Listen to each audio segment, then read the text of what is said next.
Is the golden-eyed black dragon martial soul still considered trash? Getting a mother hen martial soul made him furious on the spot. Is this system just here to stir things up? In the core area of the Stardow forest, Mo Tianqing lay by the lake soaking up the sun, casually browsing the system.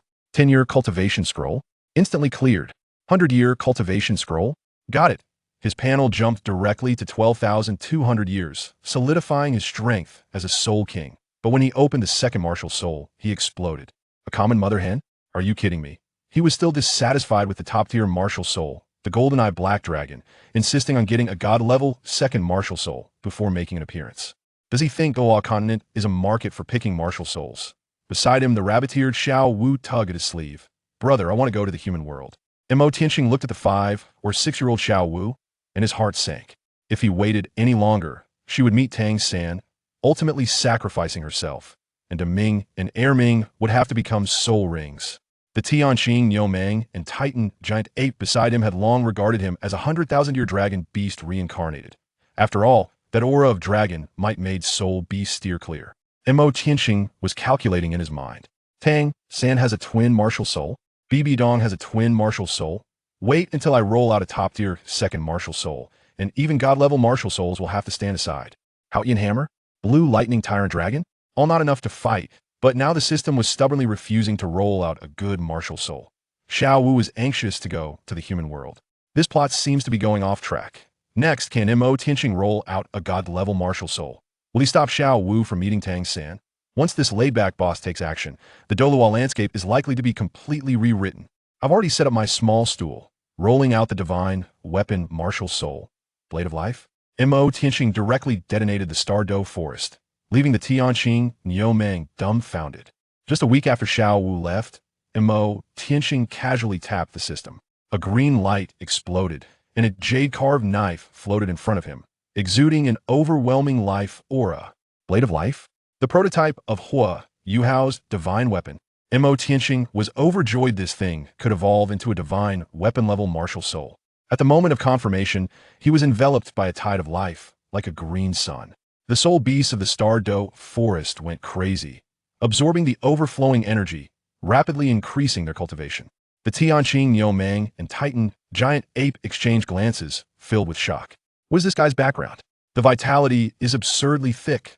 Feeling the pleasure of his veins being nourished, a green light flashed in Mo Tianqing's eyes. He aims to become a titled Douluo in 10 years, and a god in 20. Xiao Wu's Death Calamity? The God War? With the golden-eyed black dragon blade of life, this game is stable. Before, he was still dissatisfied with the system rolling out a mother hen martial soul. Now, it directly handed him a king bomb. With 2 god-level martial souls in hand, what's Tang San's twin martial soul worth? Even BB Dong would have to steer clear. Next, is Mo Tianqing going to make a move? How will he plan to save Xiao Wu? This dual martial soul combination is likely to turn Douluo continent upside down. This plot, I'm enjoying it, starting with 5/10 Sandier soul rings. Mo Tianqing directly ignored the best configuration, mixing and matching skills to crush the entire field. When the system store opened, the 9 grid was filled with 10th Sandier soul rings, a dark sight that dazzled the eyes. While others were still struggling with yellow, purple, and black, he directly started from 10,000 years, and it was still a 5-10 choice. No, it's 6 major factions to choose from, all 10,000 years. Mo Tianqing smirked, playing the mix-and-match game. First soul ring, mirror flower water moon, mental attack illusion, simulated title Douluo aura. Early stage pig-eating tiger divine weapon. Second soul ring, dragon dance in the sky, full body dragon transformation, attack, defense, and agility increase by 200, and it grows with age, fiercer than the 7 treasure. Glazed tile, pagoda. Third soul ring, dragon king's claw, with a destruction attribute, who can withstand a single claw. Fourth soul ring, domain of the black dragon. Enemies within 500 meters are blinded, attack halved, and also carries a vulnerability debuff opening the domain is equivalent to a dimensional strike. Fifth soul ring, black soul dragon killing gun, pinpoint explosion, speed incredibly fast, perfect for finishing moves. The Titan giant ape shouted Big Brother in admiration. This treasure is simply top-notch. The Tianqing Niumang stared wide-eyed, thinking it was some ancient treasure, not realizing it was just his soul ring skills. While other soul rings are limited by age, his soul rings grow with cultivation, and the future will all be 9 red configurations. Yu Xiaojiang's theory. In front of this configuration, it's just waste paper. Tang San's twin martial soul, he's about to be pressed down and rubbed on the ground. Next is Mo Tianxing going to sweep the field. How exhilarating will it be to unleash these mixed skills? Just thinking about it makes the blood boil. This cheat is simply limitless. Mo Tianxing's 5 black soul rings blasted through the Stardo forest. Even to Ming, and Air Ming called him Big Brother. This scene is absolutely incredible. The shadow of the black giant dragon soared into the sky, 100 meters long, blocking the sun, and with a glare of its golden eye, all soul beasts in the Stardo forest were dumbfounded. The Tianqing Yomeng couldn't help but murmur. Pure blood golden-eyed black dragon? This is no small matter. The Titan giant ape directly recognized him as Big Brother. If you need anything, just call. They'll back you up with the Ming. Mo Tianxing's 5 black soul rings spun arrogantly beneath him, a configuration starting from 10,000 years, dazzling to the point where one couldn't open their eyes. Previously, he was still hiding in Star Lake to grind for martial souls, but now he directly emerged with a god-level configuration, targeting the Heaven Do Empire. He was calculating in his mind. The ice and fire yin-yang eye of the sunset forest, Dugu Bo's immortal herb treasury, the Chiluatulup and octagonal ice grass that Tang San has yet to encounter. Sorry, but this time, they all belong to me. The Shrek's 7 monsters relying on immortal herbs to take off. Ning Rongrong's 7 treasure glazed tile pagoda. Tang San's physical transformation. Mo Tianxing sneered. None of these opportunities will escape. Tang San is only 6 years old now, still playing in the mud. By the time Mo Tianxing takes all the immortal herbs from the ice and fire yin-yang eye, he's likely to directly crush the future protagonist group. Next, how will he deal with Dugu Bo? To what extent can his strength surge after obtaining the immortal herbs? This plot has already begun to race toward the pinnacle of enjoyable stories. 3 Tenthisanier nether spirit cats suddenly ran away. When the black-robed youth appeared, even the Tiando royal family was dumbfounded. In the Stardo forest, Shui Yuxuan and a group of people were surrounded so tightly that water couldn't leak through. 3 Tenthisanier nether spirit cats, 3-ring soul masters were being pressed down and rubbed into the ground, and even 4-ring soul zone couldn't hold on anymore. Just as they were about to be wiped out, the nether spirit cats suddenly collectively became timid and fled faster than anyone else. Something even more dangerous is coming. Everyone turned pale with fright, and out of the forest walked a black-robed youth. Shui Yuxuan was stunned on the spot. This aura is even more terrifying than a tidal Douluo. The surrounding blue-silver grass lit up, as if it had its own special effects. I originally heard the commotion and came to take a look. Tianxing smiled, calm and unhurried. That group of noble youths was dumbfounded. This person ventured alone into the outer circle of the Stardo forest and could scare off Tenthisanier soul beasts. He must be some hidden big shot. Shui Yuxuan hurriedly invited him to join, her heart beating fast. He doesn't have a badge on his clothes, but his aura crushes the royal members. Could he be a genius from some hidden family? Mo Tianxing leisurely followed, his heart clear. People from the Tiando royal family? Just in time to be useful. First, he would get familiar with them, making it easier to stir things up later. Would this group discover Mo Tianxing's true strength? Would Shui Yuxuan take an interest in him? Once this big shot makes a move, the plot is likely to change again. A commoner background? The golden-haired young master mocked him on the spot, only to be scared to his knees by the black dragon martial soul the next second. Shui Yuxuan and her group stared at Mo Tianxing, their eyes filled with disdain. Loose cultivator? To put it bluntly, just a grassroots. Xiao Wu was even more smug, showcasing his split mountain dragon martial soul. Level 40 in the 4th ring, can you compare? Mo Tianxing curled his lips, raising his right hand. Black flames enveloped him, with 2 yellow, 1 purple, and 2 black soul rings rising, a ferocious black dragon appearing behind him, its golden eyes glaring the dragon's might. Shaking the venue. Thud! Xiao Wu knelt on the spot, his martial soul trembling in fear, his face turning pale. Shui Yuxuan and the others were left dumbfounded. A 5th ring soul king? The 4th ring is a Tenthisanier soul ring. This is a taboo in the soul master world, forcing the absorption of a soul ring 4,000 years beyond his level. And he came out unscathed? This is a top-tier dragon martial soul, right? A commoner can have this kind of configuration? It must be a lie. Yi Huangying couldn't help but roll her eyes at Xiao Pu's cowardice. Weren't you quite arrogant just now? Why are you kneeling like a loach now? Mo Tianxing calmly retracted his martial soul, not saying a single harsh word. But this overwhelming strength was more ruthless than 1,000 insults. The talents of the Tiando Royal Academy had their faces slapped fiercely at this moment. Will Xiao Wu retaliate next, will Shui Yuxuan try to recruit Mo Tianxing? Once this grassroots big shot makes a move, the noble circle is likely to be turned upside down. This twist is so thrilling. A Soul Saint probe was instead evaded. Mo Tianxing teleported directly to the prince's side. Gu Mingji had just escaped a 50,000-year soul beast, covered in injuries, and immediately focused on Mo Tianxing. He raised his hand to pat Mo Tianxing's shoulder to test him, but the next instant, he found him gone. Turning around, he saw Mo Tianxing standing beside Shui Yuxuan, looking displeased. "Don't touch me." Gu Mingji was dumbfounded. This kid is faster than a loach. Upon learning that Mo Tianxing was 15 and already a fifth-ring Soul King, with 2 yellow, 1 purple, and 2 black configurations, even the Soul Saint was shocked. "You must be an undercover sent by the Spirit Hall, right? A variant of the Blue Lightning Tyrant Dragon clan? Otherwise, how could he have such an abnormal talent?" Xiao Pu's face turned green beside him. Just now he wanted to compete for Shui Yuxuan, but now it seems like a joke. The other party even dared to ignore Soul Saint's probe. What did his own strength count for? Shui Yuxuan quickly smoothed things over. Elder Gu means no harm. Getting closer, Mo Tianxing was distracted by her hair. Is there actually shampoo in this world? A group of people walked towards the Tiando Royal Academy. The atmosphere awkward to the extreme that Yu Mingji felt increasingly uneasy.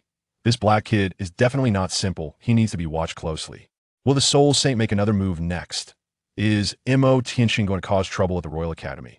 This plot is getting more and more interesting. Wherever this big shot goes, he becomes the center of attention. The Tiando Royal Academy was stunned by the appearance of a mysterious black-clad youth, leaving 3 Soul Douluos dumbfounded. As soon as he entered the Imperial capital, Mo Tianxing was chased by infatuated female students, praising him. So charming. Him falling in love.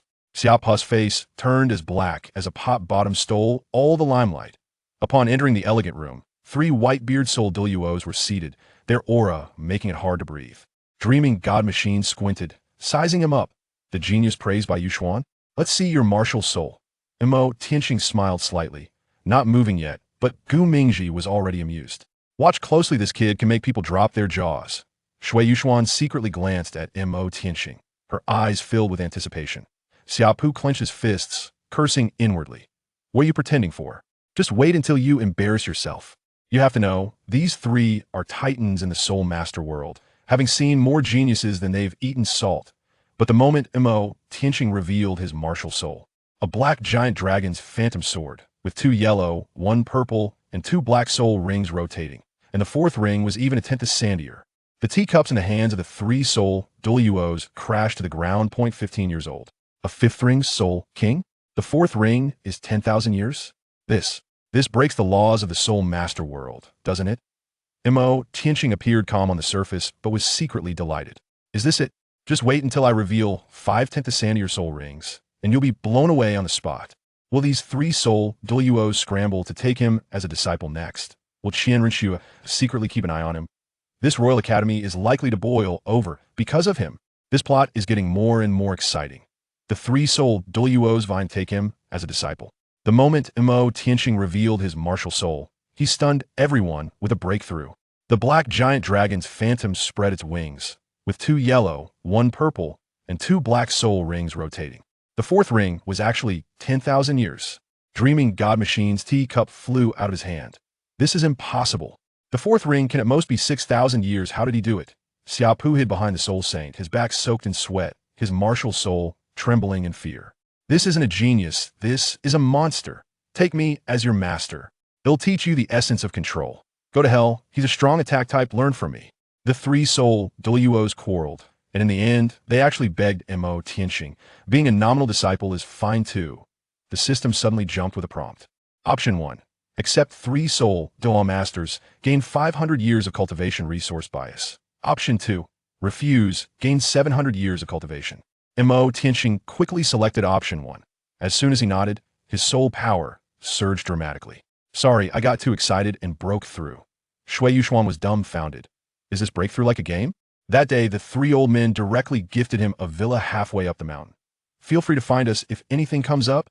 Mo Tianxing was overjoyed, getting a luxurious suite for free and having big shots back him up. This was a huge win. But the 3 teachers turned around and murmured. Black Dragon Martial Soul. With a name containing Qian, could it be from the Blue Lightning Tyrant Dragon clan? Yu Tianheng, Mo Tianxing. This is too coincidental. Will the Blue Lightning Tyrant Dragon clan come to recognize him next? Will Xiao Wu engage in petty actions for revenge? This nominal disciple is bound to stir up the winds and waves in the Tiando Empire. This plot is just too satisfying to stop. Mo Tianqing turns out to be the illegitimate son of the Blue Lightning Tyrant Dragon clan. Even Qian Renxue has set her sights on him. The three Soul Douluos investigated further, becoming increasingly alarmed. A decade ago, a stallion from the Blue Lightning Tyrant Dragon clan got a commoner woman pregnant, and that woman happened to have the surname Mo. He must be called Yu Tianqing. The Mo surname is fake. Once this conclusion came out, the Tiando royal family could no longer sit still. Emperor Shui directly declared, provide the best resources and bring him in. Meanwhile, Qian Renxue, disguised as a man, looked at Mo Tianqing's photo with a smile. A dark attribute black dragon, martial soul? Quite the opposite of me. At-15, she set her sights on the Blue Lightning descendant of the same age. It seems she wants to meet him in person on the other side. Mo Tianqing was lying by the river, basking in the sun, admiring the long legs of the female students, with an impressive rate of turning heads. Yi Huangying sat down next to him with an orange. Does a genius not need to train? I can improve just by lying here, Mo Tianqing replied, taking the orange and popping it into his mouth. Sweet, this girl actually tricked him. You are so inconsistent. Yi Huangying glared at him, her cheeks turning. Mo Tianqing still didn't know that he had already caught the attention of the three upper sects, the royal family, and the spear hall. This identity is more thrilling than a spy drama. How will Qian Renxue test him next? Will the Blue Lightning Tyrant Dragon family come to acknowledge him? What sparks will Yi Huangying and he ignite?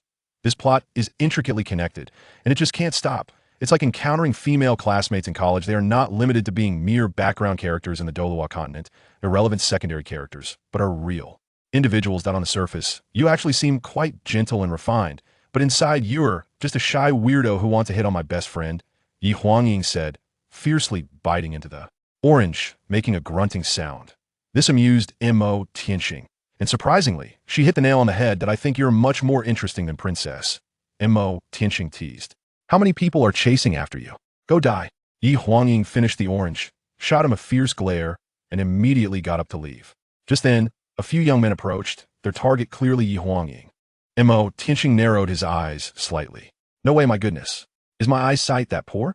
Is this little girl looking for him to be her shield? Chapter 10. The bloodshed caused by oranges. Mo Tianqing looked at the few young men who had surrounded him, and Yi Huangying's expression was somewhat unpleasant. Miss Yi, isn't this a bit inappropriate? Said the leading young man coldly, his gaze sweeping over Mo Tianqing with a hint of provocation. Mo Tianqing also found it a bit strange. Yi Huangying was able to cultivate at the Heaven Do Royal Academy, so her family should have a strong background. With such a close relationship with Princess Shui Yuxuan, how could there be some blind fools looking for trouble? It doesn't make much sense, unless these guys are members of the royal family or have some connections with Yi Huangying's family. Yi Huangying turned back to look at Mo Tianqing with a somewhat helpless gaze, her eyes filled with complex emotions. You still want to find a pretty boy behind my back? You really have some guts. The leading young man said coldly, not knowing that your silver-headed wax gun is just for show. Haha. The young man's companions laughed heartily, while soul rings and their respective martial souls rose beneath their feet. 2 yellow and 2 purple. They were all 4-ring soul masters with the best soul ring configuration. Kid, if you know what's good for you, just scram. Those young people sneered. In the Heaven Do Royal Academy, besides the 3 teachers, there really isn't anyone they wouldn't dare to provoke. Mo Tianqing was presented with 2 system options. Option 1. Step in to help Yi Huangying break free from her predicament. Reward of 300 years of cultivation. Option 2. Remain silent and leave. Reward of 250 years of cultivation. Mo Tianqing slowly got up, dusting off the dirt from his pants. This system is really not treating people like humans. The guy who wrote this system program must be an idiot, with insults woven throughout the text. However, one must accept what they are given, and considering that, the orange he just ate wasn't cheap. Hey, what do you guys want? Mo Tianqing struck a pose like a rogue, looking at the 4 young men who had surrounded him. The 4 young men were nobility after all, although they were cynical. They still had basic manners. Seeing Mo Tianqing's demeanor, they were momentarily taken aback. What is this? Why is everything being shoved into our academy? Haha. The young men laughed even more heartily. Mo Tianqing's expression had already returned to calm, but a trace of hostility flickered in his eyes. At this moment, Sharp also noticed the situation over here, when he discovered that a few arrogant individuals were daring to surround Mo Tianqing, relying on their royal status. He immediately wanted to intervene, Before he could speak up to stop them, Mo Tianxing had already activated his soul rings. 2 yellow, 1 purple, and 2 black soul rings rose from beneath Mo Tianxing's feet. The dark light suddenly spread like ripples, and Mo Tianxing moved like a ghost, striking with fists and kicks. The scene was exceptionally brutal. Before Sharp could utter a word of warning, the 4 young men surrounding Mo Tianxing were sent flying like cannonballs, landing on the ground 50 meters away like dead dogs, neatly arranged. This scene completely stunned Sharp, who stood frozen in place. The words he intended to say stuck in his throat, and he stiffly turned to leave, fearing that they might think he was the one orchestrating it. This guy was becoming increasingly terrifying. Just a moment ago, he hadn't even activated his martial soul, and with just the added soul rings, he had instantly taken out those 4 soul masters with the strength of his own body. The instigator of this incident, Yi Huangying, was equally shocked and speechless. She never expected Mo Tianxing to act so decisively, not even giving her a chance to mediate. The earlier scene caught the attention of the academy students, and upon witnessing it, they were all dumbfounded. What had they just seen? A 4-ring soul master being thrown around like a small chicken. Hiss! They immediately noticed the 5 flashing soul rings on Mo Tianxing, among which there were 2 large black soul rings. Soul Emperor? The first thought that flashed through their minds was where such a young soul emperor had come from. Observant individuals suddenly realized something was off. They discovered an even more terrifying fact. That was not a 6-ring soul emperor. They repeatedly confirmed the configuration of Mo Tianxing's soul rings. Yellow, yellow, purple, black, black. He was missing a 4,000-year purple soul ring, which had been replaced by a black 10,000-year soul ring. This was a 5-ring soul king. What was going on? The students were all dumbfounded. Their instructors had repeatedly emphasized that soul masters could not absorb soul rings beyond their level. The highest age limit for a 4th ring was around 6,000 years, and going beyond that would likely lead to death. This was no joke. The textbooks were filled with bloody real cases. Yet today, this mysterious individual had broken that rule, with a 4th ring being a black 10,000-year soul ring. Mo Tianxing retracted the soul rings on his body and realized that these so-called 4-ring soul sects were really weak. He hadn't even warmed up before they went down. Looking at Yi Huangying, who was staring blankly in front of him, Mo Tianxing raised his hand and patted her on the shoulder. Consider this a reward for the oranges you gave me. If you want to swap flies in the future, just come to me directly. There's no need to beat around the bush. After saying that, Mo Tianxing turned around and headed back to his villa. To be honest, being used by a little girl didn't feel great, even if it was just a small effort. Yi Huangying finally reacted and wanted to catch up to explain that she really hadn't used him.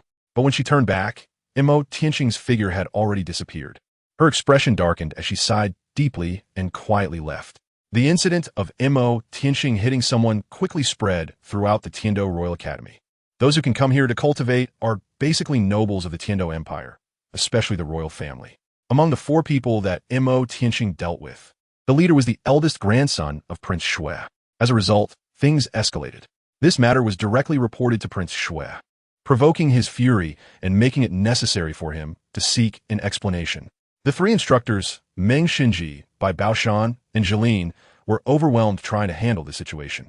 It was particularly troublesome as it involved royal family members. At this time, Shui Yuxuan had just returned to the Tiando Royal Academy and was taken aback when she heard this news. Didn't she ask Xiao Yezi, Yi Huangying, to keep an eye on things?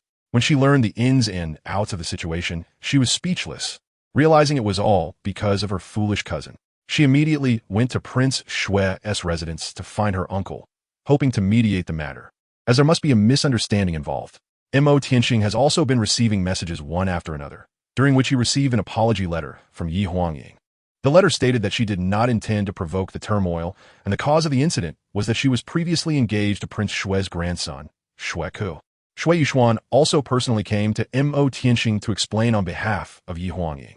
As for Prince Shui's strong demand for Mo Tianxing to apologize, in his own words, he said, "Let that scoundrel kneel and kowtow to my grandson to admit his mistake." Naturally, Shui Yuxuan would not agree to this and did not inform him of the developments in the matter. Mo Tianxing has untangled his feelings for Yi Huangying, and he can't help but sigh that those who stir up trouble are always causing a ruckus.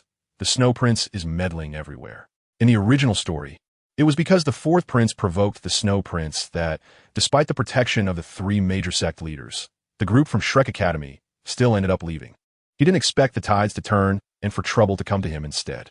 Mo Tianqing's lips curled up slightly. I want to see what abilities the Snow Prince has. Chapter 11. Meeting with Qian Renxue. First update, please bookmark, at the Tiando Royal Academy, in a mountain villa. The three nominal masters reassured Mo Tianqing to relax, saying they would handle these matters and would do everything possible to protect him, allowing him to focus on his cultivation. The three old men were also determined that if the Snow Prince continued to press the issue, they would resign in name to the Snow Knight Emperor to ensure Mo Tianqing's safety. They were all in, as losing even a disciple would be a huge disgrace for them. At the same time, they wanted to maintain their grand image in front of their disciple, at least to let him know that these old men were reliable. Meanwhile, Xue Qinghe, who is also Qian Renxue, received the news that Mo Tianqing had offended the Snow Prince due to some conflicts. The Snow Prince is technically her uncle by name. It seems it's time for her to make her appearance. Qian Renxue's lips curled up slightly. She was quite interested in Mo Tianqing. Subsequently, Xue Qinghe directly visited the Snow Prince for an in-depth discussion. In the end, the Snow Prince stopped pursuing the matter and instead placed his beloved grandson, Xue Ke, under house arrest. When Xue Yuxuan received this news, she was somewhat surprised. She was impressed by her brother's methods. However, she also knew that her brother was the crown prince and the future heir of the empire, so his words carried much more weight than hers as a princess. Fortunately, the matter was resolved, and she felt a sense of relief. If this situation had not been handled well, Mo Tianqing might have left, and it could have even implicated her good friend. Mo Tianqing was considering whether to use breath simulation to make the first move against the Snow Prince's residence in the next few days and deal with that old man. Just as he was about to take action, he heard a gentle knock on the door. Mo Tianqing opened the door and saw Xue Yuxuan standing elegantly at the entrance with Yi Huangying. "Can we come in?" Xue Yuxuan asked softly, while Yi Huangying stood behind her, cautiously peeking at Mo Tianqing's expression. What scheme do these two girls have this time? Mo Tianqing nodded with doubts and let the two of them in. Mo Tianqing looked at the two beautiful women sitting on the sofa and brewed a pot of tea for them. Is something wrong? Mo Tianqing poured himself a cup of fragrant tea and took a small sip. His words made Xue Yuxuan pause. "Well, my second uncle has stopped pursuing the matter, so you can stay here and cultivate in peace," Xue Yuxuan said, holding the warm teacup. "Oh, that's quite surprising," Mo Tianqing replied. "When did Prince Xue become so easy to talk to? It's not like him. There's one more thing." Xue Yuxuan gathered her hair behind her head and looked up at him. "My brother wants to meet you." "The crown prince?" Mo Tianqing's first reaction was to think of Qian Renxue, who was hiding in the Heaven Do Empire and impersonating the crown prince, Xue Qinghe. Xue Yuxuan nodded slightly. Mo Tianqing finally understood that it was Qian Renxue who had settled this matter for him, and her purpose was actually to meet him. He suddenly wanted to laugh. Back then, Tang San had connected with Xue Qinghe because of his outstanding talent, thanks to Ning Fengji's introduction. It seemed that his excellence had caught the attention of that girl, disguised as a boy. When did this happen? Mo Tianqing's expression was very calm as he sipped his tea, the surface of the tea reflecting his shining golden eyes. He didn't expect Qian Renxue to come to him herself. "Are you free tomorrow afternoon?" Xue Yuxuan asked. There was still time. Mo Tianqing chatted with the two women for a moment. Yi Huangying explained what happened that day, hoping he wouldn't misunderstand. She truly had no intention of using him as a shield. Before Yi Huangying finished speaking, the villa's door was violently opened, and three figures appeared blocking the entrance. "Disciple, the matter has been resolved," Meng Shenji said, but before he could finish, he saw Mo Tianqing chatting with the two women in the living room, and his words suddenly halted. The two old men behind him peeked in, sensing the atmosphere was a bit subtle, and instantly displayed kind smiles. "You all continue to bond. The matter has been resolved. Disciple need not worry," Meng Shenji said with a smile, but before he could finish, he was pulled away by Baoshan and Jiling, who also closed the door behind them. Mo Tianqing looked at the door that had just been closed again, feeling a mix of amusement and frustration. Before his time travel, he had no idea that these three old men were such characters. He never expected them to become his masters. However, at least they were considerate, as they came to inform him as soon as they received the message. After being interrupted by the three instructors, Xue Yuxuan and her companion quickly took their leave. Mo Tianqing sat alone in the living room, silently drinking tea, contemplating matters regarding Qian Renxue. The next day, in the afternoon, at a fine tea room in the Imperial capital, Mo Tianqing sat on the sofa in the private room, looking at the snow-clad Qinghe opposite him. Xue Yuxuan and Yi Huangying were also present. At this moment, Xue Qinghe was dressed in light white casual clothes, sitting straight with a perfect posture. He had a slender physique and sported a neat and tidy short golden hairstyle, exuding an air of elegance. His skin was very fair, with a rosy undertone, and he was exceptionally handsome, appealing to girls with his heroic features. In terms of etiquette, he was impeccable, truly living up to the training of a royal prince, mastering his demeanor flawlessly. If it weren't for Mo Tianxing knowing her background, one would hardly suspect that this striking young man was actually a girl. Xue Qinghe, or rather Qian Renxue, will be more appropriate. It was well known that a genius soul master had emerged from our empire, and today, upon meeting Brother Mo, it was indeed extraordinary. Xue Qinghe smiled elegantly, observing Mo Tianxing with a spring-like demeanor. When she first saw Mo Tianxing, a strong sense of crisis inexplicably surged within her. Her intuition told her that the person before her was very dangerous, or perhaps equally deep in concealment. She had yet to grasp the other party's true identity and stance. "Your Highness Qinghe, you flatter me," Mo Tianxing replied with a hearty laugh, also scrutinizing the other party. He could clearly sense that the opponent's real cultivation had already reached the rank of a 5-ring Soul King, a 15-year-old Soul King, seemingly 10 levels higher in cultivation than Tang San at the same age. Mo Tianxing vaguely remembered that Qian Renxue seemed to be at the peak of innate level 20 with full soul power. After all, she possessed the divine martial soul of the 6-winged angel. Although Qian Renxue had used some mysterious secret technique to disguise her 6-winged angel martial soul as a swan martial soul, the radiant aura emitted by her martial soul was in stark contrast to Mo Tianxing's dark aura, making their senses naturally strong, and they could both perceive a hint of anomaly in each other's martial souls. Both sides possessed divine martial souls, light and darkness, angel and black dragon. This reminded Mo Tianxing of the biblical legends from the previous world. The archangel Lucifer led a group of angels to rebel against heaven, falling into hell and transforming into a black dragon. As these thoughts connected, Mo Tianxing's mind wandered further, and he felt his thought process was quite unique. At this moment, Shui Yuxuan also vaguely sensed a subtle and inexplicable sense of contradiction in the aura emitted by Mo Tianxing and her brother. Recently, there would be a large auction, and many things from the Soul Master world would be available. She wondered if Brother Mo had any interest in going to take a look. Xue Qinghe showed a gentle smile and extended a sincere invitation. The auction house had already released news that this auction would indeed feature some precious items, and many bigwigs would attend. An auction? Mo Tianxing's eyes suddenly brightened. That was a great place to find a bargain. How could he not go? Chapter 12. Soul Guidance Device. Second update. Please save. I am quite interested, but I am indeed short on funds. Mo Tianxing sighed helplessly, showing a look of regret on his face. Xue Qinghe revealed a gentle smile, raised his hand to the ring set with an oval jade stone, and a black card appeared out of thin air, engraved with the exclusive golden border pattern of the Tiando Empire royal family. As soon as the black card appeared, both Shui Yuxuan and Yi Huangying were a bit surprised. This was the royal family's exclusive black card, which could be used directly at any auction house, with a maximum limit of 100,000 gold soul coins, illustrating its preciousness. They all stared at the black card, and Mo Tianxing's first reaction was, soul guidance device? Mo Tianxing suddenly remembered that this world also had soul guiding devices, but in this era, they were only used for storage, and the space inside was not very large. In the Douluo world 10,000 years later, it would truly be a world guarded by nuclear annihilation, wielding soul-guiding cannons for fire coverage everywhere. This black card is a gift for you, Mo. I hope to see you at the auction. Xue Qinghe smiled as she placed the black card on the table. She had her own ways of winning people over, first getting close to them and understanding their background before proceeding. Then I must thank you, Your Highness. Mo Tianxing wouldn't be polite and directly accepted it, smiling at Xue Qinghe. Little girl, as long as you dare to come, I guarantee I'll eat you alive without leaving a bone. After Mo Tianxing returned to his villa, he began to ponder the matters regarding the auction house. He remembered that Xue Qinghe had a teacher who was none other than Ning Fengji, the leader of the 7-treasure glazed tile school. Given how much Xue Qinghe valued him and emphasized that various bigwigs would be attending, it was very likely that Ning Fengji would be among them, possibly accompanied by Sword Duo or a Bon Douluo. Prince Xue and the Cardinal of the Wuhuan Hall would also likely attend, along with other sect leaders. He needed to leverage the omniscient clues to make early arrangements. The optimal solution seemed to lie solely with the 7-treasure glazed tile school. To attract the attention of sect leader Ning, mere talent might not be sufficient. Tang San had established a partnership with them through hidden weapons.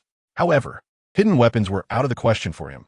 He didn't want to replicate Tang San's old path, and he felt a bit uncomfortable about it. He already had a system, so why should he follow in someone else's footsteps? Not to mention Tang San, he would look down on himself for that. Dealing with hidden weapons was too complicated and restrictive, and he didn't understand the field well enough, lacking design blueprints. Mo Tianqing raised his left hand, and a jade carving knife over 3 inches long appeared in the palm of his hand, which was his second martial soul, Blade of Beings. At this moment, the Blade of Beings had not yet been attached with a soul ring. For him, there was no so-called shackles or barriers of dual martial souls. His cultivation was interconnected, and the age of the soul rings was developmental. When to add the soul ring had almost no impact on him. Mainly, he had not yet determined the path for his second martial soul and what type of soul ring to add. He felt that it was still early at this stage, and it would not be too late to attach the soul ring once he confirmed the direction later. Mo Tianqing was playing with the Blade of Living Beings. The original purpose of this item was to engrave the core chip of soul guidance devices. He suddenly thought of the spatial soul guidance device ring in Xueqing's hand, and immediately became alert, quickly opening the system to search. The system seemed to sense something, and a complete guide to engraving core patterns for soul guidance devices appeared in the system store. Mo Tianqing couldn't wait to open the book for reference, and suddenly a vast amount of information flooded into his mind, which was about the carving methods for various core soul guiding devices. He stood there dumbfounded, grinning like an idiot. The joy he felt was beyond compare. He had directly mastered core technologies and various developments of soul guiding devices that surpassed the current world by 10,000 years. The development of soul guiding devices in this world was almost zero. They only utilized existing spatial attributes to store items. Hidden weapons? Zhuge Divine Crossbow? In front of the advanced technology of soul guiding devices, these things were completely like primitive people throwing stones compared to a mecha, no matter how powerful hidden weapons were. They couldn't compare to a burst from a soul guiding cannon, not to mention a level 9 soul guiding missile, let alone Tidal Daw, even the Empire, and even the Spear Hall would be reduced to ashes. This is the power of technology. Thinking of this, Mo Tianqing immediately went to find his 3 masters and asked them for a lot of rare metal materials, including several pieces of spatial stones for making storage soul guiding devices. Although they didn't know what their disciple wanted these things for, they still supported him unconditionally. After collecting enough materials, Mo Tianqing immediately told his 3 masters that he was going to enter seclusion for cultivation, and then he immersed himself in the ocean of soul guide device production. He worked tirelessly day and night, using the Blade of Beings to engrave intricate formations on special metals, which could be instantly activated when soul power was injected. On the day of the auction, Shui Yuxuan and Yi Huangying came to find him. As a result, they saw a panda opening the door. "What have you been doing these days? Robbing houses?" Yi Huangying showed a surprised expression as she looked at Mo Tianqing, who had heavy dark circles under his eyes. Shui Yuxuan also observed his mental state, seeming to notice that he hadn't closed his eyes for several days. Mo Tianqing waved his hand and took out 2 identical silver rings from the storage soul guide, handing them to the 2 women. "This is a storage soul guide?" Yi Huangying was also surprised as she received one of the silver rings from his palm. Storage soul guides are extremely precious, and only a very small number of people can possess them. At least someone of her level would have no chance to come into contact with them. Shui Yuxuan took the remaining storage soul guide. I understand. Yi Huangying blinked her playful eyes, showing a look that suggested she was savvy about accepting money to do favors. "However, it seems a bit inappropriate for you to give us the same style as yours." Yi Huangying stared at the silver ring in her hand, then looked at the silver ring Mo Tianqing was wearing. They were the same style, with even the same carve patterns. "Stop being so talkative in front of me." Mo Tianqing waved his hand, saying that it was entirely because the carve formation was exactly the same. Okay? They were all used to expand space, and the production of storage soul guiding devices in this world was simply wasteful. "Did you make this yourself?" Shui Yuxuan was also a clever person. It was evident that he had been tinkering with this thing for the past few days. Yi Huangying had already started researching how to use it. Shui Yuxuan and Mo Tianqing looked at Yi Huangying, who was holding the storage ring with a shocked expression. "What happened now?" Mo Tianqing looked at her with a black line on his face, thinking that it was a good thing he and T let these 2 girls go in. Otherwise, it would have been hard to explain. Shui Yuxuan also looked at little Yezi, wondering why she had been so jumpy lately. Yi Huangying pointed at the ring in her hand. The space inside was so large, at least over 30 cubic meters. Over 30 cubic meters? Shui Yushuan was also stunned. She opened the storage soul guiding device in her hand, and indeed found that it had around 30 cubic meters of space. Other storage soul guiding devices had a maximum capacity of only 1 cubic meter, which was basically the limit. This had expanded the space of a nail-sized space stone by over 100 times, suddenly producing a 30 cubic meter storage soul guiding device. How could they not be surprised? At that moment, the way the two girls looked at Mo Tianxing changed. Chapter 13. Iron Lump, Killing Weapon. First update. Please collect. At the entrance of the Tiando auction house, there were 2 golden lion statues placed outside, and a row of marble-carved Roman columns stood in front of the door. The entrance was bustling with activity, with 2 rows of exceptionally beautiful young maids standing, dressed in matching red kipayos that highlighted their perfect figures, with a light touch of makeup on their faces, making them look extraordinarily enchanting. At this moment, the entrance was already crowded with people, forming a long queue. Mo Tianxing couldn't help but click his tongue in amazement at this scene. The middle-aged man in a black tailcoat, responsible for reception outside, immediately noticed Shui Yushuan and hurried over to assist. After a brief communication, the steward called for 2 maids to escort the 3 of them through the VIP passage. Ordinary people in line to pay the deposit for entry couldn't help but feel envious as they saw Mo Tianxing and the others entering through the VIP channel. The Tiando Auction House is the largest auction venue in the Tiando Empire, funded by the Spirit Hall. However, since this is ultimately the territory of the Tiando Empire, the Spirit Hall cannot completely monopolize the profit shares. The Tiando royal family holds a significant stake in this auction, and royal members enjoy certain privileges. The beautiful maids led Mo Tianxing and the others to a luxurious private room, which was fully equipped, even featuring high-end hotel beds and a bathroom. This made Mo Tianxing deeply suspect whether this auction house offered services beyond just auctions. Is there a place for appraising treasures here? Mo Tianxing asked the maid beside him. If you need, I can invite the treasure appraiser to come, the maid replied respectfully. Shui Yushuan and Yi Huangying immediately turned their gazes towards Mo Tianxing. Did he have something that needed to be auctioned? Mo Tianxing nodded slightly, and the maid immediately went to invite someone.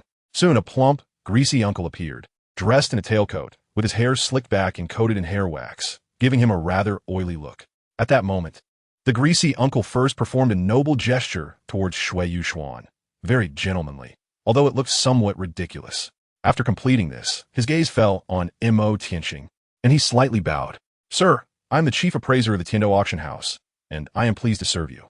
As the chief treasure appraiser, his sharp eyes quickly assessed Mo Tianxing several times. He immediately noticed the ring on Mo Tianxing's hand, which resembled a storage soul guide. It seemed that this friend brought by the princess had quite an impressive background, definitely not ordinary. His keen perception soon detected that the princess also had an identical storage soul guide on her hand. Furthermore, even the unknown girl accompanying the princess had one as well. This relationship is a bit complicated. After all, that's the princess. Be mindful of her status, young man. Don't create such a scene at your young age. The greasy uncle's mind was racing with various scenarios, even imagining a scene of a young prince vying for favor and succession a decade later. Mo Tianxing vaguely sensed that something was off with the fat man. He lightly tapped the corner of the table, and only then did the fat man come to his senses, looking at him with a face full of awkward smiles. Mo Tianxing was too lazy to argue with him, and immediately took out 3 palm-sized soul guide cannons from his storage ring. Indeed, they were storage soul guide devices. The fat man nodded secretly. Facing such a big shot, he had to be attentive, so he immediately began to study the use of these 3 iron lumps. The bullet-shaped soul guide cannon was something he had never seen in the current Douluo world, which quickly caught the attention of Shui Yushuan and Yi Huangying. Ever since they discovered that Mo Tianxing could make storage soul guide devices, they had developed a strong interest in the things he was messing with. Excluding the 2 he was identifying, Shui Yushuan and Yi Huangying each picked up one of the iron lumps to study. As the research time gradually extended, the fat man began to panic. What the hell were these things? He couldn't find any clues at all. He tried injecting a bit of soul power, but it sank like a stone with no change whatsoever. These 2 iron lumps couldn't possibly be for working out, could they? The shape wasn't even convenient to hold. It might be that he was too clueless, or perhaps the other party was deliberately toying with him. While the greasy fat man was studying, he occasionally stole glances at Mo Tianxing, genuinely having no idea at all. What were these things? How were they used? Yi Huangying was examining the metal lump in her hand, but she truly couldn't understand it. The fat man seemed to have found a savior. his ears perked up, wanting to hear what Mo Tianqing had to say. Shui Yuxuan also looked up at him, her gaze filled with confusion. The iron lump in her hand was clearly well made, but she really couldn't figure out what use this little lump could have. Could it be a decorative craft? Seeing the three of them looking bewildered, Mo Tianqing appeared calm on the surface, but inside he was already laughing with joy. Their curious yet clueless expressions greatly satisfied his vanity. Cough, cough. These three are actually weapons for killing. Mo Tianqing pretended to be serious and coughed. Upon hearing this, Yi Huangying's expression instantly froze, and she silently put the iron lump back in place. Weapons for killing? Shui Yuxuan was somewhat curious, wondering if this thing was used for smashing. The greasy fat man was even more embarrassed. This was a weapon for killing? I might as well eat it on the spot. Let's find a suitable place. Otherwise, I'm worried this auction won't be able to proceed. Mo Tianqing pretended to be profound, showing no intention of explaining. And he put the 3 soul guide cannons back into his storage ring, following the fat man to another area. It was an open space with various testing facilities, including multi-layered steel plates and a shooting range. Hello, is this place okay? The greasy fat man asked respectfully. There were also some staff members at the venue, who immediately gathered around when they saw the chief. What is the chief going to identify? Among the 3 young people, the beautiful and elegant girl with long black hair seemed to be the princess of the current dynasty. Mo Tianqing looked at the more than 500-meter venue and reluctantly nodded. To be honest, this space was clearly not large enough, but if there was no commotion, it would be meaningless. He immediately took out a soul-guided cannon from his storage ring, and that strange iron lump instantly attracted the attention of everyone present. This thing was actually a consumable. While speaking, Mo Tianqing continuously injected his soul power into the soul-guided cannon. When the soul power reached a sufficient threshold, the iron lump suddenly moved, and a blue flame tail shot out from its end, making it fly out like an arrow released from a bow. So fast. As a soul master, Shui Yuxuan couldn't react in time. The speed of that iron lump left only an afterimage in her sight. If one were to be hit by such a thing in battle, even a 4-ring soul master would likely be severely injured. What a terrifying weapon. Chapter 14. The emergence of the title Douluo. Do you think this is the end? Mo Tianqing's lips curled into a smile as the soul-guided cannon that had shot into the air suddenly spun and changed direction. Can it really track? The greasy fat man was so shocked he couldn't speak, and everyone present was stunned. What on earth is this thing? It can fly around at will, and being hit by would likely mean death. After the soul-guided cannon twisted around in the air for a while, it shot straight towards the stacked 20-plus layers of steel plates, easily passing through and leaving everyone in a daze. What exactly is this thing? Mo Tianqing watched their shocked expressions and immediately directed the soul-guided cannon to break through the roof, leaving a massive hole. A streak of blue light shot into the sky, followed by a deafening explosion that shook the ground and sky, with terrifying shockwaves surging in midair. The crowd at the auction site crouched down in fear, covering their heads, as the entire venue experienced tremendous upheaval. The auction hall shook violently, and Ning Fengji, who was chatting with Xue Qinghe in a private box, suddenly changed his expression drastically. The young Ning Rongrong fearfully rushed into her father's arms. 2 tall men appeared beside Ning Fengji. "Sect Master, take good care of the Sect Master and Rongrong," said the man in white hair and long robes, while the 7 killing sword martial soul emerged, with the sword body gradually revealing a configuration of 2 yellow, 2 purple, and 5 black soul rings. A 9-ringed title Douluo, sword Douluo Qinshin immediately soared into the air. Xueqing's expression also stiffened. What exactly had just happened? Not only the 7 treasure glazed tile school, but also the royal Xue family and the blue lightning tyrant dragon family were equally shocked. The red-clad high priest from the Spirit Hall branch of the Heaven Do Empire and others from the lower 4 sects were also affected. In an instant, powerful leaders from various forces that had come to participate in the auction gathered in midair, floating above. They looked at the exploding void, their expressions filled with suspicion. What had just happened? Could it be that someone had unleashed a soul skill? Sword Douluo Qinshin was the first to notice that beneath the explosion, a massive gap had been opened. He immediately wrapped himself in sword energy and descended from the sky. Other title Douluo experts also began to descend from the heavens. In the trial ground, Mo Tianqing looked at the white-haired, stern man descending from the sky, with 9 soul rings swirling around the silver 7 killing sword floating beside him. It was clear without a doubt that the newcomer was Sword Douluo Qinshin, the guardian elder of the 7 treasure glazed tile school. Besides Sword Douluo, A group of title Douluo experts followed closely behind as they descended through the gap. Their gazes scanned all the people present, most of whom were crouched down, holding their heads. The only one standing was a black-robed youth. It seemed things had gotten a bit out of hand. The commotion was quite large. Mo Tianxing was somewhat speechless, suddenly attracting so many people and exposing the title Douluo. He appeared calm on the surface, but deep down he was still a bit flustered. However, Douluo was not a person who enjoyed killing. He was clearly aware that Ning Fengji was also present at this auction venue. So, Mo Tianxing found himself facing a large group of people alone, yet he managed to maintain a commanding presence.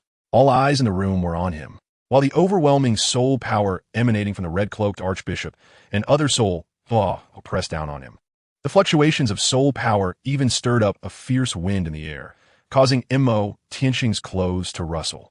But the terrifying pressure had no effect on him at all. His golden dragon eyes shone even more captivatingly. At that moment, 3 elderly soul suddenly appeared in front of Mo Tianxing, shattering the pressure from the red-cloaked archbishop and protecting him. "Are you okay, disciple?" Meng Xinji asked, while Bai Baoshan and Ji Lin were confronting the group across from them. Where members of the Blue Lightning Tyrant Dragon family showed a hint of caution and protectiveness in their eyes. Heaven Do Royal Academy? The red-cloaked archbishop looked at the 3 old men opposite him. Xuan'e? Prince Shui noticed the crouching and holding her head, Shui Yushuan, and his expression changed as he realized this was the kid who bullied his grandson. Shui Yushuan and Yi Huangying slowly stood up, stunned by the large scene before them. The title Douluo has arrived. The greasy fat man was completely taken aback. "I just came to appraise something, and it turned into this?" Sordal looked at the composed Mo Tianxing across from him, somewhat surprised that the young man could remain so calm in such a situation. This boy's temperament was not simple. "What happened?" A gentle voice came from behind Mo Tianxing, gradually approaching. Leading was a refined middle-aged man dressed in white, exuding an extraordinary aura, accompanied on his left by the current crown prince Shui Qinghe and on his right by a little girl about 6 or 7 years old. Behind him was a tall, emaciated old man over 2 meters tall, resembling a skeleton. Lord Ning, Elder Gu, Meng Xinji, and the other 2 greeted the newcomers. Each of them was a person of significant status. The emaciated old man, resembling a skeleton and towering over 2 meters, was the guardian elder of the 7-treasure glazed tile school, Bon Douluo Guron, with the 2 title Douluo from the 7-treasure glazed tile school present, and Lord Ning personally arriving. The atmosphere of the entire venue became somewhat tense. Shui Qinghe looked at Mo Tianxing in the venue, a peaceful smile on his face. "Brother Mo, long time no see." Ning Fengji's gaze fell on Mo Tianxing. "Is he the genius soul master that Qinghe mentioned?" Ning Grongrong, Hiting Behind Ning Fengti, observed Mo Tianxing with curiosity in her eyes. "Prince Qinghe." Mo Tianxing nodded slightly at him. "Did something happen just now?" Ning Fengji asked with a gentle smile. Looking at everyone present, the greasy fat man trembled as he stood up. "We were testing a powerful weapon." His words immediately attracted the attention of everyone present. Testing a powerful weapon? Wasn't that explosion caused by soul skill? The greasy man's gaze quivered as he looked at Mo Tianxing. All the major figures were here, and this little chief appraiser was nothing in their presence. Dealing with him would be just a matter of a single word. Mo Tianxing raised his hand and brushed over his storage ring, and a fist-sized iron lump appeared in his palm. A soul guide? The first reaction of the big shots present was to look at the ring on Mo Tianxing's hand. Those who had witnessed the earlier scene instinctively stepped back upon seeing what was in Mo Tianxing's hand. Just as Mo Tianxing was about to speak, 2 options appeared before him from the system. Option 1.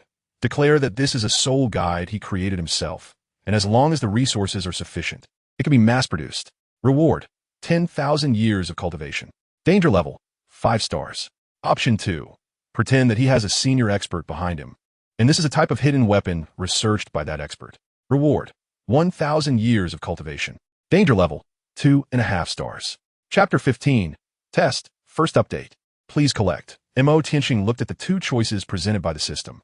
The first option directly rewarded him with 10,000 years of cultivation, but there was a risk of being captured for dissection and research. Even though his 3 masters might be concerned, it was unlikely they could protect him. At his current level, he didn't have the strength to confront a title Douluo, and the danger factor was an astonishing 5 stars. If he chose this option, he would truly need to have the strength to enjoy his cultivation.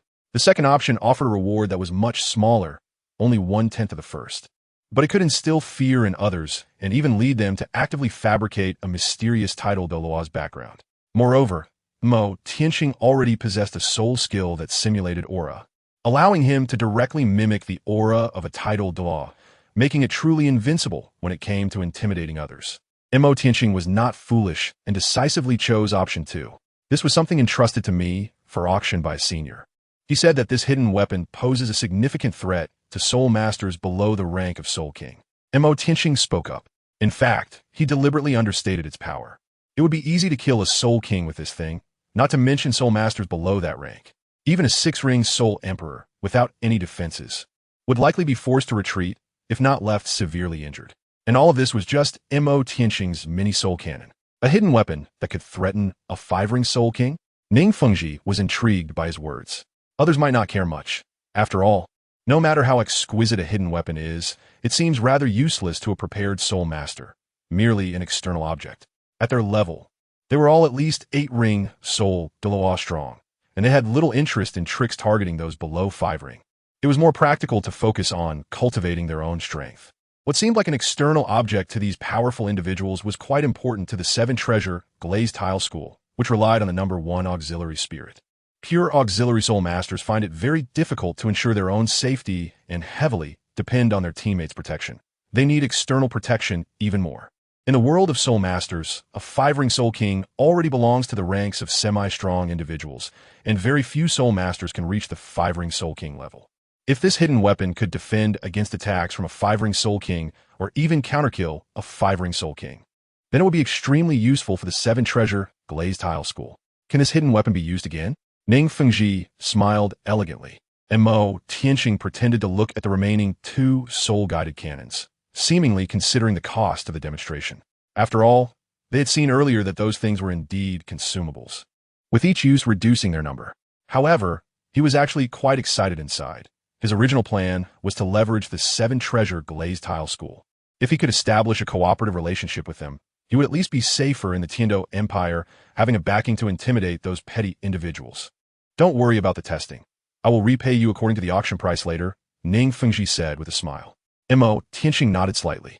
However, to test the lethality of a hidden weapon, someone must first act as a tester.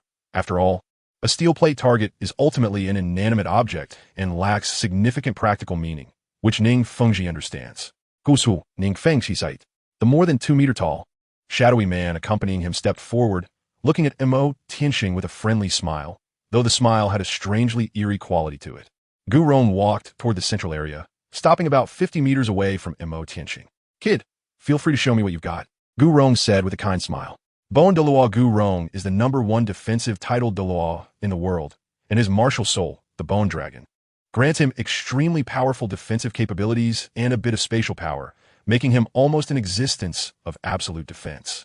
At this moment, Gu Rong simply wanted to see what this so-called hidden weapon that could harm a Soul King and could shake the auction venue was capable of.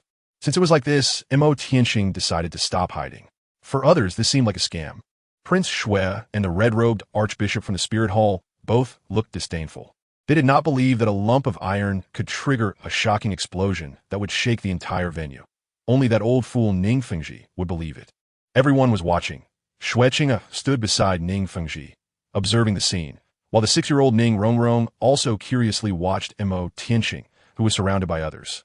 At this moment, Mo Tianqing was extremely steady. The mini soul-guided cannon could naturally pose no threat to the Bone Douluo, the number 1 defense, so he could freely test it. Mo Tianqing silently injected soul power into the iron lump. The staff who had experienced that earlier scene were preparing to escape this hell.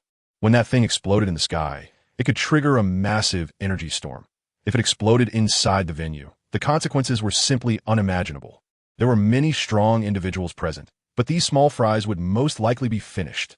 Mo Tianqing quickly filled the soul-guiding cannon in his palm with soul power, and the internal core patterns completely lit up. When the soul power reached a certain threshold, the soul-guiding cannon was instantly activated, with blue flames shooting out from its tail, charging rapidly towards the Bone Douluo standing in the center. The speed truly shocked everyone present. As a hidden weapon, it was absolutely leading and ahead in terms of speed. The soul-guiding cannon instantly closed the distance to the Bone Douluo. Seeing this, The Dugu manifested a layer of skeletal armor around himself, enveloping his gaunt and thin body. The soul-guiding cannon collided with his skeletal armor in an instant. The originally fierce momentum of the cannon seemed to encounter a light wall at the moment of contact, rendering it unable to advance an inch. Its penetrating power was indeed impressive.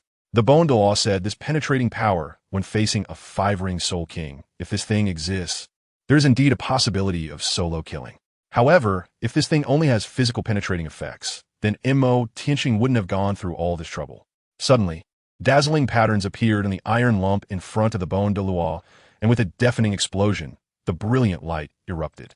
The emitted strong light was like the brilliance of the rising sun, making it impossible for those present to look directly at it, plunging them into a brief state of blindness. The powerful energy storm nearly shattered the entire venue, as the terrifying storm exploded almost instantaneously, with huge gusts of wind sweeping through the entire space. Gu Ron was taken aback by this unexpected chain reaction, far beyond imagination. He hadn't anticipated such a wide radiation range. He immediately used mysterious spatial power to envelop and gather the storm energy caused by the explosion of that iron lump into another void, restoring calm to the entire venue. All that remained were items scattered by the raging wind, proving the existence of the earlier scene. Chapter 16. The auction begins. Everyone present was stunned. The explosive power generated in that moment could definitely slaughter Soul King-level Soul Masters. More importantly, this thing also had a certain blinding effect. This meant that even if it only hit but did not kill the opponent, one could still escape or deal a finishing blow during the opponent's moment of blindness. This was undoubtedly a terrifying weapon that would instill fear in low-level Soul Masters. At this moment, the Cardinal in red and Prince Shui appeared as uncomfortable as if they had swallowed a fly, speechless.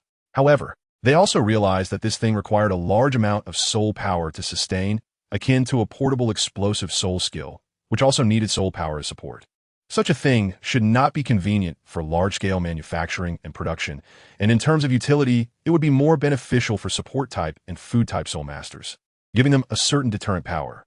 Yet this thing was ultimately different from soul skills. Soul skills could be used countless times as long as there was enough soul power. This thing, however, was merely a consumable, a complete money-burning business, destined not to develop.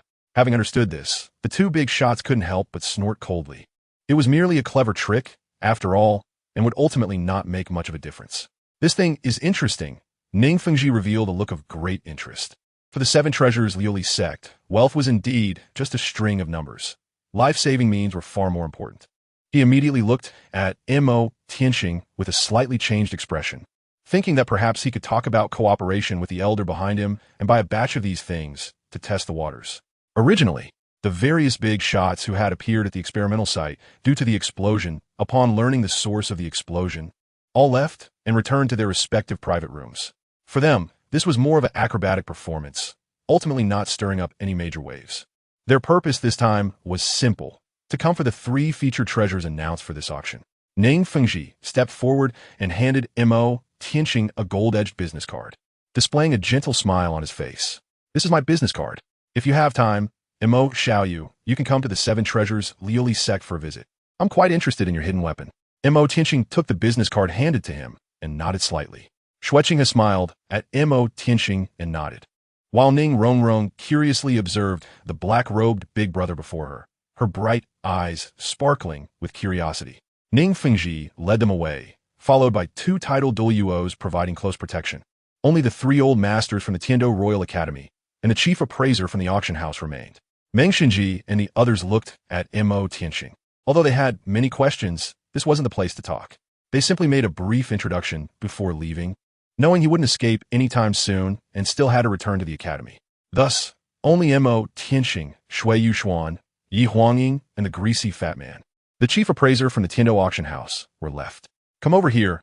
Tianqing pointed to the fat man who had just crawled out from under the table. The fat man hurried over, looking at Tianqing with a flattering expression. This was definitely a big client. Not only was he connected to the royal family, but he was also the precious disciple of the 3 chairs at the Royal Academy, and now he had ties with the 7-treasure glazed tile school, making him a highly sought-after figure. Tianqing took out the last soul-guided cannon and handed it to him. The chubby man trembled and hesitated to accept it, worried it might suddenly explode. He had just clearly heard that if this thing detonated, even a soul king would have to be carried away. With his second ring soul master cultivation, if it blew up, he would definitely be reduced to nothing. Don't worry, it won't explode under normal circumstances, Mo Tianqing said. The soul-guided cannon has an anti-misfire device, so it won't detonate from a little bump. What if it's not a normal situation? The chubby man showed a tearful expression, trembling as he took it, his legs shaking, and quickly called for a servant to bring over a cart. This needs to be auctioned. You should estimate a price. Mo Tianqing said. 550,000 gold soul coins?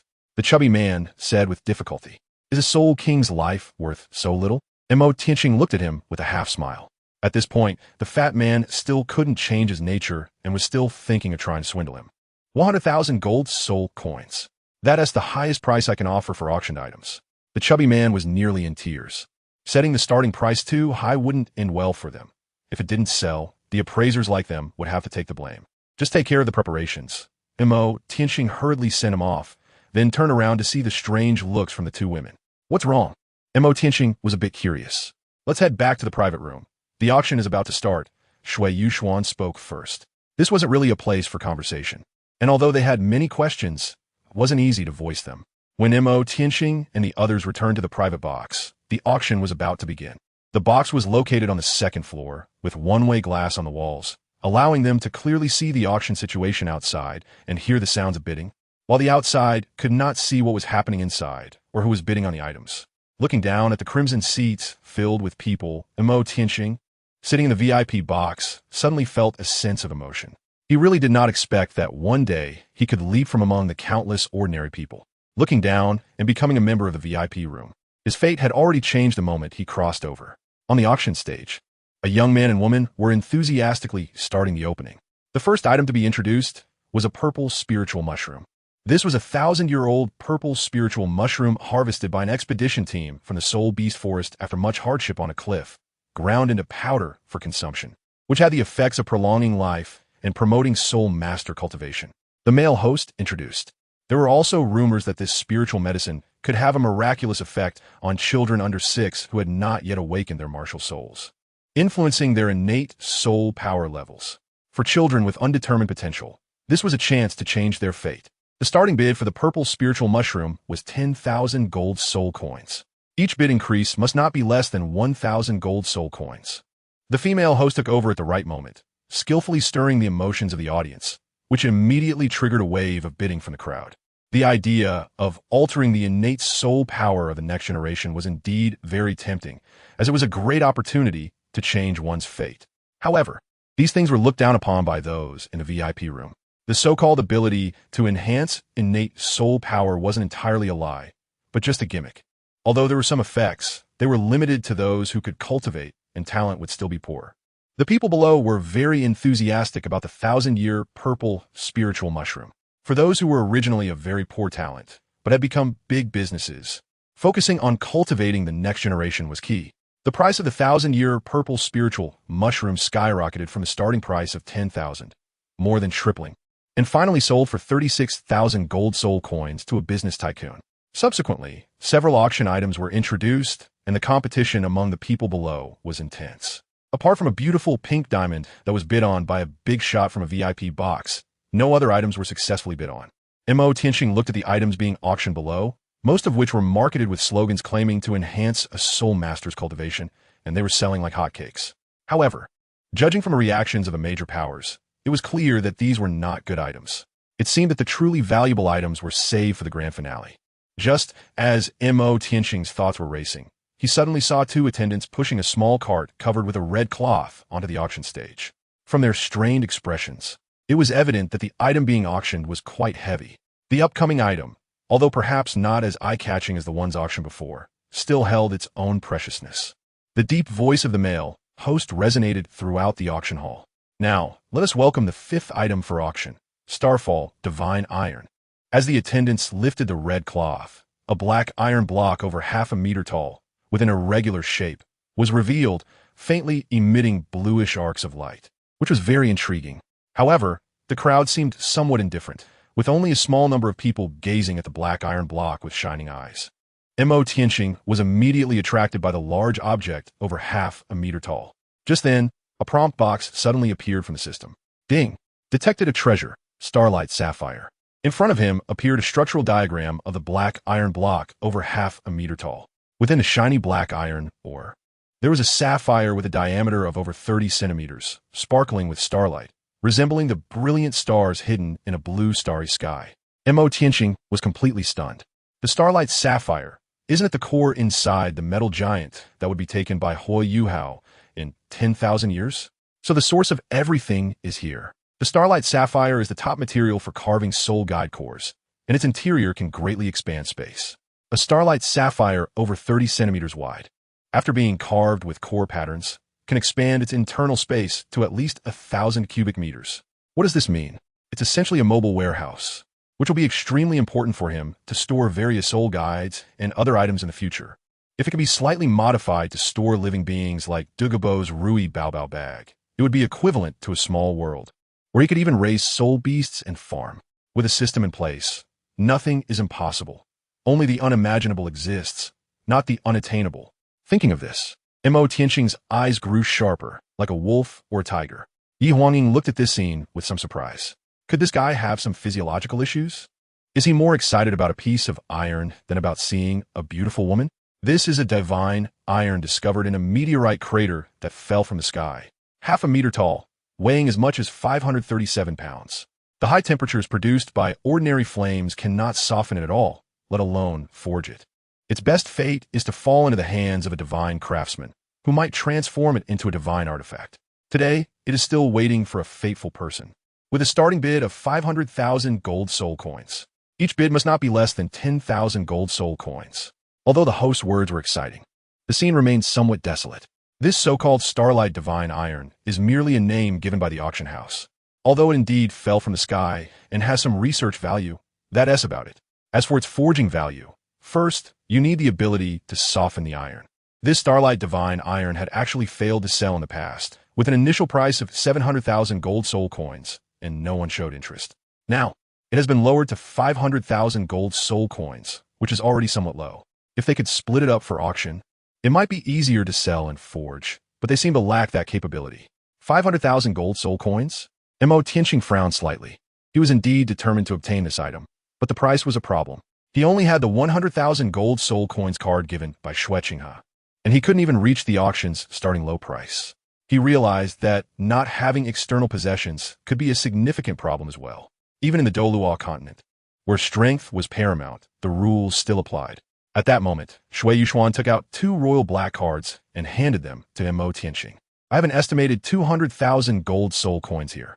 You can take it for now, she said coldly. Yi Huangying also took out her savings card, which she had accumulated over the years. I also have more than 30,000 gold soul coins. Take it as an advance, she said, feeling a bit of pain. Although she came from a noble family, the expenses for girls were always relatively low. However, considering that the storage ring Mo Tianqing gave her was worth more than this amount, she decided to let it go. Seeing these 2 girls so proactively contributing, Mo Tianqing couldn't help but feel a mix of emotions. However, even with their combined total of 230,000, he only had 330,000 in total.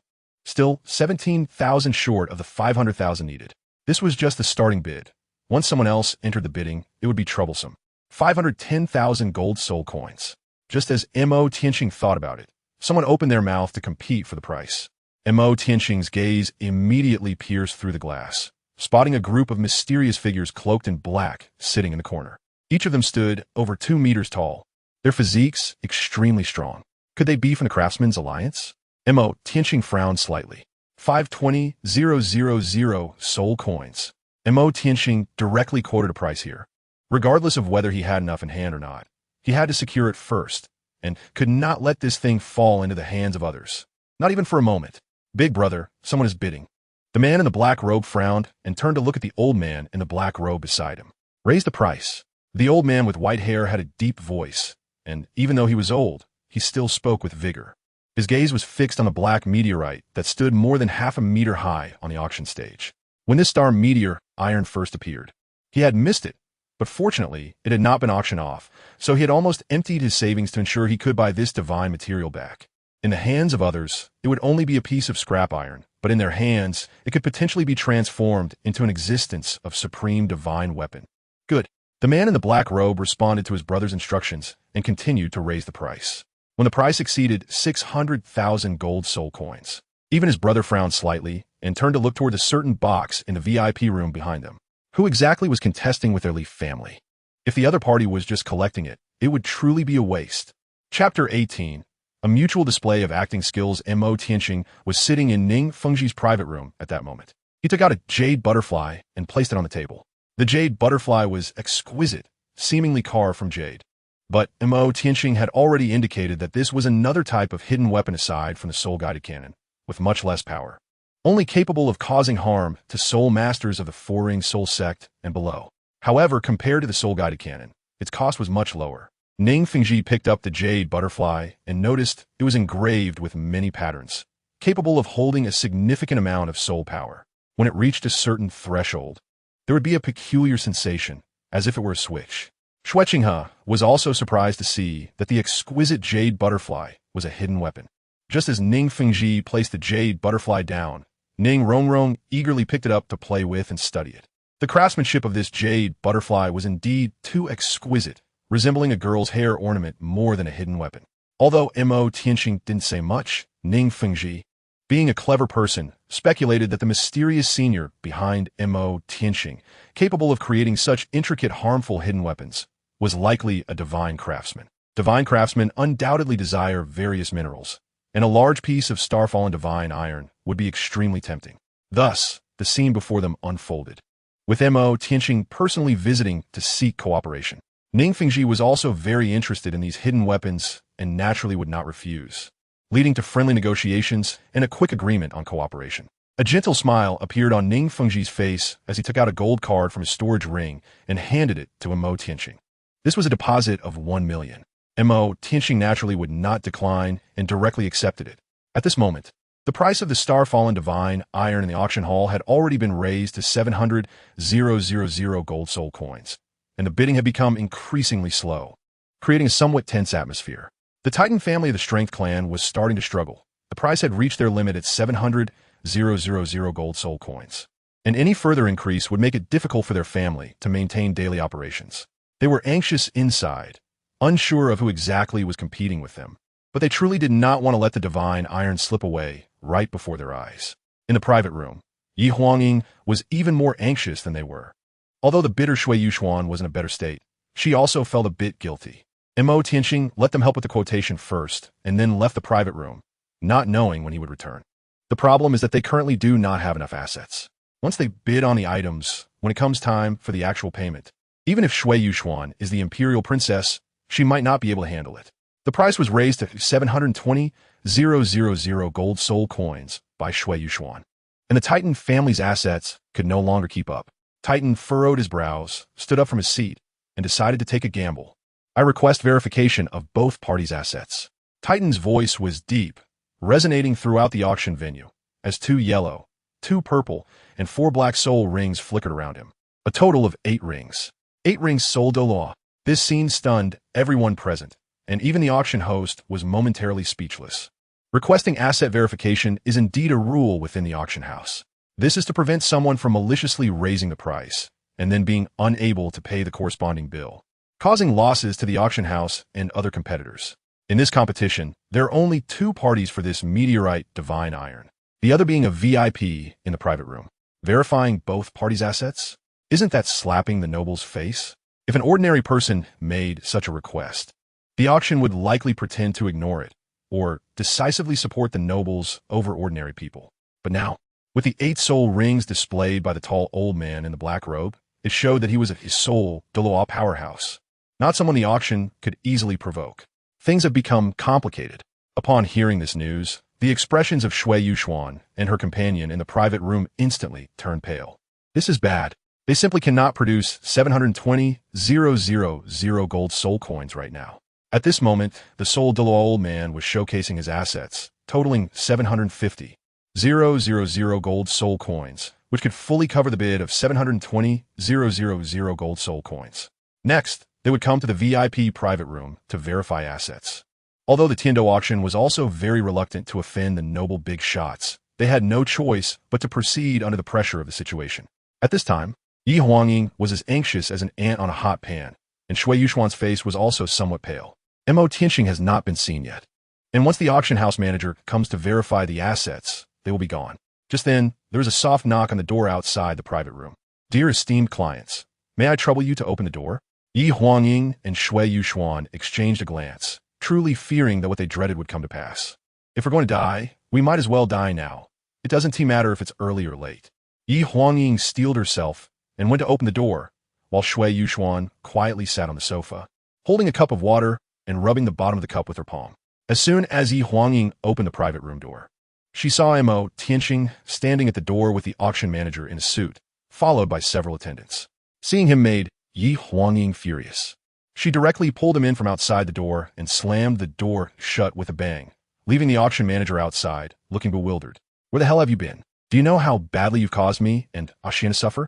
Yi Huangying pushed Mo Tianxing against the wall, glaring at him fiercely.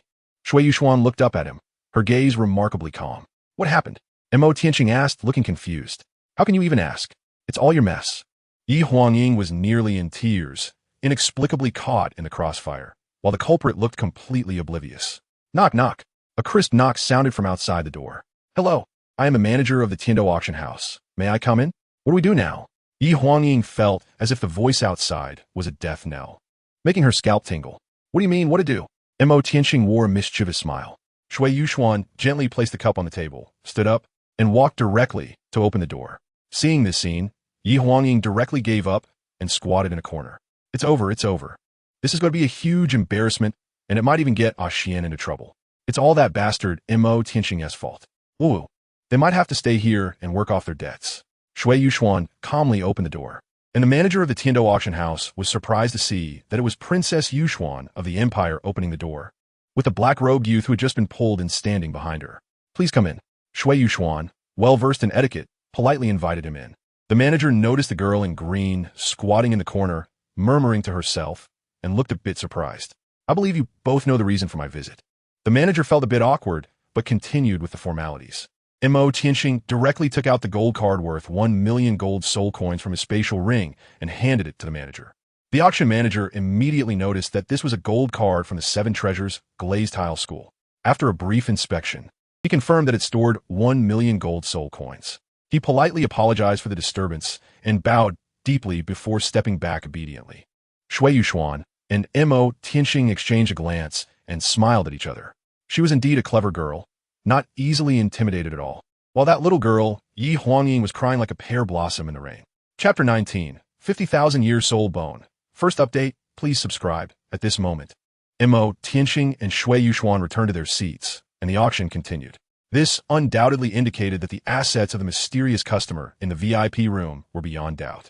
Titan sighed helplessly and sat back down, knowing he had missed his chance. Although he still had 50,000 gold soul coins to add, raising the stakes for the other party would only increase their expenses and completely sow discord. The Li family was already severely weakened due to the incident with the Qian school, and they really couldn't afford to make enemies. The price of the Starfall Divine Iron remained at 720,000 gold soul coins. With the host's third inquiry and no responses from the audience, the host finally struck the hammer decisively, declaring, "Let us congratulate VIP number 14 in the VIP room for successfully bidding on the Starfall Divine Iron. The auction item will be delivered shortly." The Titan family of the Li family was left disheartened. The Starfall Divine Iron slipped away right under their noses. Wealthy nobles truly were something else. Mo Tianxing finally breathed a sigh of relief. He was genuinely worried that some clueless guy would jump out and compete with him for this item. It seemed that those big shots were only after the three main items and had no intention of wasting money on something useless like this. Originally, Yi Huangying, who was squatting in the corner feeling sad, vaguely heard that the Starfall Divine Iron had been auctioned off by VIP room number 14. Wait, number 14? Yi Huangying suddenly turned her head, only to find her good friend sitting across from Mo Tianxing, sipping tea, chatting, and watching the auction. The scene was quite a dog abuse, and her expression instantly darkened. "Are you two teaming up to mess with me?" Yi Huangying immediately pounced like a hungry tiger, throwing Shui Yuxuan onto the sofa and tickling her, making her giggle and blush, repeatedly pleading for mercy, saying she wouldn't dare anymore. Mo Tianxing enjoyed the captivating scene before him, propping up his chin and seriously watching the two girls playfully tussle. Yi Huangying suddenly shot him a cold glance, surprised by how oblivious he was. What are you looking at? Haven't you seen my Qianer before? Oomph. Yi Huangying stood protectively in front of Shui Yuxuan. Shui Yuxuan quietly adjusted her slightly disheveled outfit behind her, tidying her hair a bit, as it wouldn't look good if outsiders saw her like this. At that moment, her fair and delicate face turned slightly red as she inadvertently caught Imo Tianxing's gaze through Yi Huangying and instinctively looked away. All right, Yezi, stop making a fuss, Shui Yuxuan advised, to which Yi Huangying huffed softly. Imo Tianxing finally shifted his gaze. To be honest, both of these little girls have quite a bit of substance. The auction items below quickly reached Imo Tianxing's soul-guided cannon, with a starting price of 100,000 gold soul coins. And each bid must increase by no less than 1,000 gold soul coins. When the host introduced it, claiming that this thing could annihilate a soul king of the 5 rings, the people present were somewhat skeptical. A fist-sized iron lump could kill a soul king? Do you really think soul kings are cabbages? Therefore, the audience did not really believe it. The members of the Titan family were also surprised when they saw this soul-guided cannon, because the auction venue claimed this item was a hidden weapon that could kill soul king-level powerhouses. It must have employed extremely sophisticated and complex forging techniques, which might allow them to research something from it. As a result, he just quoted a price of 12,000, which led to several VIPs competing for bids, and the price soared. When the price of this item reached over 200,000, the Titan family members lost hope. Spending so much to buy a hidden weapon was not worth it. Those competing for this item were all big shots from the VIP boxes, namely the red-robed Archbishop of the Wuhuan Hall branch of the Tiando Empire, the sect leader of the 7 Treasure Glazed Tile sect, and the 3 giants of the Snow Prince. The big shots present had all witnessed the explosive power of this item firsthand. It could take away 1 or even several soul kings without a problem. Perhaps they were just being hypocritical. They wanted to buy it back to study how to crack it, and maybe they could replicate it later. As for the effectiveness, that would depend on the situation. The red-robed Archbishop wanted to buy this item as a gift for the Pope. When the auction price reached 300,000, the Snow Prince thought it was unnecessary, while Ning Fengji thought the price was inflated and that he had a partnership with the craftsman who made this item, so he didn't laugh for this one. In the end, the soul-guided cannon was sold to the red-robed Archbishop for 300,000 gold soul coins. Imo Tianxing in the box was overjoyed. What a bunch of big spenders. After deducting the 10% service fee, he still had 2,700,000 gold soul coins left. This deal was simply a windfall. No wonder they say that those who sell weapons, the Blackfire merchants, make the most money. However, he also understood the old fellow's thoughts. They wanted to crack his technology, which was why the price was so inflated. Heh, if you can crack it, that would mean I lose. Yi Huangying looked at the iron lump she had been playing with earlier, and the final transaction price surprisingly reached 300,000, leaving her stunned. It must be that rarity makes it valuable. If there were 3 of them, each one's price should be lower. Shui Yuxuan, on the other hand, saw the intricacies within. I don't care. From now on, I want to cling to the big shots. You two can't escape, Yi Huangying said angrily. All right. Shui Yuxuan comforted her from the side. Imo Tianxing found the scene particularly amusing. The 2 people's personalities matched perfectly, and they were overly doting. The auction quickly arrived at the grand finale with 3 precious items. All the lights converged in one place, and everyone's gaze was drawn to the red cloth on the auction stage. Next, let's reveal one of our 3 grand treasures, introduced by the host with great enthusiasm. Capturing everyone's attention, he raised his hand to unveil the red cloth, revealing a pitch-black object resembling an arm bone, exuding a faint, mysterious glow. Everyone present was astonished. Imo Tianxing looked at the black, crystal-like arm bone on the auction stage. It was indeed a soul bone, a right-arm soul bone. The value of a soul bone to a soul master is self-evident, as it grants the owner an additional soul skill. The conditions for the birth of a soul bone are extremely harsh, with a very low probability of production. As the years increase, the probability fluctuates, and only a 100,000 year old soul beast will definitely drop a soul bone. This particular soul bone came from the right arm of 50,000 year old ghost wolf king after its death. It possesses a soul skill that combines control and explosive power, ghostly binding break. The effect is to imprison the enemy for 1 second, then unleash 2 sharp, ghostly energies to tear the enemy apart. The power of this soul skill is incredibly astonishing, capable of creating unexpected turns in battle. Arguably a divine skill. The starting bid for this 10,000 year soul bone is 1 million gold soul coins. Each bid must be no less than 10,000 gold soul coins. The host excitedly introduced it with his passionate voice, causing an uproar in the audience. A 50,000-year-old soul bone. Such a terrifying soul skill. This could easily serve as a soul skill for an 8th ring or even a 9th ring title Douluo. Unlike soul ring skills, the greatest advantage of a soul bone is that it can be passed down through generations, with the skill remaining unchanged. This treasure is extremely valuable for major sects and powerful forces, undoubtedly enhancing their foundation. Chapter 20. The extreme north. Is the Snow Empress denied? The right arm soul bone from 50,000 years was driven up to a sky-high price of 3 million, and it continued to rise. In the end, only Prince Shui of the Tiando Empire, Ning Fengji, the sect master of the 7 treasure glazed tile school, and the blue lightning tyrant dragon family were left in the bidding. As for why the red-clad archbishop of the Wuhuan temple did not bid, it was because this item was released by the Wuhuan temple. Among them, the bidding from the blue lightning tyrant dragon family was the fiercest. A soul bone with both control abilities and strong attack capabilities, particularly a right arm soul bone that specializes in killing, perfectly aligns with their martial spirit, making it incredibly precious. There are not many collections of 50,000-year-old soul bones among the top 3 sects on the continent. Eventually, the price was raised to 4 million, and they realized that the blue lightning tyrant dragon family was determined to contest this soul bone.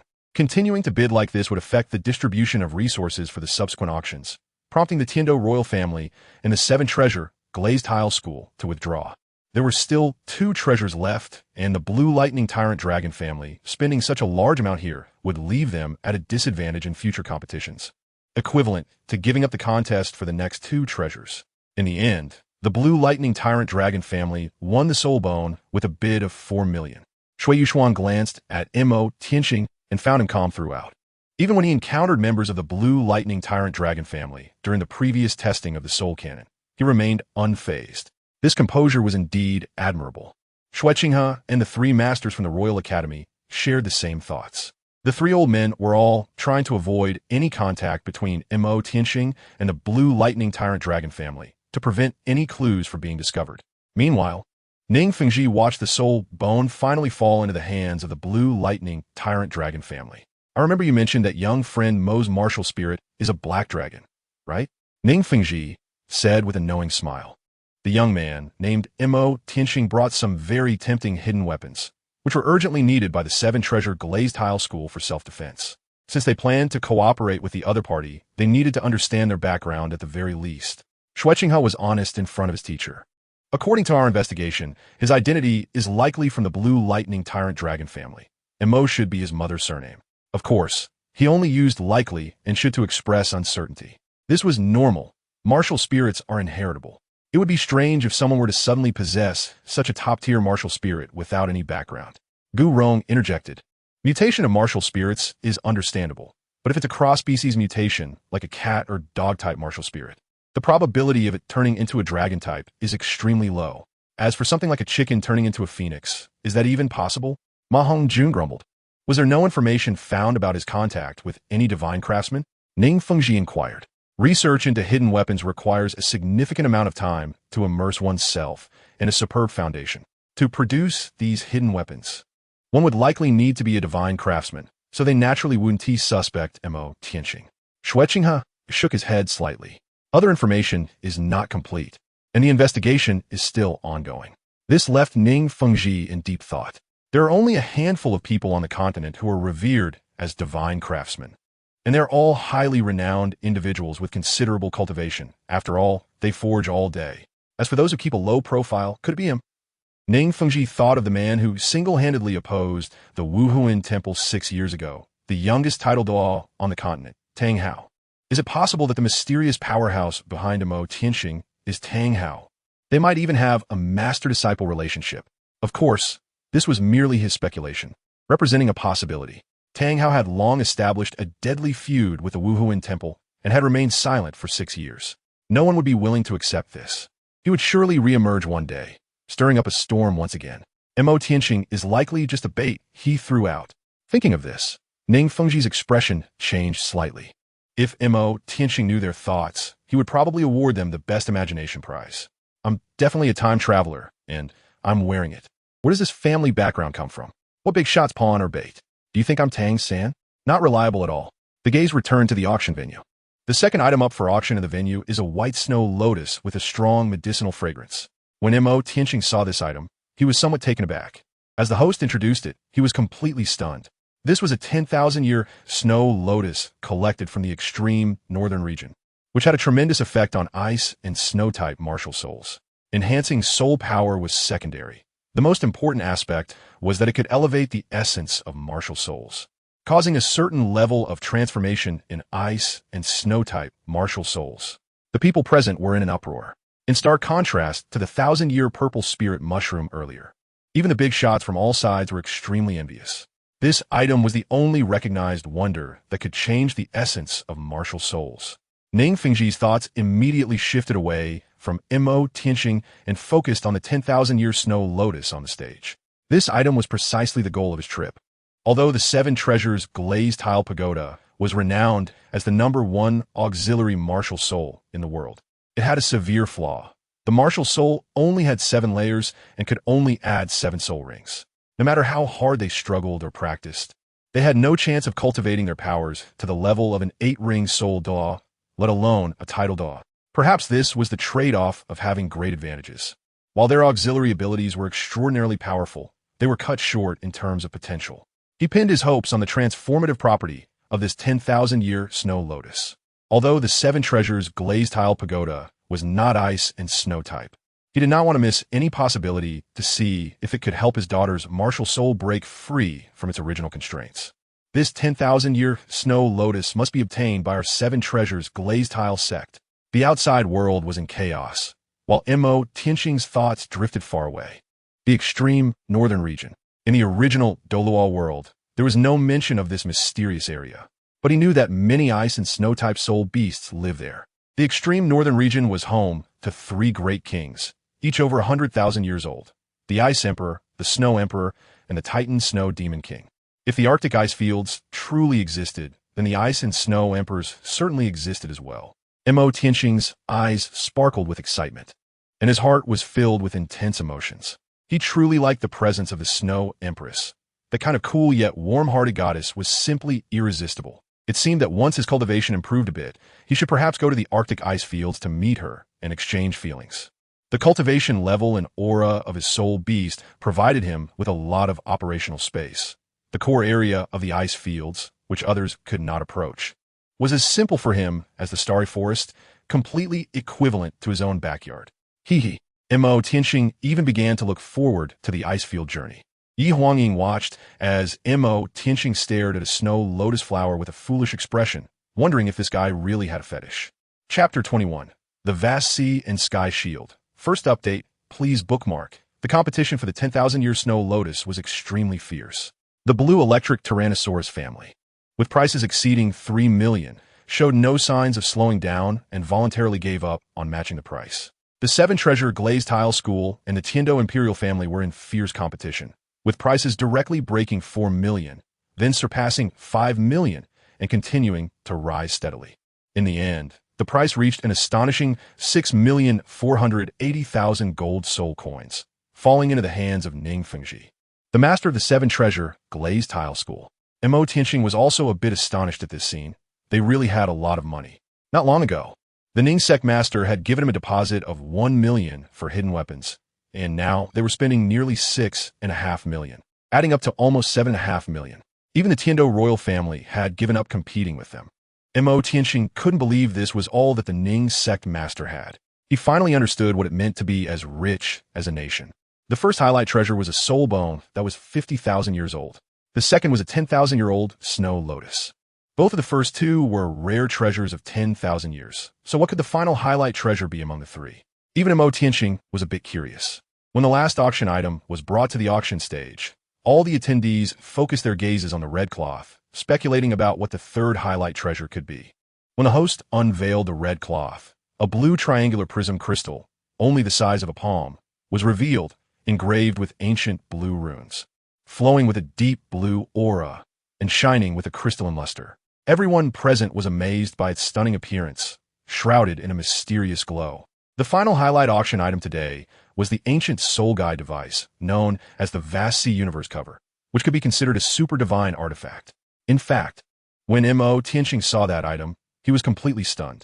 So that was it. So it turned out, the Vast Sea Universe cover, also known as the Heart of the Ocean, was a soul guide device comparable to a super divine artifact given by the Snow Knight Emperor of the Heaven Do Empire to win over Tang San. It was later confirmed that the true origin of this item was the Heart of the Ocean, a legacy left by the sea god. It was the key to inheriting the divine. So it turned out, during this auction, 3 treasures appeared, which respectively fell into the hands of the Blue Lightning Tyrant Dragon family, the 7 Treasure Glazed Tile School, and the royal family of the Heaven Do Empire. The first 2 major forces missed out.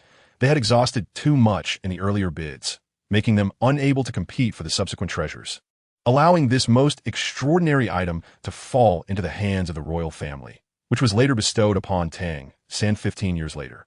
So this was where everything began. Mo Tianqing looked eagerly at the exquisite triangular prism on the stage. He had to obtain it. It was a tremendous opportunity that represented a divine inheritance. Even if he didn't want this divine position, there was no need to leave it to Tang San. If the other party didn't need this item and could still become the successor of the sea god, it indicated that he was destined by fate, a child of destiny. But if he couldn't, that would only mean that the other party was merely riding the wave of opportunity, a pig flying up due to the wind. This ancient soul guide came from beyond the continent, belonging to a group known as Sea Soul Masters. This treasure allowed people to roam freely in the ocean without fear and even gain the power of the sea, significantly enhancing their strength. The host on stage passionately explained, Sea Soul Masters? Roaming the ocean? This was particularly distant for inland soul masters, and they found this function somewhat useless. The most important thing was that they were inland. They didn't need the ability to roam the ocean. Was there a deity in the sea? Seeing the expressions of the audience below, the host seemed to have anticipated this reaction and smiled brightly. The second skill of the Hanhai Qian Shield was a divine skill comparable to invisibility. It could completely isolate one's aura, allowing the user to remain in a state of total invisibility until their soul power was exhausted. Upon hearing this, everyone present was stunned. Even the guests in the VIP room couldn't contain their excitement. A soul guide actually had 2 skills. It should be noted that only 100,000-year soul rings or soul bones came with 2 soul skills. While the ability to roam the ocean seemed somewhat useless, what truly made people envious was the divine skill of invisibility. Just the invisibility skill alone was enough for this ancient soul guide to be called a divine artifact. The scene erupted in excitement. Even Ning Fengji, who had previously bid for the 10,000-year snow lotus, was shocked that this item had such a divine skill, comparable to a 100,000-year soul bone. The snow prince of the Tiando royal family was even more eager at this moment, thinking, who the hell dares to compete with me? In the box, Mo Tianqing listened to the host's introduction below and secretly thought, as expected, they had not truly studied the Hanhai Qian Shield. This divine artifact actually had 4 skills. The ability to roam the ocean was merely a passive skill. They only truly understood the invisibility divine skill. Its second skill was called Qinquan Ding Shunjiao, which could immobilize anyone with mental strength below 3 times that of the user. While it could also immobilize those within 3 times, the duration of the confinement depended on the difference in mental strength between the 2 parties. The third skill was Angry Sea Wild Waves, which could summon tsunamis and was a group attack skill. The fourth skill was Qinquan PMO, which could disrupt and weaken the enemy's soul power, thereby reducing their strength. These 4 skills together constituted the true ability of the Hanhai Qian Shield, or the Heart of the Ocean. He currently had no significant ability to intervene in who would ultimately acquire the Hanhai Qian Shield. The Tiando royal family would definitely not let it go, with the other 2 major factions significantly depleting their financial resources, who would still compete with the Tiando royal family. It would purely be looking for trouble. Even after obtaining this item, the Tiando royal family had not been able to research its true nature. So Mo Tianqing was not worried. Thus, when the Hanhai Qian Shield was auctioned, the Snow Prince made a bid of 3 million, and no one dared to follow up. With their own interests protected, naturally, no one was willing to go against the Imperial family's face. In the end, the third and final treasure was sold for nearly the minimum price of 3 million gold soul coins, falling into the hands of the Tiando Empire's royal family. And the auction concluded successfully. The piece of Starfall Divine Iron, more than half a meter tall, was sent to Mo Tianqing. and he directly stored it in his storage ring, feeling relieved. This item was finally in his hands. The star sapphire was the most important thing for him now. The heart of the ocean still needed further planning. He needed to obtain this treasure before Tang San made his mark. Qian Renxue, playing the role of Prince Xueqinghe, would become his breakthrough point. It seemed it was time to have a heart-to-heart talk with Miss Qian. Mo Tianqing revealed a brilliant smile on his face. Are you still dawdling around while leaving? Yi Huangying looked at Mo Tianqing with a slight frown. On the VIP red carpet, Mo Tianqing once again encountered Ning Fengji and his group, who were now showing him a gentle smile. If you have time, Mo Xiao Wu is always welcome to visit the Seven Treasure Glazed Tile School. Mo Tianqing nodded slightly, greeted Xueqinghe and his sister Shui Yushuan, and signaled for Ning Fengji and the others to go ahead. Goodbye, big brother. Ning Rongrong, holding the exquisite jade butterfly, turned back and waved goodbye to Mo Tianqing with an innocent and romantic smile on her face. Mo Tianqing waved in response, pretending to be obedient. But don't think I don't know your true nature is that of a little witch. Yi Huangying looked at Mo Tianqing, who was so familiar with the Seven Treasure Glazed Tile School, and felt she barely recognized him. Shui Yushuan, however, guessed that most of his 1 million came from the Seven Treasure Glazed Tile School. He was going to compete with her for talent from the Tiando Imperial family. Shui Yushuan remained unfazed. Let's go back to the academy first. Mo Tianqing led the two girls toward the exit of the passage. Chapter 22, Starry Mirror Realm. Tiando Royal Academy. Mo Tianqing had just returned to his residence when he closed the door tightly. He took out the half-meter tall Starfall Divine Iron from his storage ring and swallowed hard. In his left hand, a green light flickered as a blade of life. Carved from jade, reappeared in his grasp. Mo Tianqing took a deep breath, gripping the knife with one hand and pressing it against the Starfall Divine Iron. With a slight exertion, the Divine Iron, which was difficult for outsiders to melt or move, was easily split open under the blade's emerald edge, truly as if it were soft as mud. As the blade passed through, it revealed a dazzling blue gem light, dotted with star-like specks, almost illuminating the entire room. Inside the Divine Iron, a massive piece of starlight sapphire was shining brilliantly, its gem lights swirling. Mo Tianqing's movements were very light, taking a long time to cut off the edges of the Divine Iron, leaving the rough outline of the starlight sapphire. He carefully removed the excess edges. Cutting the starlight sapphire felt very brittle, like cutting glass. Under his meticulous cutting, the irregular gemstone gradually transformed into a soccer ball-sized, relatively round blue crystal ball, with a starry brilliance inside resembling deep space, emanating a dazzling blue light. Mo Tianqing held it in his palm and carefully examined it, discovering that there seemed to be a small point of light buried in the center of the starry blue sapphire orb. Just then, a system prompt suddenly popped up in front of Mo Tianqing. Ding! Special starry blue sapphire orb detected. Would you like to inscribe a special space inscription? Special space inscription? Mo Tianqing's eyes sparkled with a unique brilliance, and he immediately chose to confirm.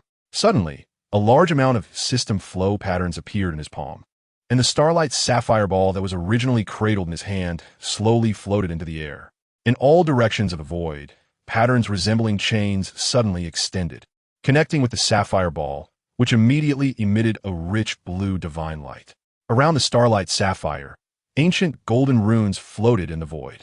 Mo Tianqing was stunned. The change was too big, wasn't it? Could it be that the system heard his thoughts and really intended to give him a small world? After a long period of transformation by the system's power, the starry blue gemstone imprinted with golden runes slowly faded its patterns, and a blue crystal ball, polished and enchanted, floated in the void. At that moment, the system's prompt box reappeared in front of him.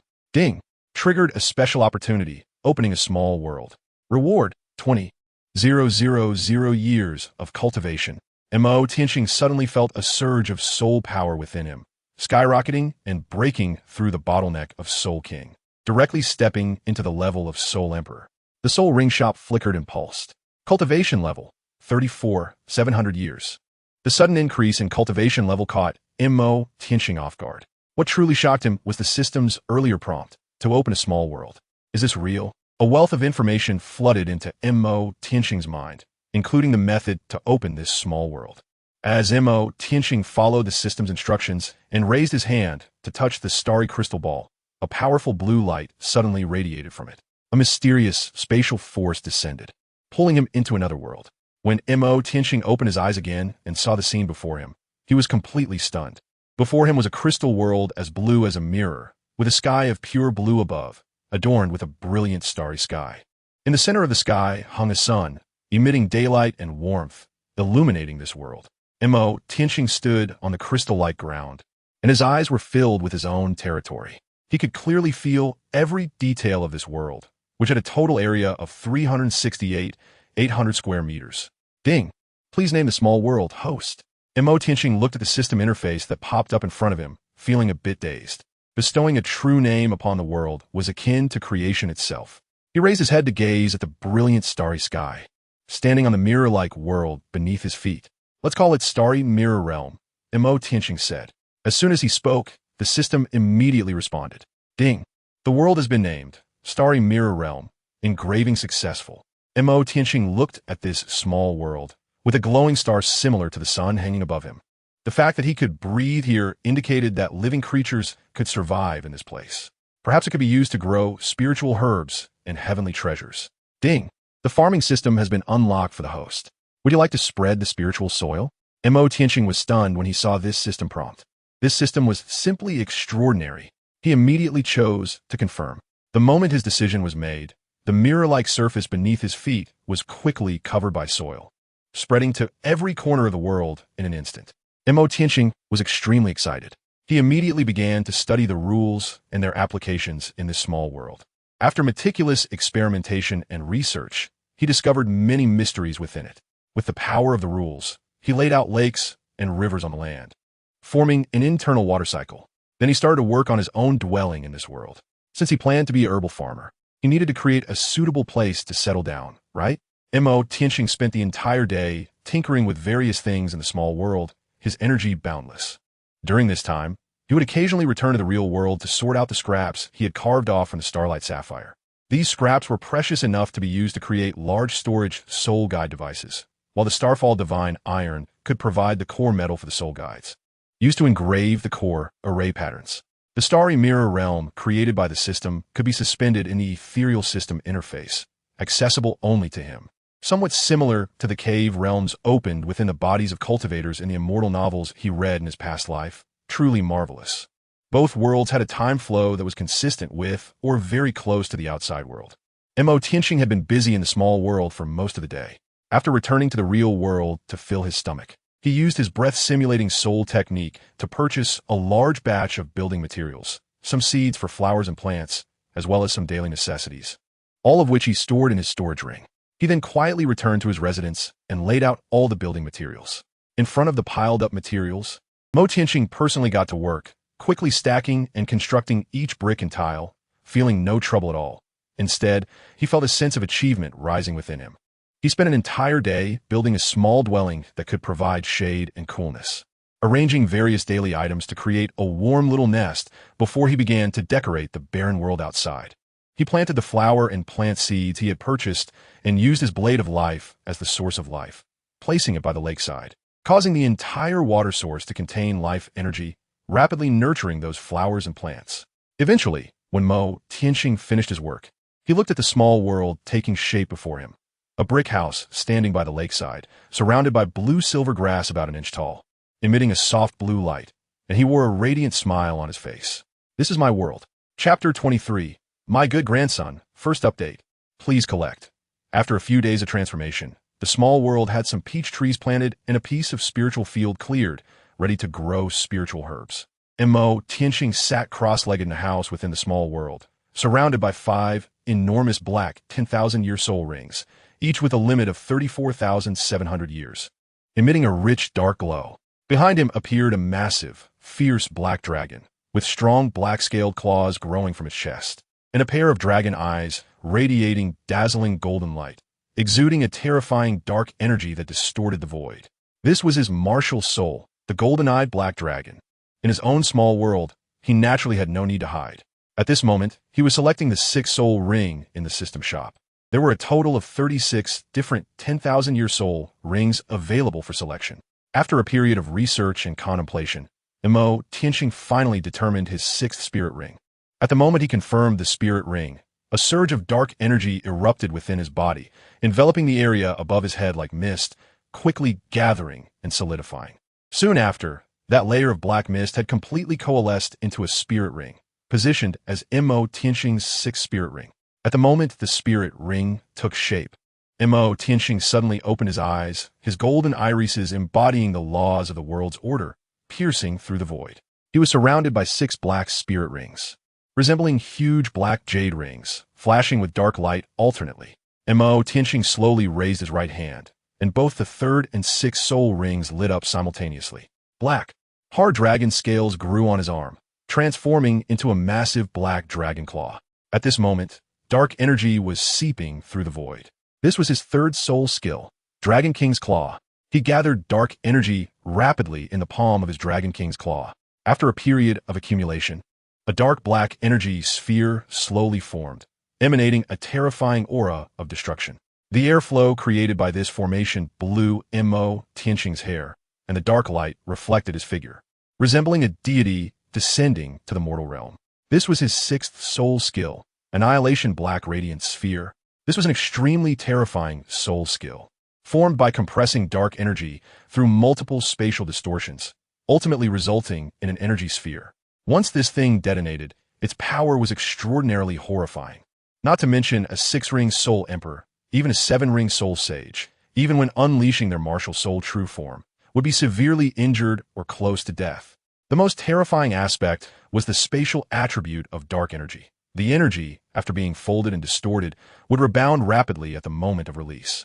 That force would disperse within the injured person's body, directly tearing apart their organs from the inside. The dark power acted like maggots on a bone, continuously destroying the enemy's body with astonishing lethality. At 15 years old, a 6-ring soul emperor would undoubtedly cause a sensation in the outside world. This level of cultivation speed was simply unattainable for ordinary people. Even Tang Hao, known as the youngest titled Douluo on the continent, only became a 6-ring soul emperor at the age of 25. His cultivation was far too advanced. Reaching 5-ring soul king at 15 indicated he was a rare super genius seen once in 100 years. But if he reached soul emperor at 15, that was pure horror, and others' fear could lead to a nearly demonic notion of persecution against him. For others, such a situation was not suitable to appear in public, as it would easily attract targeting. However, this was not a concern for Mo Tianxing. He never intended to reveal his true cultivation in front of others. All stemming from his 1st soul skill, breath simulation. He could easily simulate his true configuration of 6 black soul rings into 2 yellow, 1 purple, and 2 black for a 5-ring soul king. In life, it's best not to expose oneself to the sunlight. Now that he had reached the cultivation of a 6-ring soul emperor, it was time to visit the sunset forest. He had been keeping an eye on the ice and fire yin-yang, where Dugu Bo was located, and he had even prepared the spiritual fields for planting immortal herbs. However, there was no rush. He needed to prepare in advance. He wasn't worried about soul beasts. The dragon might naturally exuded from him was like 100,000-year soul beast to soul beasts. They wouldn't dare to attack him. Just sensing his presence, powerful soul beasts would retreat in advance, not daring to confront him. What he was more concerned about was encountering Dugu Bo directly. Although Dugu Bo was the weakest among titled Douluos, he still had overwhelming strength compared to him. A soul emperor had almost no chance against a titled Douluo. However, he possessed a small world. If he encountered any danger, he could directly hide in the small world, where even titled Douluos couldn't detect his presence. His safety was guaranteed, and not going the ice and fire yin-yang, would be a disservice to himself. Moreover, he knew Dugu Bo's Achilles heel, the poison of the green scale Serpent King. Coincidentally, he knew how to help Dugu Bo relieve the snake poison and was confident he could cure his precious granddaughter. Perhaps he could even have a reunion with Dugu Bo like Tang San did, and with a titled Douluo backing him, that would definitely be a good thing. At the Heaven Do Royal Academy, in the Hall of Teaching, Meng Xinji looked at Mo Tianxing in front of him. Mo Tianxing slightly nodded, temporarily leaving the academy for a while, specifically to ask the 3 elders for his resignation. Bai Baoshan and Jiling were also present and were not surprised by his resignation. In fact, it could be said to be inevitable. They had speculated early on that Mo Tianxing had a mysterious, powerful figure behind him, his true life mentor. From the Tian Do auction a few days ago, they vaguely inferred that the mysterious strongman behind him was very likely a divine craftsman. Otherwise, it would be impossible to create that unique, soul-guided cannon. Dream God Machine had no intention of stopping him. They had already made it clear before he became a disciple that they would not interfere with his freedom, imposing almost no restrictions on Mo Tianqing. Be careful on your journey. Safety first, Dream God Machine said, stroking his grizzled beard. Go ahead. Mo Tianqing performed a teacher salute to the three of them before leaving. Watching Mo Tianqing's departing figure, Jilin's gaze was somewhat complicated. This child, has there been any movement from the blue electric Tyrannosaurus family? Dreaming Machine turned to Bai Baoshan and inquired. The blue electric Tyrannosaurus family was also present at that auction, and they encountered Mo Tianqing. They were genuinely concerned that the blue electric Tyrannosaurus family might sense something, which was their biggest worry. On the surface, there seemed to be no movement, but secretly, they had probably already begun their investigation. Bai Baoshan sighed softly, feeling somewhat unwilling, worried that the blue electric Tyrannosaurus family would come to snatch people away. Dreaming Machine sighed slightly, believing that some things are inevitable and cannot be avoided, so let it be. Mo Tianqing had just bid farewell to his three masters and was still inside the academy when he turned a corner and encountered a group of people wearing clothes adorned with the blue electric Tyrannosaurus family crest, ranging from young to old. Mo Tianqing felt a bit ridiculous at first, wondering if they really would. Before he could react, the spirited old man excitedly exclaimed, "My good grandson!" Xue Qinghe turned the corner and encountered this scene, momentarily pausing in his actions. Chapter 24. Would you like to hear me tell a story? Mo Tianqing looked at the family of the blue electric Tyrannosaurus, especially the old man who exclaimed "my good grandson," which made his skin crawl. His expression immediately darkened. This old man is trying to take advantage of me, right? One of the suave middle-aged men was surprisingly nervous at this moment, carefully examining Mo Tianqing's face, as if trying to recognize and find similarities. Are you Kairos' child? His words revealed a hint of uncertainty. To be honest, he had been quite the womanizer back in the day, and even if he had offspring scattered outside, he couldn't be bothered as long as he was comfortable. Unexpectedly, an old man from a family participating in the Heaven Do auction noticed a remarkably talented young man with a top-tier dragon martial soul and whimsically decided to investigate. When they received the investigation results, they were all stunned. The boy named Mo Tianqing coincidentally matched the age of the child taken away by a Mo family woman over a decade ago. That child had not yet turned 6 when he left the family, so naturally, they had no idea what his martial soul was like or whether he had inherited the blue electric Tyrannosaurus martial soul. At that time, they didn't take care where the mother and child went. It was of no importance. Who would have thought that over a decade later, that lost child seemed to reappear before their eyes, showing up as an unparalleled genius? In such a situation, they naturally had to confirm this. If it was true, they must bring the child back to recognize their roots.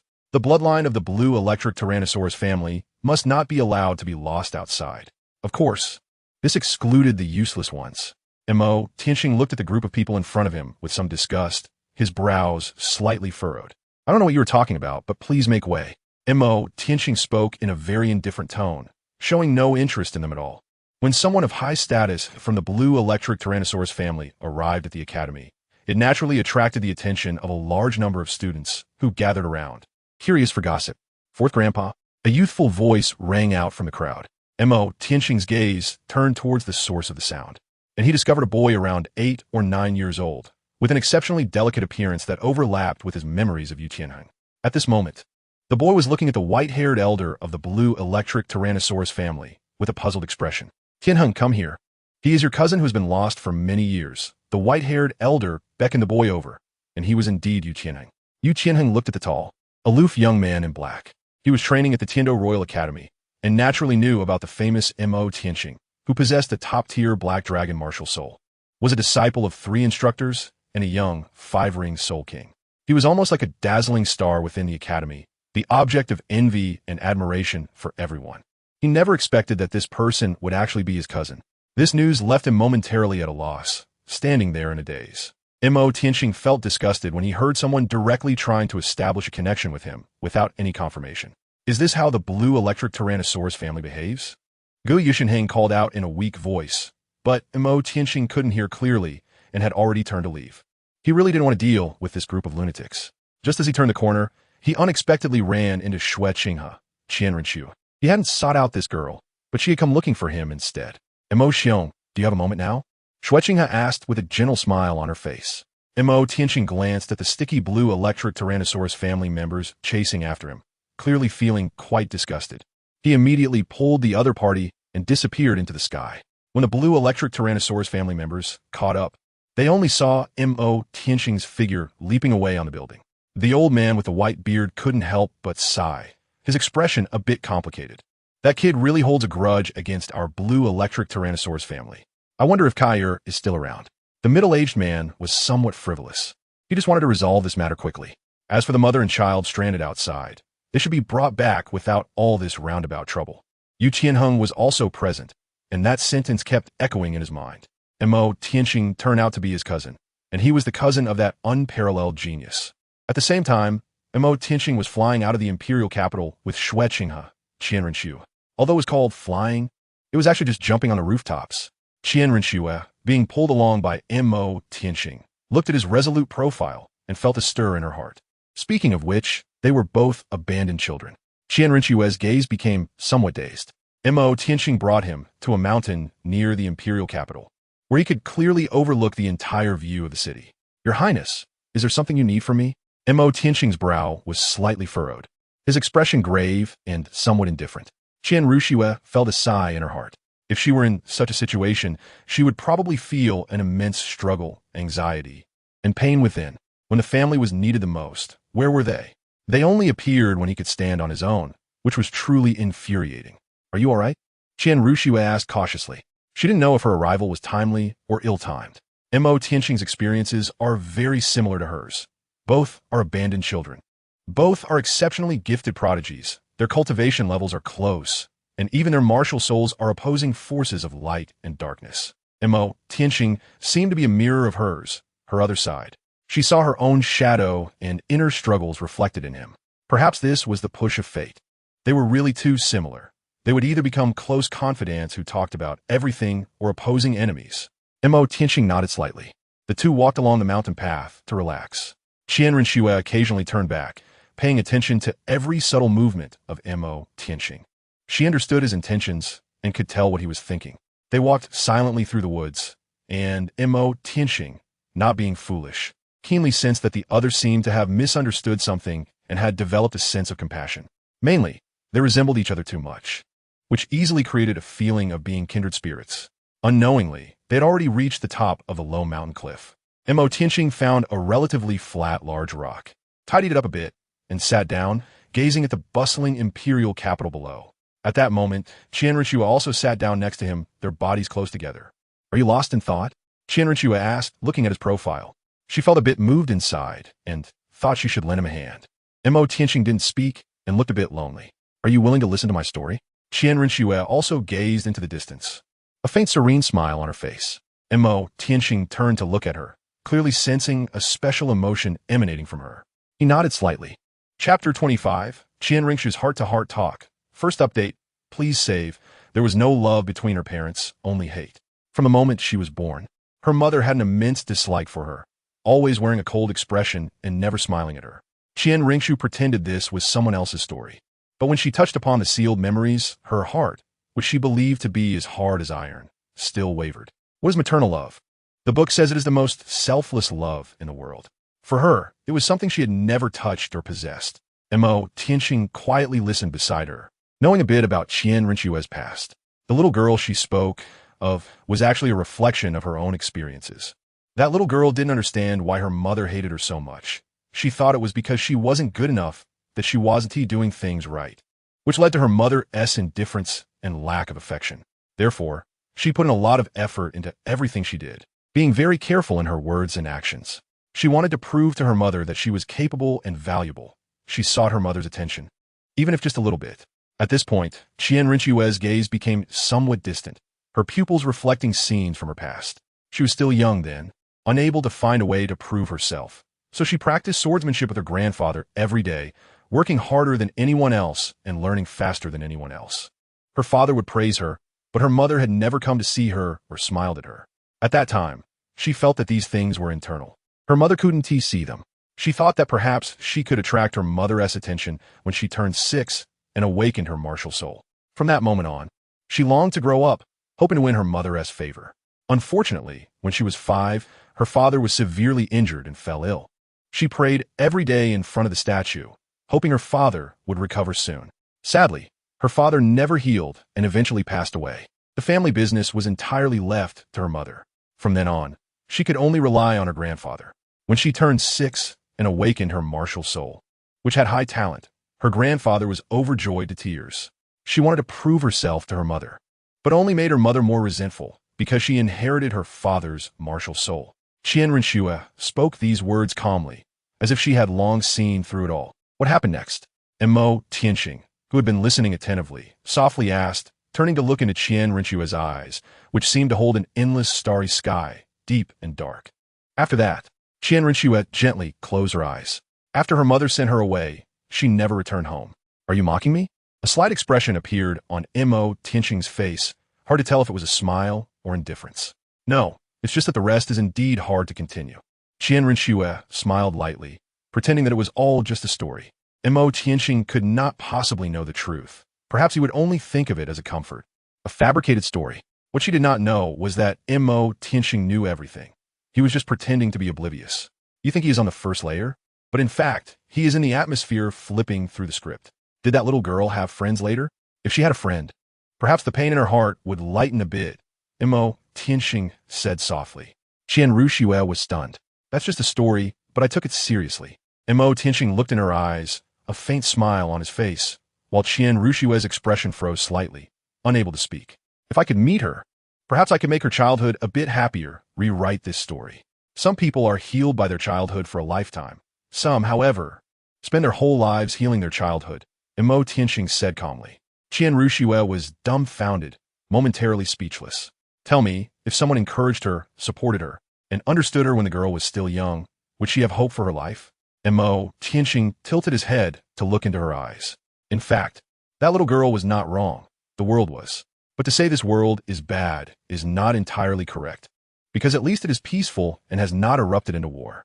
The sadness and happiness in the world are relative. It is impossible for no one to be hurt. A world like that is too idealistic and empty. It cannot exist in reality. Qian Renxue listened seriously to his words. What about the divine realm? Will an ideal world appear there? Mo Tianxing smiled. I'm not a god, nor have I ever been to the divine realm. However, it depends on what kind of beings make up the divine realm. If they're still humans, then there won't be much change at its core. Greed is inherent to human nature. In fact, if we lose the struggle and the world of emotions and desires, it might also lose its meaning. Who knows? What we need is to seize the moment, live wonderfully, and have no regrets about experiencing life in this world. Mo Tianxing's words left Qian Renxue in deep shock, causing a tremendous impact on her spirit. Looking at the world from a different perspective opened up a new world for her. The misfortunes of childhood had already occurred, but now she wanted to seize the existing luck. A smile gradually appeared on Qian Renxue's face as she looked at the young man in black beside her with the identity of Gettinga, the crown prince, her eyes sparkling with light. At that moment, she was certain that this young man was an angel sent to save her. She had already missed so much and didn't want to miss any more. Everything had to be grasped by herself. He was filled with secrets that piqued her strong interest. Qian Renxue stood up from the large rock, and Mo Tianxing looked up at her, seeing the light sparkling in her eyes. Qian Renxue extended a hand to him. Would you like to be my friend? Her eyes sparkled with lively light. Mo Tianxing naturally placed his hand on it. Are you trying to save me?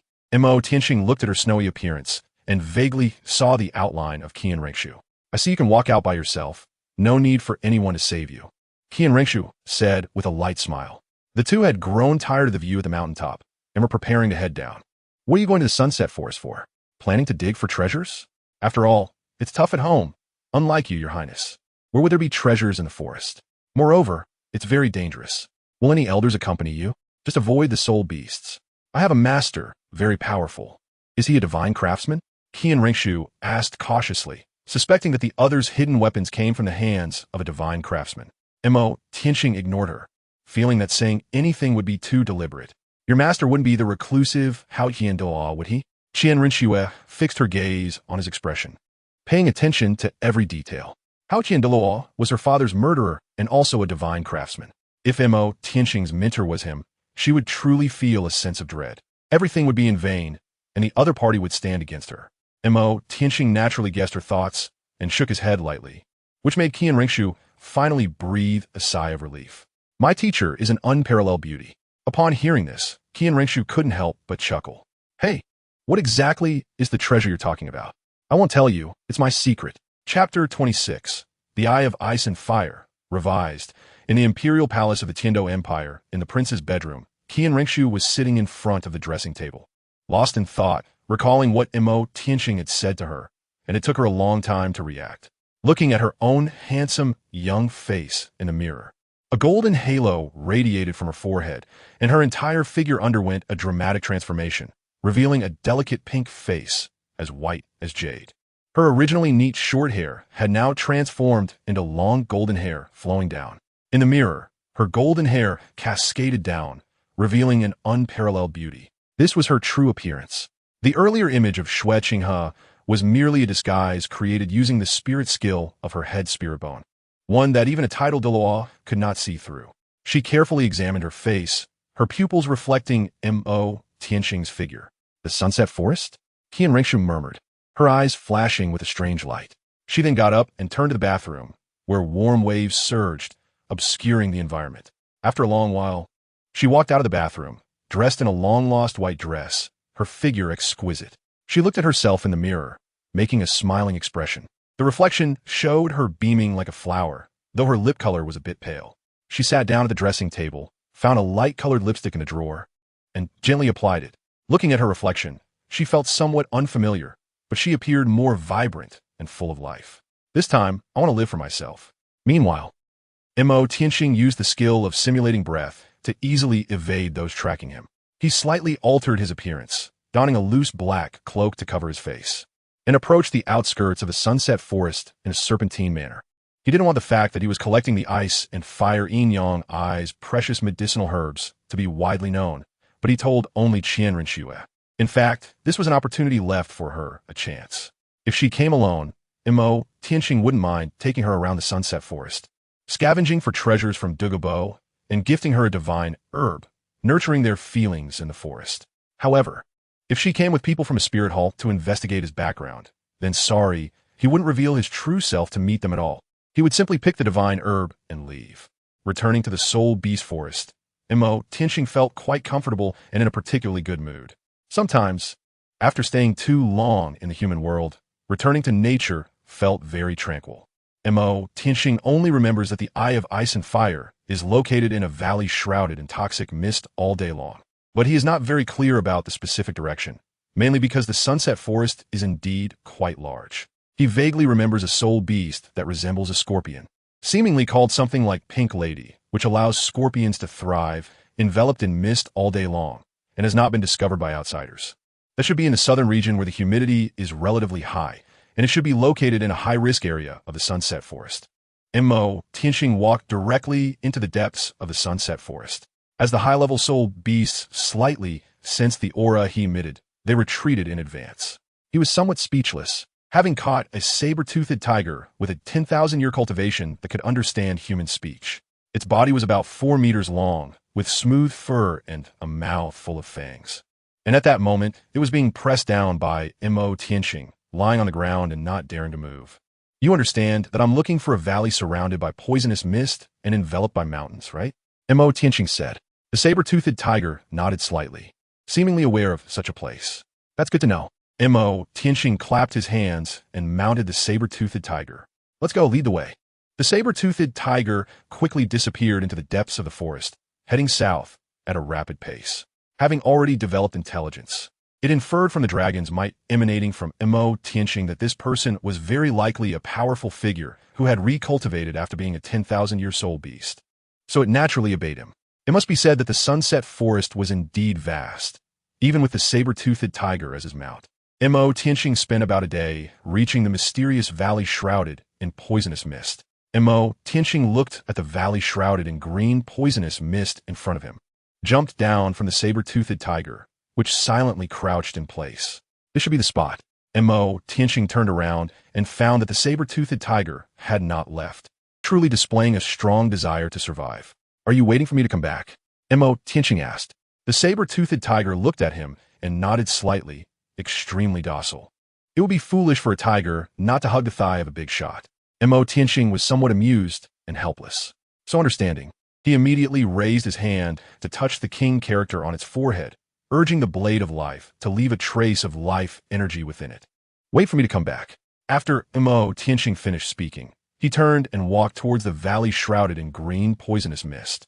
The green mist came from a plant called the Green Scale 7 Deadly Flower, which was a deadly poison barrier for low-level soul masters, but had no effect on Mo Tianxing, easily resolved by the blade of life within him. He walked straight through the poisonous mist, making his way up the mountain until he stood at the peak of the valley, gazing at the rolling clouds. It was sunset, and the afterglow dyed the clouds a golden-red color, resembling waves. The sunset forest was indeed aptly named. Outside, there was poisonous mist, and above there were clouds, isolating this treasure land from the world, making it hard to notice. He really didn't know how Dugu Bo had found this place back then. Mo Tianxing flew straight towards the valley shrouded in mist, simultaneously activating his second soul skill, Dragon Transformation. A pair of black dragon wings sprouted from his back as he soared downwards at incredible speed. He penetrated the cloud cover enveloping the valley, like a black dragon descending, and from the sky, he could see the ice and fire spring at the center of the valley, teeming with life and lush greenery below. Dugu Bo was not present at this location, and the system's danger level only registered 1 star. As for where that 1 star came from, if he carelessly consumed immortal herbs or poisons, there was a certain probability it would send him away. Montak Tianxing Smeedet. The ice and fire duality eye, here I come. Before landing, Mo Tianxing carefully flapped the wings behind him and gently descended at the edge of the ice and fire duality eye spring. It was an oval-shaped pool. The spring water divided into milky white and crimson. Though both were in the same pool, they were distinctly separated, resembling the yin-yang symbol. This was indeed the ice and fire duality eye, with the milky white representing the cold extreme yin spring and the crimson representing the blazing yang spring. At the focal point of the ice and fire duality eye, there were 2 small circular pieces of land. In the center of the cold extreme yin spring's small piece of land grew a white herb that looked like a large white flower with an octagonal shape, its center sparkling like ice crystals with tiny flower stamens. On the circular piece of land in the center of the blazing yang spring, there was a plant resembling a cabbage but entirely fire red. These were the 8-dimensional ice grass and the blazing fire apricot vegetable, the 2 divine herbs that Mo Tianxing had longed for. Mo Tianxing immediately spread his wings and flew to the 8-pointed ice grass, plucking its icy flower heart and swallowing it instantly. The breath of cold ice immediately spread within his body, making even Mo Tianxing, a 6-ring soul emperor, feel a chill. He then charged towards the fire apricot, using his claws like knives to directly break open the plant and take its core, swallowing the red heart. The dual attributes of ice and fire began to spread within him. He then plunged into the ice-fire spring, starting to refine the medicinal properties of the 2 celestial herbs. Chapter 27. Collecting Celestial Herbs. First update, please save. Mo Tianxing infiltrated the depths of the ice and fire duality springs, using the external forces of the cold yin spring and the hot yang spring to neutralize the violent ice and fire powers within him. Deep in the spring, Mo Tianxing felt the intense medicinal properties of the 2 great celestial herbs in his body, which passively activated his golden-eyed black dragon martial spirit, causing dark and hard dragon scales to appear on his surface. The scales exhibited bright patterns resembling magma, while on the other side, frost-like markings emerged, with red and blue alternating, looking extremely strange. Fortunately, his physique was strong and domineering enough to support the struggle between these 2 completely opposite forces within him, while also adjusting the balance of the 2 powers, gradually finding a point of neutral convergence to blend and refine the medicinal properties within. The entire treasure land fell into silence again as night quietly descended, due to the isolation effect of the valley's cloud layer. The temperature difference between day and night was not very significant, maintaining a relatively constant temperature. After more than an hour, the originally calm ice and fire extreme spring suddenly showed a ripple, with a pitch-black shadow quickly rising from below the spring. With a splash, a dark figure broke through the polar spring water, leaping into the air, unfurling its massive black dragon wings, and hovering directly in the air above the ice and fire duality springs, exuding both hot and cold breaths, with long black hair billowing and golden eyes shining brilliantly. It was none other than Mo Tianxing. Just after absorbing the medicinal properties of the 2 celestial herbs, he saw the system prompt box. Ding! successfully absorbed the 8-dimensional profound ice grass and the fiery apricot blossom, gaining immunity to ice and fire elements. Reward: 5,000 years of cultivation. Current cultivation: 39,700 years. Mo Tianxing could clearly feel the power within him rapidly increasing, with his soul power breaking through several levels in succession. More importantly, Mo Tianxing distinctly sensed that his cultivation speed had accelerated. His cultivation was constantly increasing, even while lying down. The automatic improvement of cultivation had always existed, but the speed was much slower, with very little increase in years, akin to a mosquito's leg. However, now, after the transformation by the 8-angled mysterious ice grass and the fiery apricot blossom, the speed of self-improvement in cultivation had significantly surged, turning from a mosquito's leg into something truly valuable. Mo Tianxing descended at the edge of the eye of ice and fire, feeling the change in the power within him. A hint of satisfaction flashed in his eyes. He then looked up and immediately saw other celestial herbs growing by the spring. His eyes suddenly brightened. He promptly took out a jade herb hoe from his storage ring and began to dig up the celestial herbs, roots and soil included. The first target he set his sights on was a plant whose roots and leaves resembled wisteria drapes, finely combed, with a golden tulip blooming at the top. Its rich fragrance even causing Mo Tianxing to feel somewhat intoxicated. It was the ethereal fragrance of a rare, celestial herb. Mo Tianxing's eyes were bright. This fairy herb could detoxify 100 poisons and would make the taker immune to all toxins. This medicine is of great use. Mo Tianxing decisively dug it out and planted it in his own small world, watering it with spiritual spring to bring it back to life. Suddenly, a system prompt appeared before him. Ding! Successfully planted fragrant Qiu activated the spiritual medicine system. Celestial herb recorded successfully. Reward: 1,000 years of cultivation. Mo Tianxing's cultivation suddenly jumped from 39,700 years to 40,700 years. He was somewhat dumbfounded. Is this system for real? It even has a collection function for the pharmacopoeia? This left him feeling a mix of emotions. As he had directly consumed the octagonal ice grass and the fiery apricot blossom, he immediately opened the system's spiritual herb catalog and let out a sigh of relief. The octagonal ice grass and the fiery apricot blossom he consumed were indeed listed in the catalog, and they were ranked first and second, with the third being the fragrant Kira. The catalog detailed the effects and years of these spiritual herbs, meticulously recorded. Phew! Thankfully, there was no loss. However, refining the 2 divine herbs directly rewarded him with 5,000 years of cultivation, while recording a single divine herb rewarded him with 1,000 years of cultivation. It seems this is the incentive provided by the spiritual herb catalog system.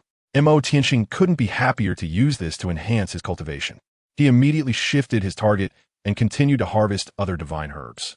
In a corner, he spotted a unique tulip, which was the Kira tulip. He remembered that this divine herb, after being consumed by Ning Rongrong, allowed her martial soul, the 7-treasure glazed tile pagoda, to evolve in the 9-treasure glazed tile pagoda. This was the shackles that the 7-treasure glazed tile sect had longed to break throughout its existence. Mo Tianxing immediately put away the others for future use. Ding! Successfully recorded the Chihuahua tulip. Reward: 1,000 years of cultivation. Ding! Successfully recorded the Qirong Tongtian chrysanthemum. Reward: 1,000 years of cultivation. Ding! Successfully recorded the 8-petal immortal orchid. Reward: 1,000 years of cultivation. Ding! Successfully recorded the coxcomb phoenix sunflower. Reward: 1,000 years of cultivation. Ding! Successfully recorded. Looking at his rapidly increasing cultivation, and the gradually increasing immortal herbs planted in the spiritual field of his small world, he felt overjoyed. This ice and fire duality, indeed, did not disappoint him, and neither did the system. Just as he was happily going to harvest the next immortal herb, he stopped in front of it, and the smile on his face faded a bit. It was a flower that looked very ordinary, a white flower about the size of a palm, resembling a peony, with a few blood-red petals. It had no leaves, and the stem connected to a piece of black stone below it, as if it had grown out of that black stone. The heartbreak read, knowing what Xiao Wu had gone through, he instinctively felt some aversion towards this immortal herb. Couples recognized by it seemed to always meet a tragic end, with outcomes that were too heroic. Perhaps it itself symbolized separation and sorrow. Mo Tianxing hesitated for a moment, but ultimately took the entire immortal herb away. The love recognized by this flower would not have a good ending. He was worried that with this thing, history would repeat itself, and this immortal herb could not be left behind even more. Mo Tianxing immediately began to harvest other celestial herbs. After going around in a circle, he had harvested a total of 11 celestial herbs, along with some high-aged spiritual medicines, all of which he dug up with roots and soil. Working at the ice and fire Tuyang until late at night, digging for celestial herbs and searching for spiritual medicines just because of these, along with the 8-pointed Qian ice grass and the fierce fire apricot flower. His cultivation level had increased by nearly 17,000 years in total. This was quite terrifying. Now, his cultivation level was close to 52,000 years, equivalent to the strength of a 7-ring soul sage in the Soul Master system. Once he added the 7th ring, he would possess the true form of his martial soul. The true form of the golden-eyed black dragon's martial soul, reaching the level of 7-ring soul sage, marked a watershed moment, the time when his top-tier martial soul truly unleashed its power. Without delay, Mo Tianxing immediately found a hidden cave, selected the 7th soul ring in the system shop, and confirmed it directly. The pitch-black soul ring cloud and mist descended once again, and in the darkness, Mo Tianxing's martial soul was naturally released, with 6 massive, pitch-black, 10,000-year soul rings coiling around him. As his cultivation years increased, all 6 soul rings have been upgraded to the terrifying level of 52,000 years, especially those soul skills affected by the age of the soul rings, whose effects had nearly doubled. Chapter 28. Duel with Poison Douluo. Inside the cave. At this moment, Mo Tianxing was absorbing the 7th soul ring. Dark light flickered around him, and the golden-eyed black dragon martial soul behind him began to undergo a transformation, its overall form rising slightly and becoming more solid. The golden-eyed black dragon emitted a heavy dark aura that compressed the entire space, creating a purple-black vortex in the void.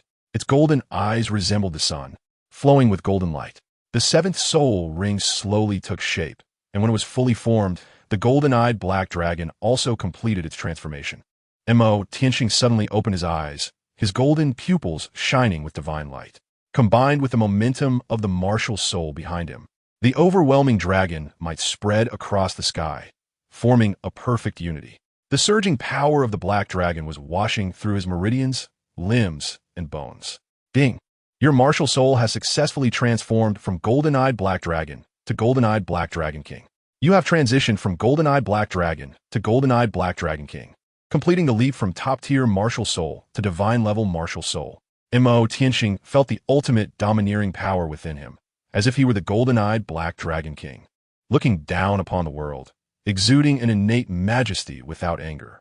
Surrounding him were 7 massive black 10,000-year spirit rings, significantly larger than other spirit rings, as dark as ink.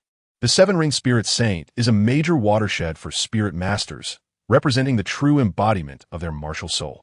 Entering the spirit saint realm already places one among the ranks of world-class powerhouses, with only differences in soul power, soul rings, and physical strength compared to the 8-ringed spirit Douluo. At this moment, Mo Tianxing was completely like a humanoid giant dragon, his physical strength unmatched even by title Douluo, capable of cracking the ground with just a stomp. His soul power far exceeded that of a soul sage, reaching the level of soul Douluo, and his soul rings were incredibly domineering, all being 50,000 years old. Now, even an 8-ring soul Douluo posed no threat to him, and he had a certain level of self-protection against a 9-ring title Douluo. If it weren't for the Eye of Ice and Fire, he wouldn't have been able to quickly elevate his cultivation to the threshold of a 50,000-year 7-ring soul sage. Mo Tianxing happily put away his martial soul and soul rings. Since he had taken advantage of Dugu Bo, he naturally had to give the other party some compensation. Otherwise, he would feel a bit guilty. Thus, Mo Tianxing took out a small piece of paper and quickly wrote down the solution for resolving the poison of the emerald python. Then, and walked towards the cave entrance. With 10 years ahead of time, Dugu Bo's poison should not have penetrated deeply into the marrow, making it easier for his precious granddaughter to heal. However, as soon as he reached the cave entrance, Mo Tianxing saw the precious land he had stripped bare and couldn't help but slap his forehead. Forget it. He might as well refine some antidote to suppress the poison's onset. Otherwise, it would drive him crazy. Mo Tianxing immediately returned to the cave, set up a medicinal cauldron, and began to refine the antidote. He mixed in a trace of blood containing the properties of 8-pointed mysterious ice grass and fiery apricot blossom among these pills. After spending most of the day on it, he finally finished and the sky was already dimly lit. Mo Tianxing was about to store the refined elixir into a jade bottle when the system suddenly lit up, and the originally dangerous level of 1.5 skyrocketed to an alarming 4 stars in orange. At the same time, a hoarse roar from an old man echoed through the valley, creating a terrifying atmosphere. Is Dugu Bo back? Mo Tianxing immediately retracted the 3 bottles of antidote in his hand and activated his first soul skill, Mirror Flower Water Moon, Breath Simulation, with Breath Simulation activated. Dugu Bo could not see the true form of the protagonist's martial soul. His figure rapidly changed, donning a black robe that concealed his face, and a pair of massive black dragon wings unfurled from his back. Dugu Bo looked at the devastated treasure ground, his anger boiling over, and he roared, shaking the heavens. Who dares to destroy my medicine garden? Dugu Bo's emerald green eyes brimmed with killing intent, his palm clenched tightly in anger, forming a claw-like shape. The blue-scaled serpent emperor martial soul emerged around him, and beneath him, 2 yellow, 2 purple, and 5 black soul rings rose in succession, his aura soaring explosively, breaking through the clouds above. He immediately detected soul power fluctuations from the mountain cave. He transformed into a green long rainbow and shot toward the cave at high speed. How dare something that belongs to me linger here? Truly unaware of their own mortality. A pitch-black figure charged out from the cave, a black-robed man with an indistinguishable face, shrouded in 2 yellow, 2 purple, 4 black, and 1 red soul rings. 100,000-year soul ring? Dugu Bo's heart skipped a beat when he saw the opponent's soul ring configuration. The opponent was also a 9-ring title Douluo and possessed a 100,000-year soul ring. Dugu Bo's 7th soul ring suddenly lit up, and the blue-scaled serpent emperor martial soul behind him directly revived. A flash of light passed below him, and a coiling greenish-blue venomous snake rose up beneath his feet. The blue-scaled serpent emperor was several dozen meters long, with prominent horns and a massive triangular snake head adorned with a fleshy crown, its lantern-sized vertical eyes shimmering with a cold light, while the overwhelming green soul power fluctuations rippled through the void. Dugu Bo stood atop the blue-scaled serpent emperor's head, his gaze fixed on the mysterious black-robed man ahead. At the same time, the dark 8th soul ring on his body suddenly lit up. The blue-scaled serpent emperor beneath him opened its blood-red mouth, gathering terrifying green energy and roaring forth. 8th soul skill, Time Freeze. Once enveloped by this green divine light, even a title Douluo would be imprisoned. Mo Tianxing looked at the green rainbow, rushing towards him, and couldn't help but feel a bit speechless. Without any hesitation, he directly unleashed his 7 or 8 ring skills, showing that he truly regarded him highly.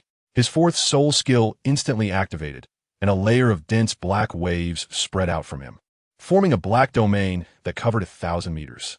The light was swallowed up, and the world suddenly turned dark, causing visibility to vanish. 4th soul skill, Black Domain. Dugu Bo watched as the surrounding area darkened. The emerald divine light emitted by the Emerald Python Emperor was immediately reduced by about 60% as it traversed the black domain, enveloped by a special negative effect. Black wind blades swept towards him from the void.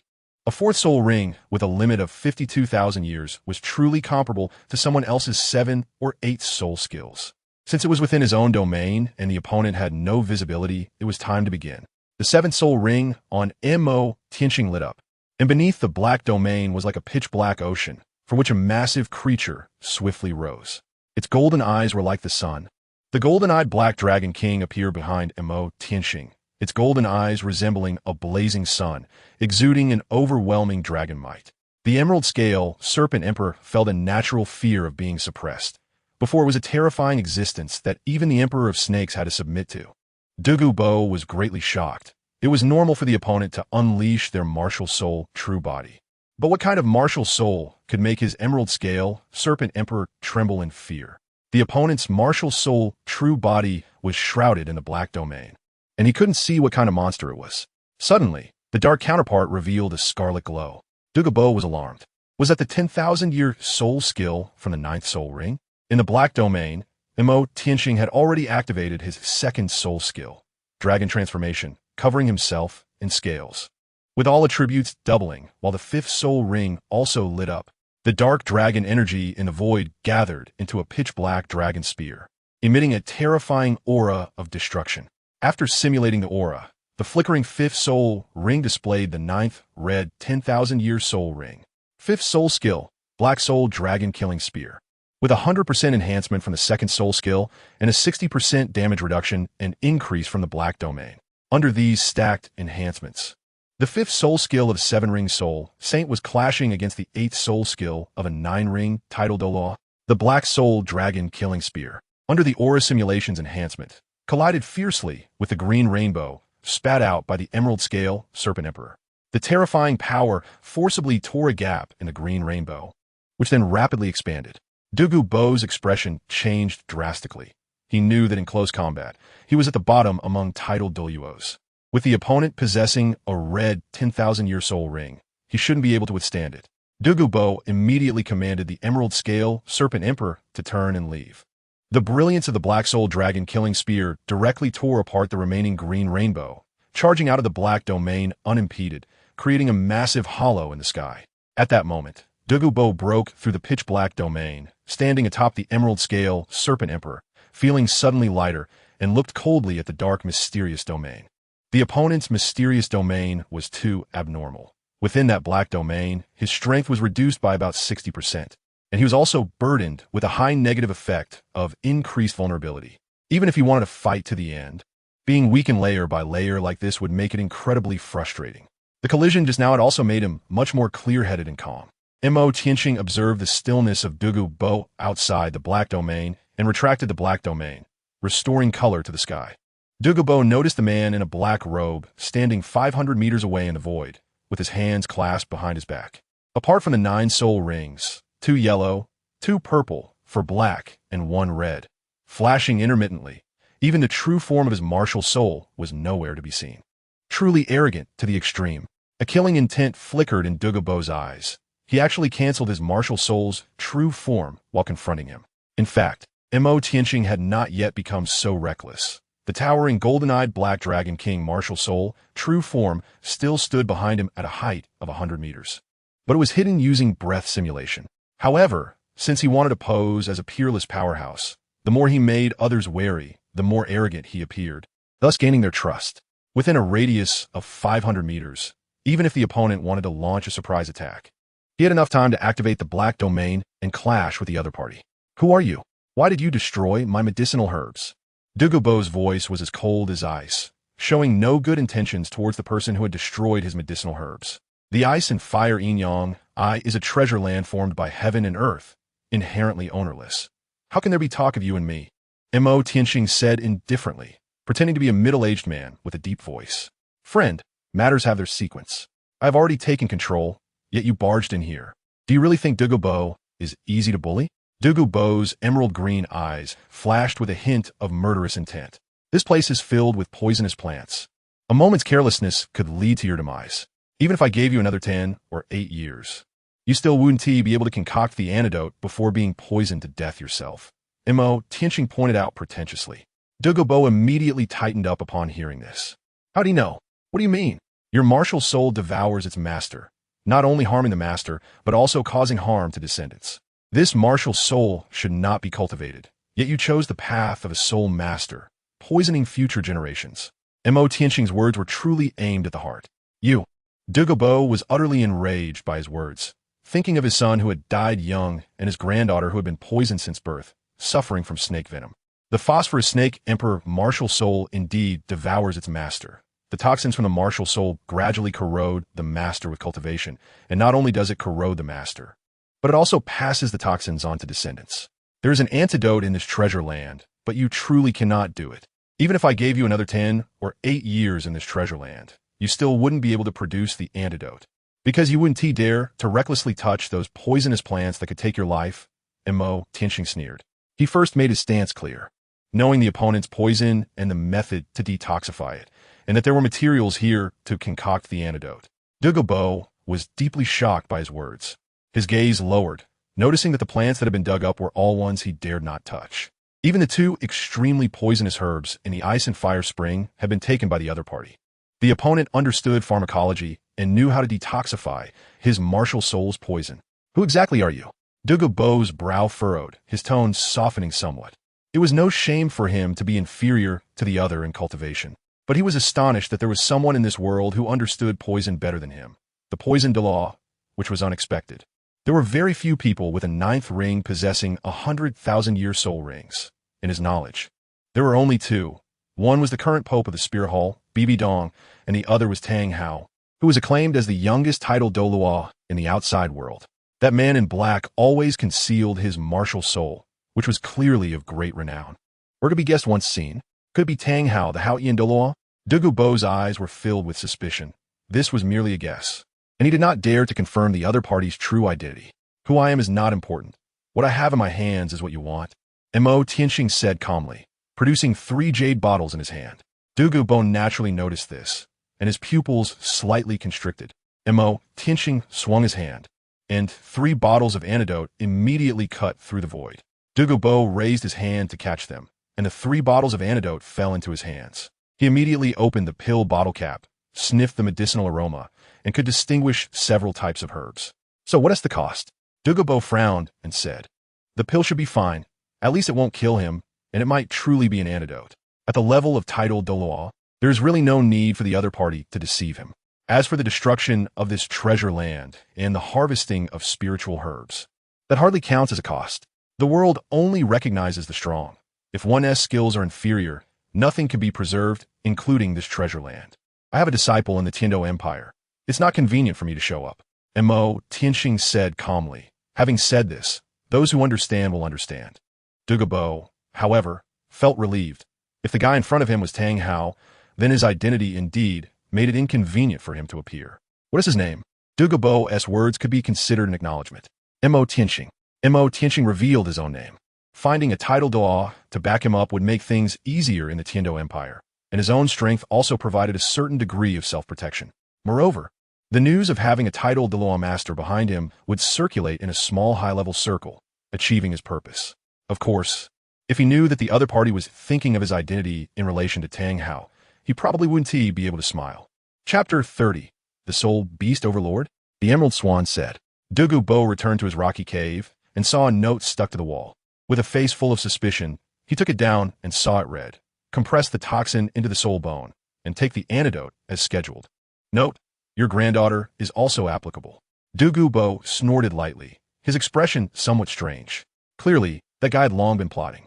He casually tossed the note away, and it was instantly eroded by green energy, turning to ashes.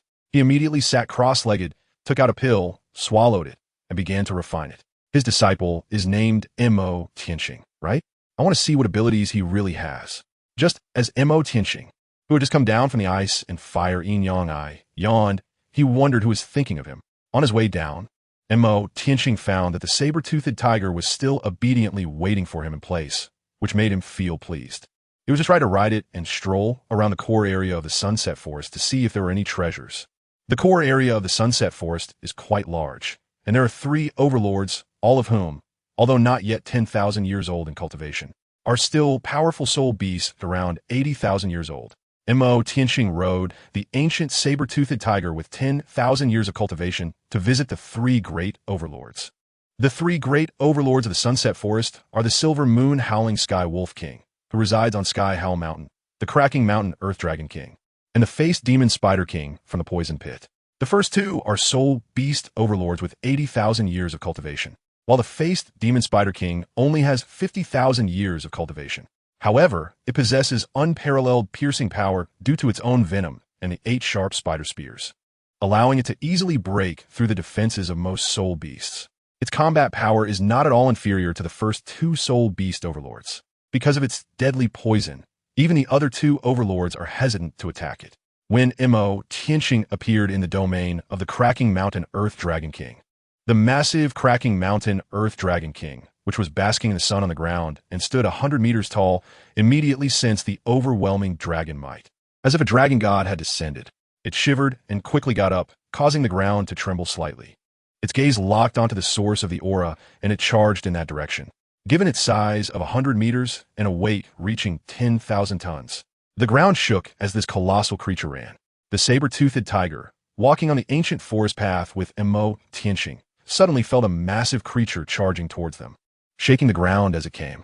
Ancient trees less than 50 meters tall were crushed effortlessly, unable to hinder the gigantic beast. Even from 500 meters away, one could clearly see the size of small mountain, with rocky dorsal fins growing on its back and covered in rocky scales, undoubtedly a very troublesome soul beast overlord. It was none other than the 80,000-year-old cracking mountain earth dragon king. The saber-toothed tiger, with a height of only a few meters, appeared like a small kitten in front of the giant, as if it could be crushed underfoot in an instant. According to the rankings in the Soul Master world, it was akin to a 5th-ring Soul King facing an 8th-ring Soul Douluo, a complete crushing existence. In the face of one of the 3 great overlords of the Sunset Forest, the cracking mountain Earth Dragon King, the saber-toothed tiger trembled uncontrollably. It was indeed a real tiger, but at that moment, it felt more like a fox relying on the prestige of the Soul Beast Supreme. The saber-toothed tiger was extremely scared, genuinely fearing that the cracking mountain Earth Dragon King would crush it with a single step. Mo Tianxing also watched as the towering approached. Resembling a small mountain, Taishan leaped forward, unflinching and without a hint of panic. Everything was due to strength. Not to mention the 80,000-year soul beast ruler before him. Even 90,000-year one could be toppled. As they drew near, the saber-toothed tiger's limbs couldn't help but tremble, and just when it was about to collapse and kneel, the ground suddenly shook as if a mountain had collapsed, followed by a deafening roar and a cloud of dust. Master, as he approached Mo Tianxing, it suddenly knelt down with a loud thud, weeping bitterly. Mo Tianxing looked at this scene, a bit speechless. His martial soul had advanced to the golden-eyed Black Dragon King, which was a kingly existence even among pure-blood dragon clans, and was regarded as an emperor-like figure among sub-dragon clans. Therefore, to the sub-dragon clans, the golden-eyed Black Dragon King was indeed supreme. If you want to kneel, then kneel, but what else with calling me master? Get up. But why do you call me master? Mo Tianxing asked. Having cultivated for 80,000 years, naturally understood human language. Is the true form of the master the golden-eyed Black Dragon King? They looked up at Mo Tianxing, still with tear-filled eyes. Mo Tianxing nodded slightly. You are our lord. The overlord of all soul beasts, the mountain-splitting Earth Dragon King said. The overlord of all soul beasts? Mo Tianxing was a bit taken aback upon hearing this familiar title. Wasn't it the title of the beast god emperor? How did it end up on him? Where did you hear that? Mo Tianxing looked at the guy in front of him with a face full of doubts. The Emerald Swan, seemingly called by Ji, also seemed to have chosen the path of transformation, her cultivation far surpassing ours. She once said that the golden-eyed Black Dragon King would become the overlord of all soul beasts, the master of all our soul beasts. The mountain-splitting Earth Dragon King spoke eloquently. Mo Tianxing's listeners were stunned. Biki? Is she the Emerald Swan, ranked 4th among the 10 fierce beasts? With a cultivation level of 570,000 years, the Emerald Swan is known as the strongest healing-type soul beast, and she actually exists in this world. In fact, a few years ago, she passed through the Sunset Forest and informed the soul beast overlords that the golden-eyed Black Dragon King is the master of soul beasts, and his appearance will lead to the rise of soul beasts. Mo Tianxing always had a strange feeling. Why did he feel like he was walking the same path as the beast god emperor? Moreover, he felt he was straying further away. What did Ji really know? She actually knew that the golden-eyed Black Dragon King had already emerged, becoming the ruler of all soul beasts, and would lead the soul beasts to rise in the future. Furthermore, according to the Lushan Earth Dragon King, she had also transformed into human form, seemingly on the path of transformation and recultivation. But where was she? Mo Tianxing inquired, as he had many questions he wanted to ask her. Her whereabouts were unpredictable. She had left several years ago, the Lushan Earth Dragon King replied. At this moment, Mo Tianxing felt a jolt in his heart. A few years ago, wasn't that when he had just awakened the golden-eyed Black Dragon martial spirit and was in the Star Doe forest for secluded training? Could it be that his crossing was related to her? Did she leave any words behind or mention where she was going? Mo Tianxing's heart was also a bit chaotic at this moment. What exactly did she know? There were no messages left, and as for the location, she seemed to have vaguely mentioned when she was in the Sunset Forest that she was preparing to head to the Arctic ice field. The mountain splitter Earth Dragon King recalled. The Arctic ice field? What would a jade swan like her be doing there? Could she be looking for the ice and snow emperors? What was she really plotting? Mo Tianxing's heart was in turmoil at this moment. Chapter 31, About Biki, First Update. Seeking collections, the cracked mountain Earth Dragon King was convinced that Mo Tianxing was the master and followed closely beside him, making the saber-toothed tiger genuinely tremble and not dare to move, its eyes fixed on him with great anticipation. The cracked mountain earth dragon king's gaze towards him was quite eager. Mo Tianxing sighed helplessly as he rode on the back of the cracked mountain earth dragon king. Satisfied, he let out 2 dragon roars and headed towards the territory of the silver moon howling sky wolf king, while the 10,000-year saber-toothed tiger cautiously accompanied him. Upon arriving at the territory of the silver moon howling sky wolf king, the wolf king immediately sensed the presence of the cracked mountain earth dragon king. To his surprise, a young man in a black robe was sitting on its back, exuding an immense dragon aura. Even with its own strong bloodline, it couldn't avoid being suppressed. This was the powerful pressure that only a 100,000-year-soul beast could possess. The figure before him was a 100,000-year-soul beast in human form, and it was a dragon-type 100,000-year-soul beast. It is important to note that dragons are inherently the most dominant race in the world, capable of crossing cultivation levels to engage in battle. Once a top-tier soul beast cultivation surpasses 100,000 years, its power is absolutely beyond that of ordinary 100,000-year soul beasts, placing it in a position of absolute kingship among them. With the arrival of such a terrifying soul beast king, the silver moon howling sky wolf king was greatly shocked. It immediately thought of the green-clad woman who had appeared in the sunset forest a few years ago, suspected to be a 100,000-year soul beast in recultivation, who spoke of the golden-eyed black dragon king, the future overlord of soul beasts. Is he? The silver moon howling sky wolf king inquired of the cracked mountain earth dragon king, while the nearby 10,000-year saber-toothed tiger dared not move at all. In front of these great beings, it was the weakest. The silver moon howling sky wolf king, upon sensing the aura of a 100,000-year soul beast emanating from Mo Tianxing, had already confirmed that Mo Tianxing's true form was indeed the golden-eyed black dragon king. The silver moon howling sky wolf king was stunned. It truly did not expect that the words of that great being would manifest into reality, appearing vividly before them. Could it be that what that great being said was real? This soul beast supreme before them would lead them to rise. No longer would they suffer oppression and hunting by humans. Mo Tianxing confirmed the words of the mountain-splitting earth dragon king through the silver moon howling sky wolf king. A few years ago, there was indeed a stunning beauty named by Ji who stayed in the sunset forest for a period of time and was revered as the guardian spirit of the sunset forest. Her true form was the emerald swan, known as the strongest healing spirit beast. The aura she emitted was undoubtedly that of a 100,000-year spirit beast. Her healing abilities were extraordinarily powerful. As long as there was still a breath left, she could restore life in a short time. During her time there, she treated many old, weak, sick, and disabled spirit beasts every day, regardless of their cultivation levels, treating them all equally. Even the ferocious and brutal human-faced Spider King, who was severely injured by human spirit beast hunters and on the brink of death, was saved by her intervention, allowing its severed spider legs to regenerate. Since then, the human-faced Spider King has subdued its ferocity and has been quietly cultivating in the poison pool. During her stay, there was peace among the spirit beasts, and she was called the guardian of life by them. That great one told them that soon, the golden-eyed black dragon king would appear, the supreme among spirit beasts, the overlord of all spirit beasts in the world. Later, it was heard that she planned to go to the Arctic ice field to handle some matters. As for what those matters were, the human-faced Spider King might know a bit, as it was closer to that great one back then. The human-faced demon Spider King? Mo Tianxing's brow twitched slightly. He was very familiar with this lineage of soul beasts. Tang San's external soul bone originated from the 1,000-year-old man-faced demon spider. This entire clan was notorious among soul beasts, known as assassins within their ranks. It was rare to encounter a man-faced demon spider over 10,000 years old. They either fell prey to human hunters or were attacked to death by other soul beasts.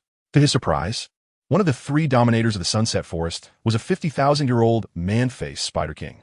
After being healed by Ji, the Spider King surprisingly changed its bloodthirsty nature, which sounded a bit strange. A sense of curiosity was stirred within him. Thus, Mo Tianxing's team grew. The Silver Moon Howling Sky Wolf King and the Cracked Mountain Earth Dragon King, 2 soul beast overlords, escorted him towards the poisonous swamp territory of the man-faced Spider King. When Mo Tianxing arrived at the poisonous swamp following the paths of the 2 overlords, he first saw a vast emerald green pond stretching for miles, shrouded in swirling green poisonous mist, making it impossible to see the depths of the pond. The green poisonous swamp had no living creatures. There were no fish or shrimp, and not a single being could be found nearby.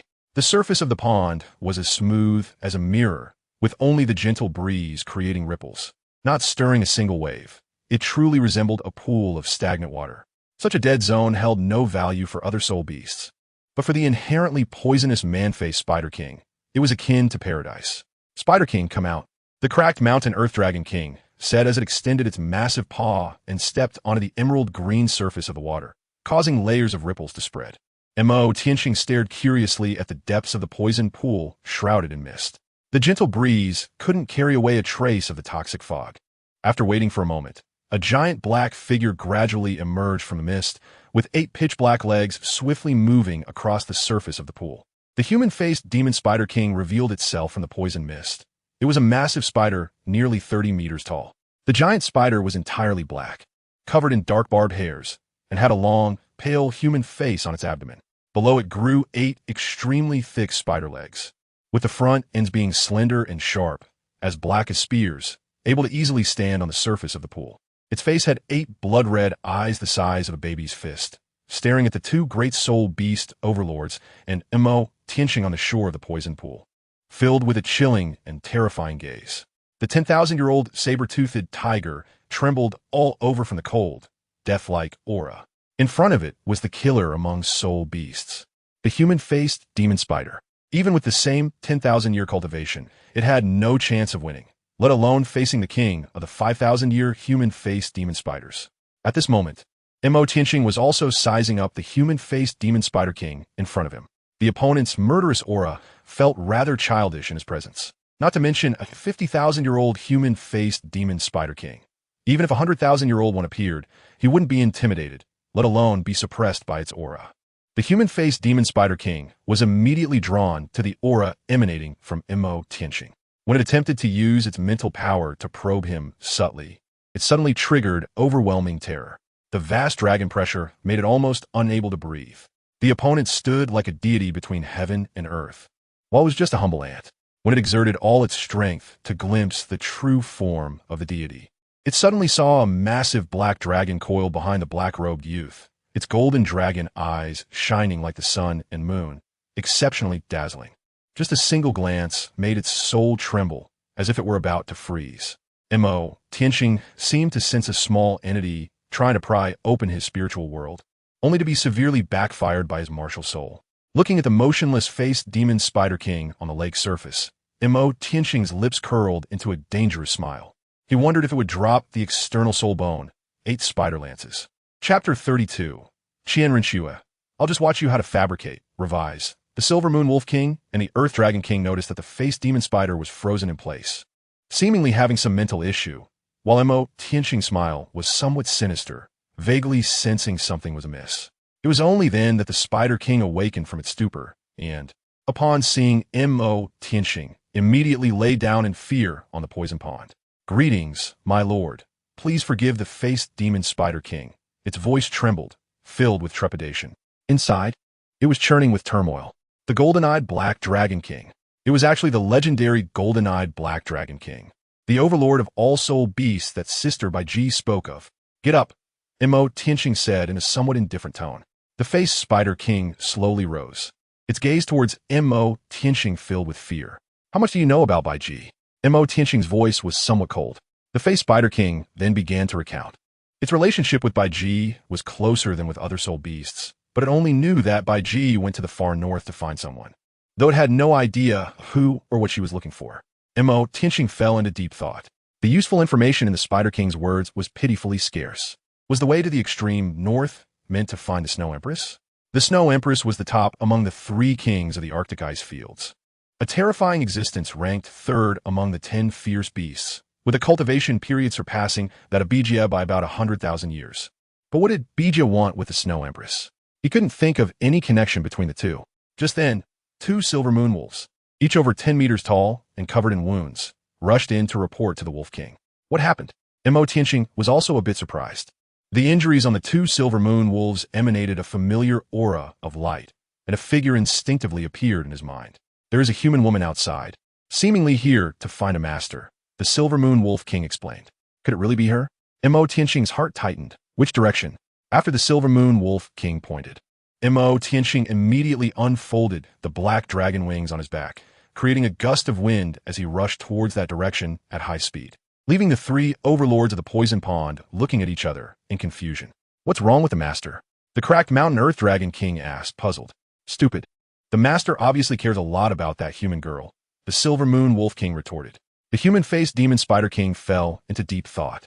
Meanwhile, in the southern part of the setting sun forest, on the outskirts of the core area, a stunning golden-haired girl wielding a holy angel sword, with 6 wings sprouting from her back, was hovering in the air, shimmering with 5 soul rings, 2 yellow, 2 purple, and 1 black, as she battled 3 silver moon wolves with 10,000 years of cultivation. The 3 10,000-year silver moon wolves, injured and bleeding, regarded the golden-haired girl in midair as a formidable enemy. At this moment, Renxue, dressed in a pristine white dress, appeared somewhat serious. It wasn't because of the 10,000-year soul beasts in front of her, but due to her concern for Mo Tianqing. She had heard Mo Tianqing mention having a master and that he was going to the setting sun forest, which clearly indicated that his master was hidden within the forest. Therefore, she wanted to explore personally, hoping to meet his master and confirm whether that person was a hostile title Douluo. The rest was manageable. But what she was especially worried about was whether the person behind him was the Qian Douluo. She didn't want to make a wrong investment, so she came. The 6-winged angel martial soul itself has an extremely keen perception of aura, and she was very familiar with Mo Tianqing's dark aura. Following the trail of the aura, she advanced deeper into the setting sun forest, discovering that along this path, there was only his aura from beginning to end. Renxue was completely stunned. Could it be that his master was hidden in the core area of the setting sun forest? Or was his master just a guise, and he had always been alone? As she followed the trail, she found that even after Mo Tianqing entered the core circle, he was still alone.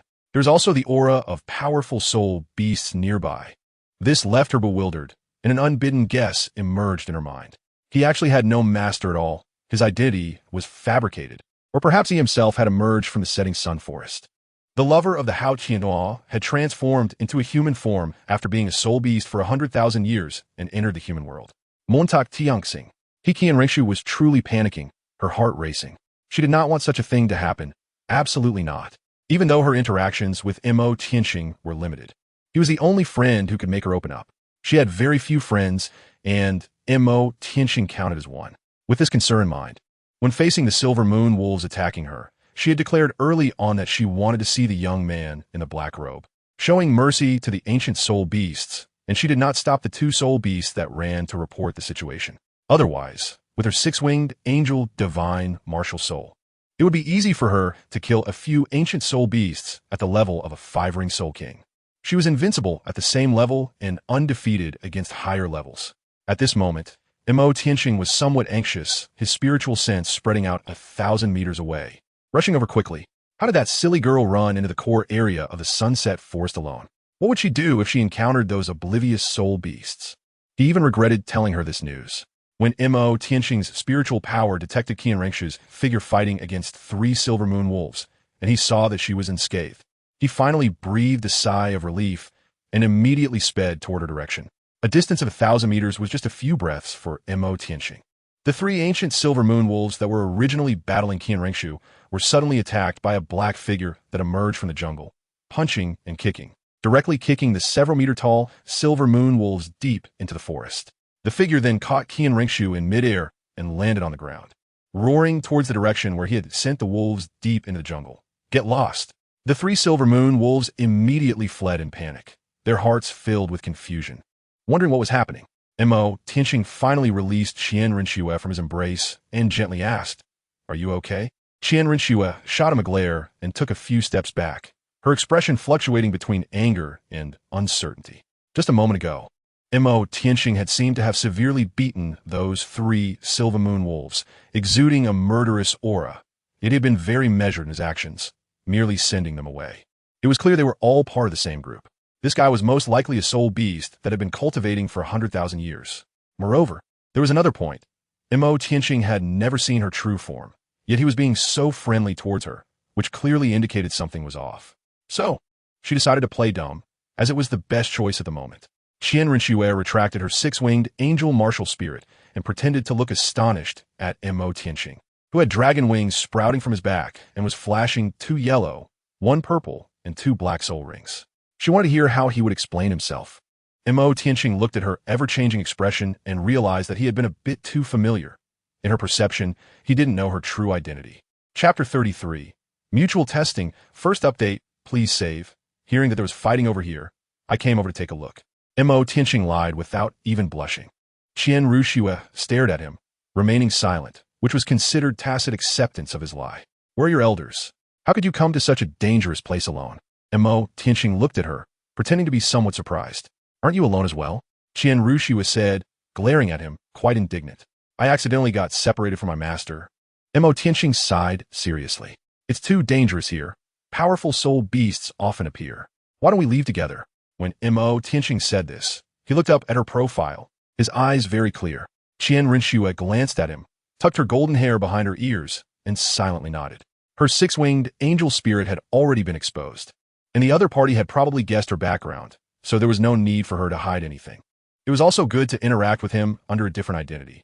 The two walked together towards the edge of the sunset forest. Your spirit is the six-winged angel? Mo Tianqing asked.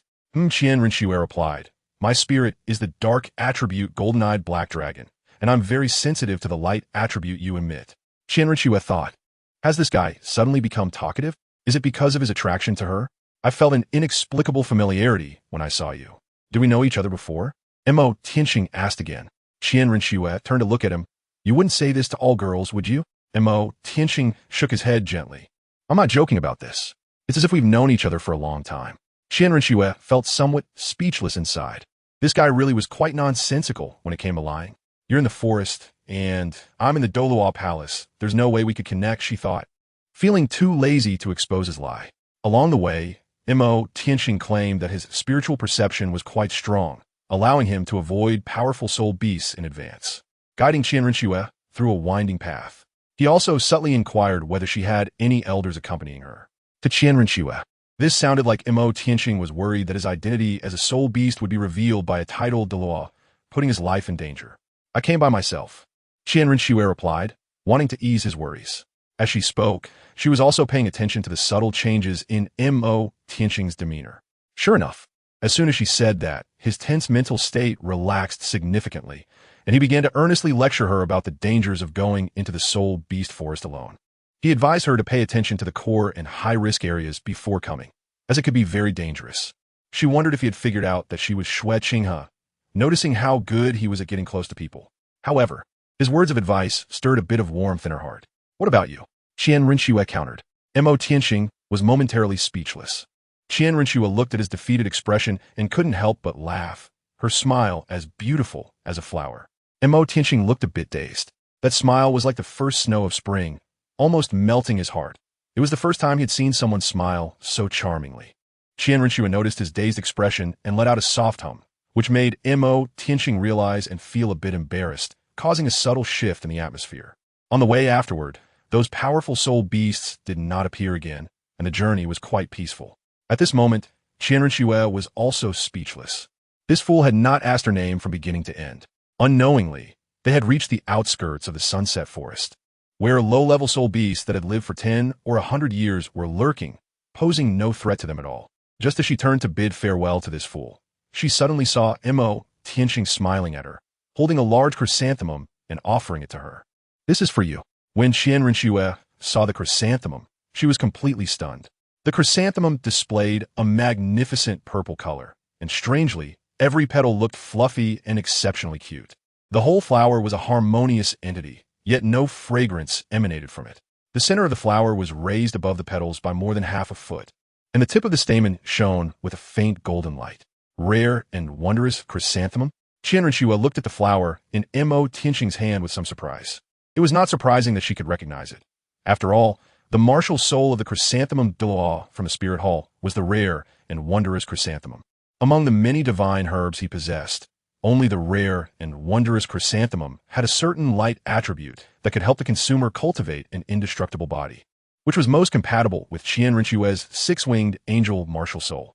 Renxue carefully took the rare and wondrous chrysanthemum from his hand, staring at the cluster that emitted a faint golden light at its center. She remembered that Elder Yueguan had been searching for this item in the world, but had never found it, lamenting that it might be a divine flower from the god realm. She never expected that Mo Tianqing would actually have one. Where did you find this? Qian Renxue instinctively asked. I picked it in a certain treasure land, Mo Tianqing answered honestly. Qian Renxue shot him a glance, her expression somewhat complex. This was something that even Elder Yuan, a titled Douluo, had searched for most of his life without finding a single one. How could someone of his cultivation obtain it so easily? But if the other party was a 100,000-year soul beast reincarnated, then everything would make sense. Are you really going to give it to me?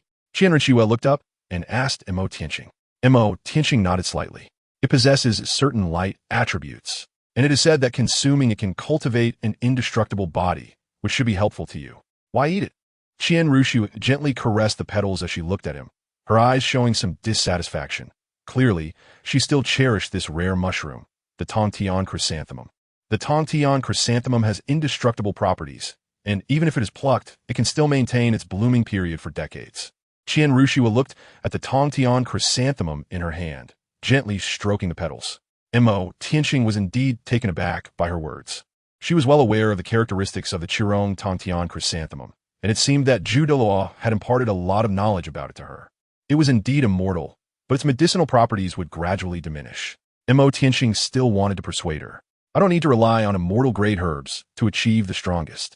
A hint of a smile appeared in Qian Renxue's eyes. Mo Tianqing was truly defeated by her, and he sighed helplessly. Forget it, let her be. By the way, you have never asked my name from the beginning to the end, yet you gave me such a precious thing. Is it worth it? Qian Renxue smiled brightly. My name is Mo Tianqing. May I ask this young lady for her real name? Mo Tianqing also performed a standard noble etiquette. Qian Renxue then said with satisfaction, I will take my leave now. May we meet again by chance another day. Qian Renxue looked at him while holding the rare mushroom chrysanthemum. Mo Tianqing waved goodbye to her. Be careful in the forest, and if your master is unreliable, I suggest you find another one. Qian Renxue added, disregarding Mo Tianqing's reaction. Behind her, golden six wings spread open, cutting through the sky as her figure gradually disappeared. Mo Tianqing stood in place, watching the figure gradually disappear into the horizon, a faint smile appearing on his lips. Chapter 34. Return to the Heaven Do Academy, Revised Edition. After seeing Qian Renxue leave, Mo Tianqing went straight back to the core area of the Sunset Forest to meet with the three great spirit beast overlords, briefing them on some matters. And finally added one more thing. Next time they encountered that girl, they should try to avoid her as much as possible. The three great overlords nodded slightly, indicating that they understood. Mo Tianqing bid farewell to them, while the saber-toothed tiger remained reluctant to part ways. Because of Mo Tianqing, it decided to stay in the core area of the Sunset Forest to cultivate, waiting for a reunion with its master. In the Pope's Palace of Spirit Hall, a graceful and cold woman sat on the Pope's throne, holding a crystal staff. Below, on the red carpet, stood a white-haired old man in a loose red robe, the red-clad archbishop of the martial soul branch of the Heaven Do Empire. No matter what demands the other party made, they would do their utmost to retain him. They had to bring the creator of that soul guide canon into the martial soul hall. The voice of Pope Bibi Dong echoed in the empty hall. The situation was as follows. The red-clad archbishop of the Heaven Do Empire's martial soul branch had won a special hidden weapon at the Heaven Do auction. He spent several days personally delivering this hidden weapon, called a soul guide cannon, to the martial soul hall. This item could be manipulated and detonated with a certain amount of soul power, and it was said to possess the power to kill a five-ringed soul king. Pope Bibi Dong personally tested the so-called soul guide cannon, and immediately realized that this item could potentially lead to changes in the world's rules and might even threaten the existing system of soul master powers. Such a world-changing item must be in their hands. If it couldn't be controlled, it would have to be destroyed. But this core technology had to be mastered by them. If the other party could produce a soul guide cannon that threatened a five-ringed soul king, it was likely they could eventually develop one that threatened a six-ringed soul emperor or a seven-ringed soul saint. Wasn't the top black dragon martial soul a peerless genius with a 10,000-year soul ring at the fourth ring? Who was the master craftsman behind him?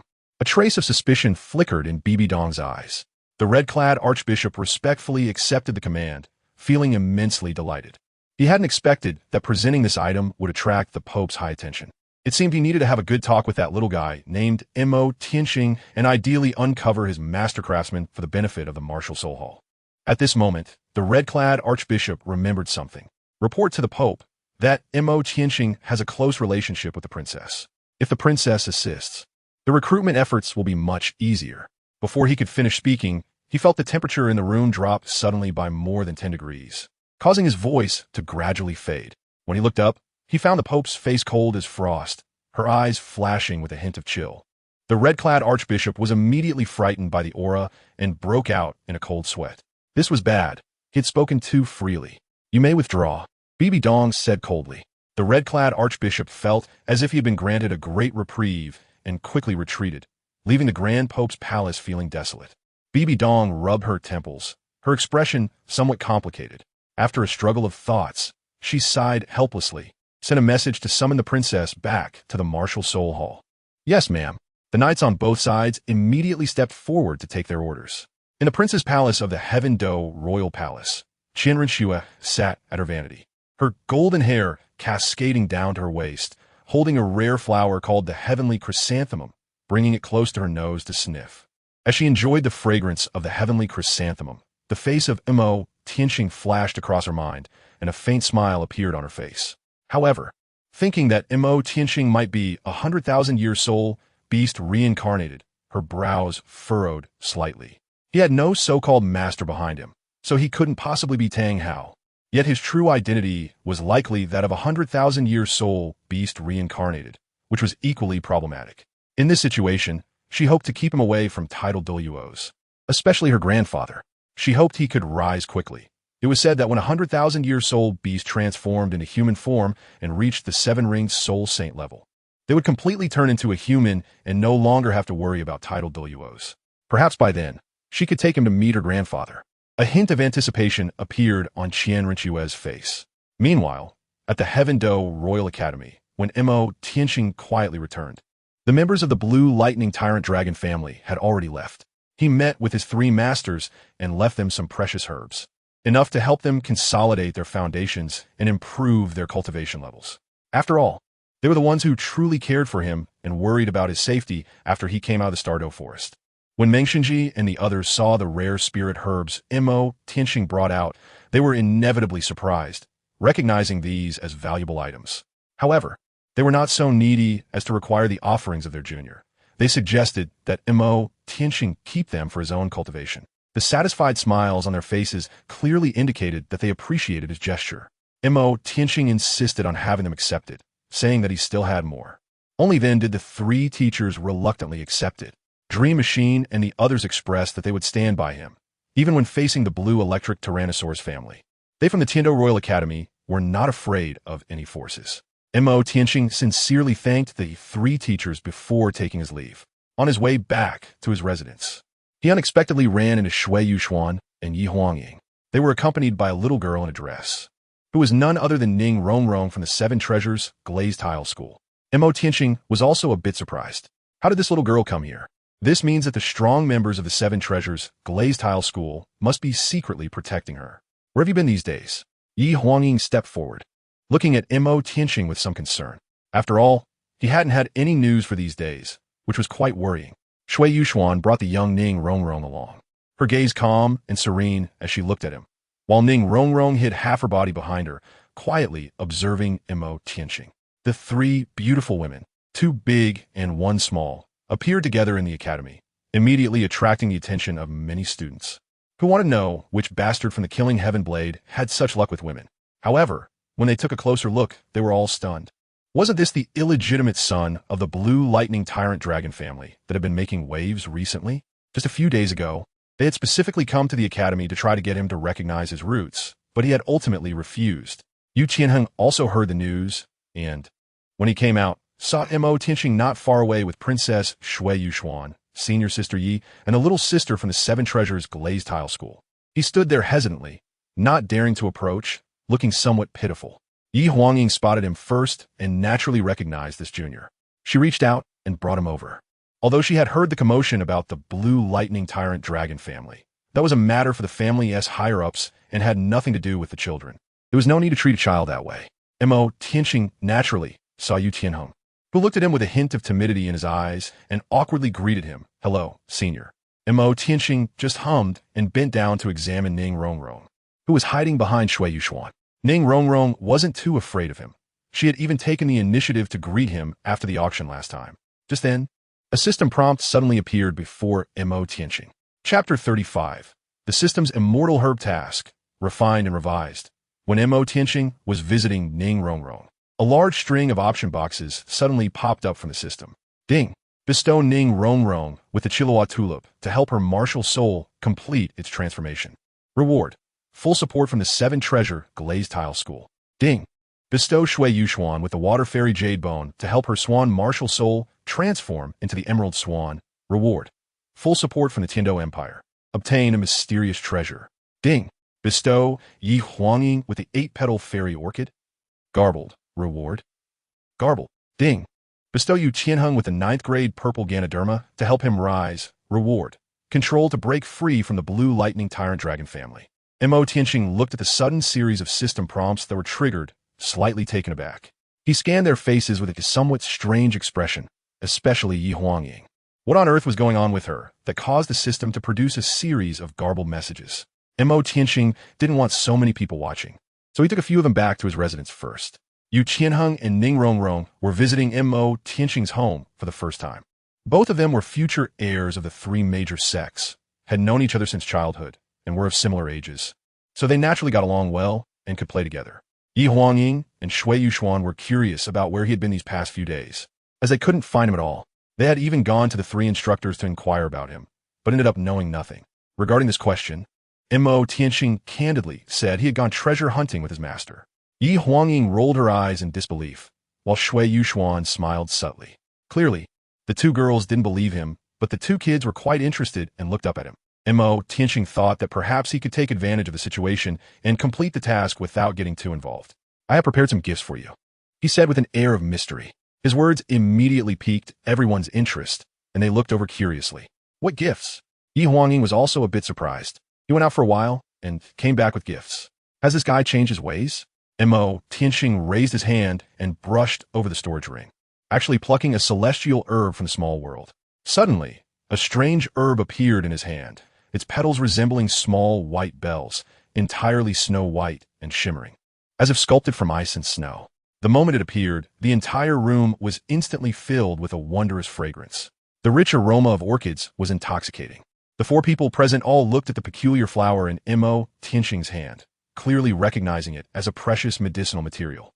Mo Tianqing raised his hand and handed it to Yi Huangying. What is this? Yi Huangying took the herb from his hand, and her eyes immediately locked onto it. This is called 8-petal immortal orchid, a celestial-grade medicinal herb. After consuming it, it can solidify the foundation and cultivate the essence, as well as expel impurities from the body. Mo Tianqing explained. Its medicinal properties are relatively mild, and food-type soul masters can easily ingest and refine it. But it requires a longer time to fully absorb the medicinal effects. The effects can last until you reach level 70. He added with a tease. I'm quite curious if you'll turn into a big orange when you awaken your martial soul's true form at level 70. Level 70? Is it really that exaggerated? Yi Huangying frowned slightly. She knew that some spiritual herbs could help soul masters improve their cultivation speed. But a spiritual herb that could reliably elevate a food-type soul master to level 70 sounded particularly magical, although she had already raised her soul power to level 40. Due to the quality of her martial soul, it was unlikely that she could cultivate her orange martial soul to level 70, no matter how high her talent was. Yi Huangying looked at Mo Tianqing. She was quite touched that he would give her herb to enhance her cultivation and sincerely thanked him. Mo Tianqing nodded slightly. The 8-petal magnolia can be chewed and swallowed directly, and the soul power can be activated to refine it. Yi Huangying nodded slightly. Mo Tianqing then took out a second herb, which was a white, crystalline flower that looked as pure as a blue lotus and white lily, untainted by dust. This is prepared for you, Mo Tianqing said as he handed the mystical herb to Shui Yuxuan. The princess carefully accepted it, gazing at the fragrant herb in her palm, while Ning Rongrong walked over to her side to examine the herb. Shui Yuxuan's eyes were clear and calm as she quietly looked up at Mo Tianqing. This flower is called water immortal jade skin bone. It has the effect of cleansing the meridians and nourishing the marrow, aligning perfectly with your swan martial soul. I wish you success in your cultivation, Mo Tianqing explained with a smile. Thank you, Shui Yuxuan replied. This item was clearly of great value. but it would be inappropriate to decline it outright. So she could only find an opportunity to repay him in the future. Just then, Ning Rongrong tugged at his sleeve, looking up at him with big, watery eyes, blinking as if she could speak. Big brother. Mo Tianxing revealed a thoughtful expression as he took out a very strange herb from his storage ring. The roots and leaves of this herb resembled wisteria curtains, finely combed and dense, but at the top was a golden tulip, exuding a strong floral fragrance and giving a sense of grandeur. Mo Tianxing handed the flower to Ning Rongrong. This item is called the Chiluo tulip, which is elegant and luxurious. Consuming it can absorb the essence of heaven and earth, as well as the brilliance of the sun and moon, and has certain warming and nourishing effects. Mo Tianxing is introduced as briefly as possible, without any extra words. Thank you, brother. Mo Ning Rongrong happily ran back to Shui Yushuan after receiving the fairy herb, examining the Chiluo Jinxiang in her hand. She had just consumed a few petals of the 10,000-year snow lotus, which tasted good and could quickly enhance her cultivation. She didn't expect to run into brother Mo during her outing, who just happened to have herbs that could help people improve their cultivation. That way she could slack off again. Mo Tianxing looked towards the corner at Yu Qianheng and walked up to him. Yu Qianheng timidly raised his head to look at him. This is for you. Mo Tianxing handed him the herb in his hand, which was a light purple herb shaped like a cap, but it was a type of Ganoderma. The Ganoderma was entirely purple with a jade-like thick stem underneath, and it had 9 leaves. I also have it. Yu Qianheng's small face flushed red, feeling a bit at a loss. Mo Tianxing nodded and handed the 9-grade purple fungus to him, gently patting the top of his head. This 9-grade purple fungus has the effect of solidifying the foundation and enhancing energy, which can help you build a solid base for your cultivation. Yu Qianheng immediately nodded like a chick pecking at rice, thanking his senior. Those who received the celestial herb thought it was just a medicinal herb that could aid in cultivation and solidify the foundation, so they began to absorb it right there. Watching the 4 people in the living room engaging in cultivation, faint light enveloping them, Mo Tianxing sat on the sofa, closing his eyes to rest. He had been busy and running around these past few days, and he felt somewhat tired, eventually falling asleep unconsciously. Ding. System task completed. Ding. System task. Ding. System. Ding. Mo Tianxing woke up from his dream and immediately saw Yi Huangying looking at him closely, her eyes sparkling as she gazed at him. What kind of miraculous medicine did you give me? It actually made my soul power jump 3 levels. My soul power has now reached level 44. Yi Huangying's eyes were bright as snow. Mo Tianxing looked at the approaching Yi Huangying and noticed that after taking the 8-petal immortal orchid, her skin had turned a rosy white, and her face had become even more exquisite. Just spread the news. Where is Yu Xian? Mo Tianxing glanced around the living room and realized someone was missing. After she finished her cultivation, she shed a layer of dirt and went to the bathroom to take a shower, Yi Huangying said. Mo Tianxing then realized why the light in his bathroom was on, and he could hear the sound of water splashing from inside. Chapter 36. A peerless beauty. Just then, Ning Rongrong also jumped up from the ground, her face beaming with joy as she bounced over. What kind of spirit medicine did Big Brother give me? My soul power has directly increased by 5 levels. I've broken through from level 15 to level 20 now. I feel like it's because of the level 20 bottleneck. Otherwise, I think I could have improved even more. Having level 20 soul power at the age of 7 would definitely shock a bunch of old scholars in the outside world. To them, this is impossible. Mo Tianxing did not explain much. He just rubbed her head and thought of Xiao Wu. Before heading to the extreme north, he wanted to give her a fairy herb to help her improve her cultivation as soon as possible. I feel that my martial soul seems to have undergone some changes. As Ning Rongrong spoke, she raised her right hand, and a pink little palm suddenly revealed a pagoda radiating with glazed light. Below the base of the tower, a layer of tulip-like luster emerged, enveloped by a layer of yellow, century-old soul ring, emitting a faint halo. What's happening? Yi Huangying also came over at this time, curiously examining the glazed pagoda in her palm. Without needing to look, Mo Tianxing already knew that it was because her martial soul had transformed from the 7-treasure glazed tile to the 9-treasure glazed tile. Rongrong, how many layers does your pagoda have? Yi Huangying seemed to have suddenly discovered something, exclaiming in surprise. Ning Rongrong quietly counted her 7-treasure glazed tile and arrived at a count she could hardly believe. 9 layers? Ning Rongrong was a bit incredulous, her almond-shaped eyes wide open, and she counted a few more times. Sister Yi, can you help me check if it's 9 layers?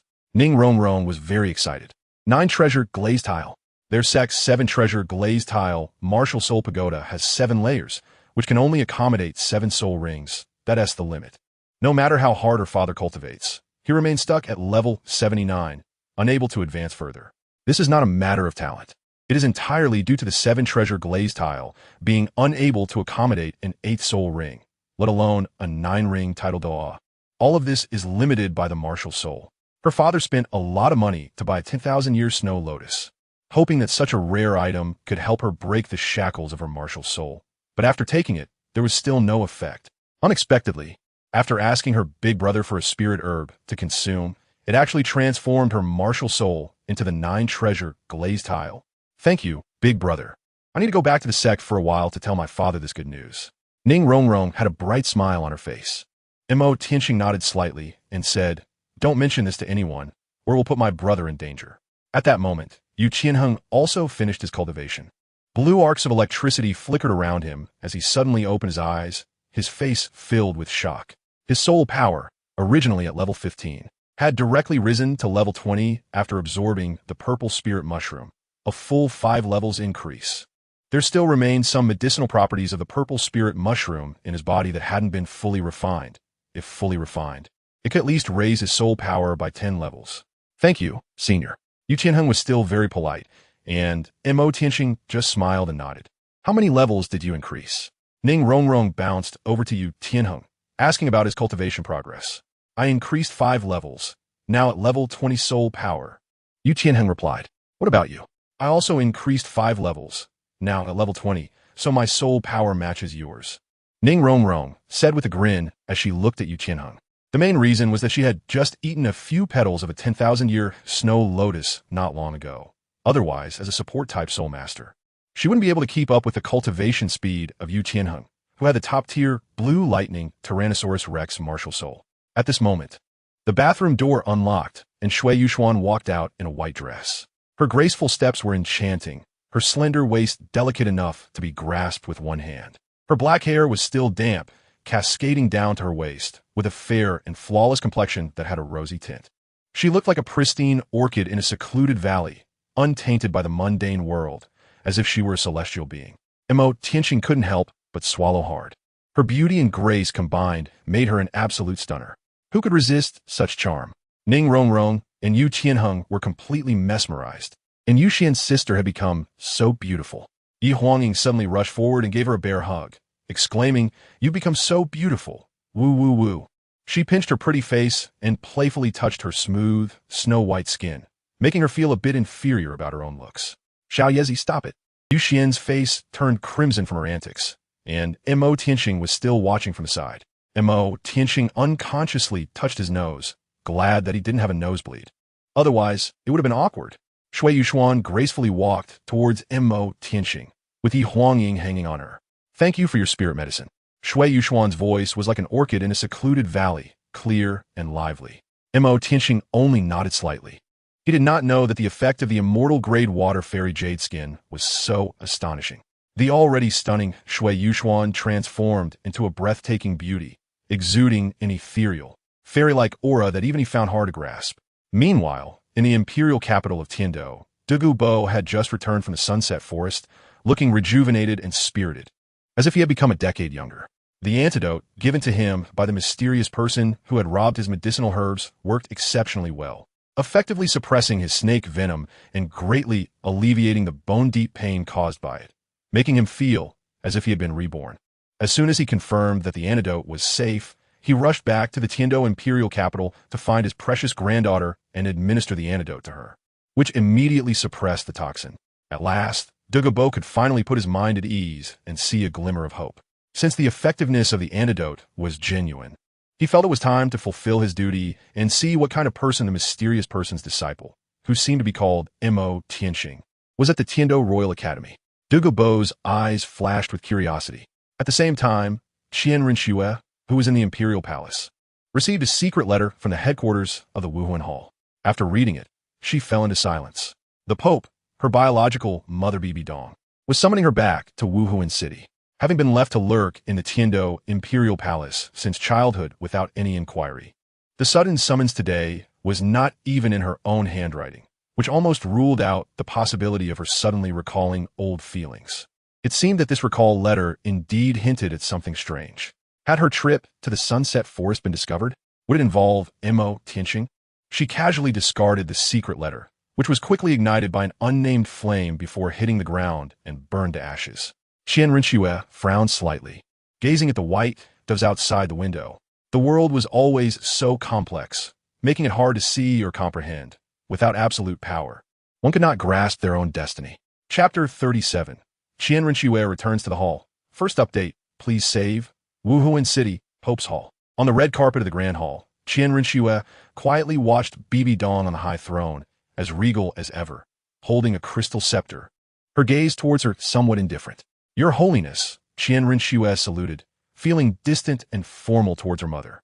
A flicker of displeasure flashed in Bibi Dong's eyes, but did not manifest on her face, which remained cold as frost.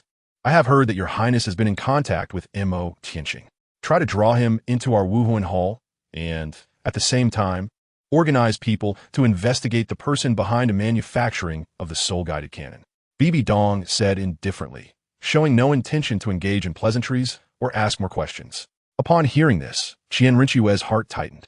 They really had their eyes on Imo Tianqing and were preparing to launch an investigation. Fortunately, it was only an investigation into the soul-guided cannon and not the person himself. However, Imo Tianqing's identity could not withstand a detailed investigation. He most likely did not have a so-called master behind him, and that soul-guided cannon was likely researched by him alone. Thankfully, she was leading the investigation, which meant she could suppress some matters. Qian Renxue immediately accepted the order, turned, and began to think in her mind about how to conceal Imo Tianqing, at least to make him fade from the Wuhuan Hall's sight. He was only a 5-ring soul king. Once the title Douluo were dispatched, they would most likely see through the essence of his soul beast reconstruction, which was something she did not want to see. Wait. Qian Renxue had not walked far when Bibi Dong called her back. She immediately stopped and turned to face Bibi Dong on the high platform, only to find that her gaze towards her was somewhat complex, seemingly beyond her expectations. Her thoughts were instantly pulled back from Imo Tianqing, seemingly forgetting about her biological mother in front of her. She slightly bowed to Bibi Dong on the throne, her voice still indifferent. Your Holiness, do you have any further orders? Contrary to her expectations, it seemed her spirit had found a focus, no longer entangled in seeking maternal love. Bibi Dong observed this scene, feeling an inexplicable stir in her heart, a sense of annoyance. They had not seen each other for 5 years, and when they met again, her daughter's attention had never been on her. The daughter she despised and refused to acknowledge seemed to have finally given up any hope towards her as a mother. Not caring anymore. Dismissed, Bibi Dong waved her hand, feeling somewhat flustered. Qian Renxue took a deep look at her, decisively turned, and left without a hint of reluctance. Watching Qian Renxue's departing figure, Bibi Dong tightened her grip on the scepter, her eyes filled with loneliness. Even though she was reluctant to admit it, her heart still felt empty. Just as Qian Renxue stepped out of the Pope's Hall, she saw a man in white leaning against a stone pillar outside, with flawless skin and a beauty that surpassed that of women. Shui girl. The enchanting man looked at Qian Renxue, his lips curving slightly. Qian Renxue was also a bit surprised upon seeing him, revealing a faint smile. Senior Yueguan. The visitor was the elder of the Wuhuan Hall, titled Douluo, a level 95, 9-ring title Douluo. When Qian Renxue was young, Yueguan had taught her a lot about herbs.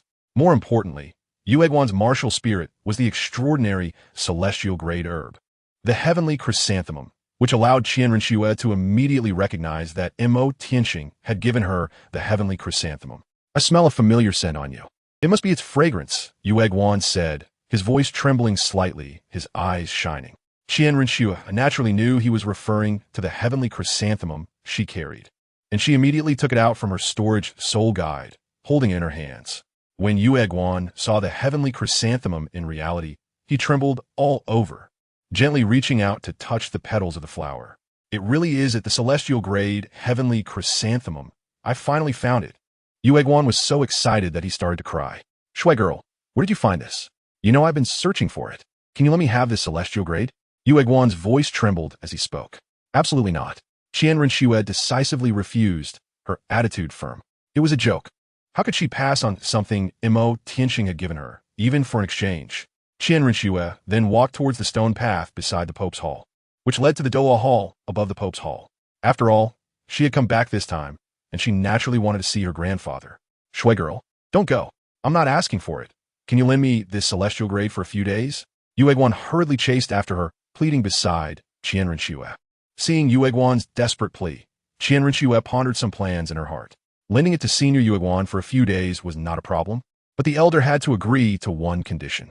Qian Renxue said, feeling it necessary to pave the way for Mo Tianqing. Don't say just one condition. I would agree to hundreds or thousands of conditions. Yuan quickly said. In his life, he loved flowers dearly, especially the elusive Qirong Tongtianju that he had pursued all his life but never attained. Even if he could possess it for just a few days, it would be extremely precious. Unbeknownst to them, they had already arrived at the Douluo Palace atop the mountain, the highest sacred place for soul masters in the world. Without exception, when a soul master reaches the 90th level and obtains the 9th spirit ring, they can leave their name in the Douluo Palace and receive a title, which is also the origin of the title Douluo. Zhu Douluo glanced at the Douluo Palace and stopped, not wanting to go inside. Shui girl, don't forget your promise. Qian Renxue nodded slightly and turned to directly step into the Douluo Palace. Generally, people are not allowed to enter the Douluo Palace until they reach the title Douluo level. Qian Renxue was different, as her grandfather was the grand offering of the Douluo Palace, the leader of the Douluo Palace, and could come and go freely. Upon entering the main hall, Qian Renxue saw a kind-looking old man with white hair, wearing a luxurious white robe, who smiled warmly upon seeing her. Shui is back. Grandpa. When Qian Renxue saw the old man in white, she quickly ran over and hugged him. The old man, Qian Douluo, gently stroked her head. He was Qian Renxue's grandfather, a 99th level peerless title known as the Angel Douluo and one of the most powerful beings in the world. How has Shui been outside? Any interesting stories to tell Grandpa? Qian Douluo asked with a kind smile. It had been a long time since the two of them had seen each other. Qian Renxue thought for a moment and mentioned Mo Tianqing, talking about his black dragon martial spirit, which was already at the 10,000 year level with his 4th ring. And now they were both at the same level, both being 5-ring soul kings. Qian Douluo, being wise, naturally sensed from his granddaughter's words that she had a good impression of that young man. Oh, among peers in the world, there is someone whose cultivation can keep up with Shui. Tell Grandpa about it. Qian Douluo seemed quite interested. Chapter 38. The Shock of the 7 Treasure Glazed Tile School. At the 7 Treasure Glazed Tile School, Ning Rongrong was swinging her short legs on the sofa in the hall, unable to reach the ground, pouting her lips in frustration. Sitting on the opposite sofa was a frail old man over 2 meters tall, the bone Douluo Gurong. Gu Grandpa, why hasn't my dad come back yet? Ning Rongrong's tone revealed her dissatisfaction. She had been back for a while and wanted to share the good news with her father first. But now he was nowhere to be found, which made her feel bad. Little princess, don't be sulking. Your dad should be back soon. Gu Rong looked at Ning Rongrong with a kind smile, though his hoarse voice could be a bit frightening. I heard our little witch is back. Come out and let Dad see. Upon hearing this voice, Ning Rongrong immediately jumped up excitedly from the sofa. A refined middle-aged man entered the hall accompanied by the old man in white. Upon seeing the newcomer, Ning Rongrong rushed over to him. It was Ning Fengji and the sword Douluo, Renxue. Dad, it's only been a few days. Do you miss Dad that much? Ning Fengji squatted down to hug his daughter, wearing a gentle smile. Humph. Ning Rongrong became unhappy upon hearing this, turning her head away. I had good news to tell you, but it seems unnecessary now. What good news does Rongrong have? The sword Douluo asked with a doting smile. Forget it. I forgive you. Ning Rongrong released her embrace, wearing a mysterious smile. Ning Fengji was also curious about what surprise could make his little girl so happy. Did she make new friends? Let me show you something. Ning Rongrong blinked and raised her delicate little hand. Instantly, a radiant 9-colored light gathered in her palm, forming a small tower that shimmered with glazed brilliance, along with a yellow 100-year spirit ring rising above it. Looking at the 7-treasure glazed tile tower in his daughter's palm, Ning Fengji felt something was off but couldn't pinpoint what was strange. Before he could examine it closely, the sword Douluo had already noticed the clue and exclaimed, 9 layers, 9 colors, the 9-treasure glazed tile tower? What? Ning Fengji was shocked, and he then realized that his daughter's martial spirit had transformed into the 9-treasure glazed tile tower. He immediately thought of that 10,000 year snow lotus. Could it really be the 10,000 year snow lotus? It truly has the miraculous effect of transforming martial spirits. Ning Fengji was completely stunned, relieved that he had taken a photo of that 10,000 year snow lotus. What 10,000 year snow lotus? This is entirely a rare spiritual herb, I asked from Brother Imo. After taking it, my martial spirit changed, and my spirit power increased by 5 levels. I'm now a 20th level Great Soul Master. Ning Rongrong muttered unhappily. It's obviously thanks to Brother Mo's herbs. I don't want that 10,000 year snow lotus to steal the spotlight. Spirit power increased by 5 levels? The sword Douluo was also astonished and quickly grasped Ning Rongrong's elbow to investigate. Ning Fengji and the bone Douluo's expressions changed slightly. Such a nourishing item like the 10,000 year snow lotus shouldn't be taken in excess at once. While the cultivation level can rise quickly in a short time, it could lead to an unstable foundation and weak postnatal roots. Moreover, Rongrong had just taken the 10,000 year snow lotus not long ago. After a thorough investigation, they found that Rongrong's spirit power had indeed reached level 20, and her vitality was abundant without any damage, which relieved them. Rongrong is fine. Her foundation is very stable and not superficial. The sword Douluo gently shook his head.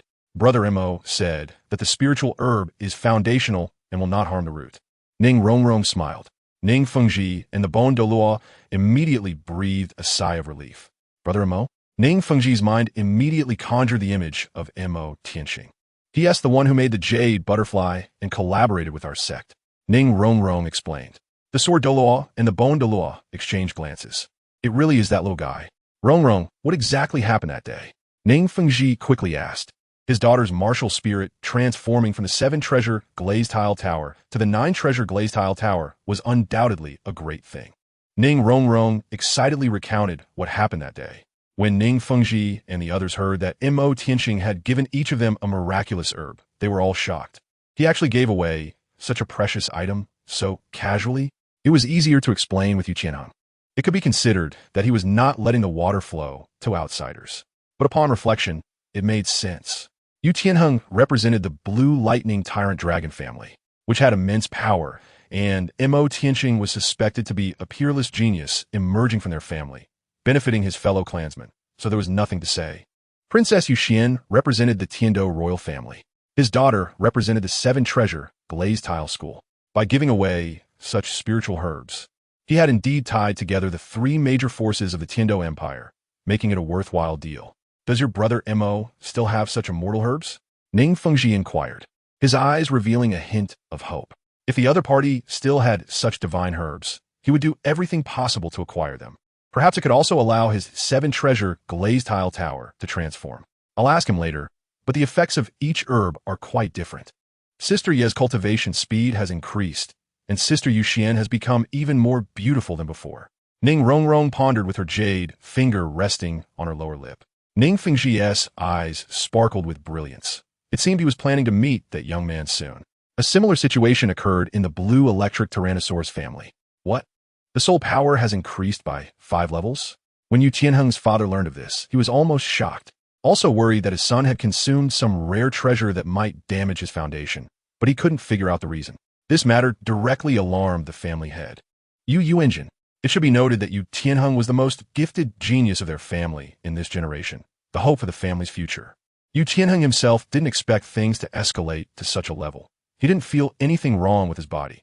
Instead, he could sense that the effects of the spirit medicine were continuously nourishing him. The family head, Yu Engine, personally investigated and found that his grandson's foundation was incredibly solid, and there was a purple aura circulating within him, nourishing his organs. This was clearly a great fortune.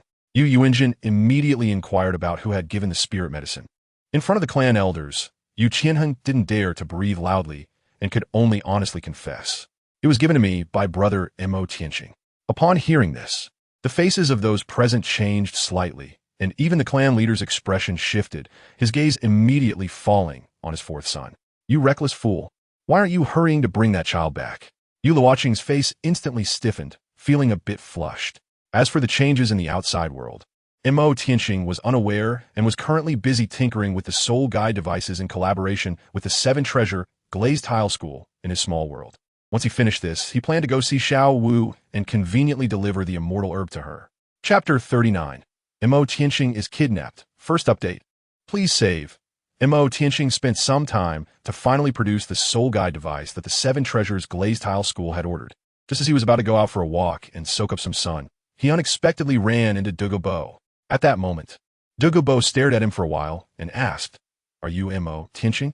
Mo Tianxing suddenly understood that this old poison master was here to keep a promise. "It's me." Mo Tianxing nodded. Before he could start to argue or explain, Dugu Bo had already opened his cloak and directly wrapped him up, making a quick escape. The students in the academy stared in shock at this scene. Was someone just kidnapped? The person who was taken away looks a bit familiar. It seems to be the recently popular Mo Tianxing. Shouldn't we hurry and report to the teachers? When Mo Tianxing was set down, he found himself in a vast ancient forest, clearly having run straight out of the Tiando Royal Academy. Mo Tianxing was also speechless, staring at Dugu Bo not far away, not expecting that this old man would actually kidnap someone. He didn't want to reveal anything about himself, so he didn't resist. As for whether there would be any danger, to be honest, the other party might not even be able to defeat him. At this moment, the two were staring at each other. "Do you know why I captured you?" Dugu Bo said with a cold smile, intending to intimidate that brat's disciple first. "I don't know." Mo Tianxing pretended to be clueless, but he was already calculating in his mind. "Revenge." Dugu sneered. "Those who fall into my hands, 8 out of 10 end up dead, and they die a miserable death." Mo Tianxing smiled at this moment and said, "Aren't you afraid of my master coming to seek revenge? Now you understand why I said revenge, right?" Dugu Bo said coldly. "He took my celestial grass and destroyed my medicinal garden. Do you think I'm afraid of him coming to seek revenge?" During the conversation, the Bailin Snake Emperor martial soul gradually emerged from Dugu Bo, and a green poisonous mist began to spread outward. Mo Tianxing was a bit confused at this moment. Could it be that this old guy really held a grudge and was that petty? If he really had a disciple, he might end up putting the disciple in a dangerous situation. Upon hearing this, Mo Tianxing's expression suddenly turned cold. Dugu Bo felt that he had intimidated him enough. The rest was to make him obedient, using a big stick followed by some candy, which would keep him in line and prevent him from causing trouble everywhere. Just then, Mo Tianxing suddenly said, "Master, the bodyguard you found for me seems a bit unconvinced." Dugu Bo's first reaction was that this kid was trying to trick him, but what he didn't expect was that a man in a black robe silently appeared deep in the forest, with 2 yellow, 2 purple for black, and 1 red soul rings floating beneath his feet, exuding an overwhelming dark aura of a title Douluo. Dugu Bo's face changed drastically at that moment. He never imagined that the opponent's master had actually been following closely behind, and even he had not detected it. This is bad. Wijasset has most likely led this guy to misunderstand. "Master, I'm a bit hesitant to use the bodyguard you found for me." Mo Tianxing was still adding fuel to the fire, with a teasing expression, as if he wished for them to fight. Dugu Bo had no idea that the mysterious black-robed man was merely a phantom created by Mo Tianxing's soul ring, but the aura and pressure felt very real. If this old poison master intended to make a move, he would directly unleash the black domain and take advantage of the visual blind spots to fight him without any fear. Dugu Bo could only harden his resolve and explain, "I was just joking with him to scare him a bit, hoping to make him more obedient and not cause me trouble. Now that the martial soul is out, this intimidation has indeed become somewhat excessively real. If my master weren't here, who knows how far your intimidation would go?" Mo Tianxing snorted coldly, adopting a posture as if he had a strong backing and would not relent. "This is a misunderstanding." Dugu Bo could only say that. If it really came down to it, he would fight again. After all, he was also a titled Douluo. How could he lose face like that? "If my disciple suffers even a bit of harm, your granddaughter will too," the black-robed man's hoarse voice echoed. Dugu Bo furrowed his brows tightly and fell silent. The black-robed man then walked deeper into the forest and vanished from sight. Mo Tianxing felt that he had been self-deprecating enough. Being too arrogant would make it hard to end things well. "Senior Dugu, shouldn't we head back? After all, kidnapping someone in broad daylight might have my 3 masters from the academy worried and searching for me," Mo Tianxing said with a smile. Dugu Bo looked at this kid, who changed his attitude faster than flipping a book and truly wanted to teach him a lesson. However, it wasn't convenient at the moment, so he immediately covered him with his cloak and took him back again. At this moment, Mo Tianxing couldn't help but curse. "Can't you do something sensible?" When Dugu Bo brought Mo Tianxing back to the Tiando Royal Academy, Dugu Bo frowned slightly. Mo Tianxing also sensed a familiar aura of title Douluo, which seemed to belong to the Sword Douluo and Bone Douluo of the Seven Treasure Glazed Tile School.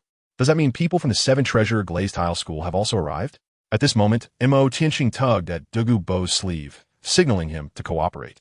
The old and the young returned to the Heaven Do Royal Academy quite harmoniously, once again attracting the attention of the students present. What was going on? Mo Tianxing was just kidnapped by the other party, right? How did the relationship suddenly improve so much? The two boys who went to report were looking pale. Brother, can you cooperate a little when you're kidnapped? Otherwise, it's easy for others to think I'm lying. Meanwhile, the three teaching positions were anxiously arranging personnel to search for Mo Tianxing. According to the description from the reporting student, the old man in green armor with white hair and green eyes was very likely the fearsome poison Dugu Bo from the continent. Their precious disciple had fallen into the hands of the other party, and he was probably in great danger. Coincidentally, the leader of the Seven Treasure Glazed Tile School arrived with two titled Douluos, and naturally brought Ning Rongrong along, intending to see Mo Tianxing. As a result, they heard the news of Mo Tianxing's kidnapping, and these events collided. Ning Rongrong was stunned to hear that her big brother Mo had been kidnapped. Was he possibly taken by Dugu Bo? Ning Fengji frowned slightly upon hearing this news. The sword Douluo beside him suddenly seemed to sense something. I can feel the aura of that old poison master. He should have returned, and he is inside the academy. The expressions of the three teaching positions immediately relaxed, and they all went to investigate. Just as they were halfway there, they encountered a student rushing to report, claiming that Mo Tianxing had returned, and he was with the kidnapper. This was quite surreal.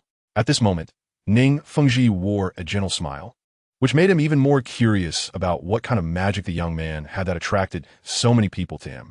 Meanwhile, Shui Yuxuan also received the news of Mo Tianxing's kidnapping and was rushing to the academy with the royal family.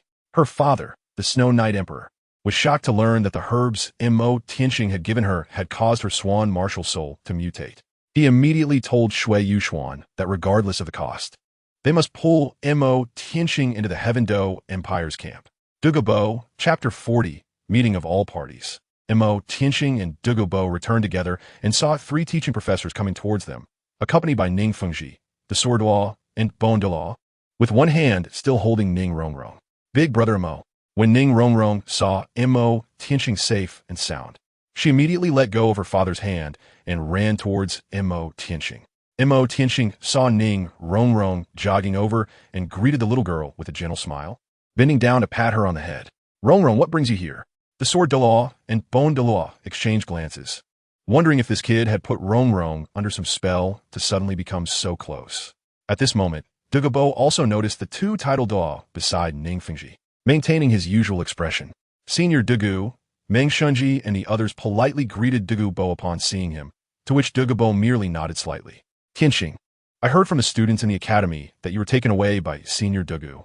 There must be some misunderstanding involved. Meng Shunji spoke up. Mo Tianxing naturally knew that his words were mainly to give everyone an explanation, and he smiled slightly. Senior Dugu and my master are from the old days.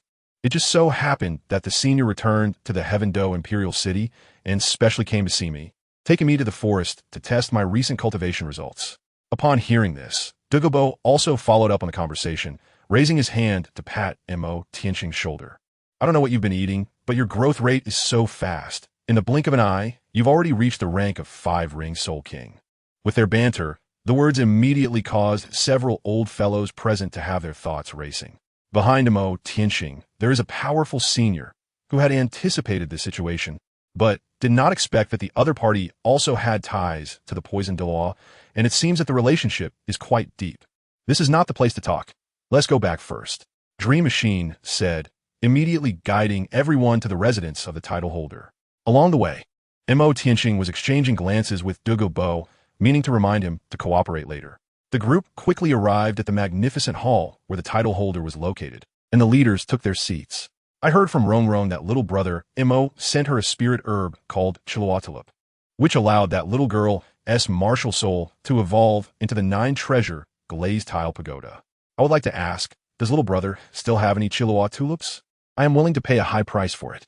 Ning Fengji was elegant and gentle, with a faint smile on his face, speaking directly and straightforwardly. The 3 title holders were shocked to hear this. The 9-treasure glazed tile pagoda? The 7-treasure glazed tile sect has really produced the legendary 9-treasure glazed tile pagoda. From their words, it seems that Ning Rongrong's martial soul evolved because of the herb sent by Mo Tianxing.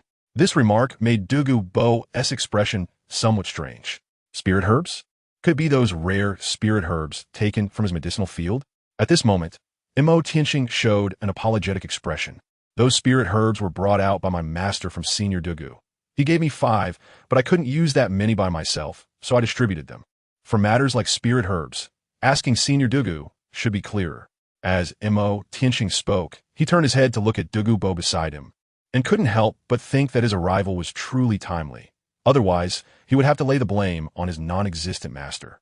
Mo Tianqing kicked the ball to Dugu Bo, making his face turn green with anger. Damn it. After robbing his medicinal garden, he just tosses it to his disciple to chase girls? This is truly wasteful. I wonder if Senior Dugu Bo has any. Our 7-treasure glazed tile sect is willing to pay any price to purchase a Chiu tulip. Ning Fengji's gaze turned to Dugu Bo. His eyes filled with some hope. The temptation of the 9-treasure glazed tile pagoda was something even he couldn't resist. Dugu Bo's heart stirred.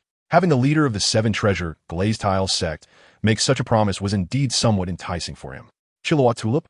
He did have a golden tulip in his medicinal garden before, but it was dug up by that bastard Mo Tianqing.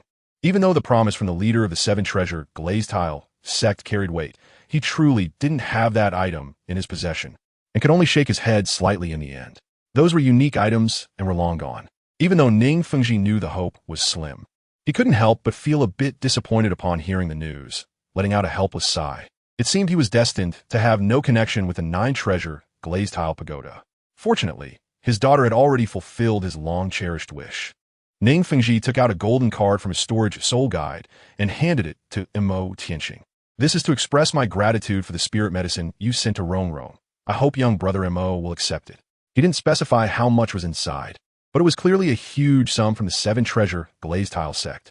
Mo Tianqing was not polite and immediately accepted it, while taking out a storage soul guide ring and handing it to Ning Fengji. This is something my master asked me to give to the sect master Ning. Ning Fengji's heart stirred. Could it be that the hidden weapons were made so quickly? He took the ring, which was embedded with small pieces of blue starry diamonds. He had never seen such a small storage soul guide before. He immediately released his spiritual power to probe it, and was shocked when he saw the space inside the storage soul guide. It had more than 30 cubic meters of space. How was such a large capacity possible? He knew that the largest storage soul guide he had was only 7 cubic meters, which was already extremely rare in this world. Over 30 cubic meters of space was simply astonishing. Inside the storage space were 20 palm-sized soul guide cannons, over 100 jade butterfly-shaped hidden weapons, and a batch of crossbow bolts inscribed with explosion runes. These soul guides, with their core techniques inscribed, were truly advanced violent firearms. Ning Fengji couldn't help but be moved and immediately took out a gold card, which was the full payment for the hidden weapons. The previous 1 million gold soul coins was just a deposit. Dugu Bo and the 3C holders were confused about this transaction. What was inside that could make Sect Master Ning so uncharacteristically emotional? However, this time, Mo Tianqing refused to accept it again. I've already collected the money for my master. As for that Chiu tulip, it's a gift for Renxue, so I naturally can't ask Sect Master Ning for this money. Since it had come to this point, Ning Fengji couldn't say much more. If Renxue's martial soul could be measured in terms of money after transforming into the 9-treasure glazed tile pagoda, it would be him who benefited greatly. He had no choice but to take back the card, but he noted down this favor. If young brother Mo encounters any difficulties in the future, my 7-treasure glazed tile school will never refuse. The doors of the 7-treasure glazed tile school will always be open for you. In the future, if you have time, you can come play with Renxue anytime. Ning Fengji said with a gentle smile. Hearing this, Ning Renxue's eyes instantly lit up. Brother Mo, you have to come and play with me in the future. Okay. Mo Tianqing replied with a smile. Just then, there was a gentle knock on the door. Is Diming there? As soon as Mo Tianqing heard the voice, he knew it was Shui Yuxuan who had arrived. Was everyone trying to catch up? How did they all end up together? Mo Tianqing's expression turned somewhat strange. Chapter 41. Intent on the Heart of the Sea God. Third update. Seeking collections. Is the dream teaching chair here? When a main door opened, sunlight streamed in with the opening of the door, and a stunning young girl walked toward the hall against the light. Behind her stood 2 rows of armored lance knights. She was a breathtaking young girl in a form-fitting white dress, walking gracefully, with long black hair cascading down to her waist. A complexion that was fair with a hint of rosy glow, radiating vitality, and eyes that were bright as stars, stunningly beautiful and breathtakingly so. Everyone in the hall was mesmerized by her astonishing beauty. Even the three old men, with title Douluo, couldn't escape the charm. The three chairs of the dream god machine were also stunned. Is this really Princess Yuxuan? How has she changed so much in just a few days? Mo Tianxing looked at Shui Yuxuan, who was walking towards him with a smile, illuminated by the light. He felt a sense of amazement in his heart, even feeling a bit of flutter.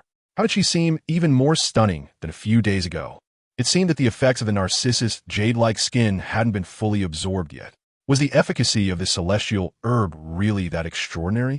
When Shui Yuxuan entered, a hint of surprise flashed in her eyes, clearly not expecting there to be so many people present, and all of them were significant figures, with 3 titled Douluos alone. Her gaze quickly fell on Mo Tianxing, her eyes flickering with a hint of confusion. Wasn't it said that he had been kidnapped? She had specifically come to find the dream teacher because of his situation. Mo Tianxing naturally noticed her puzzled gaze and felt somewhat helpless. It was not his doing, but rather that of Dugu Bo, and he was the passive one. Qian had met everyone. Shui Yuxuan performed a court etiquette to those present. Impeccable. Sister Yuxuan, this way, this way. Ning Rongrong stepped forward and pulled Shui Yuxuan to sit beside her, conveniently next to Mo Tianxing. As soon as she arrived, Mo Tianxing caught a faint scent of flowers and looked up at her face, which was fair with a rosy hue. Shui Yuxuan leaned closer to Mo Tianxing and whispered, "Didn't you say you were kidnapped?" "It wasn't me who spread it." Montauk Tianxing replied softly. "Wait for me after the event. I have something to discuss with you," Shui Yuxuan whispered in Mo Tianxing's ear. Mo Tianxing nodded slightly, guessing that the royal family was probably planning to win him over as well. They had likely investigated his background thoroughly. Now, he was a coveted figure sought after by various major forces, and the Tindo royal family would naturally not easily give him up. After all, he was brought back by Shui Yuxuan. Mo Tianxing was quite pleased with this. With everyone competing for him, the benefits naturally fell into his lap. He had been keeping an eye on the Hanhai Qinquan shield, or rather, the heart of the sea god, which was taken away by the Tindo royal family. He certainly couldn't just give up the inheritance of the divine position. Ning Fengji watched as Mo Tianxing and Shui Yuxuan whispered to each other from time to time, feeling somewhat emotional that his daughter was born a decade too late. Otherwise, she might have had a chance to compete. Everyone was actually there for Mo Tianxing, and now that the matters were basically settled, they naturally began to disperse. Before leaving, Shui Yuxuan inadvertently gave Mo Tianxing a hint to come visit her. At the academy, Mo Tianxing met up with Shui Yuxuan. He glanced at the knight with a long spear following her, all of whom were elite soul masters at the 4-ring level. It seemed that Emperor Qiu had raised his level of attention towards his daughter several notches. The two of them went to the back mountain of the academy, where Shui Yuxuan dismissed the guards at the foot of the mountain and then went up with Mo Tianxing. The back mountain of the Tindo Royal Academy was quite expansive, mainly providing special training grounds for students to accelerate their cultivation speed. At that moment, the two were strolling along a path in the woods, sunlight filtering through the leaves and casting dappled shadows on the bluestone path. Shui Yuxuan had her hands behind her back, admiring the scenery, while Mo Tianxing looked relaxed and carefree. "You're so smart. You should know why I'm looking for you, right?" Shui Yuxuan said softly, her voice melodious. This was actually their first time alone together, without the need to disguise themselves in front of others. There was no need to put on a mature and calm facade. Just being herself was enough. She felt quite relaxed at this moment, as no one wanted to be bound by rules all the time. "You want me to join the Tindo royal family, right?" Mo Tianxing didn't need to play dumb in front of her. He remained calm and relaxed. Shui Yuxuan walked ahead of him, looking at him sincerely with her bright eyes. "Are you willing?" "That's hard to say," Mo Tianxing replied. "Actually, what they value is not me, but my master behind me. I can at most be considered an ornament. There are many geniuses in this world, and it's not enough to make all the major powers compete for me. Montag Tianxing was straightforward. To be honest, he could rise to power with the help of various forces, but he wasn't planning to fully join any particular faction. Setting aside all the factors behind you, would you be willing to join our Tiando royal family?" Shui Yuxuan wasn't so easily fooled. Her gaze was fixed on him, specifically targeting Mo Tianxing. "If you want me to choose a side, that's not impossible, as long as my needs are met." Mo Tianxing stopped in his tracks, his gaze playfully sweeping up and down Shui Yuxuan's figure. Shui Yuxuan's face instantly flushed red, blooming like a flower, and she didn't dare to respond. But to be honest, if he were to be the candidate in the future, she wouldn't reject the idea in her heart. "What do you need?" Shui Yuxuan pressed on. That depends on what you offer me, and whether it can make my heart move. Mo Tianqing smiled and took a step ahead. Shui Yushuan's face turned even redder as she silently followed him. All right, I won't scare you anymore. I'm quite interested in that ancient soul guidance device that was said to be extraordinary at the auction that day. Mo Tianqing turned back and said with a smile, Are you talking about the Hanhai Qinquan shield? Shui Yushuan suddenly remembered that this guy could also create some soul guidance devices, and it was possible that Mo Tianqing's master behind him wanted to study that thing. Although the Hanhai Qinquan shield was legendary and bizarre, among the current members of the Tiando royal family, no one could truly understand it or activate the soul guidance device, let alone utilize its inherent divine abilities. Giving away such a thing to recruit an unparalleled genius would indeed be a good deal. Mo Tianqing nodded slightly, thinking that it would be quite difficult to get them to offer it up voluntarily. After all, they weren't mind readers who knew what he truly wanted. Is that all? Shui Yushuan asked, unsure if he needed any other treasures. Mo Tianqing scrutinized her carefully and asked, Aren't you afraid that I might make some strange requests? Shui Yushuan's pretty face turned red instantly, and she stammered, not daring to speak. After all, girls tend to be more shy. By the way, there's one more thing. Ever since I took the spirit herb you gave me, I've noticed that my martial soul has mutated, Shui Yushuan said. Just then, Shui Yushuan summoned her martial soul. Accompanied by a surge of emerald green soul power, a swan of jade color, radiating a rich aura of life, appeared behind her.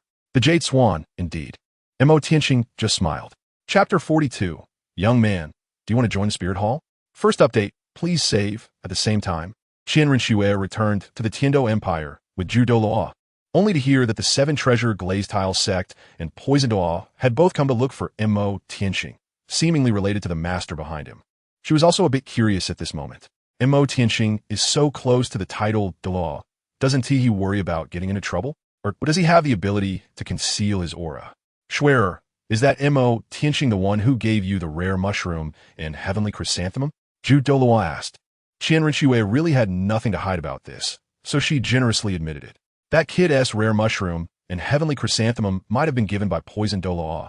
That old poisoner seems to have a pretty good medicinal garden, but unfortunately, we've never been able to find out where it is. Douluo said this with a hint of regret.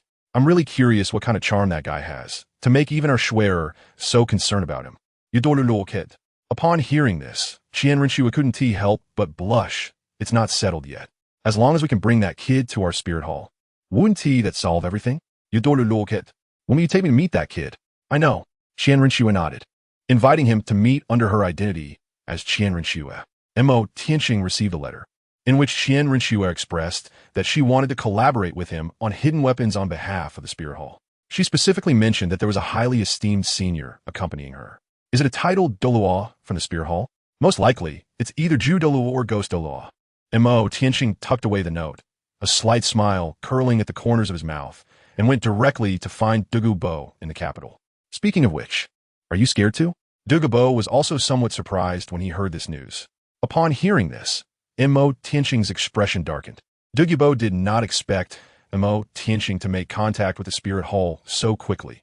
From his words, it seemed he was dealing with a high-ranking official, likely a titled Douluo. He wasn't nervous when interacting with the titled Douluo of the Seven Treasure Glazed Tile School, but he felt the need to bring someone with him when facing spirit hall representatives, worrying about his personal safety. This was likely related to his master, further confirming Dugu Bo's belief that Mo Tianqing's master was Tang Hao. Only Tang Hao had been engaged in a life-and-death struggle with the Spirit Hall over the years. As for why he guessed it was Tang Hao, in his understanding, only the Pope Bibi Dong and Tang Hao had a red 100,000 year spirit ring at the 9th ring position. Mo Tianqing's master is obviously a man and is so wary of the people from the Wuhuan Hall, which makes the possibility of it being Tang Hao even greater. Creating such a big deal out of the hidden weapon matter, it would be strange if they didn't come. In short, you just need to accompany me for the show and ensure my safety, Mo Tianqing said with a dark expression. All right, Dugu Bo replied, looking at his face. As long as he said a few more words, he might just explode.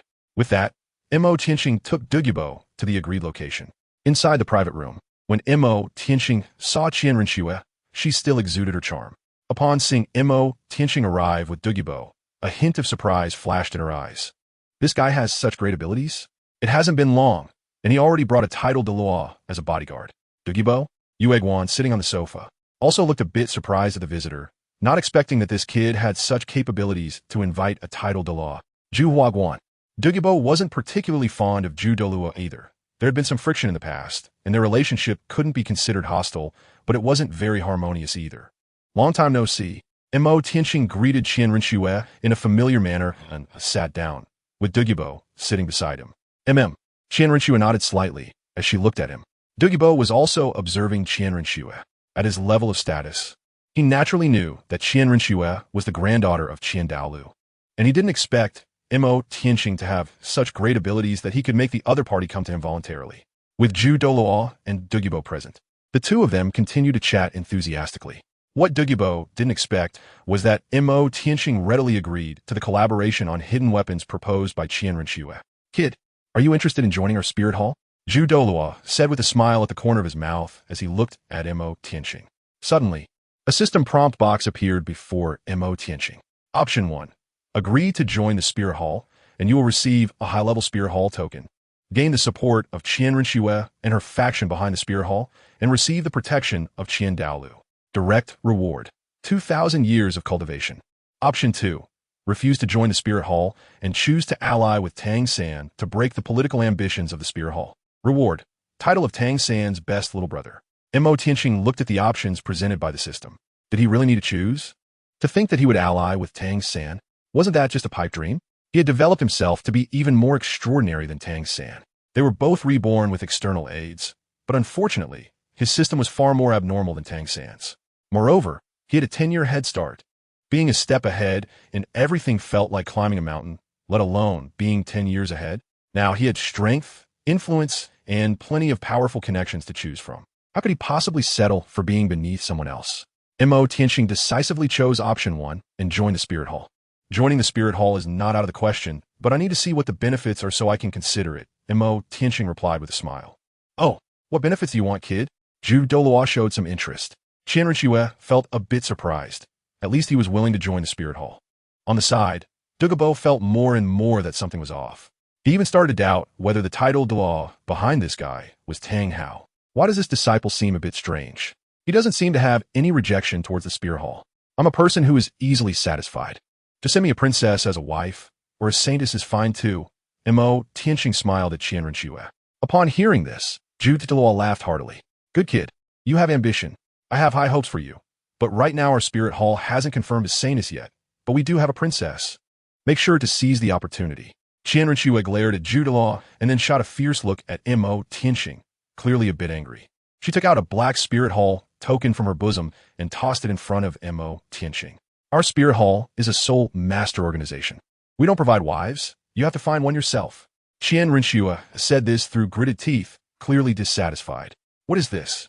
Mo Tianxing picked up the black token on the table, made of a special black iron, and felt its weight. It was engraved with the emblem of the Spirit Hall. Kid, that is our Spirit Hall's cardinal token, second only to the Pope's token. With it, you can participate in decision-making and teaching in any branch of the Spirit Hall. With this item, you can go to Spirit City and meet His Holiness the Pope in person, Ju Douluo explained with a smile. This kind of thing can generally only be possessed by red-robe cardinals who have made special contributions. Schwer has worked hard for this, and yet you are thinking about her body, TSK, TSK, TSK. Qian Renxue shot a murderous glare at Ju Douluo, instantly silencing him. Ju Douluo was also speechless, thinking, I'm just trying to help you. Why are you angry, Shui girl? Mo Tianxing has a thick skin and remains unfazed, accepting the black. Chapter 43. Xiao Wu's brother? Seeing Mo Tianxing accept the Qian Renxue's mood improved a bit. Mo Tianxing felt that some things were better said by her, so he called her out privately. Is there something you want? Qian Renxue's tone was somewhat displeased, clearly still irritated by his earlier mention of marrying the princess. I need to leave for a while in a few days. It might take some time before I can come back. Mo Tianxing spoke directly to the point, feeling that leaving without notice was a bit of a jerk move. Where are you going this time? Qian Renxue's ears instantly perked up. Mo Tianxing shook his head slightly. This time, he absolutely could not reveal anything. The extreme north was different from other places. It was a faraway land, a complete death zone for humans. He did not want Qian Renxue to seek her out again, as it could lead to unforeseen accidents. It could either be an accident involving her or an incident with the soul beasts in the extreme north. After all, she had a 99th level peerless Douluo grandfather. and he did not want to disrupt the sanctity of the soul beast territory in the extreme north. When Qian Renxue saw him tight-lipped, her brows raised. How long will it take? If it's fast, it might take 3 months. Mo Tianxing did not know why, but he felt a bit guilty at this point and dared not look her in the eyes. Qian Renxue looked at him and stepped forward to give him a hug. Mo Tianxing immediately felt the other person's temperature and smelled a faint body fragrance. Qian Renxue leaned her lips close to his ear and said, "Be safe. I'll wait for you to come back." Mo Tianxing's whole body felt as if it had been electrocuted, and he nodded slightly in a daze. Qian Renxue released her embrace, looking at the slightly flushed ears of Mo Tianxing, and smiled. "I'll head back first." Qian Renxue turned and slipped away, leaving Mo Tianxing with his cheeks slightly reddened. Mo Tianxing stood there in a daze. Did I really get flirted with by a girl? The words "I've been waiting for you to come back" were too ambiguous. He simply couldn't resist. It seemed their relationship had taken a step further. On the way back, Mo Tianxing kept recalling that earlier scene, a slight smile forming at the corners of his mouth. This surprised Dugu Bo, who was beside him. Has this guy been enchanted? Or is it a beauty trap? Why does he look so lovesick? When Mo Tianxing finally returned to the Heaven Do Royal Academy, he let out a sigh of relief. These matters had mostly been settled. He was about to leave the Heaven Do Empire for a trip to the far north. Before that, he needed to meet Xiao Wu to leave her something. Just as he was bidding farewell to the 3 professors and preparing to leave, he ran into Shui Yuxuan, which made Mo Tianxing feel a bit overwhelmed. Sometimes having too much luck with women isn't necessarily a good thing. Where are you going? Shui Yuxuan asked him, sensing something was off. I plan to go out for a while with my master for some training. Mo Tianxing could only answer awkwardly. Shui Yuxuan looked at him deeply. The complexity of her gaze. Hiss. Mo Tianxing felt a bit guilty. He had just rejected her invitation yesterday, and then he turned around and joined the Wuhuan Hall. It would be a lie to say he wasn't feeling guilty. Standing in place, he realized that men can be quite good at pretending to be clueless. On the surface, he appeared to be a straight man, but that didn't necessarily mean he truly was one. Shui Yuxuan took out a delicate box made of golden silk Nanmu wood from her storage ring and handed it to him. What is this? Mo Tianxing had a premonition of what was inside. When he opened it, he found a palm-sized blue crystal lying quietly inside. The crystal was shaped like a triangular pyramid, with ancient mysterious inscriptions carved on its surface, emanating a faint blue glow. It was the Han Hai Qian Kuan Zhao, or the heart of the sea god. Shui Yuxuan looked at him, revealing a gentle smile, her eyes filled with a myriad of emotions. I will wait for you to come back. Mo Tianxing suddenly felt a pang in his heart. He originally intended to leave quietly, but in the end he still slightly nodded and turned to leave. Shui Yuxuan stood behind him, watching him depart. Mo Tianxing felt as if he had a thorn in his back.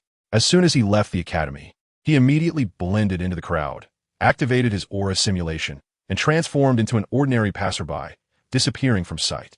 Shui Yuxuan's hand fell down as she silently watched the flow of pedestrians on the street. His first stop on this journey was the nodding Junior Soul Master Academy. Mo Tianxing spent several days on the road and finally found the entrance to the academy in a corner of the countryside. He then changed his appearance back to normal.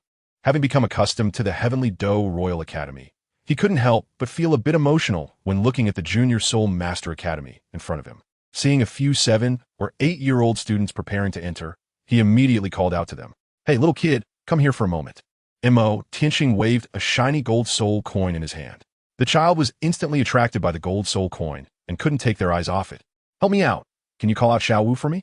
Just tell her brother is here to see her. Mo Tianxing placed the gold soul coin in the child's hands. The child, seeing the gold soul coin in their hands, immediately brightened up. Are you the brother that sister Xiao Wu often talks about? Mo Tianxing was quite surprised, not expecting that the little fellow actually knew him, and he nodded slightly. The child immediately excitedly rushed back to the academy, shouting all the way, Sister Xiao Wu, your brother is here to find you. Xiao Wu, who was originally practicing on the academy lawn, heard the commotion outside and was disturbed from her training, feeling a bit angry and planning to deal with that noisy little brat. Young Tang San was beside her at the moment, and upon hearing the noise, he also woke up from his practice. What's wrong? What happened? Sister Xiao Wu, your brother is here. A child waved excitedly towards Xiao Wu. My brother?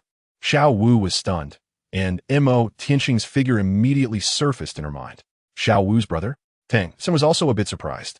He had indeed heard Xiao Wu mention that she had an older brother, but he had never appeared since Xiao Wu came to the academy.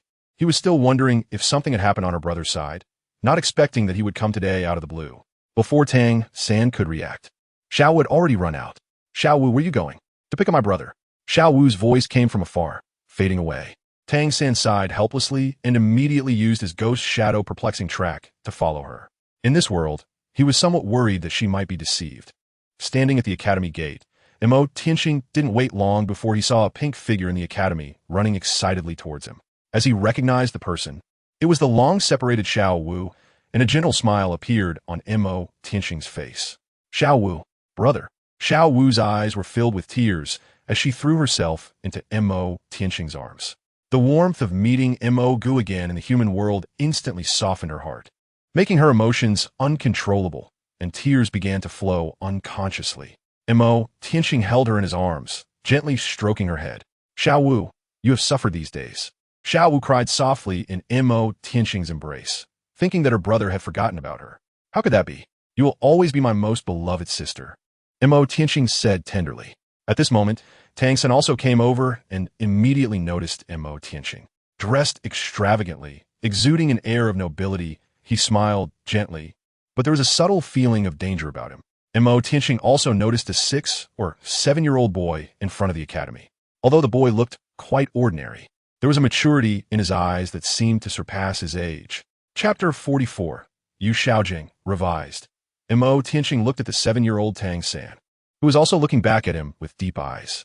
But thinking about it, when Tang San traveled to this world, he was already over 30 years old in his mind, so it's understandable that outsiders wouldn't notice him among 6- or 7-year-old children. Although Xiao Wu had undergone a 100,000-year soul beast rebirth, she knew very little about the human world and only realized that he was relatively mature for his age. Once Xiao Wu had vented enough, she finally jumped off Mo Tianxing and took his hand. "Brother, this is my friend, Xiao San." "Xiao San, this is my brother." Xiao Wu introduced her brother to Tang San with familiarity. Mo Tianxing looked at him with a professional smile on his face. "Thank you for taking care of my sister during this time. If there are any issues in the future, you can come to the Tiando Royal Academy to find me. My name is Mo Tianxing." Tang San nodded slightly. "My name is Tang San. I'm just helping Xiao Wu. It doesn't count as taking care of her." At this moment, Tang San was also very puzzled. The Tiando Royal Academy was clearly a prestigious academy for noble soul masters. From the other person's attire and demeanor, it was evident that he came from a prominent family. Why would he send his sister to a rural academy like Notting Junior Academy for training? He recalled what Xiao Wu had said, that many people might want to kill her. Xiao Wu's identity might be very noble, and in order to evade the pursuit of enemies, her family had to resort to such measures. "Brother, this is our academy. Let me show you around inside." Xiao Wu excitedly pulled Mo Tianxing into the academy, while Tang San quietly followed behind. Xiao Wu had a lot of authority within the academy. She was like the big sister there, even more impressive than some of the 6th-year students in their teens. After all, although she was only 7 years old, she was already a first-ring soul master, and her combat ability could easily overwhelm a group of first-ring soul masters. When everyone heard that Xiao Wu's brother had arrived, they curiously gathered around. They noticed that Mo Tianxing was tall, handsome, and dressed splendidly, looking like a noble gentleman in their eyes. The boy who had previously spread the news was showing off a gold soul coin in his hand. "This is from Xiao Wu's brother." Everyone immediately exclaimed in awe. Xiao Wu frowned slightly, not wanting to pay attention to this group of people. Mo Tianxing took out a small cloth bag and said, "Thank you for your tolerance of my little sister's temper. This is a gift for everyone to celebrate our meeting." Mo Tianxing opened the small cloth bag, revealing a small pile of gleaming gold soul coins.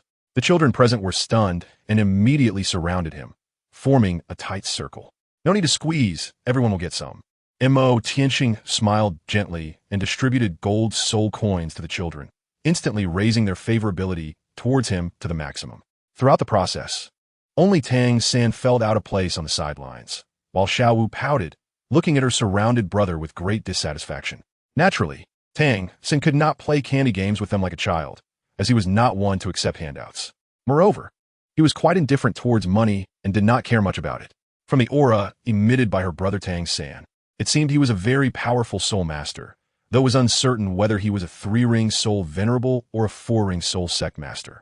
After Mo Tianxing distributed the gold soul coins to each child, they finally dispersed. He walked toward Xiao Wu with a smile. Xiao Wu stubbornly turned her body away, not wanting to pay attention to him. Mo Tianxing handed Tang San a golden soul coin, smiling sincerely. Tang Xin felt it was not good to refuse. So he had no choice but to accept it. Xiao Wu's brother must have thought he was shy and specially brought it over, which was quite considerate. People who can connect like this are welcomed everywhere. Even he himself felt an increase in his fondness for Mo Tianqing. He thought he would save this golden soul coin to buy something for Xiao Wu later. Suddenly, he felt that since the other party was Xiao Wu's brother and he had returned, these matters didn't seem to concern him anymore. Thinking of this, he couldn't help but feel a bit bitter. Is Xiao Wu angry? I have prepared a gift for you, you know? Mo Tianqing bent down to look at Xiao Wu. What gift? Xiao Wu pouted and glared at Mo Tianqing. I'll give it to you later. Mo Tianqing raised his hand and rubbed her little head. Teacher. Mo Tianqing heard Tang San's voice beside him and immediately turned to look in the direction of the sound. Not far away stood a thin man. He held a thick book in his hand, had a face full of stubble, and his eyes looked somewhat depressed. The prematurely gray and haggard man resembled a middle-aged office worker whose life was unsatisfactory, spending his days drinking and smoking. A master? When Mo Tianqing saw him, the corners of his mouth slightly curved up, and his eyes sparkled with a faint light, looking at him with a scrutinizing gaze. Brother, do you know our teacher? Xiao was also somewhat surprised. Tang San's eyes were unpredictable, and he was also a bit astonished. The master knows the theory of twin martial souls, and Xiao Wu's brother also knows his identity. Clearly, the master's identity is not simple, lurking in this New Oding Junior College for some unknown reason. Yu Xiaojiang didn't expect the other party to know him, looking at this young man who came from the outside world. From his attire and demeanor, he seemed to be a noble from the Heaven Do Empire. When you all venture into the outside world, you will naturally know what kind of person your teacher truly is. Mo Tianqing simply lowered his head with a smile and ruffled Xiao Wu's hair. What kind of person he is, you will have to decide for yourselves. What others say is ultimately a bit too one-sided. What is spread outside is merely a hollow name. Yu Xiaojing slightly shook his head and said, no matter how rich the theoretical knowledge is, it cannot compare to the swift and pleasant experiences brought by absolute strength, a carefree life. His martial soul has destined him for a tragic life. Mo Tianqing just smiled and remained silent, looking as if he had misunderstood something. Come with me. Yu Xiaojiang took a deep look at Mo Tianqing. For some reason, he vaguely sensed a familiar aura from the other party, which seemed to be that of a dragon-type martial soul. Mo Tianqing and the three followed Yu Xiaojiang to a quiet room, which was very simple. Although the outside world expressed great dissatisfaction with Yu Xiaojiang's past, claiming he had everything and was quite unlikable, in reality, he seemed to lack the protagonist's halo. He started with a waste martial soul, had no special abilities, and no great opportunities to change his fate. Everything he encountered stemmed from his insufficient strength, and all the beauty slipped away before him. That kind of pain is not something an ordinary person can bear. There really isn't much to say about this. However, regarding the theoretical research of soul masters, his title of master may indeed be questionable.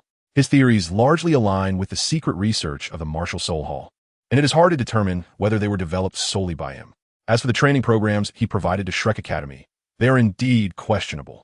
He betrayed Bibi Dong, raising the son of an enemy of the Martial Soul Hall. For his precious disciple, he specifically went to the Martial Soul Hall to ask Bibi Dong how to cultivate a twin martial soul. In the end, he even took his precious disciple to kill Bibi Dong, completely destroying the Martial Soul Hall. In Mo Tianqing's view, the Martial Soul Hall wasn't all bad. It provided support to soul masters with weaker cultivation, registered personal information, awakened martial souls, and helped civilians open a relatively fair path for upward mobility. The integration of the Douluo continent could only be said to be an inevitable trend. This is not only the political ambition of the Martial Soul Hall, but also the ambition of the two great empires. However, this excuse may not be enough to justify the crusade against the Martial Soul Hall. How to fight? The people are not in opposition. It's merely a personal grudge. Yet this personal grudge has led to the destruction of the Martial Soul Hall. But now that he has arrived, everything will have to change. Mo Tianqing looked deeply at Yu Xiaojiang. Please don't take offense at the simple meals. Yu Xiaojiang was quite open-minded about small matters and wouldn't treat Mo Tianqing differently just because of his background. This visit was mainly to see my sister. Mo Tianqing rubbed Xiao Wu's head, his expression somewhat complicated. Upon hearing this, Yu Xiaojiang sensed something was off. It seemed he had no intention of taking Xiao Wu away, but rather there was a hint of preparing for future matters. Brother, Xiao Wu looked up at Mo Tianqing. It's very dangerous for me to stay by your side. My current strength isn't enough. Montak Ti Angsing replied calmly. He planned to go to the extreme north, where something he was seeking awaited him. Tang San lowered his eyes as he drank tea. He could roughly guess that Xiao Wu's brother was going to leave, and that this time, he might not return. Chapter 45. The Fragrant and Beautiful Immortal Product. Fourth update, daily update. Seeking collections. Don't worry, I'll stay here for a few days. Mo Tianxing gently rubbed Xiao Wu's head and immediately took out a long rectangular jade box from his storage ring, handing it to Xiao Wu. This is a gift prepared for you. Open it and take a look. Mo Tianxing smiled. Xiao Wu opened the jade box, and the room was filled with a rich fragrance. When Tang San saw what was inside the jade box, his pupils suddenly constricted. It was a large flower of pale pink color, about 3 feet long, with no leaves. The flower was enormous, with a diameter of nearly a foot, and each petal looked like crystal, transparent and sparkling. The flower's center was light purple, resembling inlaid purple gemstones, incredibly dazzling. What is this? Xiao Wu asked curiously, leaning in to sniff. The floral scent made her body relax, and her soul power flowed. This is the fragrant and beautiful immortal product. Tang San was completely stunned, trying hard to suppress his excitement. It's it. It really is the fragrant and beautiful immortal product. This was an unparalleled immortal product mentioned in the Xian treasure record, and it had actually appeared before him. There are immortal medicinal herbs in this world. Yu Xiaojiang observed the fragrance emitted by this large flower, which could relax the body and accelerate the flow of soul power. This flower evidently had a significant origin and should be a special herb that could help soul masters enhance their cultivation. This is the fragrant and beautiful immortal product, a nemesis to all poisons. It has the ability to neutralize all toxins, but it cannot detoxify itself. It can only counteract poison, Mo Tianxing explained with a smile. In his hand, he still had the fragrant and beautiful immortal product, along with the weeping autumn water dew, the coxcomb phoenix, sunflower, the snowy swan kiss, and the heartbroken red. Among them, the snowy swan kiss, while non-toxic, could cause viruses to multiply 100-fold, making it a utility herb unsuitable for consumption. In the original story, Tang San threw this herb into the blood pool of the killing city, causing the viruses to erupt rapidly, leading to the destruction of the killing city, showcasing its power. The heartbroken red, although protective of its owner, required a deep emotional bond to be picked from the black stone. Even if Xiao Wu bit the root under the black stone now, the heartbroken red wouldn't fall off. Moreover, Mo Tianxing himself was quite resistant to this immortal product. He had other alternatives to protect and cover her soul beast's aura, so this immortal herb naturally wasn't considered. The coxcomb phoenix sunflower was too masculine and overly nourishing, unsuitable for Xiao Wu. The weeping autumn water dew was suitable for spirit I-type martial souls or those practicing I techniques. Would it be realistic to have Xiao Wu cultivate the Sharingan to defeat enemies? Considering all this, the fragrant and beautiful immortal product turned out to be the most suitable option.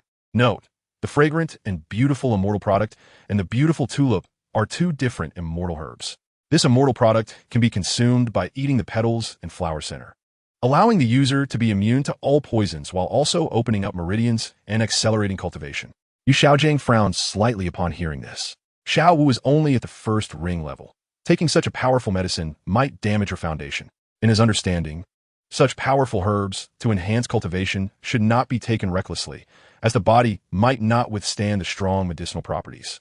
However, Tang San knew that the medicinal properties of the fragrant and beautiful immortal product were gentle and inherently had the effects of nourishing meridians and strengthening the foundation. It wouldn't be affected by the soul master's cultivation level. But at this moment, even though he knew the effects of this immortal product, it wasn't the time for him to show off his knowledge. Xiao Wu's brother was very familiar with the effects of this unparalleled immortal product, and Tang San couldn't help but wonder about his true background. It seemed that immortal herbs and medicines had appeared many times in this world and had been specifically recorded by predecessors. Mo Tianxing shook his head slightly. This fragrant Douluo fairy product itself has the effect of solidifying the foundation and nurturing the origin, and will not be affected by the cultivator's cultivation level. A peerless fairy product? For this thing, Yu Xiaojiang had never even heard of it. However, he also knew that he could not know everything in this world. In areas he did not understand, he naturally would not speak recklessly.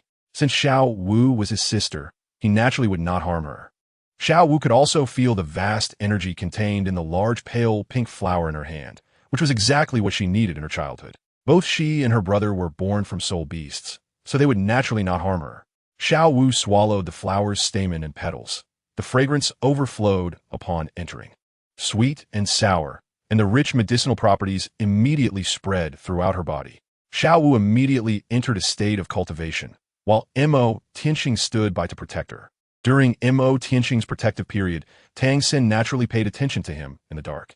He was truly very curious about his origins, and even wanted to discuss the origins and effects of the fairy herbs with him, wondering if there were other fairy products in this world. But these words he could only keep to himself for now. It would be strange for a 7-year-old child to know such knowledge without raising suspicion. So he could only wait until his cultivation was successful before investigating and conversing with him to understand everything clearly. The process of Xiao Wu refining the fragrant Douluo fairy product went very smoothly. When she awakened again, she was surprised to find that her cultivation had crossed the threshold from level 14 to level 20. As long as she wished, she could condense her second soul ring at any time. However, this was the human world, so it was naturally impossible to directly condense the soul ring.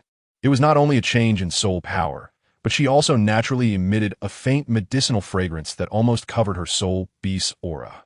Even if a titled Douluo were here, they could at most speculate that Xiao Wu had consumed a fairy product, but would not be able to see through her soul beast's true form.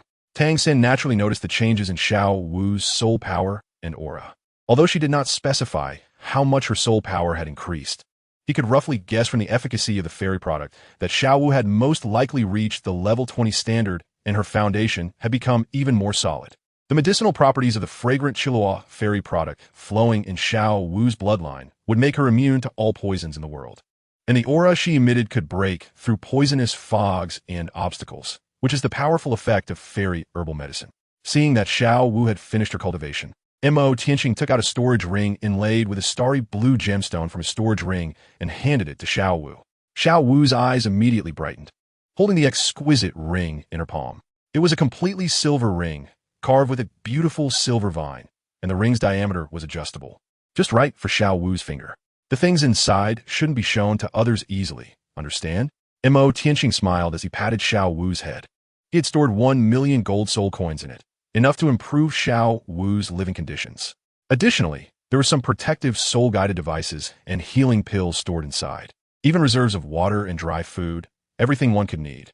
However, thinking that her brother would leave in a few days made Xiao Wu's mood a bit low. Don't be upset, girl. Once I'm done with this, I'll come and pick you up. I happen to have some free time in the next few days, and I'll take you to explore the big city. Mo Tianxing comforted. Hearing that her brother was willing to take them around, Xiao Wu's mood brightened a bit. Speaking of which, she hadn't really visited the big human cities. She had always been worried about encountering powerful soul masters who could see through her soul beast identity. Secondly, her finances did not allow it. With her brother protecting her these days, she could naturally go out and see. Chapter 46. Don't bully us too much. First update.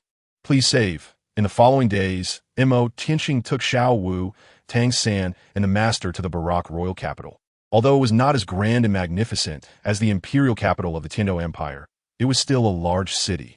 Mo Tianxing became a wealthy young man in the eyes of others due to the full payment for the hidden weapons delivered by the Seven Treasure Glazed Tile sect. At least he wouldn't be troubled by mundane financial matters.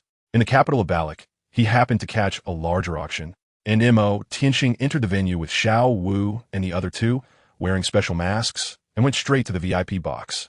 Mo Tianxing was not particularly interested in the items at this auction. He didn't think much of them.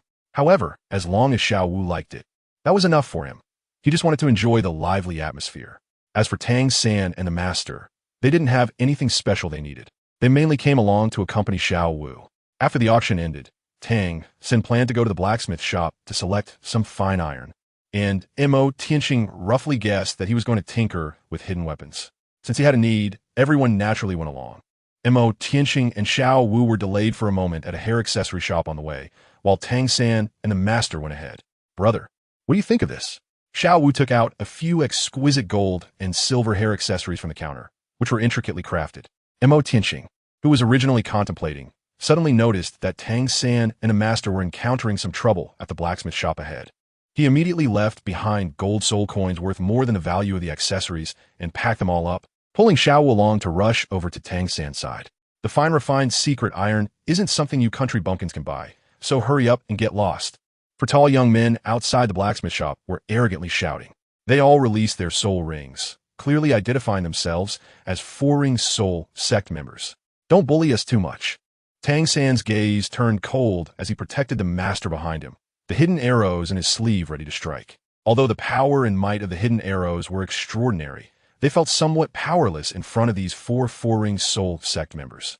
Unless the concealed weapon could directly hit a weak point, such as the eyes, he might not even be able to break through their shields, making it difficult to inflict any damage. Moreover, they were in the royal capital of Balak, and they wouldn't dare to act recklessly. He never expected that while coming here to buy some fine refined secret iron, which was almost a done deal, he would be interrupted by these four individuals. Please leave for now. The shop owner also tried to kindly persuade them. He ran a shop in the royal capital and naturally knew the background of these four young men. Since they were trying to force a sale, he didn't dare to say much. He could only say that these two outsiders were having bad luck. What happened? At this moment, Mo Tianqing appeared, holding Xiao Wu's hand. As cold gaze was fixed on the four tall young men. For Ring Soul Sect? Oh, is the main character here? The four young men, seeing unusual attire and the noble aura emanating from him, naturally guessed that he was the master of the old man and the young boy. However, they were not afraid. This was a world where strength was respected, and the other party was only 15 or 16 years old, young and inexperienced, so they thought they could easily suppress him. At this moment, Tang San also frowned, mainly worried that the person he was dealing with was not someone Xiao Wu could handle, which would be bad. Xiao San, what happened? Did these people bully you? When Xiao Wu saw those few people, her eyes immediately turned fierce. With her brother protecting her, Xiao Wu was not afraid of anyone. Tang San gently shook his head, preparing to retreat. It was better not to cause trouble for Xiao Wu here. Well, little girl, what can we do to him? The four members of the four-ring soul sect laughed heartily. What big background could these few people have? But then they saw the soul rings starting to appear under his feet. 2 yellow and 2 purple, all the best soul ring configurations. At this moment, they were already shocked. He looked to be barely in his 20s, yet he was already a four-ring soul sect. When the 5th black 10,000-year soul ring rose from his feet, not only did the four young men who were causing trouble become stunned, but even Tang San and the master were shocked, leaving the surrounding bystanders dumbfounded. He was actually a 5-ring soul king. At such a young age, he had already become a 5-ring soul king.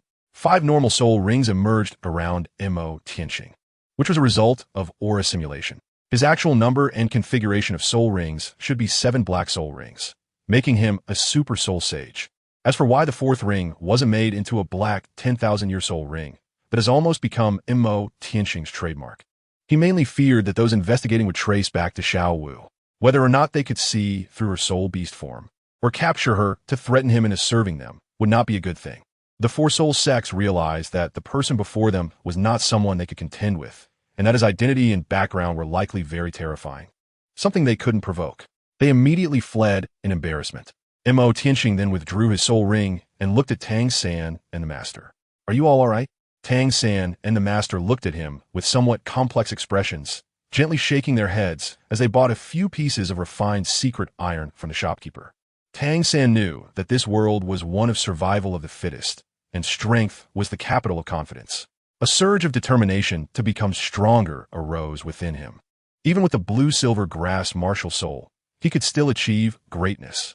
Due to the commotion at the blacksmith shop, their spirits were somewhat dampened, and they weren't really in the mood to continue shopping. Mo Tianqing procured a large batch of supplies in the city and stored them in his storage ring, including gifts prepared for the children at the Nodding Junior Academy. After sending Xiao Wu and the others back to the academy, Mo Tianqing distributed the stored supplies to the children. The entire Nodding Junior Academy was filled with laughter and joy, and the children all thanked Mo Tianqing for his gifts, with each little boy promising to take good care of Sister Xiao Wu. Mo Tianqing couldn't help but smile a little. These were actually prepared as compensation for you all, because you have been bullied badly by Xiao Wu. As Mo Tianqing was about to leave, although Xiao Wu didn't cry, tears were welling up in her eyes. Mo Tianqing looked a bit pained and reluctant as he gently brushed his hand against the corner of her eye and lightly tapped her small head. Silly girl, I will be back soon. By then, my strength should be enough to protect you. When I return, I will come to get you right away. Big brother's words count. Xiao Wu sniffled, her little nose slightly red, and looked up at him with teary eyes. Words count. Mo Tianqing gently rubbed her small head. Let us make a pinky promise. After making the promise, Xiao Wu's gaze dimmed a bit. Mo Tianqing lightly tapped her small head again. Silly girl, You need to take care of yourself while I'm gone. Remember, everyone has two sides. Mo Tianqing reminded her intentionally and unintentionally, and Xiao Wu nodded, seeming to understand. Chapter 47, Journey on the Ice Field. After bidding farewell to Xiao Wu, Mo Tianqing transformed his shape and headed north. Although the span of Douluo from south to north is not as great as from east to west, the area is still extremely vast. Even though Mo Tianqing had already reached the Seven Rings Soul Saint level and possessed the ability to fly, it would still take him about half a month to reach the Arctic ice fields. More than half a month later, in Snowdrift City. This is the city closest to the extreme north within the territory of the Tiando Empire, where it is cold and freezing, with snow drifting everywhere. Here, extreme weather or attacks from soul beasts in the snowy plains occur from time to time. Mo Tianqing arrived in the extreme north, where he had to change his attire to a thick snow mink fur coat for warmth. He gathered a large amount of supplies here, preparing for an extended stay on the Arctic ice fields, being well prepared. The extreme north is different from the great forest of the starry sky. Its area is nearly half that of the Tiando Empire, making it a long journey. During this journey, besides the attacks from soul beasts on the snowfields, the extreme cold weather would accompany him, and there were no wild fruits in the forest to replenish his energy needs. After making sufficient preparations, Mo Tianqing donned his snow mink fur coat and began his trek across the polar ice fields. The extreme cold weather did not affect him too much. His internal heat was like fire. His profound cultivation was one reason, but mainly it was due to having consumed the octagonal Qian ice grass and the blazing apricot blossom, which provided him with high resistance to ice and snow, while the blazing apricot blossom also supplied heat to maintain his body temperature. The journey was relatively peaceful, and he hardly encountered any soul beasts on the snowfields. Not only did he not encounter soul beasts, but he also came across a team of soul masters who were adventuring in the Arctic ice fields, riding domesticated century-old snowfield wolves and dressed in heavy fur coats. Mo Tianqing noticed them at the same time they noticed him, a lone figure in the snow. Was that person looking for trouble? How dare he venture into the snowfield alone? The members of the Soul Master team were somewhat surprised by Mo Tianqing's presence. A young silver-haired woman in their group turned her head upon hearing the words and immediately spotted Mo Tianqing walking alone in the snow. The ice fields are quite dangerous. Should we ask if he wants to join us? A man in his 40s asked the silver-haired young woman in the circle. She nodded slightly and turned back. The man then guided his snow wolf towards Mo Tianqing, stopping in front of him with a friendly smile on his face. Little guy, it's very dangerous to walk alone in the snowfield. Do you want to join us? The snow wolf looked at Mo Tianqing with trembling eyes, as if it were afraid. Mo Tianqing obviously didn't expect to encounter kind-hearted people here. Looking at their Soul Master team, the overall strength is quite high. This middle-aged man in his 40s is a Soul Emperor of the Sixth Ring. Mo Tianqing thought that the other party had a mount, which was better than walking on foot. If he joined their Soul Master team, he could help them avoid attacks from powerful soul beasts. He immediately agreed, considered a way to repay their kindness by escorting them for a while. So, Mo Tianqing mounted the middle-aged man's snow wolf, which was somewhat afraid of him, but quickly ran to catch up with the team. Oh, you look quite young. How old are you, kid? Someone teased as soon as he returned to the Soul Master team. I'm an adult, Mo Tianqing replied with a smile. What's your name? You don't look like a local. A rough, sturdy man riding his own snow wolf approached with a friendly grin, trying to gather information. My name is Mo Tianqing, and I'm from the Tiando Empire. Mo Tianqing introduced himself. Being in the extreme northern ice fields, he had no need to hide his name, especially since he had enough strength. These soul masters appear to be locals from Xiu City, tall and robust, each with a bold personality. Tiando Empire? I've heard it's like spring all year round, with flowers blooming all the time. Is that true? The man asked curiously. Those who were born in the icy region could hardly imagine a world outside where it was spring all year round, with blooming flowers and the sound of birds.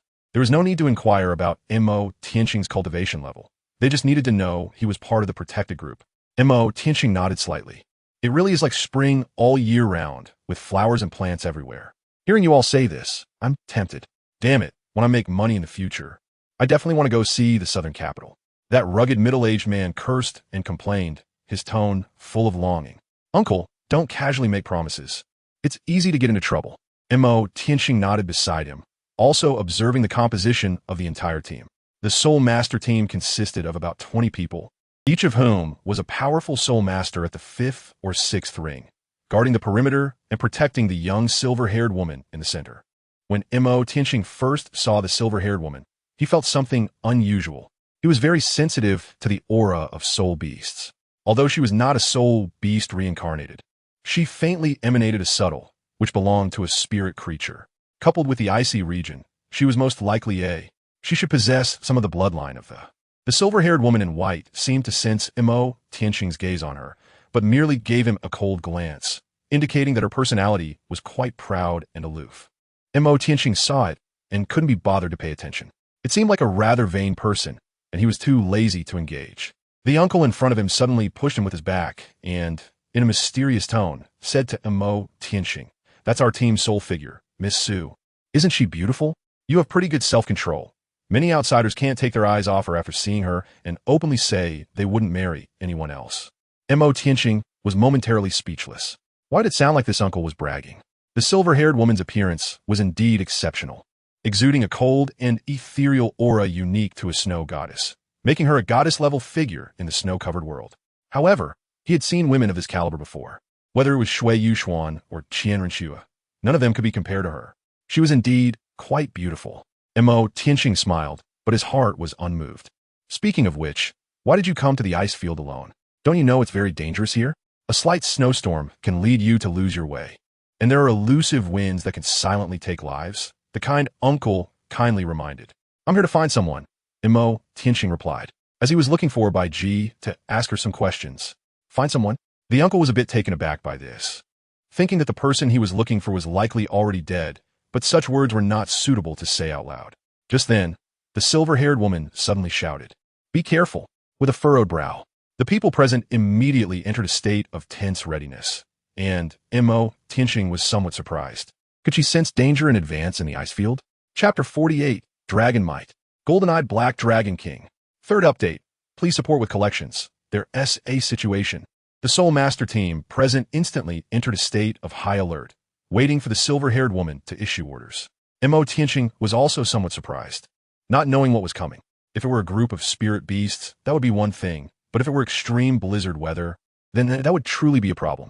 Although extreme weather wouldn't kill him and posed no significant threat, it was still cold, and it could easily lead to disorientation and disrupt their journey. He hoped that the spirit beast that came had some status and would directly lead him to the core region of the ice plains to find the ice and snow emperors, saving him from wandering aimlessly in the snow plains.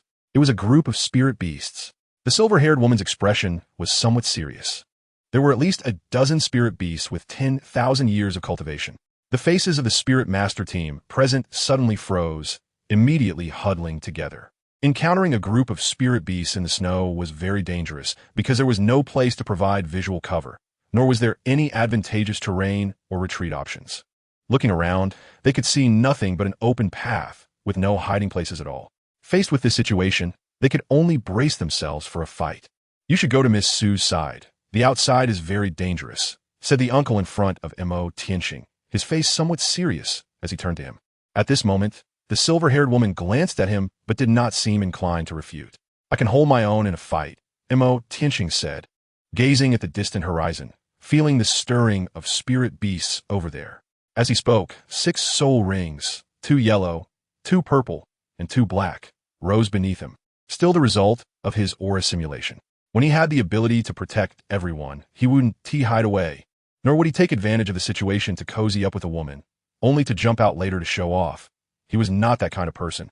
With him in the team, it was highly likely that there would be no bloodshed or conflict. The uncle in front of him was also stunned when he saw the 6 soul rings on Mo Tianqing.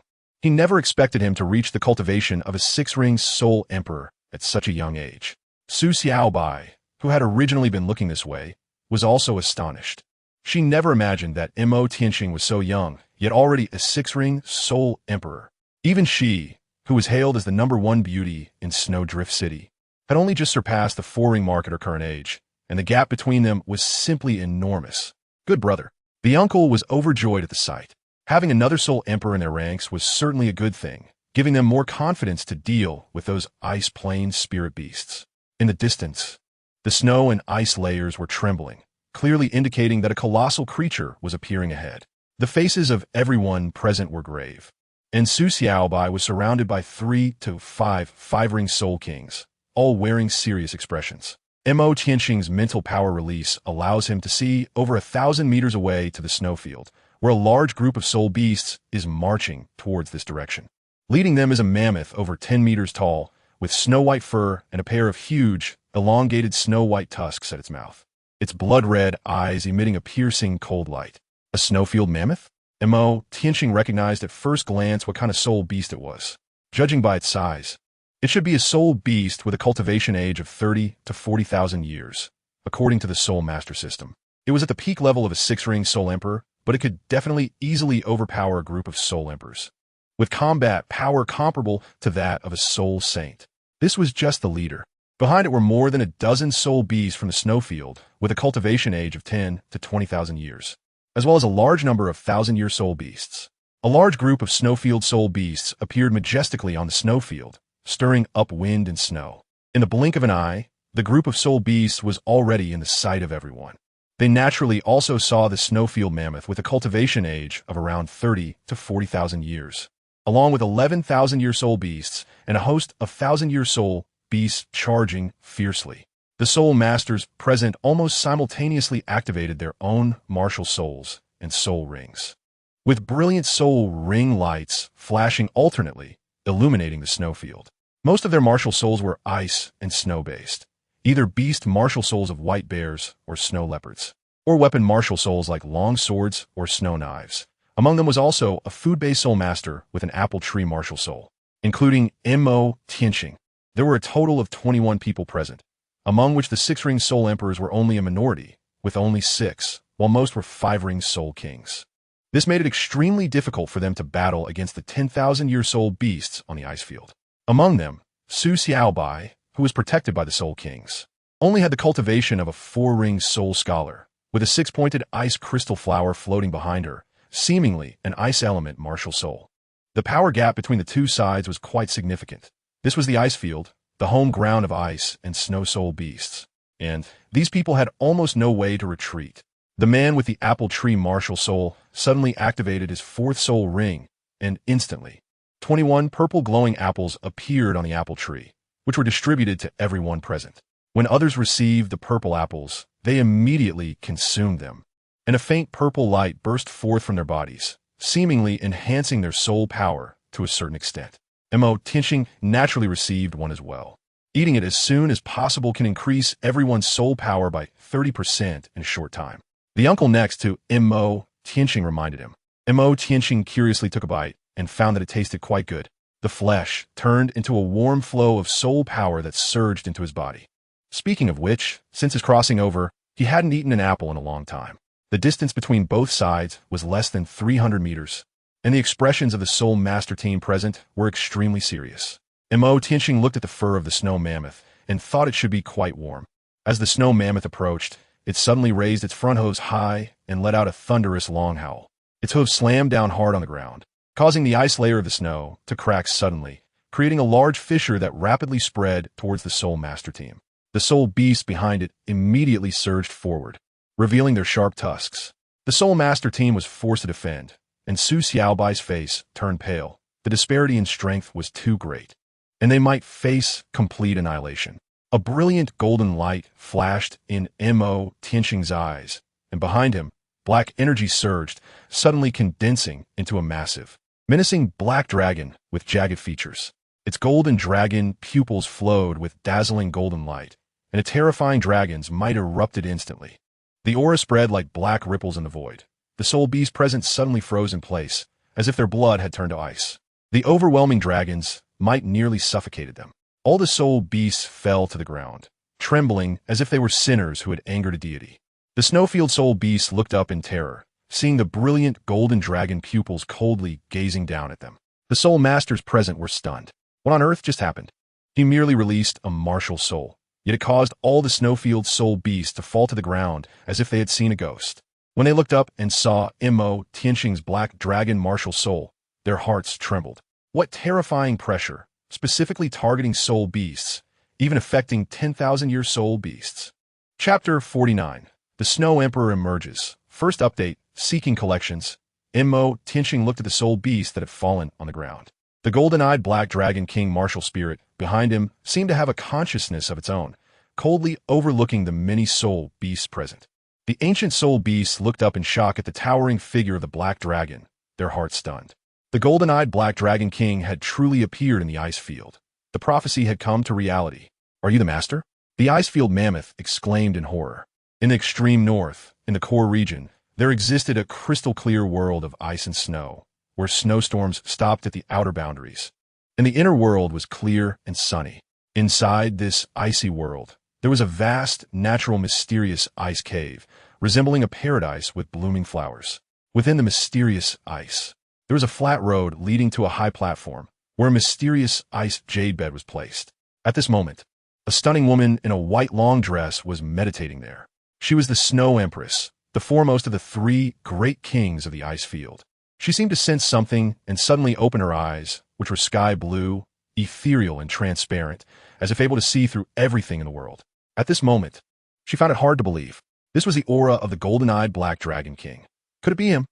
The Snow Empress was also shocked. She hadn't expected that what the Emerald Swan said was actually true. The golden-eyed black dragon king had returned to the world and had indeed come to the ice field. The Snow Empress immediately stood up and transformed into a white rainbow. Racing in that direction, the Ice Blue Emperor Scorpion and the Titan Snow Demon King also sensed the aura. They were equally astonished. Not believing that the prophecy had come true, they too rushed in that direction.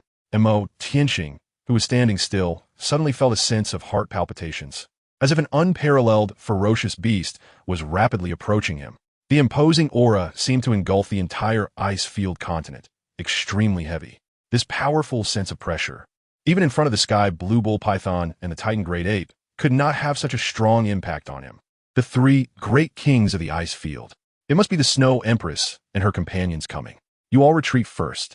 There are even more terrifying soul beasts coming behind. Mo Tianxing said with a furrowed brow.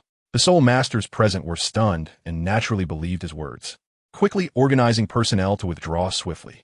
The ice field was indeed too dangerous. If they hadn't encountered Mo Tianxing midway, they would have suffered heavy losses from the earlier assault of the soul beasts.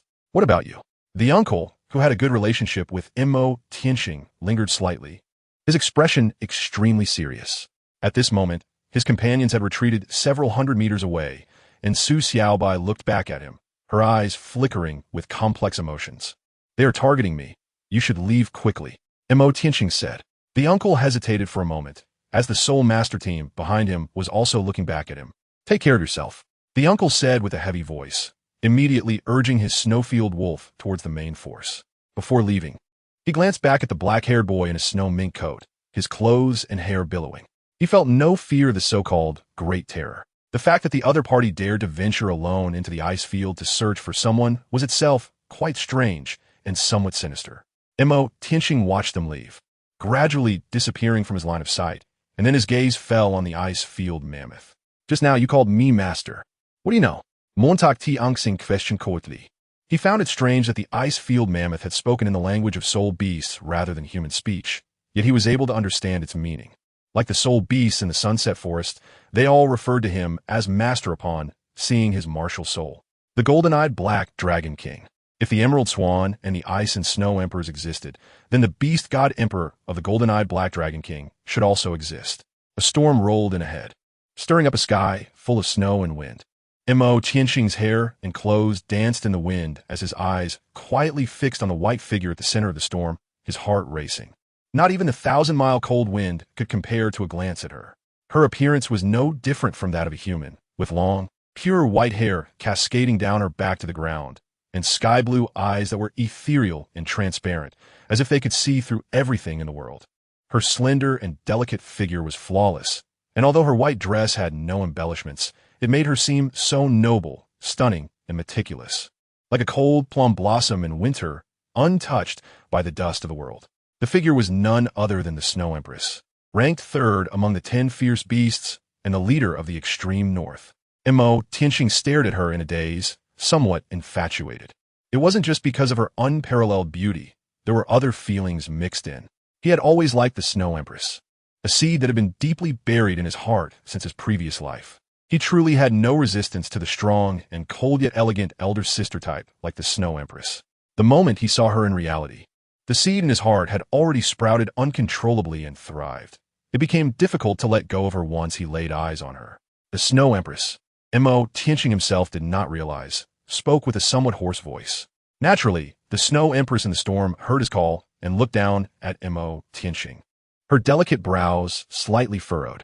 She could sense a strange, emotional fluctuation emanating from Mo Tianqing's soul. It was a complex feeling, as if he had reunited with a long-lost friend. That feeling was peculiar, something she had never experienced before and found hard to articulate. The Snow Empress descended from the storm, landing not far from Mo Tianqing. Qian? There was a hint of confusion in the Snow Empress's words. Mo Tianqing was immediately pulled back to reality by her words, his eyes slightly restraining their emotions as he gently shook his head. However, from the moment the other party called out those two words, Mo Tianqing had already been able to judge some things. The golden-eyed Black Dragon King, Emperor Qian, who had an 80,000-year cultivation, indeed once existed in this world. The Snow Empress saw him shake his head, and there was a hint of confusion in her sky-blue eyes. The other party's appearance and aura were somewhat similar to that of a human soul master, but she could sense Emperor Tian's aura from him, along with the golden-eyed Black Dragon King gathering behind him. I don't know who I really am. In the Sunset Forest, a soul beast referred to me as Master, and it is said that they also came from what the Emerald Swan mentioned. I followed in her footsteps and arrived at the Ice Plains, where the soul beasts also called me Master. I am filled with questions. Perhaps finding her will provide all the answers, Mo Tianqing said calmly. He had already realized some things. The 10 great fierce beasts should all exist, but only the beast god Emperor Qian was missing. The aura he emitted made all soul beasts feel like he was one of their own. His martial soul had evolved into the golden-eyed Black Dragon King, which perfectly filled this gap. If he weren't a transmigrator with a system cheat, he would have doubted whether he had transformed and recultivated as Emperor Qian. The Emerald Swan was like a system bug. She seemed to know things about Emperor Qian and had a premonition of his imminent appearance. The entire situation was indeed a bit strange. When the Snow Empress heard about the Emerald Swan, her gaze toward Mo Tianqing changed slightly. What do you want to know? Chapter 50. The 3 Great Kings of the Ice Plains. What do you want to know? The Snow Empress looked at Mo Tianqing, her heart already having some answers. What did Bai Ji come to the Ice Plains to tell you? Where is she now? Mo Tianqing's voice returned to calm as he raised his head to look at the Snow Empress opposite him. In the distance, a greenish divine light appeared across the sky, and a beautiful figure was faintly seen. The Snow Empress looked up to gaze at it. Mo Tianqing's gaze was also drawn to that energy. A turquoise divine light descended beside the Snow Emperor, dissipating to reveal its true form. It was a stunningly beautiful woman in a green dress, tall and with skin as pure and white as ice and snow, exuding a translucent quality. On either side of her fair and delicate face were 4 turquoise magical patterns, and her dark green hair was tied into 2 high ponytails. Her turquoise eyes scanned Mo Tianqing with surprise. The visitor was none other than the Ice Emperor, ranked 7th among the 10 fierce beasts and 2nd among the 3 great kings of the extreme north. Mo Tianqing immediately recognized the identity of the other person. Currently, her cultivation should be at 390,000 years, and in 10,000 years, she would face her great tribulation of 400,000 years, which was a good deal for Hui Hao. However, that was not the main point. The main point was her ponytail. Was she challenging his endurance? He seemed to remember that the Ice Emperor liked the Snow Emperor. Among the Ice and Snow Emperors, the Snow Emperor was proud and ethereal, while the Ice Emperor was cold and aloof. The combination of pale blue reminded him of Baisuzhen and Shao Qing from the legend of the White Snake. Golden-eyed Black Dragon King? Emperor Qian. The Ice Emperor frowned slightly as he looked at the martial spirit behind Mo Tianqing. Mo Tianqing glanced at her. However, he also knew that the Ice Emperor was someone who said whatever he thought, so it wasn't surprising. Mo Tianqing's heart stirred. Since they had guessed that I might be the beast god Emperor Qian, I might as well pretend for a while. He immediately raised his head, his golden eyes staring at the Ice Emperor, flashing with a cold and fierce light. Is this something you can call me? Even Mo Tianqing himself did not know that at this moment, he was indistinguishable from the Wuhuan golden-eyed Black Dragon King behind him, their emotions resonating. His fierce gaze was perfectly mirrored in the golden-eyed Black Dragon King's eyes, the noble golden dragon pupils looking down at the Ice Emperor, radiating an overwhelming dragon might that rushed towards the Ice Emperor like a tidal wave. The Ice Emperor was immediately startled by his gaze, his pupils suddenly constricting, and he instinctively leaned back against the Snow Emperor. The Snow Emperor stood protectively in front of the Ice Emperor, exuding an invincible aura that dissipated the dragon might. Watching Mo Tianqing with a wary expression. Emperor Qian? The Ice Emperor was sufficiently frightened by his gaze, as if at that moment he were provoking Emperor Tian's authority. Mo Tianqing saw that the Ice Emperor was still shouting, but he didn't expect to scare her away with just a glance and a word. He couldn't help but find it a bit amusing. It seemed like she was quite afraid of Tian. The Ice Emperor noticed Mo Tianqing's subtle expression of amusement and immediately realized she had been tricked, which made her a bit furious. His words instantly made Mo Tianqing laugh. Since he had been seen through, there was no need to hold back his laughter. The Ice Emperor was quite angry with him, but she didn't dare to make a move. Who knows if this guy is the beast god Tian? At this moment, the Snow Emperor was also watching him without saying a word. Thud, thud, thud. The distant icy plains trembled, and Mo Tianqing looked up in the direction. On the vast ice field appeared a creature over 100 meters tall, resembling a small mountain and looking like an ape. Its body was covered in white fur, with crimson eyes and sharp fangs, breathing out wind and snow as it walked, making the ice field tremble with each step. It was indeed this guy. Mo Tianqing's lips curled up into a faint smile. Among the three great kings of the extreme north, the third-ranked Titan Snow Demon King. It seems to have a name, called Atai. This guy should have just barely crossed the 200,000-year threshold, making him the weakest king in the Ice Plains. I wonder if Xiao Bai is around. He is the adopted son of the Snow Emperor, the Ice-Soul Demon Bear, and Mo Tianqing is quite eager to meet him. All right, with all three great kings of the Ice Plains present, they could set up a mahjong table. Ice Emperor, Snow Emperor, and Titan Snow Demon King approached, towering over Mo Tianqing, casting a shadow over him. The Titan Snow Demon King also noticed the black-haired boy in white below and even bent down to examine him. The cold breath it exhaled was enough to freeze other things solid, but it had no effect on Mo Tianqing. The black dragon with golden eyes. Is he the Emperor Tian? The Titan Snow King scrutinized Mo Tianqing, its enormous crimson eyes filled with curiosity. Mo Tianqing was also somewhat surprised. This big guy didn't seem very familiar with Tian. After a brief interaction, the Ice Emperor could roughly infer that he might be fake. But there was an implication of hearsay in the big guy's words. He probably hadn't truly interacted with Tian. Could it be that they weren't from the same era?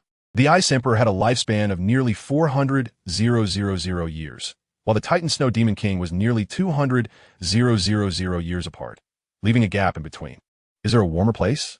It's a bit cold here, Mo Tianqing said. Although his human physique wouldn't freeze to death here, it was indeed a bit cold, and there was no need to be outdoors in the cold wind. Upon hearing this, the Ice Emperor could also roughly confirm that this guy was not Tian, because if it were that guy, he would remain silent even if he froze to death. Follow me, the Snow Emperor said. The Ice Emperor was somewhat dissatisfied, but didn't say much, just turned back and glared at Mo Tianqing. She thought to herself that she must interrogate this guy clearly later to find out what was going on. The Snow Empress and Ice Emperor transformed into two long rainbows and flew towards the depths of the ice field. Mo Tianqing watched this scene, somewhat dazed, secretly cursing under his breath. He unfolded his enormous dragon wings, flapped them once, stirring up a small whirlwind of snow and wind, and immediately flew toward the direction where the Ice and Snow Emperors had disappeared. You two, one with 690,000 years of cultivation, and the other with 390,000 years. Crossing half the ice field is just a matter of time. You can fly back and forth quickly, but you should consider me too. I only have 50,000 years of cultivation as a 7-ring soul saint. How can I compare with you? At that moment, the Titan Snow Demon King also appeared beside him. It walked on the ground, moving no slower than Mo Tianqing flying above. The Titan Snow Demon King traveled below Mo Tianqing while simultaneously probing into his identity and background. Mo Tianqing was speechless at this moment, responding to some simple information in a perfunctory manner. There is still some distance from here to the windless domain of the Snow Emperor. Do you want to come up on my shoulder? The Titan Snow Demon King asked. Mo Tianqing knew that with his current strength, it would take at least 10 to 15 days to cross most of the ice field. So he quietly landed on its shoulder. At this moment, the Titan Snow Demon King began to accelerate, moving rapidly into the depths of the ice field as if it had shrunk the distance. Mo Tianqing finally realized that this guy had been slowing down earlier to accommodate him. Its speed was also exceptional in the ice fields. Otherwise, how could it have appeared shortly after the arrival of the Ice and Snow Emperors? However, Speaking of which, this Titan Snow Demon King really knows how to please others. Chapter 51. The Creation of the Emperor.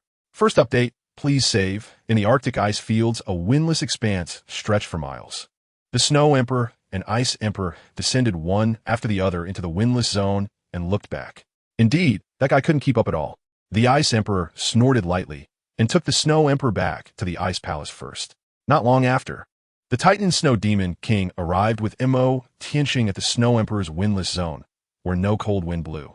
The land lived up to its name. Although this place was located in the core area of the Arctic, it was a special realm of thousands of miles without wind. Above this region, the clouds were unobstructed, and the sun did not set all day long. On the flat ice field, light blue mysterious ice crystals grew in clusters, some over 10 meters high. In front, there was a wide ice road, with white flowers unique to the Arctic growing at the edges, contrasting sharply with the snowy world outside. Mo Tianxing jumped down from the shoulder of the Snow Demon King and arrived at this relatively warm place, causing the blood flowing in his body to immediately become active and boil. He and the Titan Snow Demon King passed through the ice path and arrived at the center, surrounded by clusters of ice crystals. Here, connected to the snowy staircase, there was a wide ice and snow platform. Besides a flat black ice jade bed placed on it, there was nothing else. At this moment, the Ice and Snow Emperors had already been waiting on the high platform for quite some time. So simple? Mo Tianxing was somewhat surprised by this scene. The residence of the Snow Empress was vastly different from his imagination of living in an ice and snow palace. It could be described as bare and desolate. If it weren't for the fact that this was a windless zone, it would be almost unbearable. The Snow Empress seemed to notice the complex emotions mixed with a hint of pity in Mo Tianxing's gaze. The eyes of the Ice and Snow Emperors were both fixed on him. "Have my Ji come find you? Where is she?" Mo Tianxing looked at the Snow Empress, his heart filled with many questions, unsure of his assumptions.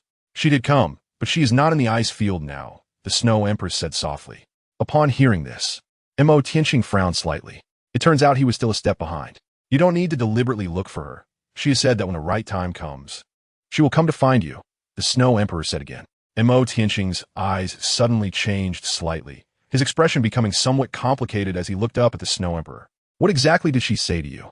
The Ice Emperor snorted softly. "Why should I tell you? I just want to know who I am and who Emperor Qian is." Mo Tianxing's voice was cold and piercing, his gaze sharp and imposing, revealing a hint of chill. However, this was merely a facade for outsiders. What he truly cared about was why he was here. Why had Emperor Qian disappeared? Would he also suddenly vanish? These were his concerns. Bai Ji seemed to have anticipated his arrival, spreading news beforehand, seemingly to lead him to seek her out. Emperor Qian? This name stirred something in the Ice Emperor's eyes, turning to look at the Snow Emperor, who was also a bit curious. Long ago, during its youth, it had heard of an unparalleled powerhouse among their soul beasts, sweeping through major soul beast gathering places, becoming the sovereign of all soul beasts. The golden-eyed black dragon king, Emperor Qian. That was the esteemed name of that unmatched powerhouse. Later, this powerhouse mysteriously vanished, until the Emerald Swan appeared on the ice field, telling them that the golden-eyed black dragon king was about to return. Then they awaited the arrival of Mo Tianxing. When the Snow Emperor mentioned this name, its gaze became somewhat distant, as if tracing back to a long-lost memory. Approximately 200,000 years ago, the ruler of the Stardow Forest was the golden-eyed black dragon king. He sought to integrate the power of soul beasts in this world and traveled a great distance to the Arctic ice field to challenge me and Binger to a duel. The Snow Emperor slowly spoke. If he won, we would recognize him as the Lord of the ice field, and the entire ice field would have to obey his commands. When the Snow Emperor reached this point, its expression grew complex. At that time, she did not want an outsider to disrupt the order and peace of the ice field. Back then, her cultivation was about 100,000 years behind Emperor Tian's. However, the ice field was her home ground, allowing her to contend with him. The battle raged for nearly 10 days, shattering the core area of the ice field, fighting until they were hoarse. Ultimately, she was defeated and Binger acted out of anger. But the disparity in their cultivation was too great, leading to Binger's devastating defeat, and she had no choice but to acknowledge the contract. He, the golden-eyed black dragon king, would become the new lord of the ice field. He showed no joy on his face, only coldly stating, "I just don't want soul beasts to continue to struggle for survival." At that time, humans had not yet risen, but the world was even crueler than it is now. Do not forget why deities exist in this world. They coexisted with the deities in one era. Every time a deity was born, it was a significant disaster for them, especially for soul beast overlords like them. Deities could live for 100 years before being forced to the divine realm. Moreover, there were self-cultivating deities who remained on Douluo continent for 10,000 years. The era of deities was the darkest time for soul beasts. Even powerful soul beast leaders with cultivation for hundreds of thousands of years could only lie low when the dark age came, waiting for deities to leave this world, let alone consider protecting their own people. This was also the reason why Emperor Qian sought to integrate the soul beast forces. He had only one goal: to create a deity. No deity born in the world was a soul beast. They were like beasts unacknowledged by the divine realm, hunted prey, inherently inferior. If soul beasts had no deities, then let us create one. What they cannot achieve, I will accomplish. The paths they cannot walk, I will tread. Even if there is no road ahead, even if it means death, I will pave a path to godhood for future generations. He followed the methods of the previous deities, integrating the soul beasts, establishing a common belief, and gaining the power of faith from all soul beasts. He aimed to rely on this power of faith to create a deity. This is also why Emperor Qian would later be called the beast god by soul beasts. Mo Tianqing was stunned after hearing this. Although he knew that Emperor Qian had always wanted to break free from the shackles and achieve the position of beast god, he never expected that 20,000 years ago, he would have such grand ambitions to unify the soul beast realm and become the spokesperson for all soul beasts. Even when facing deities, he wanted to carve out a path to godhood for his own race. 200,000 years have passed, and soul beasts have not awaited their beast god, nor have they found a clear path to becoming gods. As for the legendary million ascensions to godhood, it was merely a fantasy held by the ancestors of the soul beasts, and they couldn't confirm whether it was truly the case. Another issue was the high cost of time. Humans could ascend to godhood in just over 100 years, while soul beasts, even when facing a catastrophe of 1,000,000 years, couldn't be sure if they could survive it. Even if they did, it didn't guarantee they would achieve divinity. So what happened later? Mo Tianqing couldn't help but ask. The Snow Empress shook her head slightly. Emperor Qian proved to us that the path for soul beasts to ascend to godhood through the power of belief is fundamentally unfeasible. Instead, it faced suppression from the divine realm, suffered severe backlash, and ultimately disappeared deep within the Stardo forest. Chapter 52. Confession of the Snow Empress.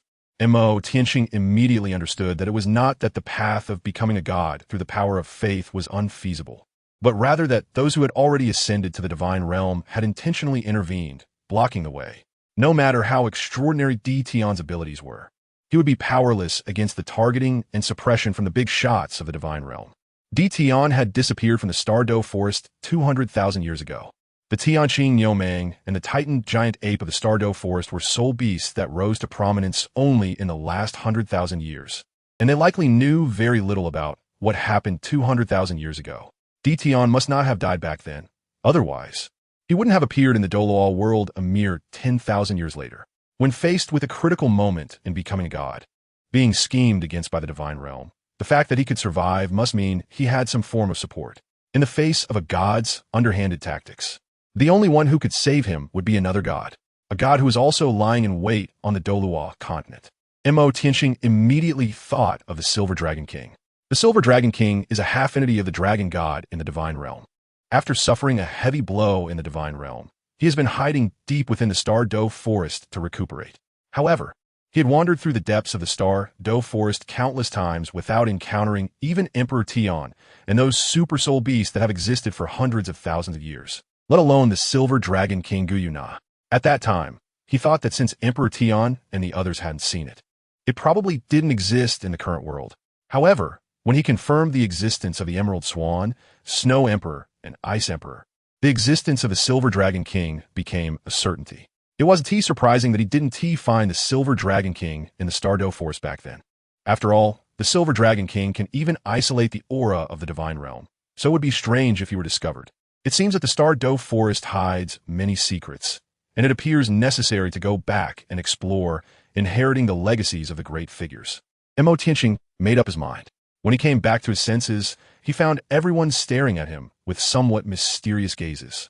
The Ice Emperor speculated whether it was possible that Tian had been struck dumb during the Divine Tribulation 200,000 years ago, falling into a deep sleep for more than 200,000 years.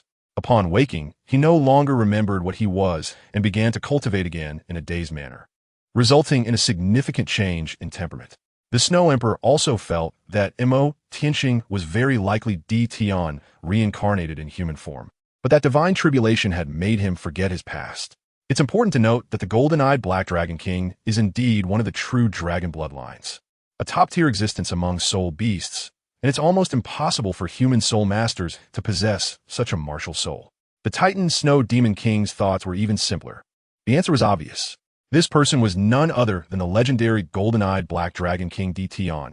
As the Emerald Swan had said, the golden-eyed Black Dragon King, the master of soul beasts, would reappear in the world, and that clearly referred to him. Mo Tianqing roughly understood what he wanted to know, but his gaze was fixed on the Ice and Snow Empress on the high platform. Ahem. Having traveled a long way to the polar ice fields, he had met the Snow Empress but had hardly spoken a few words, spending the entire time listening to her tell stories. Now that the stories were almost told, and with Baijin not present, it seemed that his purpose for this trip had been fulfilled, yet he felt that something was missing. In short, he didn't really want to leave. He didn't want to leave in such a hurry. As a person, when arriving in a new environment, shouldn't one make more friends and enjoy the scenery? The system seemed to sense his thoughts and suddenly presented two option boxes. Option 1. Directly confess to the Snow Empress, wanting to stay and communicate with her emotionally. Reward: 10,000 years of cultivation. Option 2. Find an excuse to stay in the ice fields. Reward: 1,000 years of cultivation. Mo Tianqing looked at the two options given by the system, somewhat dumbfounded. The reward for the first option was too high, wasn't it? His current cultivation was only over 50,000 years, standing at the level of a 7-ring soul saint. If his cultivation could reach 70,000 years, he would step into the realm of an 8-ring soul Douluo. A major realm typically required 30,000 years, and now this option continuously rewarded him with 10,000 years of cultivation. Mo Tianqing struggled to move his throat. It wasn't that he wanted to confess. The temptation of this reward was just too great. He could work less for several years and quickly reach the level of 100,000 years of cultivation. The Ice Emperor felt that this guy seemed a bit off, looking like he wanted to say something but was holding back. What exactly did he want to say? If he had to die, then so be it. The reward was important. Mo Tianqing gritted his teeth and decided to go all out. Snow Empress, I like you. Huh? Everyone present was stunned. The Snow Empress looked a bit shocked, while the Ice Empress was first taken aback, then bewildered, and finally turned furious. She immediately wrapped one arm around the Snow Empress's hand and pointed at Mo Tianqing. What did you say? Shuerish Mina. The Titan Snow Demon King gasped, his body trembling uncontrollably, and his bones still ached faintly. He had pursued the Snow Empress before, but was rejected, and he had clung to her stubbornly. As a result, the Snow Empress had beaten him up badly. At that time, all his bones except for his head had been shattered, and he was left like a puddle of mud on the ice field, taking a long time to recover. That pain was unforgettable for him. He never expected this guy to dare to confess to the Snow Empress as soon as he appeared. That took some guts. I respect you for being a man. The Ice Empress's emerald green eyes seemed to be spitting fire. She was almost driven to madness by this guy, who actually planned to compete with her for a woman. Ding! You have chosen option 1. Reward: 10,000 years of cultivation. Pure energy spread within Mo Tianqing's body, and his aura surged as his soul power rapidly increased. In just a short moment, his cultivation suddenly leaped from over 55,000 years to 65,000 years. Ah, that feels good. He was not the least bit surprised by the Ice Empress's outburst. After all, this girl had liked the Snow Empress for many years, and the two had always been close, so this reaction was not unexpected. It was just the Snow Empress. Mo Tianqing then noticed the Snow Empress's reaction. She actually smiled, a serene smile, lifting her hand to tuck her snow-white long hair behind her ear, her sky-blue eyes looking at Mo Tianqing. What was going on? Mo Tianqing appeared calm on the surface, but inside he was already shocked. Could it be that the Snow Empress has actually always liked Emperor Qian, and now mistakenly believes that he is Emperor Qian? No way. Mo Tianqing's heart was numb. At this moment, the Ice Empress noticed that the Snow Empress beside her was actually smiling, and it was a smile directed at that guy. She was truly experiencing a heartbreak on the spot. Schwer, you Ice Empress are simply a loss for words. How could this happen? After all, I was the one who came first. The Titan Snow Demon King was also stunned. He didn't expect that, after Mo Tianqing confessed, the Snow Empress not only didn't reject him, but instead smiled back. Big brother is indeed big brother. Little brother admires him, but right now, Little brother just wants to find a corner to cry for a while. What are you thinking, Bingo? The Snow Empress gently tapped the Ice Empress's white forehead, which was filled with tears, showing a look of indulgence. Those watching this scene below were all stunned. Two elder sisters, can you please not waste resources? At this moment, the Snow Empress gently freed herself from the Ice Empress's hand and floated down in front of Mo Tianxing, wearing a serene smile. Were you serious about what you just said? Mo Tianxing's ears turned a bit red, and he nodded slightly. He really didn't expect the reversal to come so quickly. If you win against me, I'll follow you. If you lose, you'll be my little brother. The smile on the Snow Emperor's face was somewhat intriguing. The Ice Emperor was almost in tears. Snow Emperor, don't do this. Are you trying to throw the match on purpose to push yourself out? Chapter 53. Emperor Han Tian Snow, Dance, Shining Sun. First update, please save. Win and follow me. Lose and be my little brother? When Mo Tianxing heard this, his golden eyes ignited immediately. Ding! The Snow Emperor has issued a challenge to you. Do you accept? How could such a great opportunity be missed?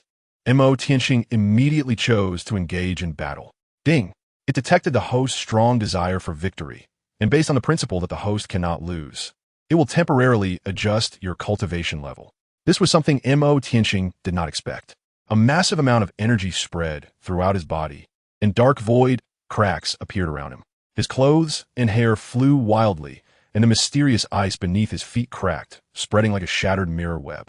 His eyes shone with golden light, and his special domain and momentum rapidly rose, with his cultivation level soaring.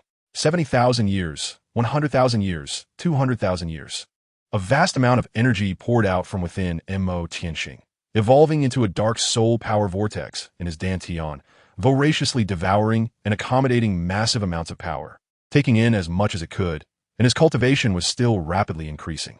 Seeing this scene, the Snow Emperor was also stunned, and the Ice Emperor was completely dumbfounded. This guy was activating a cheat right in front of everyone. The Titan Snow Demon King quickly retreated. This is too terrifying. Just by bursting with energy, his cultivation level rapidly reverted to 200,000, directly matching his own, and it was still rising quickly. Damn, if he weren't the Emperor of Heaven, I would be upside down eating snow on the ice plains.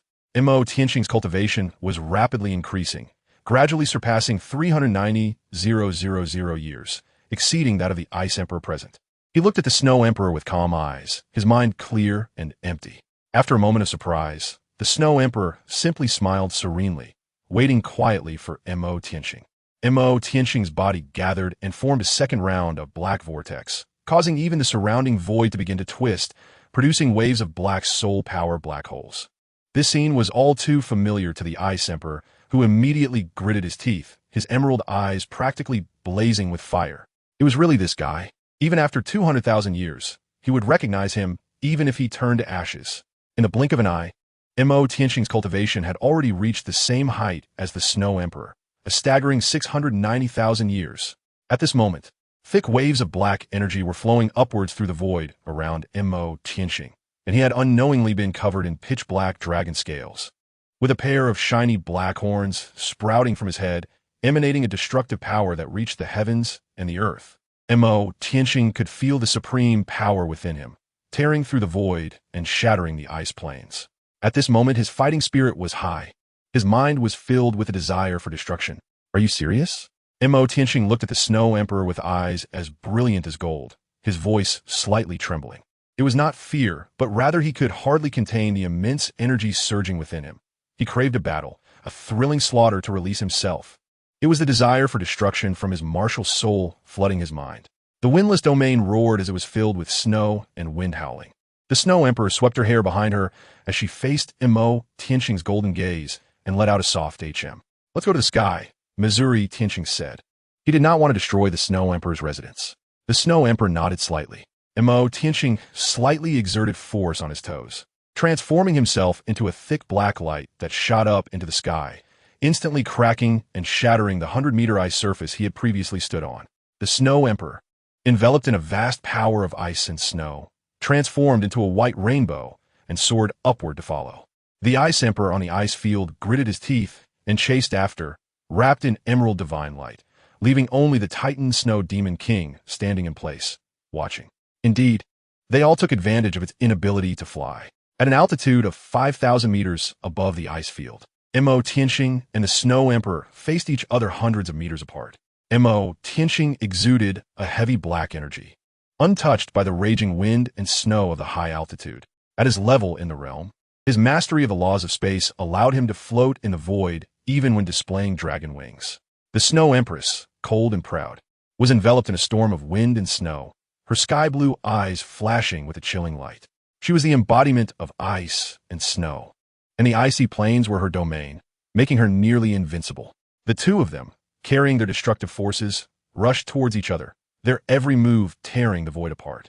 The howling blizzard roared incessantly as the black energy shattered the dark ice pillars, breaking them into countless shards that mixed with the storm. Each collision between them triggered drastic climate changes above the icy plains. When the Ice Emperor arrived, she wanted to intervene, but the shattered dark ice fragments passed by her cheek, severing a few strands of hair. She stood frozen in place, afraid to act. The ultimate clash of black and white echoed the battle from 200,000 years ago. The soul beasts across the entire icy plains were drawn to the fierce fight above the core area. Those living near the core circle were stunned. The power of the wind and snow could easily be traced back to the Snow Empress, but the equally matched, terrifying aura filled with darkness and destruction. Where did it come from? How could there be someone in this world capable of battling the Snow Empress? It was simply unimaginable. In the icy plains, the Snow Empress was the absolute ruler, an existence unmatched. She was also the fundamental reason for maintaining peace in the icy plains. Yet now, a formidable opponent emerged, one on par with the Snow Empress. Was this a soul beast ruler from another region, or a divine envoy from the human world? Mo Tianxing freely unleashes the vast energy within him, capable of wielding destructive power with every move he makes. At this level, all soul techniques seem so empty, simplified to their essence, ultimately compressed into just a few moves and forms. Mo Tianxing's mind moved and centered around him. The dark domain rapidly spread out, quickly enveloping the Snow Empress. This was the ultimate transformation of the original dark domain into the supreme black dragon Imperial domain, capable of covering a vast expanse of 10,000 meters when unleashed. The Snow Empress, upon seeing this, flashed a cold glint in her eyes, and her pure white hair danced as she suddenly expanded a layer of super white domain that covered an area of 10,000 meters. Amidst the swirling snowflakes, it transformed into a forbidden ground on Earth, where even the brilliance of the sun could not compare. The two great domains, Emperor Hantian and Snow Dance Radiant Sun, unfolded in the same void, colliding with each other. The clash of night and day shattered the space in between. Mo Tianxing felt an extreme pain from the cold, with frost appearing on his dragon scales and the blood flowing within him nearly freezing, hindering his movements. Although the Snow Empress was affected by the black wind blades and the negative vulnerability effects in the Black Dragon Emperor's domain, it was clearly an opportunity. She flew close to Mo Tianxing, her eyes radiating a brilliant divine light, and her snow-white jade palm contained the repressed power of ultimate ice, striking toward Mo Tianxing. Imperial Palm, great cold, no snow. This was one of her 3 ultimate skills. Anyone hit by it would be frozen into an ice block. It possessed an extremely domineering control. When Mo Tianxing reacted, the distance at which the Snow Emperor approached left him no time to dodge. Mo Tianxing's eyes shone with golden light, and his dragon-like hand exuded a terrifying breath of darkness. Black energy rapidly gathered in his palm, forming an energy ball like a black sun, distorting the surrounding void. It was indeed the Imperial Heaven's killing move, the Dragon God Claw. Facing the close-range attack from the Snow Empress, Mo Tianxing raised his hand and leaped forward to attack. Chapter 54, Swear Don't Go. Mo Tianxing's Dragon God Claw collided with the Snow Emperor's Great Cold without snow, as black and white energies clashed in the void. The terrifying power of ice rapidly eroded Mo Tianxing's palm, freezing it in an instant and quickly spreading towards his body. The destructive black energy shredded the Snow Emperor's entire arm sleeve, causing blood droplets to splash everywhere. Seeing the Snow Emperor injured, the Ice Empress, who was originally watching from the side, felt a tightness in her heart. Mo Tianxing's body was frozen in the blink of an eye. The Snow Empress immediately created some distance, raising her arms high. Above the sky, snow and ice gathered in the void to form an unparalleled deep blue ice sword, seemingly made of ice crystals, exuding an extreme aura of killing intent. Imperial Sword, Ice Extreme Peerless. This is the Snow Empress's strongest killing technique, extraordinarily powerful. Specifically designed as a finishing move for opponents of the same level. It was almost impossible for the ice-encased Mo Tianxing to evade it. The Snow Empress controlled the unrivaled Imperial sword to strike down.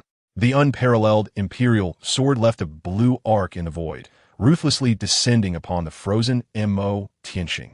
Inside the ice block, Mo Tianxing watched this scene with his own eyes, an overwhelming force of darkness and destruction surging within him. Crack! The ice block that sealed him began to show numerous cracks, exploding with a loud bang. Amidst the ice mist, a black figure over 100 meters tall emerged. Its body fierce and jagged, golden eyes shining like the sun, opening a massive bloody mouth to roar towards the sky. The resounding dragon's roar echoed throughout the Arctic core, causing countless high-level soul beasts to kneel in submission. The true form has descended. Mo Tianxing transformed into a towering black dragon king with golden eyes, his body seemingly liberated. As power surged within his massive form like a tide, the golden dragon eyes fixated on the incoming Snow Emperor sword, intending to withstand it with sheer physical strength. The Imperial sword, carrying unmatched killing intent, swung down towards Mo Tianxing's colossal dragon body. The golden-eyed black dragon king brought his claws together in front of him, quickly gathering them into a pitch-black vortex. With a pull of his arms, it rapidly expanded into a gigantic vortex black hole, cold stars scattered within, silently devouring everything. At the moment the Snow Emperor sword made contact with the vortex black hole, the deep blue tip of the sword cracked with a sound, shattering into countless sharp ice shards that veered away from the vortex black hole, aimed at the back of the golden-eyed black dragon king, penetrating his black dragon scales, staining the ice shards red with dragon blood. Those ice shards quickly absorbed the energy within the golden-eyed black dragon king, exploding violently. The terrifying explosion left his back in a bloody mess, and with a furious roar, the golden-eyed black dragon king broke free from the blast, bloodied and with his dragon wings severely damaged, looking quite disheveled. With a fierce gaze, the golden-eyed black dragon king locked onto the Snow Emperor and charged at her at high speed. The Snow Emperor smiled slightly, just about to raise her hand to suppress him further, when suddenly someone wrapped around her waist from behind, and a massive black vortex appeared behind her. The Snow Emperor's pupils suddenly constricted, feeling a chill at her back. "Schwer, do you have any more tricks up your sleeve?" Mo Tianxing, injured and bloodied, crouched behind her, whispering with a light laugh, as the figure of the golden-eyed black dragon king turned into a rain of black light and dissipated. The Snow Emperor was completely stunned. Clearly, he had been severely injured by her ice explosion technique, but when had he transformed back into human form and silently appeared behind her? Mo Tianxing's face was somewhat pale, his clothes stained red with blood, yet he wore a gentle smile. All his skills had been elevated to an extremely terrifying level, including breath simulation, which after 69,000 years could easily deceive strong opponents in the same realm, delivering a fatal blow to the enemy. After suffering from the ice explosion, he used the residual ice mist to simulate the golden-eyed black dragon king to attract attention, while his true form had already transformed back into human form and stealthily moved behind the Snow Empress, ready to unleash his killing move. If the Snow Empress refused to concede, he wouldn't mind dragging her into the swirling black hole behind him, being tightly embraced by Mo Tianxing. Even the usually calm Snow Empress felt her neck flush red, her stunning face blushing deeply, her ears turning crimson. She wanted to break free, but it was futile. Mo Tianxing held her too tightly, seemingly afraid that she would play tricks and escape. Was she planning to cheat? Mo Tianxing gently blew warm air into the Snow Empress's ear, determined not to let her slip away easily.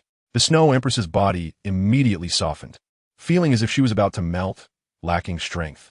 "Let go of me." The Snow Empress's beautiful face turned red, her body unable to exert any strength. Her gaze drifting towards the Ice Emperor not far away. Ice. The Ice Emperor, who had been shocked nearby, suddenly came to his senses. "You bastard. Let go of my snow." The Ice Emperor charged at Mo Tianxing. "Are you really going to let her go?" Mo Tianxing looked at the charging Ice Emperor with a light smile, completely unbothered, simply stepping back a little closer to the black vortex behind him. "I advise you not to make any moves," Mo Tianxing said coldly as he watched the Ice Emperor approach. The Ice Emperor, seeing the black hole vortex behind him, immediately halted. She was genuinely worried that Mo Tianqing would pull Snow Empress into it. Stop. Don't do anything reckless. The Ice Emperor was now in a state of panic. Mo Tianqing leaned close to Xiu's ear. Although this black hole wouldn't kill the two of us, our clothes would probably not survive. Since Schwerer wants to share the hardships, Mo Tianqing hadn't finished speaking when Xiu's face suddenly turned pale.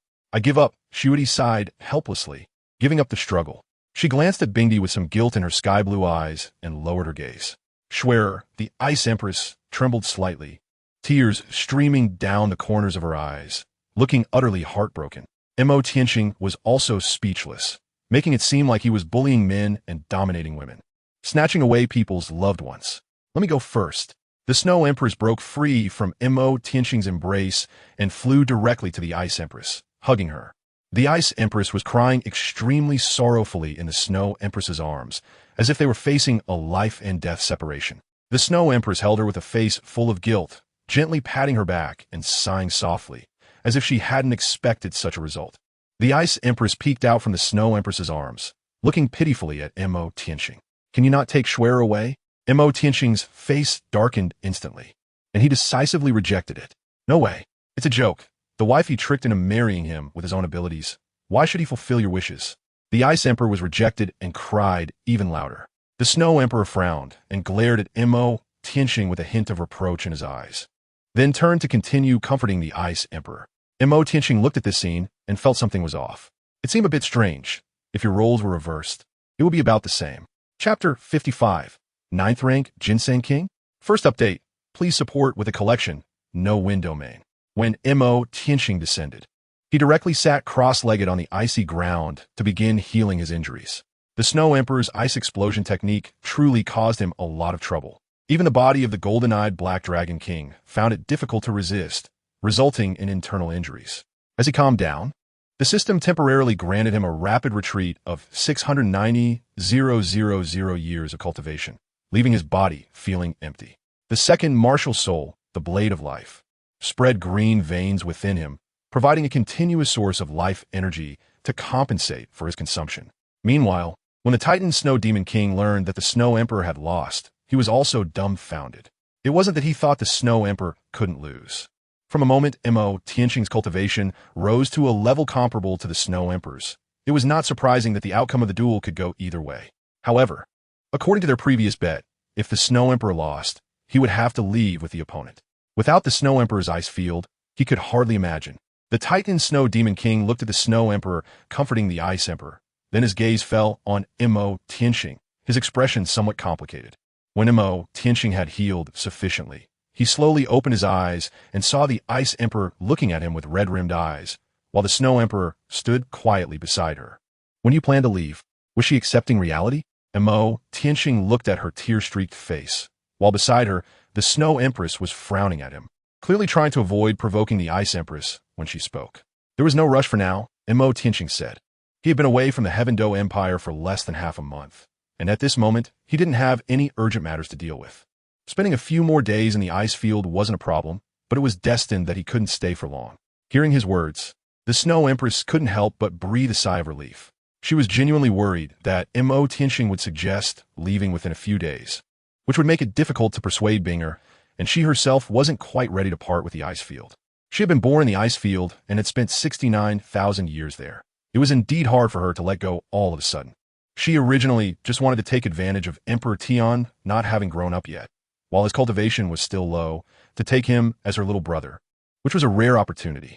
However, she didn't expect Mo Tianqing's cultivation to suddenly rise to match hers, challenging her again and defeating her, even dragging her into it.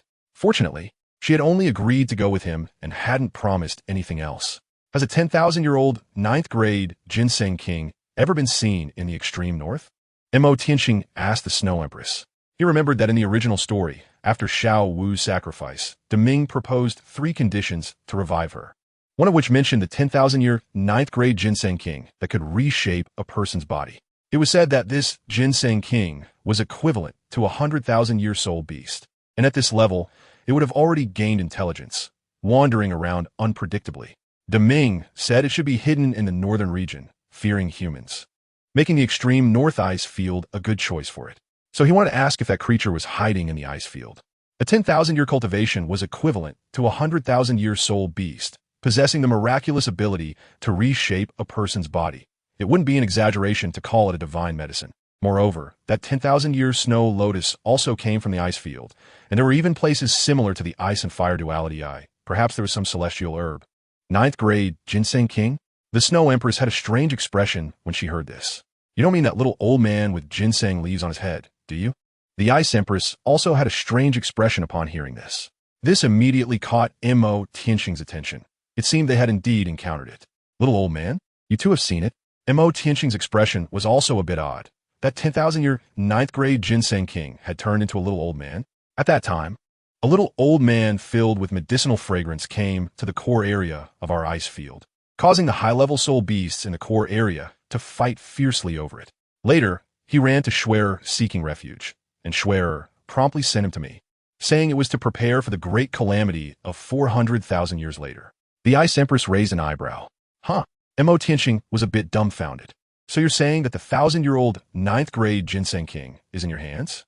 How about I trade it for Schwerer? The Ice Emperor spoke, his eyes filled with hope and pleading. Mo Tianxing decisively shook his head in refusal. How is that possible?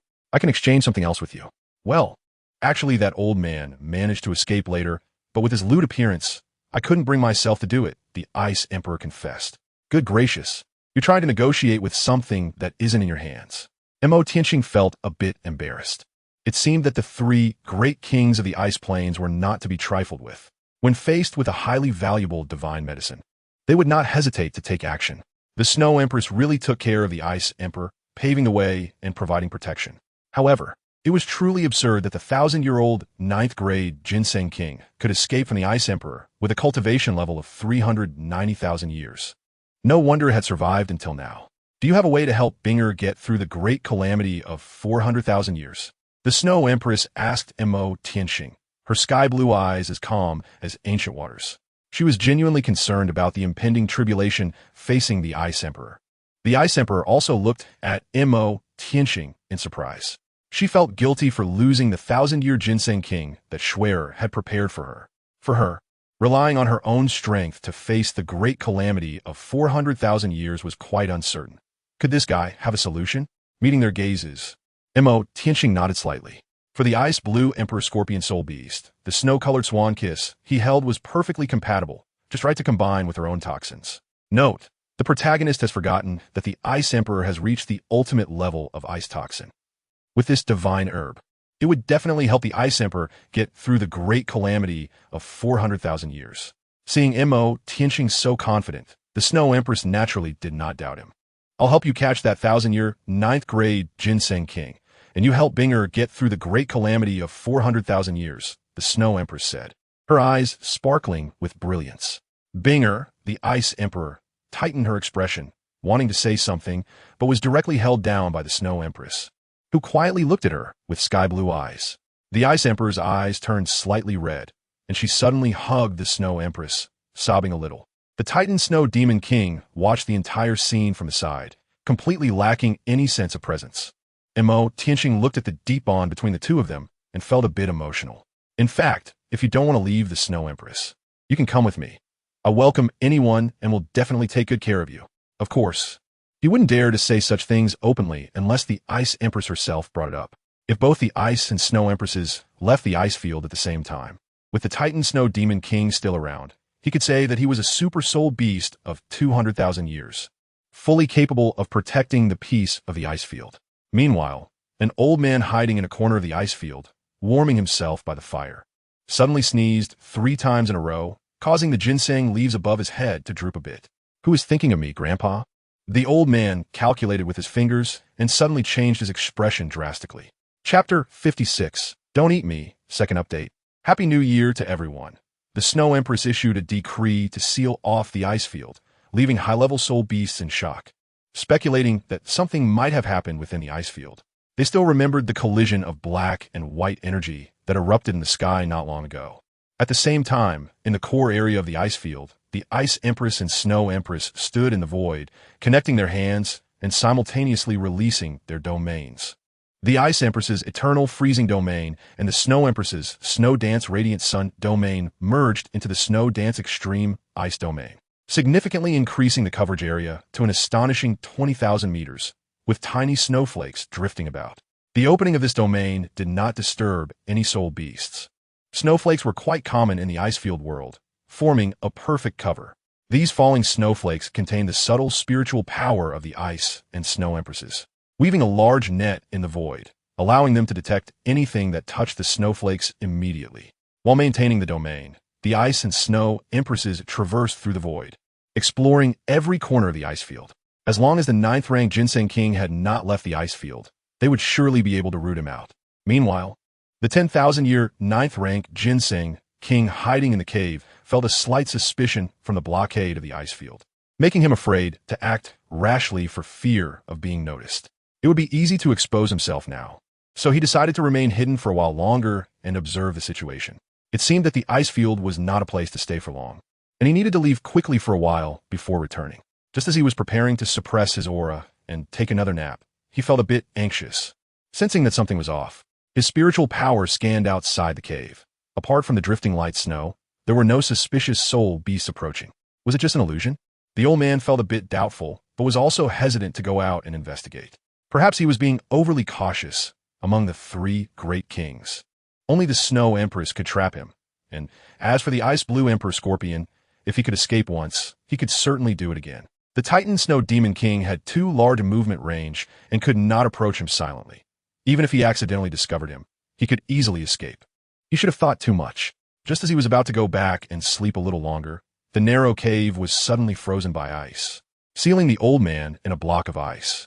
The entire ice mountain exploded, revealing the old man encased in ice, with a cluster of ginseng leaves on his head.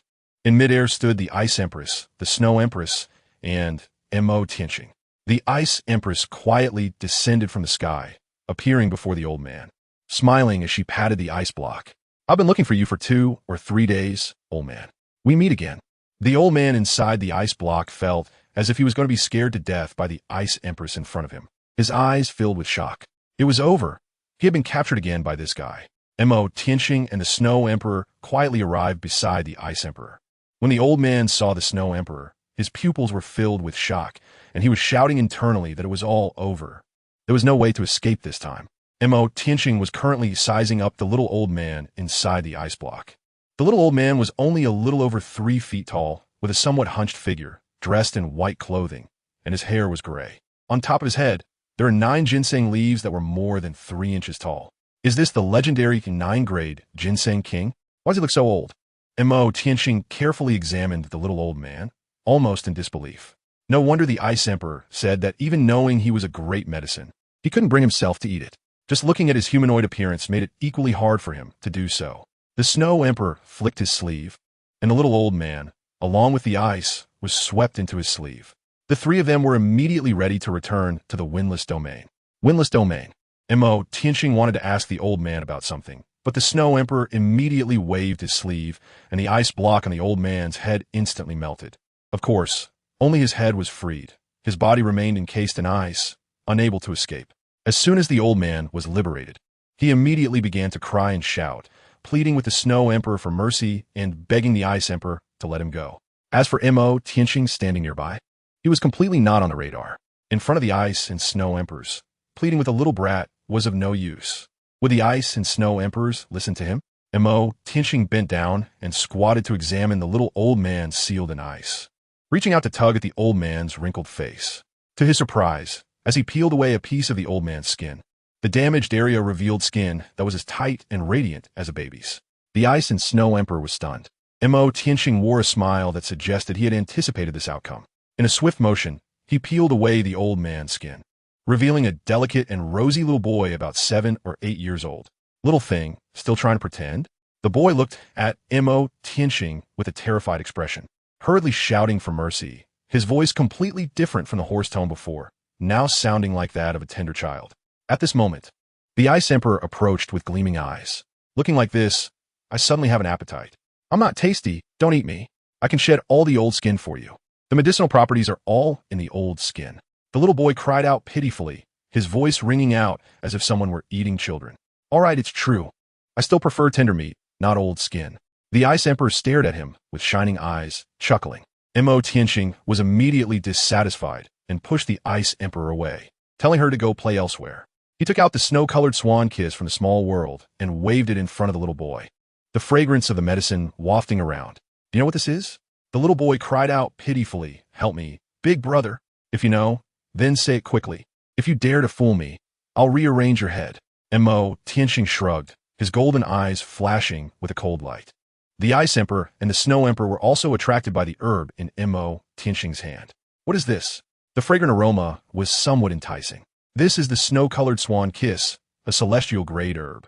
The little boy was also a bit surprised that Mo Tianqing had a celestial-grade herb in his hand. Its effects. Mo Tianqing's lips curled into a strange, wicked smile. Speak quickly. Otherwise, I'll rearrange your head. It is non-toxic by itself, but can infinitely amplify toxicity and toxic effects.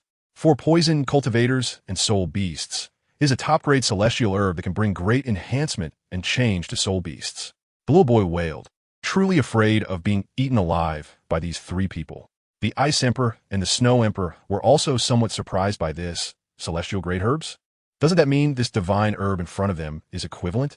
Moreover, it is the most suitable celestial herb for poison cultivator-type soul beasts. Mo Tianqing's smile grew even wider. It seemed that this little thing indeed knew a thing or two. At least it knew about celestial herbs. This made it much more useful to him, far more than a silent celestial herb. So, do you know where celestial herbs grow? Mo Tianqing asked. This was his ultimate goal. The ice and fire duality, I was good, but he could only find it if he knew the location. There were definitely more than just the ice and fire duality in this world. With this little thing, it would be much easier to search. Chapter 57, 10,000 Years of Profound Ice Essence. First update, please save. Mo Tianqing handed the snow-colored swan kiss to the Ice Emperor. This is for you, he said. This immortal herb itself is non-toxic, but it can amplify the poison within the user 1,000-fold.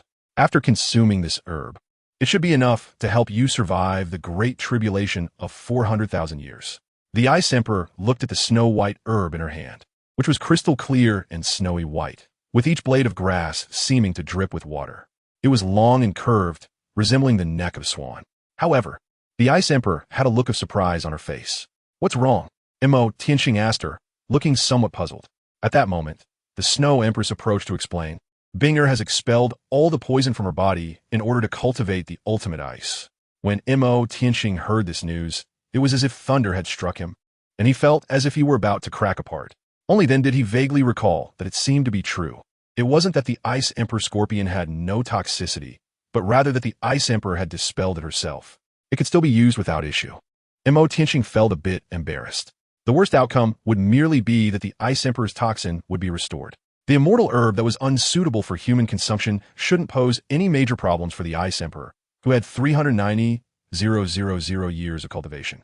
Even if something went wrong, wasn't there still the Snow Emperor by her side? Upon hearing this guy's lack of confidence, the Ice Emperor looked at Mo Tianqing with suspicion. She genuinely doubted whether he had given her a poison, intending to kill her so he could elope with Renxue. However, she had once been a poison-cultivating soul beast. Although she had shed her toxins, her resistance to poison remained. Moreover, with her 390,000-year-old body, her recovery ability was unimaginable to outsiders. Even if something did go wrong, she still had Renxue nearby. Thinking of this, the Ice Emperor no longer hesitated and directly swallowed the entire snow-colored swan kiss, beginning to refine the medicinal properties of the immortal herb beside her, while the Snow Emperor quietly guarded her. She wasn't worried that Mo Tianqing would harm Binger. If Binger really encountered any issues because of this herb, she would definitely fight Mo Tianqing to the death.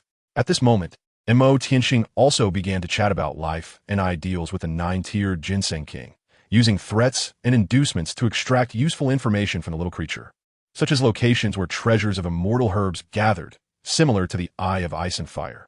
There's a large piece of living gold buried deep in the Douluo forest, in the depths of Star Lake, said the Ginseng King.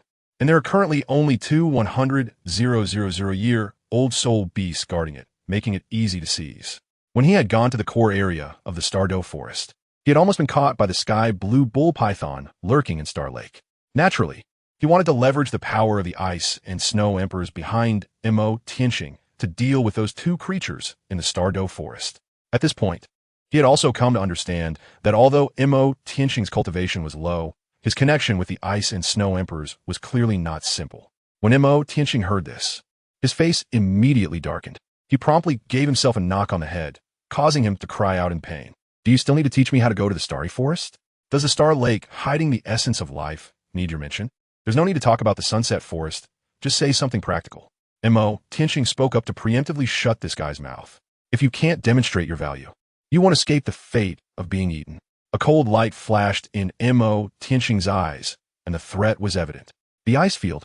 There's a place in the ice field filled with 10,000 years of profound ice marrow. The king of Ginseng shouted in agony, clearly afraid of Mo Tianqing. 10,000 years of profound ice marrow. Mo Tianqing suddenly woke up. The 10,000-year-old Xianbing marrow, which contained a large amount of spiritual energy and had been consumed by the heavenly dream ice silkworm. The Snow Empress was also a bit surprised upon hearing this and looked up.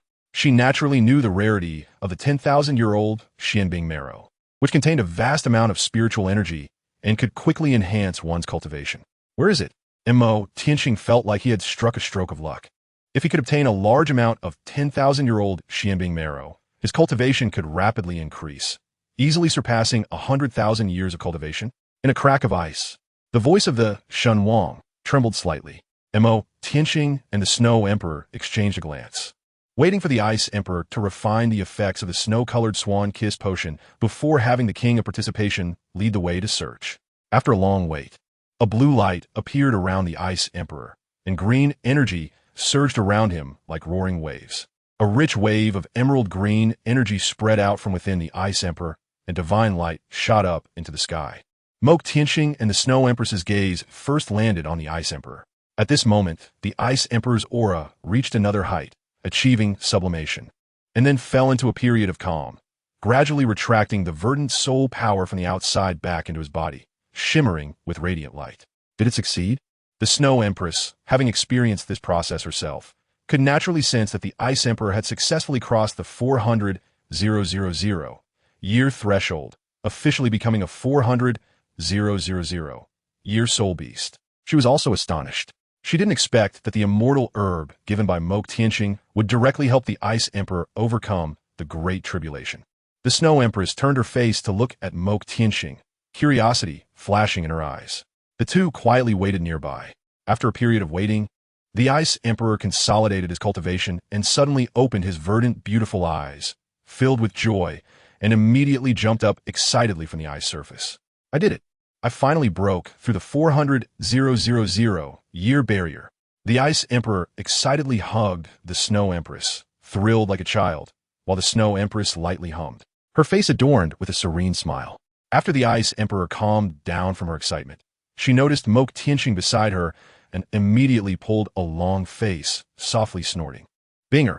Hearing the Snow Empress call her, the Ice Emperor reluctantly said thank you to Mo Tianqing, then turned back to chat with the Snow Empress. Can this child eat? The Ice Emperor looked at the frozen king of Ginseng, her verdant, beautiful eyes sparkling with brilliance, nearly scaring the king of Ginseng to death. This Ice Emperor was still thinking about eating him. He is still useful. The Snow Empress was also somewhat speechless, wondering why Binger was craving again. ISNT medicine meant to be eaten? The Ice Emperor was also a bit puzzled. It seemed she knew of a place that had 10,000-year-old ice marrow. The Snow Empress explained. 10,000-year-old ice marrow? The Ice Emperor was completely shocked, her face filled with astonishment. And then she grabbed the 9 ginseng leaves on the king of Ginseng's head. Do you know where there is 10,000-year-old ice marrow? Ouch, ouch, ouch. Ice Emperor, please let me go. The king of Ginseng was practically in tears, surrounded by wolves and tigers. He found it too difficult. All right, now he can lead the way. Mo Tianqing stepped forward to look at the 9-grade king of Ginseng, patted his little head, and revealed a gentle smile. Of course, if you're playing with us, I will eat you on the spot. I dare not. I dare not. The Snow Empress decided that carrying a large block of ice wasn't very practical. So she melted the ice on the king of Ginseng, leaving behind shackles made of condensed ice on his hands. At this moment, after shedding his old skin, the king of Ginseng appeared as a child about 7 or 8 years old, exquisitely carved. If you think you can escape from Xue's hands, then you have some skills. If you run away but don't completely escape, Mo Tianqing and his group gradually moved deeper into the ice field. I understand. The The king of ginseng nodded vigorously, genuinely not daring to act rashly. Chapter 58. Heavenly Dream, Ice Silkworm. Mo Tianxing and the Snow Emperor arrived at a certain crack abyss on the ice plain, which was pitch black and bottomless. Are you sure it's here? Mo Tianxing looked down at the 9th-grade ginseng king, who was nodding vigorously. The Ice and Snow Emperors used their mental power to probe the abyss, but found nothing unusual. It was no different from other crack abysses. They looked at the 9th-grade ginseng king with some suspicion. Mo Tianxing's mental probe naturally yielded this result. But he had no doubt that the so-called first million-year soul beast in history, the Dream Ice Silkworm, should be lying in the abyss below. That creature possessed both mental and ice attributes as a soul beast, and under the mental simulation barrier, even the Ice and Snow Emperors could not detect the true scene. Let's go down and take a look. Mo Tianxing took the lead and jumped into the deep, dark ice crevice with the 9-tiered ginseng king. The Ice and Snow Emperors, of course, were unafraid and followed closely behind. Mo Tianxing fell about 500 meters and finally landed at the bottom of a crevice. The Ice and Snow Emperors quietly descended behind him. The entire valley floor was shrouded in darkness, and not far away on the rock wall, there was a half-meter-wide crack emitting a faint blue glow, radiating rich spiritual energy. What is this? The Ice and Snow Emperor was somewhat surprised. Right ahead, the 9th-grade ginseng king spoke. Mo Tianxing led the Ice and Snow Emperors into the crack shimmering with blue light, and they were stunned by the sight before them. Inside the cave, the walls were embedded with numerous blue ice essences, emitting a soft blue light that illuminated the entire cavern. The Ice Emperor stared at the millennia-old profound ice essence embedded in the walls, completely dumbfounded, while the Snow Emperor also wore a shocked expression. Mo Tianxing moved like a ghost, suddenly disappearing from his original spot and reappearing in a corner of the cave. There lay a large piece of ancient ice marrow, on which rested an enormous ice silkworm. The ice silkworm had a diameter of over 1 meter and a body length exceeding 7 meters. Its entire body exhibiting a white jade color, crystal clear and translucent. A halo of light flowed beneath its skin, and its head boasted a pair of glittering golden eyes. Along its body, there were 10 golden rings evenly spaced from head to tail. Mo Tianxing recognized the origin of this guy at first glance.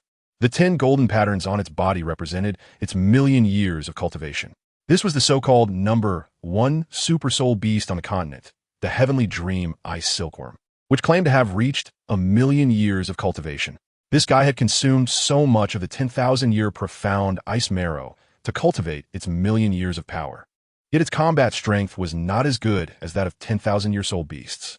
Mo Tianxing looked at the nearly depleted cave, feeling heartbroken, wishing he could replicate what Emperor Qian and the others had done in the past, gathering crowds to absorb silkworms. At this moment, the Ice Snow Emperors appeared behind Mo Tianxing and naturally saw the giant worm lying on the massive bed of 10,000-year-old Xianbing jade, sleeping soundly. It turned out to be him. The Ice Emperor was also somewhat surprised upon seeing the Dream Ice Silkworm. She noticed that this guy was emanating an extremely rich aura. "Binger, do you know him?" the Snow Emperor asked, somewhat puzzled. It was obvious that this was the Ice Silkworm, although its size seemed a bit excessive. It was essentially still a food-type soul beast at the bottom of the ice plains, and it was still the favorite food of Binger's clan. Indeed, it couldn't even be considered prey, as hunting them required no effort at all. He is the Ice Silkworm I mentioned to you, the one that foolishly came to pursue me. Although I can't see his exact cultivation level or fighting power, his spiritual energy is quite significant, the Ice Emperor said. She didn't know why this guy appeared in such a treasure location, and considering the gnawing marks on the 10,000-year-old ice marrow, it was clear that this guy had consumed quite a bit of it, which made her heart ache at the thought. The Snow Emperor recalled her mentioning it and had some impressions. This guy is simply wasting resources, still sleeping so soundly. The Ice Emperor gritted her teeth, feeling quite indignant. She immediately extended her translucent, jade-like tail stinger from behind and jabbed it into the Dream Ice Silkworm lying on the jade bed. The Dream Ice Silkworm let out a piercing scream and was jolted awake from its slumber. Mo Tianxing looked speechless as well. The Ice Emperor was really ruthless this time. Although she had dispelled her deadly poison, it was still unbearable to be stabbed like that. It was painful just to watch. As for the 9th-rank Ginseng King beside him, he was trembling all over. The one he feared the most now was the Ice Emperor, who always wanted to eat him. The Dream Ice Silkworm was startled awake from a beautiful dream, and as soon as it opened its eyes, it saw a group of people surrounding its jade bed. Staring at it, upon closer inspection, it found that the Ice Emperor, whom it had been longing for, was actually present. It blinked its eyes and realized it wasn't an illusion. The Ice Emperor was really in front of it, with the Snow Emperor standing beside her, causing the Dream Ice Silkworm's eyes to light up. Ice, you finally want to accept me. The Dream Ice Silkworm propped itself up to a height of 3 to 4 meters and reached out to hug the Ice Emperor. At that moment, the Ice Emperor, who already had a cold expression, saw this fellow daringly try and hug her and immediately extended her tail stinger from behind. It seemed this guy hadn't fully woken up yet. She needed to give him a harsh lesson. The Dream Ice Silkworm looked at the tail stinger hanging high in front of it and immediately dared not approach. Mo Tianxing curiously glanced behind the Ice Emperor, wondering where that tail of hers was coming from. Of course, he would never ask such a provoking and reckless question. The Snow Emperor also arrived. But Tianming Bingsan's expression was somewhat stiff, his 7-meter-long insect body radiating a brilliant white jade luster. He quickly shrank in size, and as time passed, he eventually transformed into a handsome young man dressed in a white robe with golden hair flowing down. 10 golden rings circled around him. The 10 golden rings on his body astonished the Snow Emperor. Had he crossed the threshold of 1,000,000 cultivation? Binger, I didn't expect to see you just after waking up from a nap. Shut up. Stop saying those things to disgust me. The Ice Emperor shot him a cold glare, instantly silencing him, making him seem completely different from the crying figure in front of Mo Tianxing. Who are these two little friends? Tianming Bingsan looked curiously at Mo Tianxing and the 9th-ranked Ginseng King, surprised that they were traveling with Binger and the Snow Emperor. Mo Tianxing looked at him and smiled as he patted his shoulder. The meaning of the eternal ice marrow was clear, even if Mo Tianxing didn't say it outright. Take whatever you like, feel free to take it. Tianming Bingsan understood this principle. I'm not a bandit. I'm just an ordinary person, Mo Tianxing said with a smile. This statement left Tianming Bingsan confused, still waking up and unable to comprehend it. Mo Tianxing hooked his shoulder with Tianming Bingsan and whispered something in his ear. Huh? Tianming Bingsan was a bit confused, but thinking that he should have a good relationship with Binger and Xiu, he nodded slightly. Bingdi and Xiu watched as Mo Tianxing and Tianming Bingsan became close, calling each other brothers, wondering what schemes this guy was up to now. Chapter 59. Deep affection cannot be retained since ancient times. First update, Seeking Collection. The Ice and Snow Emperors looked at Tianming Bingsan, who actually recognized Mo Tianxing as his big brother. Then, Mo Tianxing excavated the ice marrow left in the Eternal Ice Cave and divided it equally among the three of them. When Mo Tianxing stored the largest piece of Eternal Ice marrow into his small world, having completed his material gathering, his attention immediately turned to Tianming Bingsan. At that moment, Tianming Bingsan was like a moving spiritual treasure trove, plump and full of cultivation, akin to unrefined Dao fruits. Calling him Tang Seng's meat wouldn't be an exaggeration. No wonder this guy was captured by Emperor Tian and his companions to gather and absorb spirits. Of course, Mo Tianxing generally wouldn't use such means to enhance his cultivation unless he was desperate for strength. Just because he wouldn't treat Tianming Bingsan that way didn't mean he would let this moving spiritual repository roam around, benefiting others for free. So, he planned to keep him close. Tianming Bingsan thought that Mo Tianxing's deep friendship with the Ice and Snow Emperors must involve some special methods. To get closer to Bingdi, it was naturally no problem to befriend Mo Tianxing, so he nodded in agreement. Bingdi is one of the later female protagonists, so she won't be given up, don't worry. Seeing this, the 9 anxiously expressed his willingness to join. Bingdi watched as Mo Tianxing and the others enthusiastically discussed where to rob treasures and gather rare herbs, feeling a bit strange. Though the 9 had only a millennium of cultivation, he was as cunning as a 100,000-year soul beast. A slight oversight could let this little thing escape. Tianming Bingsan was even more of a peculiar case. Despite his high cultivation, reaching the legendary level of a 1,000,000-year soul beast, his combat ability was quite lacking. He might not even win against an ordinary 10,000-year soul beast. Thus, these two oddballs were gathered by Mo Tianxing, preparing to raid and rob, which felt quite strange. Xiu, on the other hand, appeared calm. Gathering the eternal ice marrow distributed to her in this cave would be enough to elevate her strength, giving her more confidence for the upcoming 700,000-year tribulation. Tianming Bingsan and the 9 officially became Mo Tianxing's subordinates, one helping him find herbs, and the other searching for cultivation resources. Xiu would accompany him, while the 9, with his safety guaranteed, was naturally willing to follow Mo Tianxing to see the outside world. Hiding all the time, even living for another 100,000 years, wouldn't hold much meaning. As for Tianming Bingqian, to make this guy willingly stay by his side, Mo Tianxing would have to bring Bingdi along as well. Kidnapping Bingdi too? Mo Tianxing had a thought in his mind, and he glanced at the Snow Emperor, feeling that this matter probably needed to be calculated again. In any case, he definitely couldn't let the heavenly dream ice silkworm continue to stay in the ice plane. After Mo Tianxing returned, he directly entered seclusion to absorb the ice marrow from 10,000 years of profound ice, aiming to enhance his cultivation speed. His cultivation level was rapidly approaching 70,000 years, with hopes of breaking through in a short time. After the Snow Emperor consumed the 10,000 years of profound ice marrow, he also began to meditate. The Ice Emperor had absorbed the celestial herb and had just broken through the 400,000-year barrier, making it unsuitable for him to consume such heavenly treasures again for the time being. Thus, only the Ice Emperor, the dreaming ice silkworm, and the 9-tiered Ginseng King remained in the windless domain. The 9-tiered Ginseng King was in a dire situation. He truly feared the Ice Emperor and stayed close to Mo Tianxing, afraid that the Ice Emperor would eat him while Mo Tianxing was in seclusion. Essentially, only the dreaming ice silkworm and the Ice Emperor were left alone together. Naturally, the dreaming ice silkworm was happy to be with the Ice Emperor, constantly pestering him with various inquiries and concerns. "Aren't you tired of this?"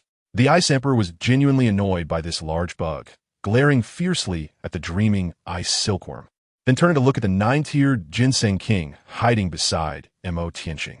"Tell this guy to stop bothering me, or I'll eat you. Even Emperor Tian can't save you." This statement startled the 9-tiered Ginseng King, causing him to jump out and pull the dreaming ice silkworm to a corner made of ice crystals. "I say, brother." Before speaking, the 9-tiered Ginseng King glanced back at the Ice Emperor not far behind, motioned for the dreaming ice silkworm to bend down and listen closely, and carefully whispered in his ear, "Can you create a mental interference?" The dreaming ice silkworm then realized that it should indeed block the Ice Emperor's perception. Otherwise, this little guy wouldn't dare to speak. The dreaming ice silkworm immediately released his mental power to create a layer of mental fluctuations around them, which even the Ice Emperor couldn't detect. This was probably the only somewhat useful skill the dreaming ice silkworm had. The two leaned against the ice crystal, and once the 9-tiered Ginseng King confirmed that the Ice Emperor couldn't hear, he turned his head. "Second brother, I know you like the Ice Emperor, but chasing like this is not right. One must learn to use strategies in life." "How do I use strategies?" The dreaming ice silkworm was still a blank slate regarding these matters, having spent 99.9% of his life sleeping. In contrast, although the 9-tiered Ginseng King had only lived for 10,000 years, he had traveled extensively in the southern regions during that time, leaving traces everywhere. Encountering the dangers of the human world and the blockades of various powerful beings, naturally gaining many insights into life as principles. After all, he had some understanding. When pursuing women, it should be like this, the 9-tiered Ginseng King quietly instructed. The dreaming ice silkworm nodded from time to time, displaying a look of enlightenment, further solidifying his determination to win the Ice Emperor's heart. "You must understand, deep feelings cannot be retained throughout history. Only strategies can win hearts." The 9-tiered Ginseng King whispered the truths of life. The dreaming ice silkworm showed a masterful expression, as if he had comprehended something profound. In short, they began to discuss how to proceed according to the strategy, with the dreaming ice silkworm occasionally glancing at the Ice Emperor, who was meditating beside the Snow Emperor, his eyes gleaming with excitement. They truly were good brothers. At this moment, Mo Tianxing's cultivation had just broken through 70,000 years, and dark energy surged out from him, overwhelming and majestic. This energy gathered in the void to form a massive black dragon with golden eyes, its scales fierce and jagged, reflecting a glossy black sheen. Emanating a dense, dark energy, with 7 enormous black soul rings swirling around it, flashing with dark light alternately. The changes in Mo Tianxing naturally attracted the attention of everyone present. The Ice and Snow Emperors awakened from their cultivation, and the heavenly dream ice silkworm and the 9-ranked Ginseng King looked at the black dragon shadow, trembling in their souls. The golden-eyed black dragon king. Is this the true form of the elder brother? Both the heavenly dream ice silkworm and the 9-ranked Ginseng King were stunned. Above Mo Tianxing's 7th spirit ring, a layer of black ring-shaped mist emerged, quickly gathering for the 8th spirit ring. At the moment, the 8th spirit ring successfully condensed. The golden-eyed black dragon king let out a magnificent dragon roar, his golden eyes looking down below. At that moment, Mo Tianxing, who was sitting below, suddenly opened his eyes, his golden pupils flickering with a golden light. 70,000 years of cultivation. 8-ring soul Douluo. Chapter 60. Ice Emperor, I will go with you. Mo Tianxing had just broken through to the level of the 8th ring, feeling the soul power within him like a vast ocean. His physical strength was comparable to that of a human-shaped dragon, capable of shaking the ground with a stomp. As he raised his hand, the void slightly distorted, and a rich, dark energy emanated from him. The system displayed the interface of the 8th soul ring before his eyes. 8th soul ring, great void devouring technique soul ring color, black soul ring age, 70,000 years effect, conjures a deep black energy vortex in front of the user, capable of devouring energy skills and converting them into one's own soul power. Mo Tianxing knew better than anyone how powerful the great void devouring technique was. Earlier, when his power was boosted by the system to the level of 690,000 years, he had already used this inherent soul skill. Even when facing the strongest attack of the Snow Emperor's 3 ultimate skills, the Imperial Sword, Ice Extreme Peerless, he was able to withstand it. The strength of this skill was evident, especially since this skill could devour external soul power for personal use. It was simply an invincible god-tier skill for sustaining oneself. Mo Tianxing was very satisfied. This trip to the ice field was a complete profit. First, he confessed to the Snow Emperor and gained 1,000 years of cultivation. Then he defeated the Snow Emperor in a duel, and she would accompany him. He also captured the 9th rank Ginseng King and the Million-Year Soul Beast, the Dream Ice Silkworm, hiding in the ice field. However, there was still one problem. He needed the Dream Ice Silkworm to follow him wholeheartedly. This required finding a breakthrough point from the Snow Emperor to see if he could take her away as well. Mo Tianxing made up his mind to try to take the Ice Emperor along as well, so that the Snow Emperor wouldn't be too lonely on her own. Mo Tianxing looked up at the Ice Emperor and Snow Emperor standing not far away and walked towards them. The Ice Emperor, Mo Tianxing, seemed a bit hesitant to speak. When the Dream Ice Silkworm saw Mo Tianxing's appearance, her heart tightened, worried that he might harm Binger. After all, he was still unclear about his relationship with the Ice and Snow Emperors, and the 9th rank Ginseng King was merely a latecomer. Before this, Mo Tianxing had already been mingling with the Ice and Snow Emperors, and their relationship appeared to be quite close. The 9th rank Ginseng King was carefully observing the situation beside the Dream Ice Silkworm. During Mo Tianxing's seclusion, their relationship had risen sharply, and they were basically inseparable on ordinary days. The Ice Emperor felt a bit nervous, seeing Mo Tianxing's serious expression, as she inexplicably had a bad premonition. At this moment, the Snow Emperor was also looking at Mo Tianxing, feeling a tightness in her heart. Mo Tianxing's expression was somewhat stiff. "Thank you for taking care of me these days. I'm about to head back," he said. Upon hearing this, Shuidi's heart sank. Bingdi was momentarily stunned, then completely froze, and his eyes turned slightly red. "Can't you leave a bit later?" Bingdi spoke without the fierce tone he had when addressing Tiangming Binkan, instead sounding somewhat pleading. Not far away, Tiangming Binkan was furious, ready to charge at Mo Tianxing to fight, but was firmly held back by the 9th rank Ginseng King. "Don't stop me. I want to duel him." Duel. This guy actually took advantage of his sleep to develop things to this point with Binger, pretending nothing happened and acting as if they were brothers. Even though he was just a silkworm, this two-faced, ruthless bastard who snatched love had ignited his fighting spirit. He could no longer tolerate it. "I want to duel him." "Second brother, don't be impulsive. Don't be impulsive." The 9th rank Ginseng King clutched Tiangming Bingsan's clothes tightly, his whole body leaning at a 45-degree angle, gritting his teeth just to hold him back. "You can't beat Big Brother, and the situation might not be as you think. Stay calm. You must stay calm." Mo Tianxing glanced at the Tianming Ice Silkworm, which was shouting about a duel not far away, but was tightly held back by the 9th grade. He couldn't help but feel a bit suspicious. What are these two up to? Never mind. I'll just deal with the situation at hand and take down the Ice Emperor first. Mo Tianxing was once again immersed in his own rendered emotions, letting out a slight sigh. "I don't want to either, but there are important matters I need to handle over in the Starry Forest.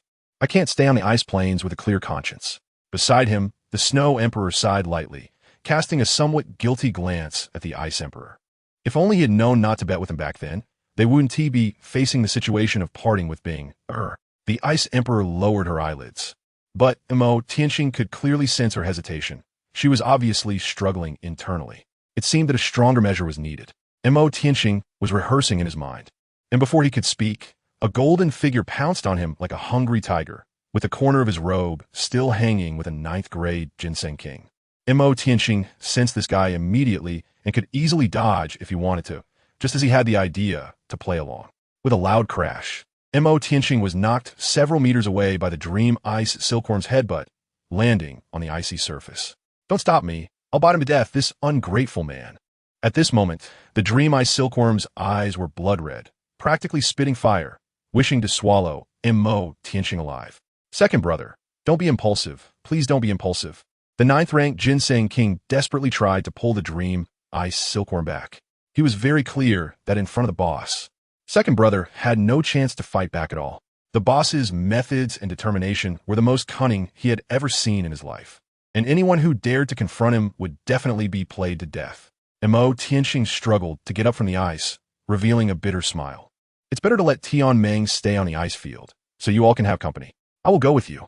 The Ice Emperor immediately made a decision, his gaze very determined. The Snow Emperor beside him was shocked. Tianmeng, who had been struggling, suddenly became still, his eyes dull and lifeless. At that moment, only he knew how badly he had lost. He no longer had the qualification to fight for Binger. The fool was ultimately myself. The ninth-ranked Soul King vaguely sensed that something was off. He had a feeling that things were not as Tianmeng thought. "I understand now without Schwerer. Staying here on the ice field is meaningless." The Ice Emperor shook his head slightly and looked up at the Snow Emperor. The Snow Emperor stepped forward and gently hugged her. "What about the ice field?" Mo Tianxing seemed a bit troubled, as if asking if it was really okay for the ice field to suddenly lose two kings. The Ice Emperor shook his head slightly. "The ice field is different from the Stardo Great Forest, where very few humans can set foot. With a Tai here, it is enough to handle most of the troubles on the ice field. A Tai is a super soul beast of 200,000 years, and the ice field is the home ground for ice and snow-type soul beasts, so there shouldn't be too many problems." Mo Tianxing's gaze turned towards the Snow Empress. The Snow Empress also didn't want to part with the Ice Empress, slightly nodding. "I will give instructions later. Apart from Atai, there are several soul beasts in the ice field with cultivation close to 10,000 years, which should be enough to protect the safety of the ice field." The ninth-grade Ginseng King finally realized what was happening and hurriedly pulled the dazed Tianmeng ice silkworm. "Tianmeng, it seems things are not as you think.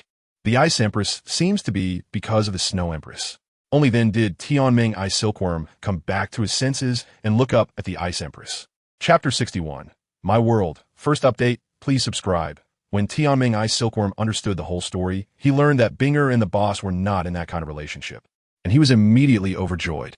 He wanted to embrace the Ice Empress, but was instead swatted away by her. "Get lost. Stay far away. Boss, I was wrong. From now on, I will stick with you. Absolutely no second thoughts," Tianmeng Ice Silkworm sincerely said in front of Mo Tianxing, making the ninth-grade Ginseng King feel embarrassed for him. Mo Tianxing didn't blame him.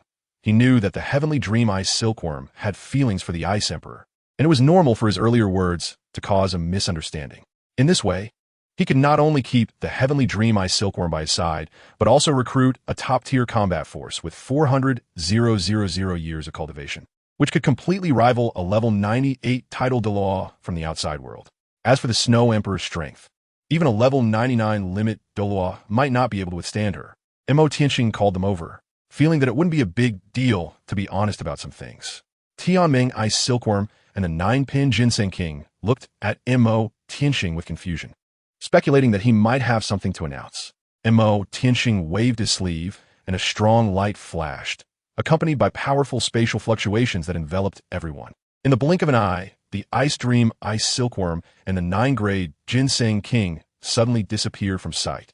The Ice Emperor and Snow Emperor's expressions changed slightly as they clearly felt an inexplicable spatial force tugging at them, trying to pull them into another space. Instinctively, they mobilized their internal power to resist. "It's me! Don't resist!" Mo Tianxing's voice echoed in their ears. Mo Tianxing had anticipated this result. His small world indeed could not forcibly contain supreme powerhouses like the Ice and Snow Emperors. If it could, it would truly be against the heavens. There would be no need to grow any celestial herbs or spiritual medicines. He could simply use the small world as a prison. Even if the enemy were a 99th level limit Douluo, it would be easy to capture without a fight. Upon hearing Mo Tianqing's voice, the Ice and Snow Emperors relaxed their resistance and followed the guidance of the spatial force into another realm. When the light reappeared before them, the Ice and Snow Emperors were stunned by the scene before them. It was a meadow filled with blue-silver grass, with several plots of land cultivated with spiritual herbs, beside which stood a luxurious villa by a turquoise lake, surrounded by some emerald bamboo. A small sun hung in the sky, bringing light and warmth to this world. It was completely an idyllic paradise, leaving the Ice and Snow Emperors somewhat bewildered. Weren't they just on the ice plains? How did they suddenly feel like they had arrived in a warm spring land? From a nearby medicinal field came the exclamation of the 9-grade Ginseng King. Xiangxi Duanshanghong? The 9-grade Ginseng King was completely astonished to see the Xiangxi Duanshanghong growing on a black crystal. Nearby, he also discovered the coxcomb phoenix, sunflower, and the Wangchuan Qiushui Du. 3 types of celestial herbs, plus the snow-colored swan kiss that Mo Tianqing had previously given to the Ice Emperor, made a total of 4 celestial herbs. The boss must have raided a treasure land. Are these herbs very precious? Tianmeng's silkworm didn't quite understand why the 9-grade Ginseng King was so surprised. The Ice Emperor consumed one and broke through the 400,000-year barrier, the 9-grade Ginseng King explained, which was probably the most straightforward answer. Upon hearing this, Tianmeng's silkworm's eyes instantly brightened. I wonder what they taste like. Hey, don't have ideas about my celestial herbs. Mo Tianqing's figure appeared beside the Ice and Snow Emperors, looking at the 2 lively treasures in the medicinal field, and laughingly said. The Snow Emperor looked at Mo Tianqing, her emotions shifting unpredictably, clearly also astonished by this small world. The Ice Emperor also wore a shocked expression. She had just mobilized her mental power to investigate and found that this place spanned over 300,000 square meters, equivalent to a mini version of a world. Mo Tianqing looked at their surprised expressions and smiled slightly. Welcome to my world. The Ice Emperor was completely stunned. Is this his world? Isn't it only gods who can create worlds? The Snow Emperor glanced deeply at Mo Tianqing without saying a word. This small world is my biggest secret, Mo Tianqing said. The Ice Emperor and Snow Emperor knew how important it was to have a small world of their own. This was definitely Mo Tianqing's trump card. The Ice Emperor's heart was unsettled for a long time. The fact that Mo Tianqing could bring them here clearly showed he trusted them, or rather, he trusted Shuer, and she was just a bystander. As for the 9-tier Ginseng King and the Tianmeng's silkworm, it was evident that Mo Tianqing regarded them as trusted confidants. You can treat this place as a second home. The environment can be freely modified. If you want to go out, you can simply tear apart the space to leave. The rules of this small world impose no restrictions on you, Mo Tianqing said with a smile. The Ice Emperor tried it out, raising her hand to swipe through the void, and a crack immediately appeared, allowing her to see the outside world. With a spirit of experimentation, she slipped through and instantly returned to the original windless ice domain, still on the ice field. She called out a few times into the void, and only then did Mo Tianqing summon the power of space to bring her back. So amazing, the Ice Emperor marveled. This way, she could be at ease in this small world without being constrained. Leaving the small world doesn't require my consent, but entering does need my permission, Mo Tianqing explained. The Snow Emperor nodded slightly. This was good, as she didn't want to stay in a world that felt like a cage, and she walked toward the villa not far ahead. At this moment, the 9-tiered Ginseng King and the Tianmeng's silkworm also approached. Boss, did you find a treasure? You even have the immortal Great Heartbreak Red. Don't have ideas about my immortal herbs. From now on, the medicinal field will be managed by you, Mo Tianqing instructed, and the 9-tiered Ginseng King obediently nodded. When it came to immortal herbs and spiritual medicines, he was definitely the most knowledgeable one. Mo Tianqing looked at the heavenly dream ice silkworm and smiled gently. The energy of the 10,000-year profound ice marrow inside you has not been completely refined, and the spiritual energy is quite dense. Try not to reveal yourself in front of powerful soul beasts and titled Douluo, or be careful not to get caught. The spiritual energy in this small world is almost depleted, but practicing near heavenly dream has a certain effect, even better than in the outside world, Mo Tianqing explained. It's not about gathering to absorb the silkworm, but the spiritual energy emitted from the heavenly dream ice silkworm is indeed very rich, enough to support everyone's cultivation. The heavenly dream ice silkworm had no objections to this. After all, they were all on the same side. And he even looked forward to spending more time with the Ice Emperor. The Ice and Snow Emperors followed Mo Tianqing back to the real world, as there were still matters to address in the ice field. Mo Tianqing and the Ice Snow Emperor arrived at the residence of the Titan Snow Demon King to meet with him, while also summoning the high-level soul beasts of the core circle of the ice field, claiming there was something to announce. The Titan Snow Demon King probably guessed that the Snow Emperor intended to leave with Mo Tianqing and was preparing to hand over the leadership of the ice field to the Ice Emperor.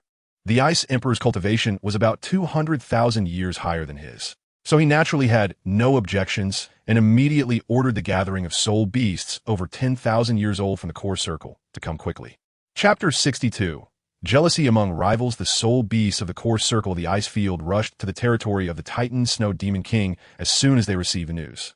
Mo Tianqing gazed at the icy expanse, seeing a large number of ice spirit beasts flocking towards them in droves, among which there were naturally 5 or 6 spirit beasts over 90,000 years old. If nothing unexpected happens, in another 10,000 years, most of them will be able to step into the 100,000-year realm. All the ice spirit beasts will form circles around the 3 great kings, blocking any escape route, with countless pairs of eyes looking at the center where the Snow Emperor stands. She is the leader of the ice realm, the absolute ruler of the Arctic land. Although they were very curious about who Mo Tianqing was able to stand alongside the 3 great kings, they recalled the fierce battle that had recently erupted above the ice plains. The opponent was likely a peerless powerhouse on the same level as the Snow Emperor. The spirit beasts living for over 10,000 years in the core circle had all arrived, and the large number of them had taken quite some time to gather in the ice plains. The Snow Emperor looked at the spirit beasts kneeling in front of her. These were all her subjects.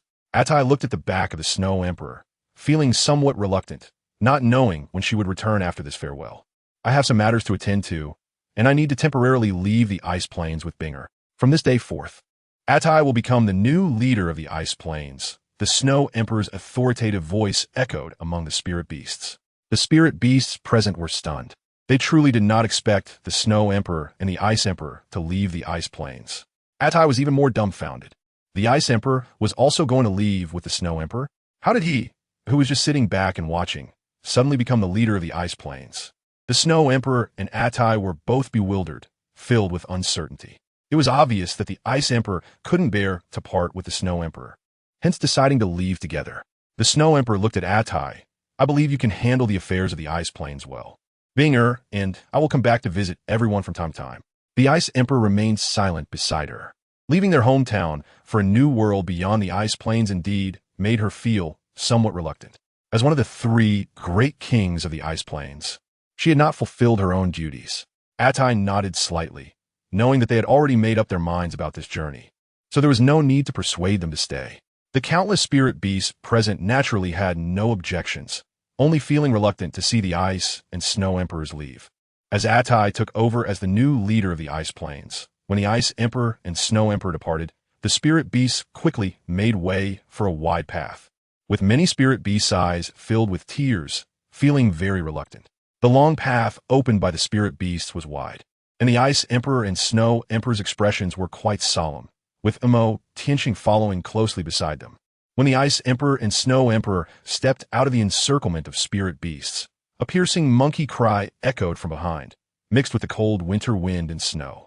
The Ice Emperor and Snow Emperor looked back, and the spirit beasts present let out mournful low moans and long howls, seeing off the Ice Emperor and Snow Emperor. The Ice Emperor found it hard to hold back her emotions at this scene, her eyes reddening, while the Snow Emperor also felt her steps were heavy. Their figures, alongside Mo Tianqing, disappeared into the white horizon of the ice plains. A few days later, in Snowfall City, Mo Tianqing was accompanied by the Ice Emperor and the Snow Emperor. As they walked down the street, they were followed by the Heavenly Dream Ice Silkworm and the 9-tiered Ginseng King, attracting countless gazes. This was still under the circumstance that the Ice Emperor and Snow Emperor were wearing veils. The Heavenly Dream Ice Silkworm was handsome and elegant, while the 9-tiered Ginseng King looked like a delicate little boy about 7 or 8 years old, dressed in black, following Mo Tianqing like a well-behaved little brother. They were quite curious about the human world. Their own weak race had developed to the point where they could threaten soul beasts of 100,000 years, which surely had its reasons. The outside world was fascinating, and they naturally did not want to stay in their small world forever. Snowfall City was the northernmost human city in the Tiando Empire, so there was no need to worry about the exposure of their identities as soul beasts. If they happened to encounter a tidal Douluo here, it would be them who would be looking for death. The heavenly dream, ice silkworm, and the others were very interested in the things of the human world, and Mo Tianqing had plenty of gold soul coins for them to spend freely. The Snow Emperor was also attracted by the dazzling array of goods and stopped at a stall selling accessories. She picked up a hairpin shaped like an ice flower and called the Ice Emperor over to compare. She found it quite suitable and smiled charmingly. The Ice Emperor glanced at the stall and chose a sparkling blue snowflake for the Snow Emperor, although separated by a thin veil. The stall owner was still stunned by the unparalleled beauty of the Ice Emperor and Snow Emperor. Mo Tianqing watched the deep bond between the sisters, which made him feel a lack of presence. He quietly took out his wallet to pay the bill. As he watched the two girls move ahead, Mo Tianqing, Tianming Ice Silkworm, and the King of Swords followed behind. This couldn't go on. Sooner or later, Xuer would be assimilated by the Ice Emperor. He had to take the initiative. Mo Tianqing caught up with the two of them and directly grabbed Snow Empress's hand next to her. Let's go over there and take a look. Mo Tianqing held Snow Empress's hand and walked towards another street, his movements smooth and fluid. Snow Empress hadn't even had time to react before her hand was in his grasp. She struggled slightly, realizing that Mo Tianqing's grip was very tight and she couldn't break free. Her ears involuntarily turned a bit red as she turned to look at the Ice Emperor behind them. Mo Tianqing wore a proud smile as he turned to glance at Ice Emperor clearly.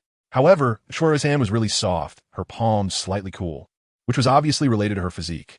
Naturally, Ice Emperor was provoked by Mo Tianqing's actions, glaring fiercely and immediately stepping forward to grab the other arm of Snow Emperor. Unwilling to back down. Binger, how about I hold your hand? Tianming binked and stepped forward with a flattering demeanor, but was shot a glare by Ice Emperor, instantly silencing him. Sigh. The 9-tier Ginseng King followed behind them, sighing like a little adult, clearly feeling the weight of Tianming Bingsan's sigh. Why is there such a big gap between people? In the end, it all comes down to emotional intelligence. After saying so much about teasing and letting go, he quickly went back to licking up. Forget it, forget it.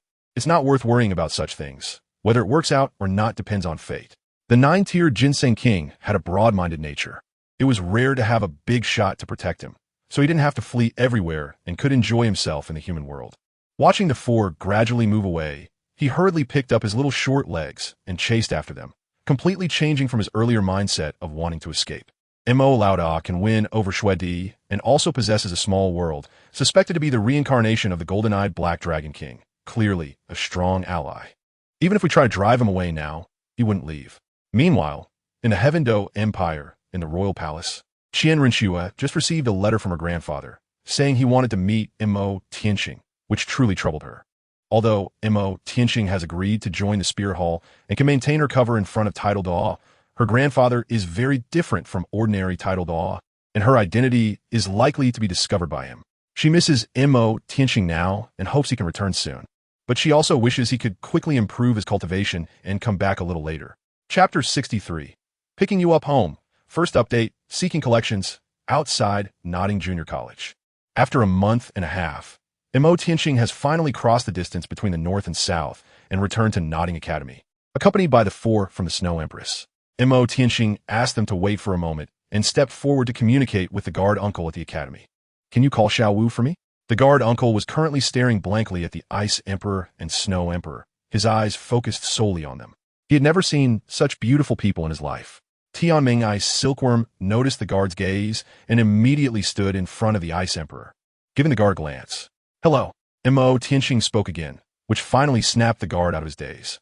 Upon meeting Mo Tianqing's smiling expression, the guard became a bit flustered. I know you. You're Xiao Wu's brother. You can go in. The guard uncle's words were somewhat unclear. Mo Tianqing then brought the Ice Emperor and a few others into the Notting Junior Soulmaster Academy. You're just going to leave your sister here? The Ice Emperor looked around at the surroundings, somewhat surprised, clearly thinking that Mo Tianqing, as an older brother, was not very reliable. Mo Tianqing could only smile wryly at this. Compared to his romantic escapades, Xiao Wu's life was indeed somewhat unsatisfactory. He planned to pick up Xiao Wu and return to the Stardow Forest for a visit, as he also intended to investigate the core area of the Stardow Forest. The 9-tier Ginseng King followed, closely behind the Heavenly Dream Ice Silkworm, looking around curiously. He was still quite interested in the boss's younger sister. The uncle at the door watched Mo Tianqing and the others gradually walk away, lost in thought. Mo Tianqing appeared in the academy with the Ice Emperor and Snow Emperor, instantly causing gasps of surprise from everyone present. Xiao Wu, your brother is here. Most of the students in the academy knew Mo Tianqing and recognized him as Xiao Wu's brother. Over a month ago, he had specially sent them gold soul coins and prepared many gifts for them, so they were naturally very welcoming towards Xiao Wu's brother.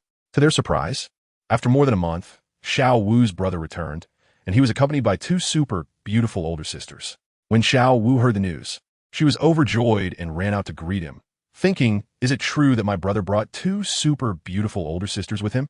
Nearby, Tang San was also taken aback when he heard the news. He didn't expect that just a month and a half later, Xiao Wu's brother would come back. Seeing that Xiao Wu had already run out, he hesitated for a moment, but ultimately decided to go out and take a look. As soon as Xiao Wu stepped outside, she saw her brother surrounded by everyone, and indeed, he was accompanied by two aloof and beautiful older sisters, along with a handsome young man in a golden robe and a delicate-looking boy around 7 or 8 years old. The moment Xiao Wu appeared, the Ice Emperor and Snow Emperor's attention was immediately drawn to her. 100,000-year soul beast? Although she emanated a strange floral scent that concealed her aura, the essence of the soul beast could not escape the keen eyes of the Ice and Snow Emperors. The heavenly dream ice silkworm could easily discern Xiao Wu's true nature with its powerful mental strength. As for the 9th-grade Ginseng King, it felt a sense of familiarity when it sensed Xiao Wu's aura. The aura emanating from Mo Lao Da's sister is so similar to that of the 100,000-year-old soft bone charm rabbit that intercepted him in the Stardo Forest back then. When Xiao Wu saw Mo Tianqing, she immediately rushed over to give him a big hug, her heart filled with joy. Mo Tianqing held her waist and affectionately ruffled her little head. Xiao Wu gently sniffed the air, and her gaze quickly fell on the 9th-grade Ginseng King, causing him to hastily step back half a step in fright. Xiao Wu's expression was a bit strange. She felt the medicinal fragrance coming from the little boy was so familiar, as if she had encountered it somewhere before. The 9th-grade Ginseng King quickly retreated, hiding behind the heavenly dream ice silkworm. At this moment, he was also dumbfounded, as his earlier curiosity was completely shattered by reality. The other party was definitely the soft bone charm rabbit that wanted to catch and eat him in the Stardo Forest. He never expected that she had transformed and recultivated and was actually Mo Lao Da's sister. Xiao Wu got down from Mo Tianqing and walked towards the 9th-grade Ginseng King hiding behind the heavenly dream ice silkworm. The 9th-grade Ginseng King, feeling a bit scared, circled around her to avoid her. Do you two know each other? Mo Tianqing, seeing their strange behavior, couldn't help but ask. No, not at all. The 9th-grade Ginseng King shook his head vigorously, refusing to admit it. Xiao Wu immediately revealed a harmless smile. She already knew who this guy was. Brother, who are these two sisters? Xiao Wu looked at the two ice-cold beauties beside her brother, their faces partially covered by light gauze, her eyes sparkling with curiosity. I'll tell you later. Just call them sisters for now. Montak Ti Angsing Smeedet. Just call me Brother Tianming. The heavenly dream, ice, silkworm bent down with a cheerful smile, looking at Xiao Wu, intending to get closer to her. As for that little guy, my name is Mo Shun. The 9th-grade Ginseng King ran to Mo Tianqing's side, clearly stating his position, and said seriously, from now on, I am determined to be Mo Lao Da's most loyal little brother. At that moment, Tang San walked out of the academy and, upon seeing Mo Tianqing and the others, was immediately captivated by the beauty of Renxue, momentarily dazed. Such extraordinary beauty exists in this world, as if a celestial being has descended to the mortal realm. Mo Tianqing naturally noticed Tang San, who came out and gave him a faint smile. At this moment, Yu Xiaojiang also walked out from his residence and was amazed by the Ice and Snow Emperors, though he was still able to barely control his own state. Mo Tianqing and Xiao Wu followed Yu Xiaojiang to the residence, while Xue Di and the others waited outside, surrounded by a group of children. At this moment, Mo Tianqing was sitting across from Yu Xiaojiang. The main purpose of this visit was to take Xiao Wu back home for a while, as her family missed her. Mo Tianqing said. Upon hearing this, Xiao Wu naturally understood that her brother intended to take her back to the Stardo Forest, and she immediately missed the big and small Ming there, having been away from Star Lake for quite some time. Moreover, I have already gained the power to protect Xiao Wu, and I thank the master for taking care of and teaching her during this time. Mo Tianqing looked up at the master, turned his palm over, and suddenly took out a heavy bag of gold soul coins from his storage ring and placed it on the table. At this moment, His eyes were calm like a lake. Yu Xiaojing gently shook his head. This is my duty as a teacher. Go say goodbye to your friends. It may be a long time until we meet again. Mo Tianqing smiled and ruffled Xiao Wu's hair. Yu Xiaojing sighed slightly. Xiao Wu finally realized that her brother planned to take her away and not return. She stared at her brother, her gaze somewhat hesitant, and ultimately stood up and walked out the door. Tang San was quietly waiting outside. Little San, come walk with me, Xiao Wu said to Tang San, her eyes still filled with reluctance. He was her first friend in the human world. Chapter 64. Brother, is this sister-in-law? Hearing Xiao Wu's call, Tang San followed her. He naturally sensed that Xiao Wu's emotions were off, and from her reluctant gaze, he could roughly guess what was going on. Xiao Wu and Tang San walked towards the academy's exit, and the Snow Emperor and the others naturally noticed the two little ones, but they didn't ask too many questions. Those who understood, understood. On the small country road outside the academy, Xiao Wu and Tang San walked side by side. After I go back this time, I might not return, Xiao Wu said, her eyes dimming. After spending time together, she had already regarded Tang San as her best friend. Now she was leaving with her brother. Tang San felt a tightening in his heart upon hearing her words. Although he had anticipated this, hearing it for real still made him feel quite upset, but he maintained a serene smile. That's good. That's the life that belongs to you. And I won't stay here forever. I will eventually go out, right? Tang San said with a smile. He vaguely guessed that Xiao Wu's family's background must hold significant power in the Heaven Do Empire. However, he wasn't discouraged at all. He possessed twin martial souls. Although the blue-silver grass was relatively mediocre, he also had the Qian hammer, known as the world's #1 weapon martial soul. His potential for the future was enormous, and if nothing unexpected happened, he would naturally be able to keep up with Xiao Wu and meet her again in the future. Upon hearing Tang San's words, Xiao Wu couldn't help but stomp her foot in anger. It's not the same. You wouldn't understand, even if I told you. Xiao Wu was really exasperated with him. She initially thought he was quite smart. After all, she was a soul beast, and so was her brother. After returning, she might spend a long time training in the Stardo forest or wander around with her brother. How would I understand if you don't say anything? Tang San said, somewhat speechless. However, he was still very confident in himself, believing that he would definitely stand at the top of the Soul Master world in the future and promote the Tang sect's hidden weapons. In any case, take care of yourself in the future, and don't lose my person, Xiao Wu said domineeringly. Tang San smiled and remained silent. He took out a concealed arrow from his waist, the 24-bridge moonlit night, and handed it to Xiao Wu. This is for you. Is this your hidden weapon? Xiao Wu took it with some doubt. She knew that this guy was naturally good at crafting and had finally come up with some strange hidden weapons. Yeah, keep it as a memento, Tang San nodded. Xiao Wu put the item away and didn't say anything else. The two walked back in silence. When they returned, Mo Tianqing and the others were already waiting outside. Mo Tianqing looked at Tang San and Xiao Wu returning, a smile on his face. And he didn't specifically try to undermine Tang San. His pride wouldn't allow him to do such a thing, as Tang San posed no threat to him. He simply bid farewell to everyone present with Xiao Wu, treating them all equally. Just before leaving, Xiao Wu turned back and waved goodbye to Tang San, who smiled gently and nodded slightly. Goodbye. In the room, the master looked at the heavy bag of gold soul coins quietly placed on the table. The words Mo Tianqing spoke before leaving echoing in his mind, and he finally sighed softly.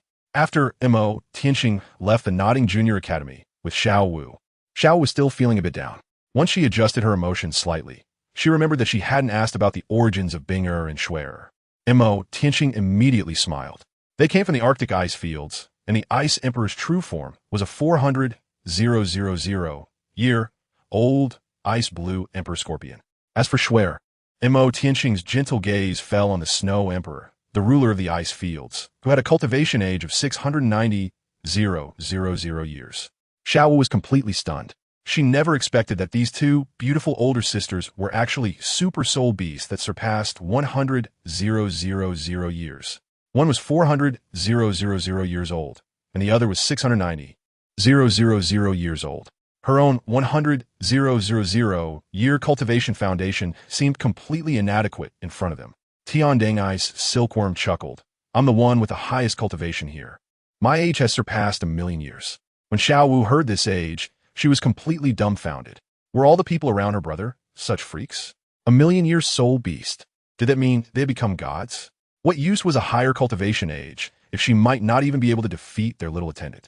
The Ice Emperor snorted coldly. Tianding Ice Silkworm suddenly felt awkward. Mo Tianxing pulled out the 9th-grade Ginseng King hiding behind the Heavenly Dream Ice Silkworm. He was a 10,000-year-old 9th-grade Ginseng King. Although he had only 10,000 years of cultivation, he could rival someone with 100,000 years of cultivation. Mo Tianxing smiled and said, "Hello, little Sister Wu." The 9th-grade Ginseng King looked at the shorter little Wu and spoke a bit nervously. "So it really is you." Little Wu's eyes lit up, and she reached out to pinch his delicate little face. "What did you just call me?" Little Wu squinted and smiled, extending her claws toward him. Sister Wu, I was wrong." The 9th-grade Ginseng King immediately begged for mercy. Little Wu pinched his face again. "That's more like it. You're just a little kid and still want to take advantage of me?" Little Wu snorted lightly. Everyone present had a higher cultivation time than her, so she naturally couldn't say much, but you, a 10,000-year-old ginseng who was chased around by me back then, dare to call me sister? You must not have been bitten by a rabbit before. Little Wu and the 9th-grade Ginseng King were old acquaintances, so they quickly got along. The 9th-grade Ginseng King emphasized that he had a name now called Mo Shun, and from now on he was Mo Laoda's loyal little brother, while Little Wu also gained a little brother.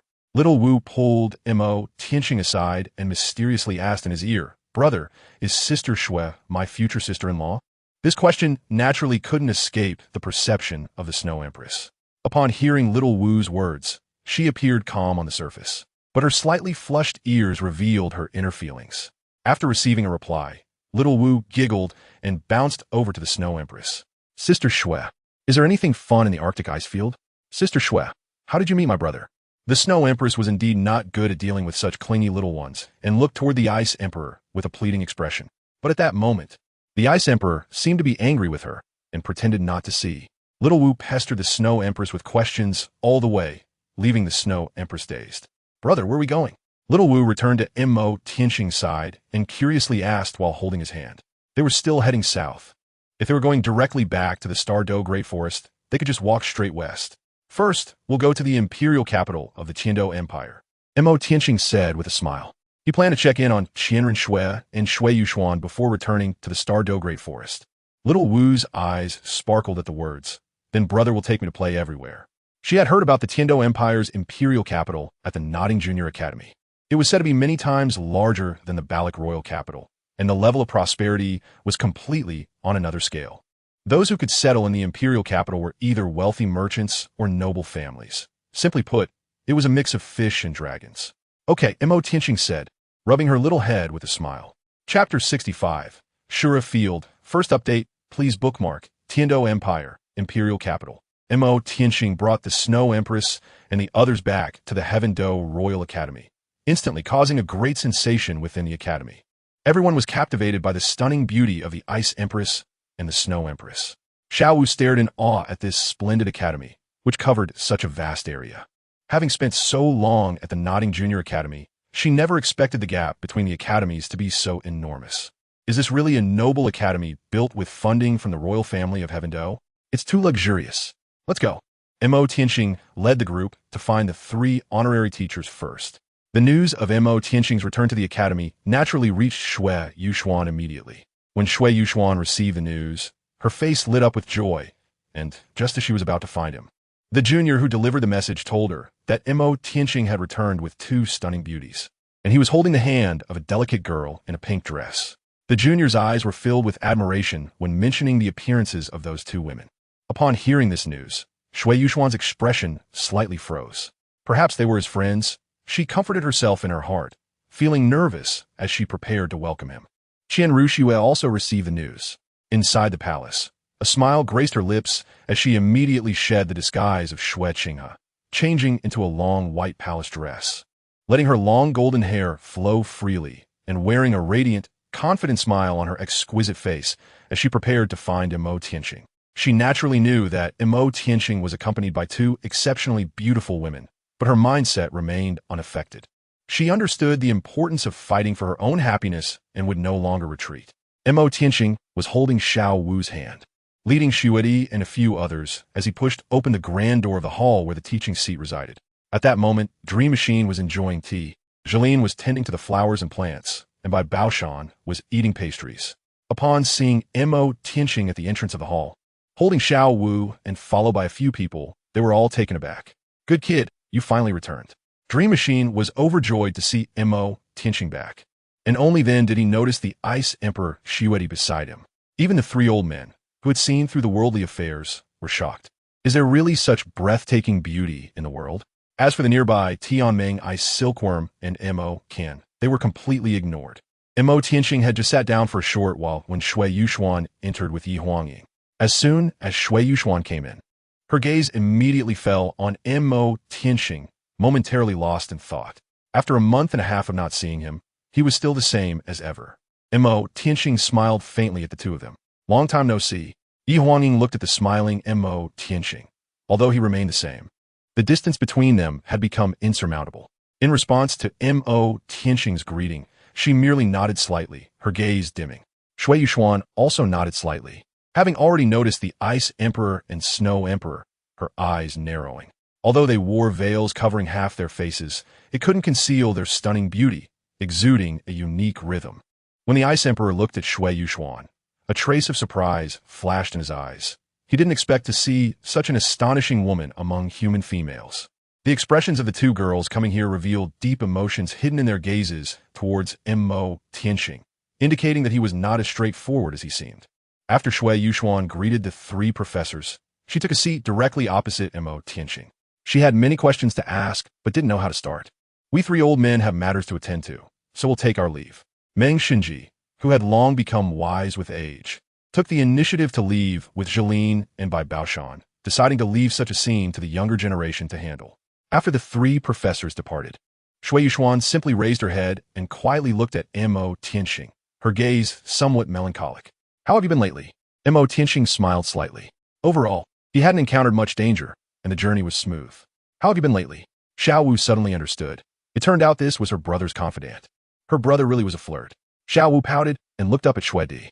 She still felt that it was better for Sister Shui Er to be his sister-in-law, as they were all like family. Sister Shui Er, how did you meet my brother? Xiao Wu sweetly asked Shui Di. This question directly caught the usually indifferent Shui Di off guard. Her sky-blue eyes flickering with surprise, and even through the veil, her astonished expression was visible. Mo Tianqing directly broke Xiao Wu's defenses. This girl, when Shui Yuxuan heard this, it felt as if something had shattered in her heart, and she stared blankly at Mo Tianqing. Mo Tianqing didn't refute anything. He just smiled awkwardly, and a strange sense of guilt unexpectedly rose in his heart, leaving him momentarily at a loss for words. The atmosphere in the room fell into a stalemate. Just then, a stunning girl in a white palace dress, with flowing golden hair behind her, walked in radiantly. All the attendees were captivated by her presence. You didn't even inform me when you came back. The golden-haired girl in the white palace dress looked at Mo Tianqing, her eyes sparkling with brilliant light. Mo Tianqing looked in surprise at the stunning girl in a radiant white dress with golden hair, who was none other than Qian Renxue. Shui Yuxuan was slightly taken aback. The other person gave her an inexplicable sense of familiarity, but she was certain she had never seen her before. The Ice Emperor also looked astonished at the dazzling Qian Renxue. He was genuinely surprised. How could every girl associated with Mo Tianqing be so extraordinarily beautiful? Xiao Wu stared at the impressive Qian Renxue, also somewhat stunned. This beautiful sister is so outstanding. Tianming Ice Worm and Mo Qian were both dumbfounded. How could every girl connected to Mo Lauda be so beautiful? It was simply unfair.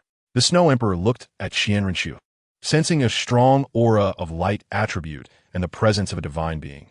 Clearly, the newcomer was significant. I just returned and was about to notify you, Mo Tianqing said with a smile. For some reason, he didn't feel oppressed when he saw Qian Renxue, unlike the pressure he felt in front of Shui Yuxuan. Is it really that difficult to find me at the Wuhuan Hall branch in the Imperial capital? Qian Renxue clearly didn't believe Mo Tianqing's words. Her golden eyes sparkled brightly as she looked at Mo Tianqing, seemingly ignoring the Ice and Snow Emperors beside him, and sat down next to Shui Yuxuan. Shui Yuxuan was stunned. She then realized that the other party came from the Wuhuan Hall. When did Mo Tianqing have any connection with the Wuhuan Hall? She was completely unaware. Not difficult at all, Mo Tianqing chuckled. He knew she would come. Going to the Wuhuan Hall branch to find her was unnecessary. I remember you said your master is a stunning beauty. I wonder who she is? Qian Renxue smiled sweetly, looking at the Ice and Snow Emperors with a mischievous glint in her eyes. Shui Yuxuan fell silent. Compared to the other party, she knew nothing about Mo Tianqing. Of course it's my Snow. The Ice Emperor smiled as she pushed the Snow Emperor forward, looking at Mo Tianxing with a teasing expression. She wanted to see how this flower-scented big radish would handle the situation. If you're going to say that Snow is your teacher just to please your beauties, then Snow is mine, and you'll just be Snow's little apprentice for life. Chapter 66. Mo Tianxing, I want them all. You really are making a big deal out of this. Mo Tianxing was left speechless by the Ice Emperor's sudden arrival. Faced with the gazes of Qian Renxue and Shui Yuxuan, he felt there was nothing to hide. Shui is my lover, not my teacher.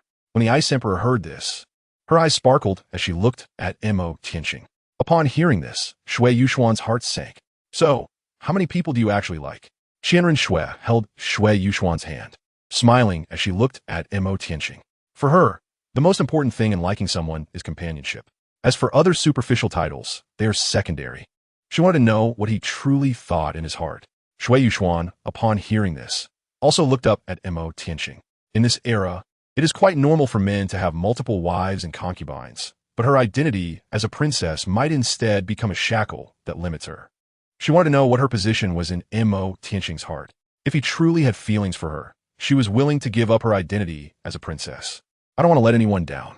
Mo Tianxing looked seriously at Qian Renxue and Shui Yuxuan. He spoke candidly about matters of the heart. He was neither a saint nor a fool. Shui Yuxuan had feelings for him, but he had been avoiding them primarily because of her identity as a princess. Agreeing with her would mean taking a side, which was also why he was evasive. Qian Renxue considered him her only confidant, and the words she had said back then had struck at her vulnerability. For a girl who dared to love and hate, hesitation was the greatest harm. When Shui Yuxuan heard this, her dim eyes regained their sparkle as she looked at Mo Tianxing. Mo Tianxing met her gaze, his eyes shining with light. Shui Yuxuan's pretty face immediately turned bright red as she lowered her head. This was more like it. Qian Renxue slightly nodded, looking at Mo Tianxing with her legs crossed. My grandfather wants to meet you. I wonder when you, this busy person, will have time? Qian Douluo? When Mo Tianxing heard the news, his heart skipped a beat. That was the pinnacle of humanity, one of the three great limit Douluos of the world, known as the Invincible in the sky, the earthly representative of the angel god. Before heading to the ice plains, he really didn't dare to confront the contemporary limit dog directly.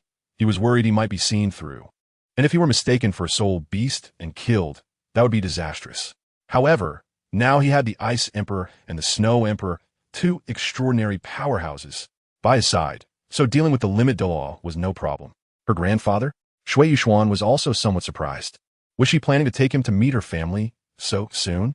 She always felt that this girl beside her was very familiar, as if they had spent a long time together, but there was no one like her in her memories, which left her puzzled.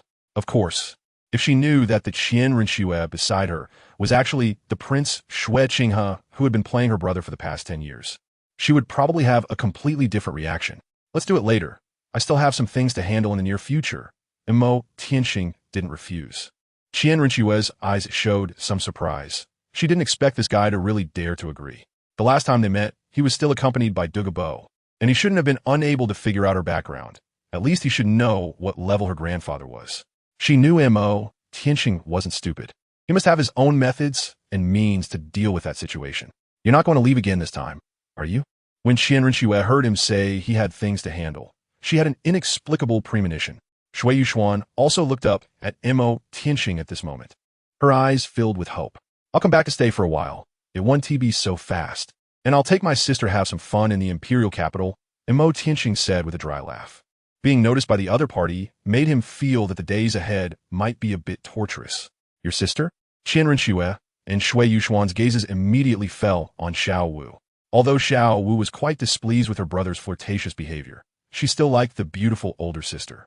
After getting to know her a little, they naturally hit it off easily. When she learned the names of these two human sisters, her gaze toward her brother became somewhat strange. Not only Xiao Wu, but even Tianmeng Iceworm, Mo Qian, and the Ice Emperor looked at Mo Tianxing with unfriendly eyes. Snow Emperor, Qian Renxue, Shui Yuxuan. So you have a special fondness for the character Shui? Mo Tianxing felt very innocent about their questioning gazes. It was truly an accident. There is no need to say much about the Snow Empress. Shui Yuxuan's surname is originally Shui. Qian Renxue happened to have the character Shui in her name. So everything is really just a coincidence.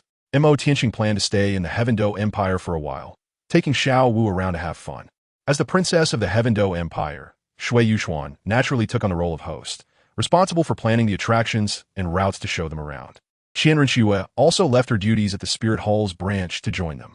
As for her identity as the crown prince of the palace, she simply sent a substitute and claimed to be ill, the contagious kind, advising others not to visit if they didn't want to risk getting sick. Of course, this was just an exaggerated way of saying it. Mo Tianxing had a hard time coming back, and she didn't want to deal with those troublesome matters. The most excited and curious were Xiao Wu and Mo Chan, while Tian Mengbing was still very interested in the capital of the human empire, finding everything novel. The Snow Empress preferred tranquility and initially didn't want to participate, but Xiao Wu dragged her along, insisting on her joining, and even added a little jab. My brother is such a flirt.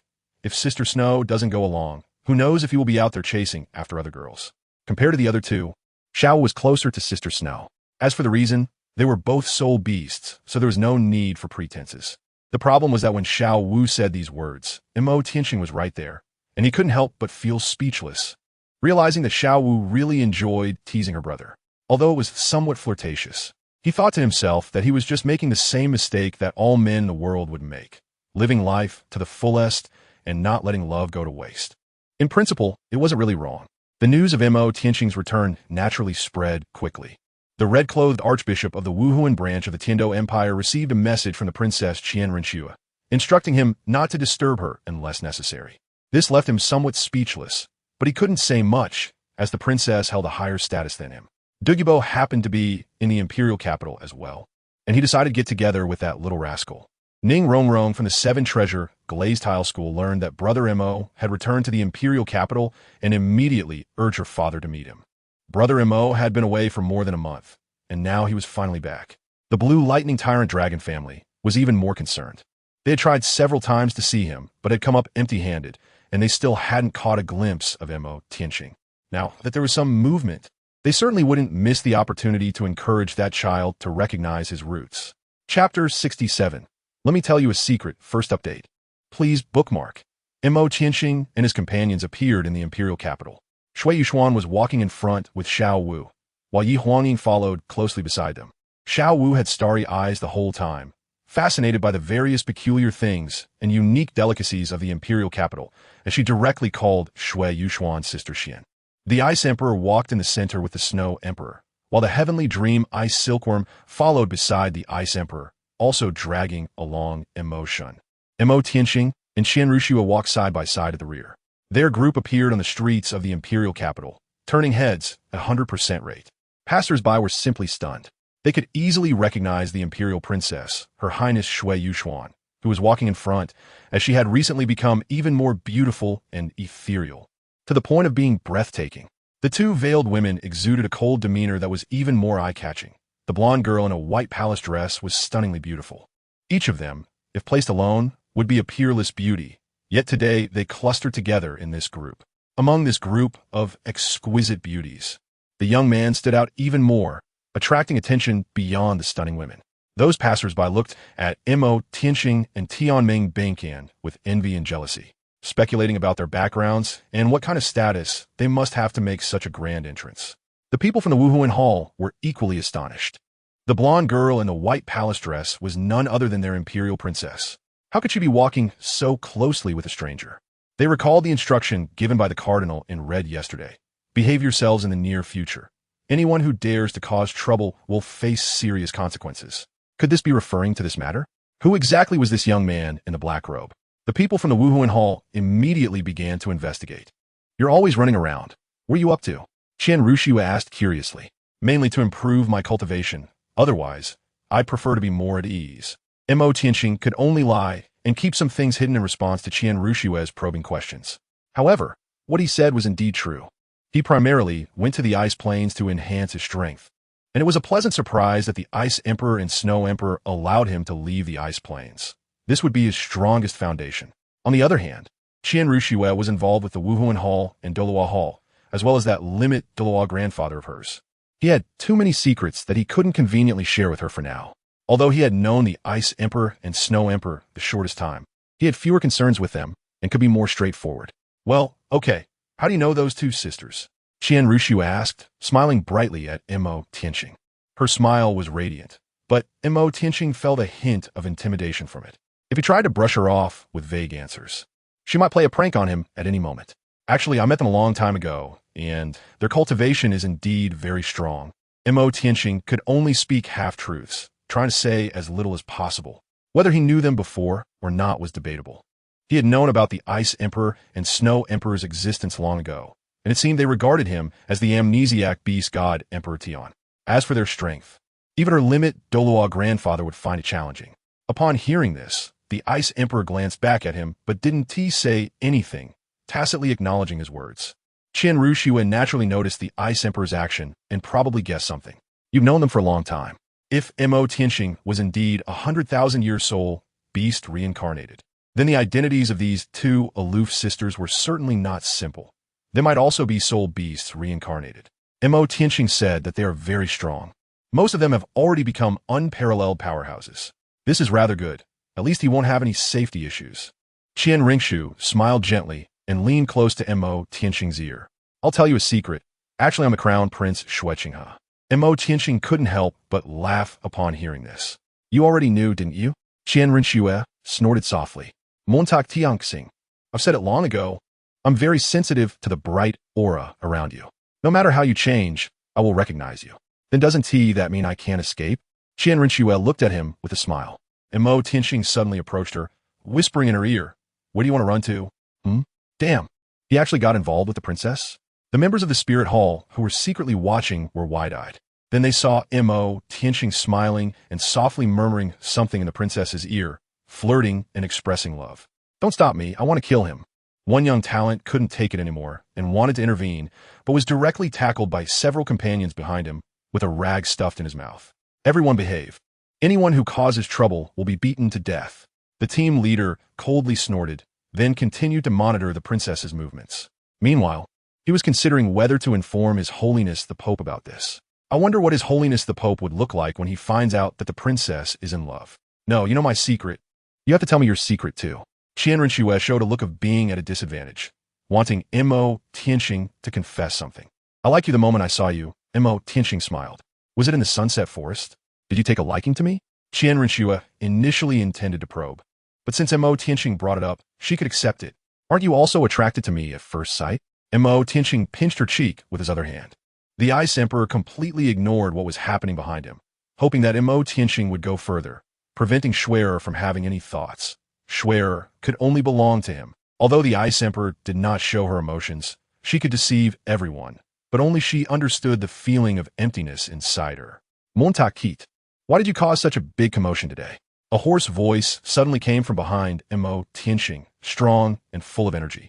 Mo Tianxing and Renxue immediately stopped and looked back, only to see Dugu Bo walking toward him with great spirit. It seemed that the old man's poison had nearly been resolved. At that moment, the Ice Emperor also noticed the commotion behind and turned back with the Snow Emperor. It was fine not to look back, but when they did, Dugu Bo was almost scared out of his wits, and his steps came to a halt, frozen in place.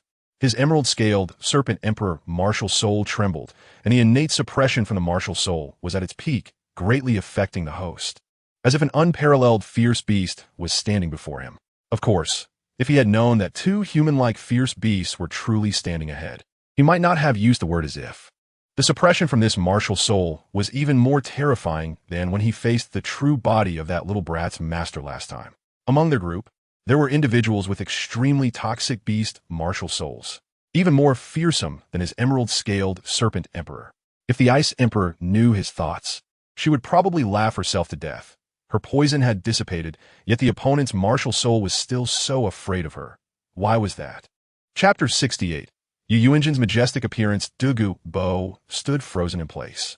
Mo Tianxing glanced at the Ice Emperor, and she then retracted the aura she had been unconsciously emitting. Dugu Bo immediately felt the oppressive feeling from the martial soul vanish and let out a long sigh of relief. Raising his head to look at Mo Tianxing and his group, seemingly searching for something. Senior Dugu, long time no see, Mo Tianxing said with a smile. In front of the Ice Emperor, with a cultivation of 400,000 years, Dugu Bo's 92-level cultivation indeed seemed a bit inadequate. Good boy. It feels like your cultivation has improved quite a bit after just over a month of not seeing you. Dugu Bo stepped forward and patted Mo Tianxing's shoulder, laughing heartily. Senior Dugu, Shui Yushuan respectfully greeted Dugu Bo and slightly bowed. Xiao Wu and Mo were a bit nervous. The aura emanating from this green-eyed old man was definitely that of a 9-ring title Douluo, and their cultivation levels were still not high enough. Worried that they would be discovered. However, the Dream Eye Silkworm was not to be underestimated. It had been using a special mental domain to help isolate the auras of the two little ones even before the other party appeared. Xiao Wu had consumed the fragrant Douluo immortal product, and the floral scent she carried could somewhat mask her own soul beast aura. As for the Ice Emperor and Snow Emperor, if the other party could discern anything, it would be strange. Did they really think that the two rulers of their icy plains were pushovers? Qian Renxue looked at Dugu Bo with great interest. The last time she met Mo Tianqing, he had come to seek Dugu Bo to stabilize the situation. She was also curious about how Mo Tianqing had managed to connect with Dugu Bo. Dugu Bo's gaze casually swept through the crowd, but found nothing unusual. Instead, Qian Renxue was examining him. Senior's aura seems even stronger than before, Mo Tianqing smiled. Dugu Bo was somewhat surprised in his heart. He had already resolved most of the toxins in his body and had improved his cultivation, successfully breaking through from level 91 to level 92. He didn't expect that this little brat could see through it. This kid had quite a few secrets. Dugu Bo flipped his hand, and a small green pouch suddenly appeared, which he handed to Mo Tianqing. Inside are some items. Help me pass them to your bratty master. Dugu Bo said. His master? Both the Dream Eye Silkworm and Mo were astonished. With such a powerful existence as Master Mo, does he still have a master? Xiao Wu was also puzzled. When did her brother have a master? A hint of surprise flashed in the Ice Emperor's eyes. This little brat has a master? That seems unrealistic. It's mostly a bluff. She saw through it at a glance. Mo Tianqing naturally did not know what they were thinking, but he was looking at the small water-green bag in Dugu Bo's hand. Is it the Rui Bao bag? Mo Tianqing took the water-green pouch from his hands, naturally recognizing it as the treasure pouch that Dugu Bo had, capable of holding live creatures. Senior, what is this? Mo Tianqing looked at the Rui Bao pouch in his hand, and then at Dugu Bo, considered a token of gratitude. Dugu Bo waved his hand. According to the method given by that mysterious person, the bailing snake venom in his family's yin had been well controlled, and it had been completely eradicated not long ago, which also resolved a long-standing worry of his. He wasn't someone who forgot favors, so he had prepared some items specifically. Then I will thank you on behalf of my master, Senior, Mo Tianqing said with a gentle smile, also curious about what exactly Dugu Bo had stuffed inside. Senior, who exactly is your master? Can you share a bit? Qian Renxue looked at Dugu Bo with a smile. She sensed a hint of unusual discord in Dugu Bo's words. Had Dugu Bo met Mo Tianqing's master? According to Mo Tianqing, his master was an unparalleled beauty, which meant she was a woman. Yet, Dugu Bo referred to her as that bastard, suggesting there might be some discrepancies regarding gender. Mo Tianqing suddenly felt a bit overwhelmed. Why was Qian Renxue's curiosity so strong? It felt like she had discovered some flaw. Mo Tianqing inadvertently glanced at Dugu Bo, and those who understood. Dugu Bo was immediately at a loss for words. To be honest, he had never seen what the other party's master looked like, and he had no idea about the other party's specific identity, not even having seen the other party's martial soul. The only thing he knew was the red soul ring on the other party, which represented 100,000 years. Mo Tianqing was about to say something when a large group of people came marching towards them. Look, it's the people from the blue electric Tyrannosaurus family. The keen-eyed pedestrians on the street spotted the family emblem of the blue electric Tyrannosaurus on the clothes of those approaching. No way. It can't be the head of the blue electric Tyrannosaurus family. Yu engine. Almost everyone was stunned when they saw the man in the black robe. The blue electric Tyrannosaurus family? How annoying. Damn it. Mo Tianqing was completely stunned. The leader was a man dressed in a long black robe, with skin as delicate as that of a baby and long black hair cascading down his back like a waterfall. He wore a delicate, colorful headpiece shaped like an inverted V on his forehead and donned shimmering blue crystal armor, with a gentle smile on his lips. Four middle-aged men followed him. Tianqing, are you willing to come back with me? Yu engine looked at Mo Tianqing, his voice steady and deep. He was impressive and exuded a commanding presence. He was none other than the 96th level strong attack system titled Douluo. Yu engine. Oh my goodness. It's really happening. There had long been rumors that Mo Tianqing was a stray bloodline of the blue lightning tyrant dragon family. Earlier there had been some doubts, but today, the Duke Yu engine personally came to fetch him. This was enough to explain everything. Those in the know were practically bursting with excitement. They never expected to witness such a family drama on the street. It was too thrilling. Mo Tianqing felt completely numb as he looked at the man in the black robe not far away. You tell me this is the head of the blue electric Tyrannosaurus family, Yu Yuanjin? May I ask, senior, how old are you this year? Is your maintenance method learned from the neighboring Yaman sex Yinshan? To be honest, dressed in black robes, you really do resemble Mo Tianqing style a bit. He originally thought that the head of the blue electric Tyrannosaurus family probably had a hairstyle and face like Sikongzhen from Honor of Kings, but completely shocked his worldview. Dugu Bo raised his eyebrows slightly as he looked at Yu Yuanjin across from him. Why is this old guy here? Qian Renxue was also staring at him, but remained calm. If Mo Tianqing was indeed a member of the blue electric Tyrannosaurus family, with clear roots and being human, then fine, just take him as see grandpa. If he was a soul beast reincarnated, then the blue electric Tyrannosaurus family would be his ancestors. And it would also be self-defeating. No matter what, she was not flustered. Xiao Wu and the others looked confused. Who is this person, and why does he want her brother to go back with him? The Ice Emperor and Snow Emperor stared fiercely at Yu Yuanjin, finally encountering a human powerhouse who was barely on their level. Chapter 69, Beat Him. First update, please subscribe. Tianqing, are you willing to come back with me? Yu Yuanjin spoke, his cold gaze fixed on Mo Tianqing in front of him. Mo Tianqing's face darkened instantly. It's not over yet, is it? Now even the head of the family has personally come out. This family must be out of their minds. Can't they investigate properly? The head of the Yu family must have mistaken someone. Mo Tianqing shook his head slightly. The people present first looked at Yu Yuanjin's appearance, then at Mo Tianqing's clothing and looks. You say it's not true, but the audience present thinks they look quite similar. Even Dugu Bo couldn't help but click his tongue, finding it somewhat believable. Their style and temperament were even more fitting, and he was starting to have doubts. Yu Yuanjin sighed slightly, gazing deeply at Mo Tianqing. Child, as long as you're willing to come back, everything can be discussed. Yu Yuanjin raised his wrist, and the second in command, Yu Luomian, handed over a rectangular black jade box. Yu Yuanjin took the jade box and opened the lid directly, and in an instant, brilliant light burst forth. Inside the jade box lay a quietly displayed arm bone that resembled black crystal, emanating a strong wave of soul power. Dugu Bo was somewhat surprised. Is this a 10,000-year soul bone? Mo Tianqing's gaze slightly narrowed. He naturally recognized that the soul bone in the black jade box was the 50,000-year quality right arm soul bone that was originally auctioned off by the blue electric Tyrannosaurus family, possessing extremely powerful offensive soul skills. He didn't expect that they could resist the temptation of a 10,000-year soul bone and not absorb it, leaving it until now. However, to take it out and show it at this moment, isn't that seeking death? Mo Tianqing's gaze fell on the Ice Emperor and Snow Emperor. The moment the soul bone appeared, the aura around the Ice Emperor and Snow Emperor changed. The Ice Emperor immediately flashed and appeared right in front of Yu Yuanjin, delivering a powerful palm strike, a terrifying force of ice howling towards him.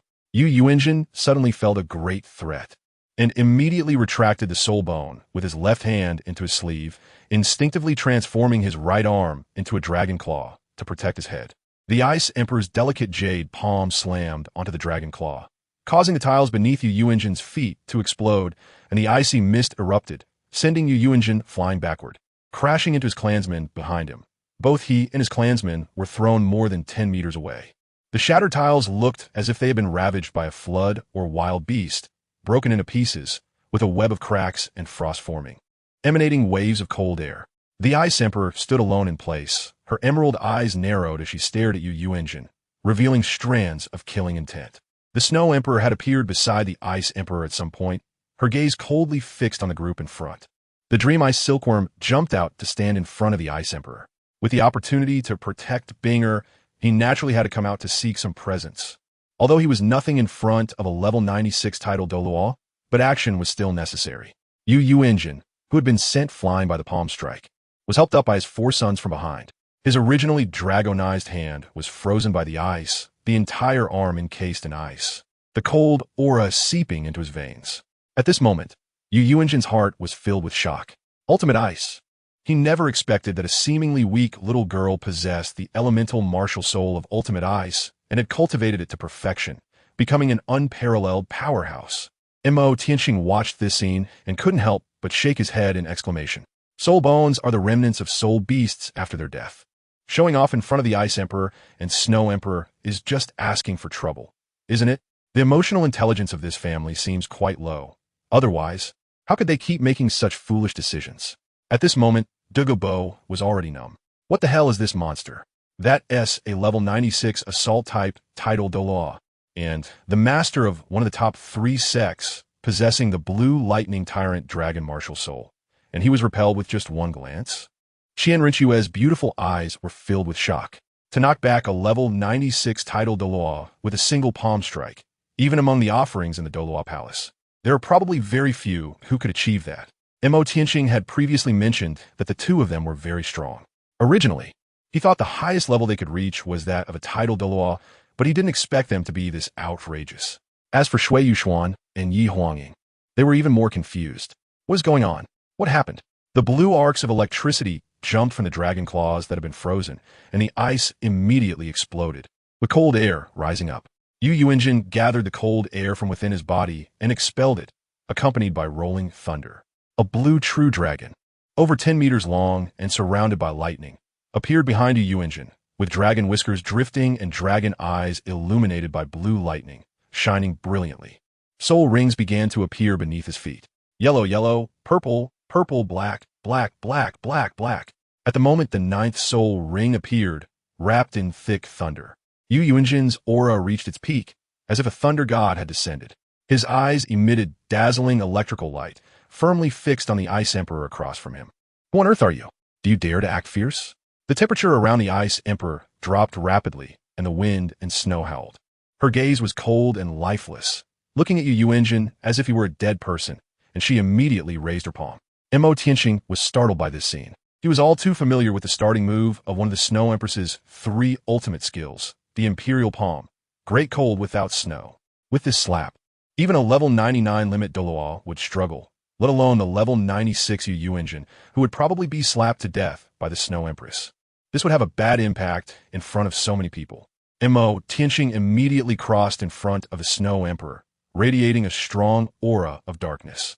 Behind him, a fierce and rugged black giant dragon suddenly appeared, its golden eyes flashing with a cold gleam. Golden-Eyed Black Dragon King. As Mo Tianqing's martial soul emerged, a vast dragon might instantly spread out like waves, causing the weaker members of the blue electric Tyrannosaurus Rex family to directly come into intimate contact with the floor tiles. Those with 7 or 8 rings had their bodies stiffen, shaking uncontrollably, unable to lift their heads under the terrifying pressure exerted on their martial souls. The blue electric dragon behind Yu Yuanjin also trembled slightly as it faced the aura of the golden-eyed Black Dragon King, lowering its proud head and coiling behind him. Yu Yuanjin was completely stunned. How could this be? His blue electric Tyrannosaurus Rex was a top-tier beast martial soul. How could it be suppressed in terms of martial souls by the opponent? Moreover, they both belonged to dragon-type martial souls. Could it be that the quality of the opponent's martial soul was even higher than his own? How could this be possible? Seeing that Yu Yuanjin remained motionless and the Snow Emperor did not take action, Mo Tianqing finally breathed a sigh of relief, while feeling somewhat embarrassed as he looked at Yu Yuanjin. You were lucky. If the Snow Emperor had made a move, you might have already become a lifeless ice sculpture by now. Palace Master, what is you so angry? A calm voice came from not far away. Ning Feng He, with a gentle smile on his face, was holding Ning Rongrong's hand, followed by Sword Douluo and Bon Douluo, walking towards Mo Tianqing. Chapter 70. The matter concludes. Edited. Mo Tianqing looked at Ning Fengji and his group walking slowly towards him, suddenly feeling that their arrival was truly timely. Yu Yuanjin's gaze also fell on Ning Fengji, his expression somewhat complicated. Although both were sect masters of the top 3 sects, their strengths were indeed worlds apart. Ning Fengji's cultivation was only at the 7th ring, level 79, yet his sect had 2 title Douluo elders, making their overall strength even surpass that of the blue lightning Tyrannosaurus family. As soon as the 7 treasure glazed tile school members appeared, the atmosphere at the scene immediately became a bit tense. Ning Rongrong saw that Mo Tianqing and Shui Yuxuan were both present, and her heart couldn't help but fill with joy, promptly letting go of her father's hand. Big brother Mo, Rongrong missed you so much. Ning Rongrong happily bounced towards Mo Tianqing. Xiao Wu's gaze suddenly turned a bit surprised as she looked at the little girl dressed like a princess, and she immediately placed half her body in front of her brother, glaring at her with a wary expression. Who are you? This is my brother.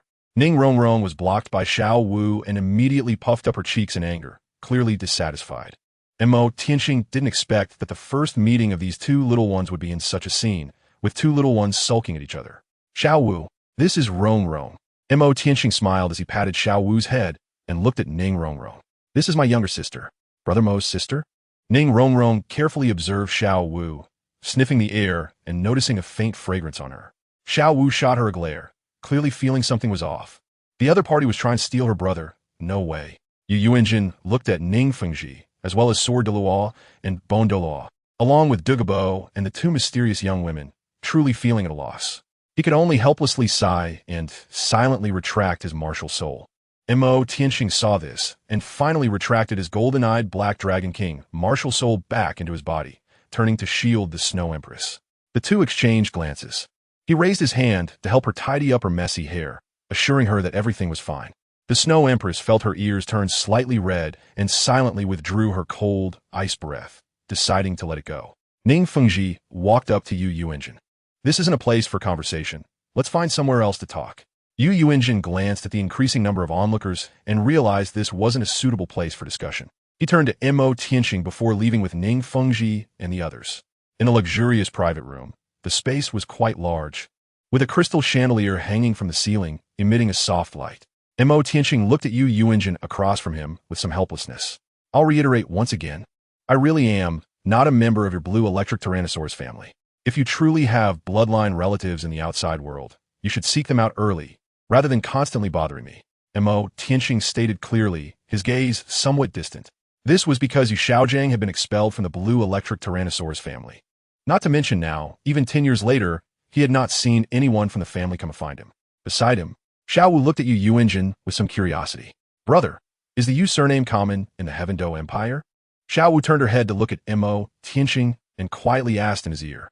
However, even though she tried to keep her voice down, everyone present was powerful soul masters, and they naturally heard her question. Yu Yuanjin looked at Xiao Wu with some surprise, wondering if the lost child had been found. Little girl, do you know other people with the Yu surname? Yu Yuanjin inquired. Our teacher's surname is Yu, what's wrong? Xiao Wu also found it a bit strange, wondering if the Yu surname was unique to the Heaven Do Empire. Mo Tianxing raised his hand to touch Xiao Wu's head, smiling as he looked at Yu Yuanjin, his expression carrying a hint of mockery. Yu Yuanjin raised an eyebrow, feeling an uneasy premonition in his heart, but still asked, what is your teacher's name? I think the full name of my teacher is Yu Xiaojing. As soon as the name Yu Xiaojing was mentioned, the faces of the members of the Blue Lightning Tyrant Dragon family turned pale, and Yu Yuanjin's brow furrowed slightly. Ning Fengji and the others also had strange expressions. Xiao Wu, with her keen perception, could naturally see the unusual expressions on everyone's faces. It seemed that everyone present knew her teacher's name. Xiao Wu suddenly recalled what her brother had said when he first met their teacher. Just as she wanted to ask something, her brother pressed her head down with one hand. Being sensible, she immediately stopped asking. Yu Yuanjin sighed and turned to leave with his clan members, but before he left, he gave Mo Tianxing a deep look, his gaze sweeping over the ice and snow emperors, revealing some wariness. After they left, Mo Tianxing finally breathed a sigh of relief. He had finally driven away the Blue Lightning Tyrant Dragon family, who were always making a fuss about recognizing relatives, which was really annoying. Brother, is our teacher well known? Why does it feel like everyone knows him? Were those just now our teacher's relatives? Xiao was very puzzled. If they were the teacher's relatives, they shouldn't have acted that way, right? Ning Fengji smiled slightly. Little girl, your teacher masters cutting-edge theories and knowledge in the Soul Master world. Many people respect his theories and call him a master in the Soul Master community. Master? Xiao Wu seemed to understand a little, but was still somewhat confused. It sounded impressive, but why had the master stayed at the Nodding Junior Soul Master Academy all this time? Moreover, his soul power was still stuck at level 29, while those people just now were all very high level. Ning Fengji didn't delve too deeply into that topic, but shifted his attention to Mo Tianxing. Mo Xiaoyu, it's been a while, and your cultivation has improved quite a bit, Ning Fengji joked. In fact, even when Mo Tianxing and the others encountered Yu Yuanjin's obstruction, they had already sensed the presence of two mysterious powerful beings beside him, as Sword Uncle had mentioned. However, he never expected that the two women beside Mo Tianxing were so terrifyingly strong that they could easily repel Yu Yuanjin, who was a level 96 titled Douluo of the Assault System, an absolute powerhouse in the Douluo continent. Even Sword Uncle, without the support of the 7-treasure glazed tile pagoda, wouldn't have much advantage against Yu Yuanjin. What level of soul power did that woman in green possess? Where did she come from? Compared to the green-clothed woman who had made a move, the white-clothed woman who was about to act, but was stopped by Mo Tianqing seemed even more frightening. What kind of two people were they? Ning Fengji was also a smart man and knew that he shouldn't probe into this matter recklessly. He shifted the topic to hidden weapons. Ning Fengji stated that the previous hidden weapons had worked very well, and they wanted to customize another batch this time. They came here mainly to deepen cooperation with Mo Tianqing's master. For Dugu Bo, he looked down on hidden weapons, considering them merely a side art. In the face of absolute power, they were a joke. However, this little rascal's master could actually make hidden weapons. His attitude immediately took a complete 180-degree turn, and he asked Mo Tianqing to show him some, considering getting a few for his granddaughter's self-defense, the kind he didn't plan to pay for. For him, he was worried about the debts he couldn't settle. Recovering some losses was a good thing. At this moment, Qian Renxue, sitting beside Mo Tianqing, listened quietly with a gentle smile on her face. When Ning Fengji asked Mo Tianqing if he was willing to join their 7-treasure glazed tile school, Qian Renxue smiled and said, Tianqing has already joined our spirit hall and has been granted the position of bishop. She looked at Ning Fengji with a hint of apology in her tone. Ning Fengji was somewhat surprised. He had just casually asked, knowing that it was unlikely for Mo Tianqing to join another force. What news had he just uncovered? The bishop's command? That was something only second to the Pope's command. It required at least the cultivation of an 8-ring soul Douluo and someone who had made significant contributions to be granted, which carried a lot of weight. Given Mo Tianqing's current level of cultivation, it was clear that he hadn't reached that level. This was evidently a special promotion to win him over. Ning Fengji looked at Qian Renxue, who was very close to Mo Tianqing, and couldn't help but feel a bit emotional. It seemed that the Spirit Hall had put in a lot of effort to win him over. Chapter 71. Ring and Farewell, revised, in the following days. Mo Tianqing's side was much calmer. Xiao Wu and Ning Rongrong also met for the first time, although there was some awkwardness. They could barely be considered acquaintances for the sake of their brother, and it was good that they didn't fight. After Ning Rongrong joined the group, she always liked to follow behind Shui Yuxuan and the others. Children are just childish, although they didn't get along well at first after some simple interactions. Ning Rongrong quickly blended in with Mo, Qian, Xiao Wu, Tianming, and the others. Ning Fengji was also relieved about Mo Tianqing, at least in terms of safety. Everything was fine. Mo Tianqing looked at the group of children surrounding the heavenly dream ice silkworm beside him, feeling somewhat surprised. It seemed that this day was quite favorable for children, as anyone could get along with him. In the following days, Mo Tianqing spent time with Shui Yuxuan and Qian Renxue. He had told the two women that he would be leaving again soon, but he did not disclose where he was going. Upon returning to the residence of the Tiando Royal Academy, the Ice and Snow Emperors were still inseparable as usual. Overly affectionate. In the living room, Qian Renxue waved her long, slender jade finger in front of Mo Tianqing, which could no longer be described as a hint. Mo Tianqing understood her meaning. She was clearly aware that the starry sky ring in Shui Yuxuan's hand came from him. Mo Tianqing glanced at the empty hands of the Snow Empress, not far away. Those present were not outsiders. He had also mentioned having a mysterious teacher who guided him in soul tools, and that he could create a soul tool, so there was naturally no problem. He took out some precious metal materials from his storage ring, raised his left hand, and a flash of emerald light flickered as a translucent 3-inch jade-colored carving knife landed in his palm. A life aura? The Snow Empress and the Ice Emperor turned their heads to look at the jade-green carving knife in Mo Tianqing's hand, which emitted a strong life aura. Qian Renxue and Shui Yuxuan also watched this scene, thinking that Mo Tianqing had simply taken out a tool from his spatial ring, without considering the second martial soul aspect. Mainly because this blade of life had not yet been equipped with any soul rings. Xiao Wu and the others had even less to think about. It is known that the premise for soul beasts to be reformed is life activity, whether they are plant-type soul beasts or ice-sky snow maidens. In Xiao Wu's view, her brother was the transformed and reformed golden-eyed Black Dragon King. So how could he possibly possess a weapon martial soul? Mo Tianqing used his knife like a finger to cut the starry blue sapphire he had taken out, and then began to tinker with a special metal material. Xiao Wu and the others gathered around, curiously watching the progress of the things in his hands. Mo Tianqing tinkered for a while and finally perfectly carved 4 rose gold rings.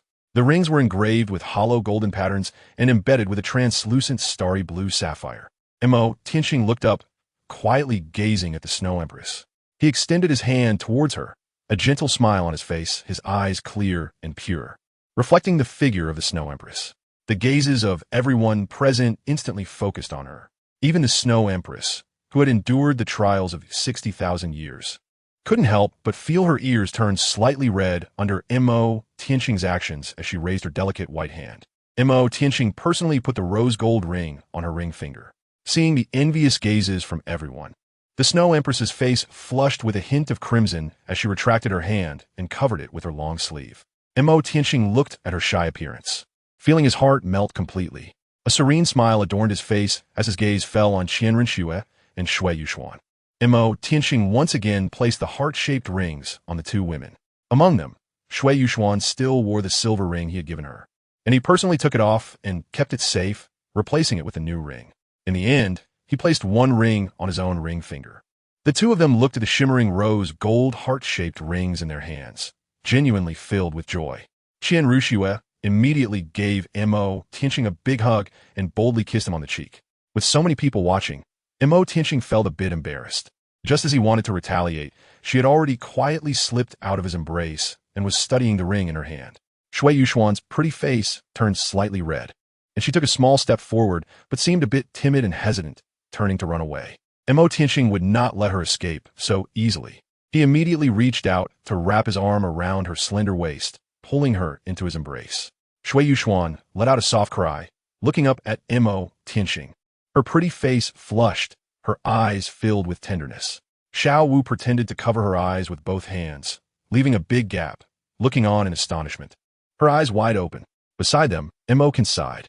The big brother is indeed the big brother. The three future sisters-in-law are gathered together, and the backyard is not even on fire, unlike the second brother, who was chased for so many years and is still just licking the cicada. The Snow Emperor always remains indifferent to the world, but internally she has gradually been assimilated by Qian Renxue and the others, just not showing it. Happy times are always short-lived, and in the blink of an eye, they have quietly slipped away. Night fell at the Yi family. Yi Huangying was writing a handwritten letter at her desk. During the writing process, gray patterns, filled with the breath of death, gradually spread across her arm. She held her heart tightly, as if enduring some immense pain, her face showing signs of suffering and struggle, sweat pouring down her body. After a long time, the gray patterns on her body gradually receded, and she seemed to have lost all her strength, collapsing onto the ground. After a while, she slowly got up again and continued writing, but her hand holding the pen trembled slightly. When she finished writing, she sat there in a daze, looking at the silver ring adorned with a starry blue gemstone on her finger, her eyes flashing with hesitation and struggle. Ultimately, she made a certain decision, slowly took off the ring, and wrapped it with the letter. She donned a black robe and disappeared into the moonlit darkness with the letter. Under the night sky, the Imperial capital was still brightly lit. Yi Huangying, wrapped in a black robe, found a small beggar in a corner and gave him 3 gold soul coins, asking him to deliver the letter to the Tiando Royal Academy, to a person named Mo Tianqing. After doing all this, Yi Huangying rose and landed on the eaves of the street, with the moon shining gently. For mysterious figures wrapped in black robes appear behind her, exuding a heavy breath of gray and death. "Let's go," said the tall figure at the front, his voice hoarse and harsh. Yi Huangying gazed towards the direction of the Tiando Royal Academy, her eyes filled with reluctance, but she ultimately turned away in desolation, leaving with the 4 mysterious figures in black robes. "I hope you only think I am willful and left without saying goodbye. We will never meet again in this lifetime, and I do not wish for us to meet again. I hope the storm comes a little later, with dawn still intact, and I hope you all can be well. Take good care of Yuxuan, and thank you for your fairy herb." Chapter 72, Abyss Dimension, Dark Era, Revised. In the early morning, Mo Tianqing received a letter. The student delivering the letter said it was brought by a small beggar. Mo Tianqing felt a bit strange. Who would specifically write him a letter? With a mind full of doubts, he returned to the living room where everyone was present, their eyes drawn to the letter in his hand. When Mo Tianqing opened the envelope, a silver glimmering object fell out. Fortunately, he was quick enough to catch it just before it hit the ground. When he opened his palm to take a look, he was momentarily taken aback. It was a delicate silver ring, inlaid with a starry blue sapphire. Wasn't this the silver ring that Sister Yu Xian had worn before? Qian Renxue looked at Shui Yuxuan with a somewhat strange expression. Shui Yuxuan's face changed, and she immediately took the ring from Mo Tianqing's hand while pulling out another identical ring from her bosom. Her ring was in her hand, and this one belonged to Xiao Yezi. She took the letter from Tianxing and quickly skimmed through its contents. After reading the letter, her face turned pale, and she seemed a bit dazed, letting the letter drop from her hand. What was going on? Tianxing took the letter from her and quickly browsed through its contents. After a moment, he frowned slightly. Yi Huangying had left, preparing to go out for training. She was just a food-type soul master. What could she train for outside? Oscar had gone out for 5 years to gain strength and earn the recognition of the 7 treasure glazed tile school. What was she going out to train for? What was she pursuing? Everything felt a bit strange, as if there was an inexplicable meaning behind it. Just then, the Snow Empress approached. Her brows slightly furrowed as she looked at the letter in Tianxing's hand. The letter carried a lingering aura of the abyss.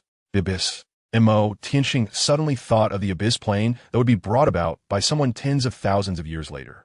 That place was similar to a small divine realm, capable of accommodating deities, and had god-level powerhouses, at least much more advanced than the Douluo world.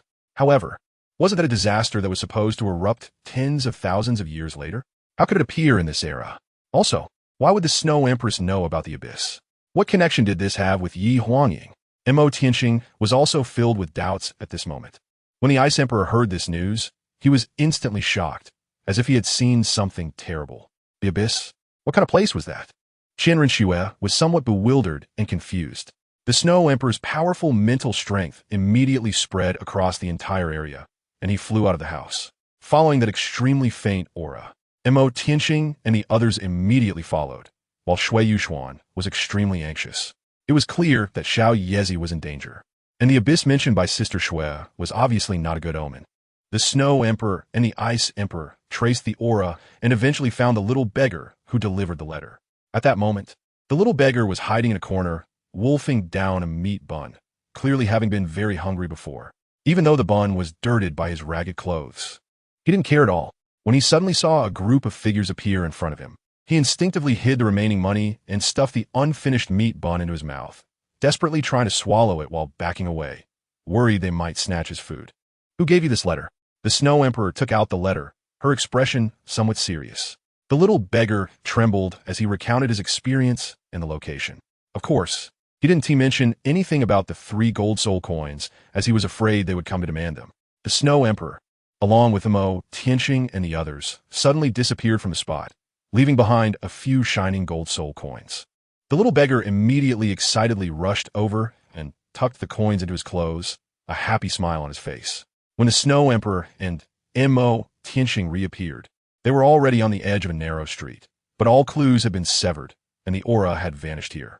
The Snow Emperor's expression turned grave. Those present looked at her serious face, feeling worried about what had happened. Let's go back, the Snow Emperor said. Tianxing nodded and led everyone back to their residence in the academy. In the living room of the residence, the Snow Empress and Ice Emperor looked serious, while Tianxing's brow was furrowed. What happened? Xiao Yezi, also known as Shui Yuxuan, had a pale complexion. The strength of these 2 sisters was well known. They could easily knock away even the older generation of strong figures like Elder Yu.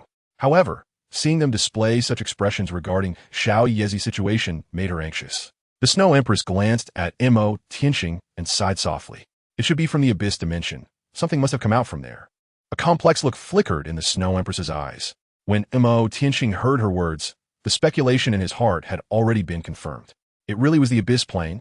It seemed that those things did not appear in the Douluo world only after tens of thousands of years. Before that, the Douluo world had likely already suffered from the invasion of that plane. The Ice Emperor also had only a vague understanding of this. She had only heard about it and knew it was an absolute disaster, something that even the gods would be anxious about, considering there were 2 normal humans present. The Ice Emperor narrated the history of that era in the form of a legend. It is said that over 300,000 years ago, in a time when humanity had not yet risen in this world, there was once a plane that connected with the Douluo world. Another plane? Renxue was also shocked when she heard this news. She had once heard her grandfather say that after becoming a god, one would go to another world, or rather, the divine realm. Since there was a divine realm connected to the Douluo world, it was reasonable to assume there were other worlds as well. Shui Yuxuan was very worried about Yi Huangying's safety. Although she was confused by what the Ice Emperor was saying, she could tell it was not a good thing. Otherwise, their expressions would not be so serious. The Ice Emperor nodded slightly. Yes, that abyss plane was similar to the divine realm. with a total of 108 layers of abyss. Each layer was connected by spatial passages, and each layer was ruled by an emperor. Their cultivation levels were roughly at the level of a titled Douluo. The higher the layer of the abyss, the stronger the ruler's cultivation. In that abyss plane, even those comparable to a 99th level limit Douluo at the peak were not rare. There were also powerful beings that surpassed limit Douluos and stood at the demigod level. The Ice Emperor side, limit Douluo, demigod? This news sounded like thunder to everyone's ears. Qian Renxue's gaze was slightly dazed. In a world of 108 layers, how many beings comparable to titled Douluos could there be? Moreover, there were quite a few limit Douluos there. Limit Douluo? Could that not match her grandfather? And what level was a demigod? Why had she never heard of it? According to her grandfather, in this world, apart from him, there were at least 2 other people whose soul power had reached 99 levels. This meant that there were probably 3 limit Douluos in the Douluo world. The Ice Emperor said that in that abyss plane, there were more than 100 titled Douluos alone, and the further back you went, the stronger the strength became. With many 99th level limit Douluos and even demigods above limit Douluos, Mo Tianxing sighed silently. He knew that the Snow Empress was right. And it was even worse than that. The truly terrifying part was still to come. Over 300,000 years ago, when the Abyss Plane connected with the Douluo world, the beings from the Abyss Plane had invaded the Douluo world on a massive scale, devouring the origin power of this world. The Snow Empress mentioned these events, her eyes dimming slightly. That was an era she had personally experienced, an invasion from other planes that the original power system of the Douluo world could not withstand at all. During that time, countless soul beasts perished, and those so-called soul beast rulers could only hide and protect themselves. Was there really no other way to resist back then? Qian Renxue asked with some difficulty. The connection between the two worlds, the large-scale invasion of beings from other realms, and the devouring of the origin power of this world sounded like a fairy tale. The Snow Empress shook her head. There was no way. The truly decisive factor was not those peak 9th-level beings and demigods, but rather, in that world, there were indeed deities present who became the rulers of that world. As soon as the Snow Empress spoke these words, everyone present, except for Mo Tianxing, was stunned. Deities in the world? Wasn't it said that anyone who became a god had to ascend to the divine realm? Why was it like that over there? It was a dark era of disaster, where numerous beings in the Douluo world were slaughtered and energy was devoured.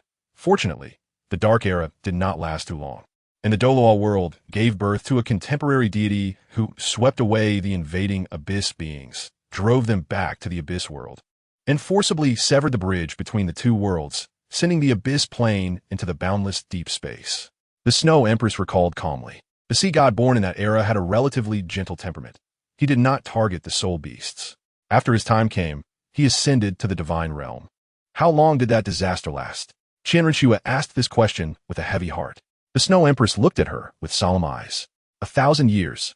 Instantly, an overwhelming darkness enveloped the hearts of everyone present.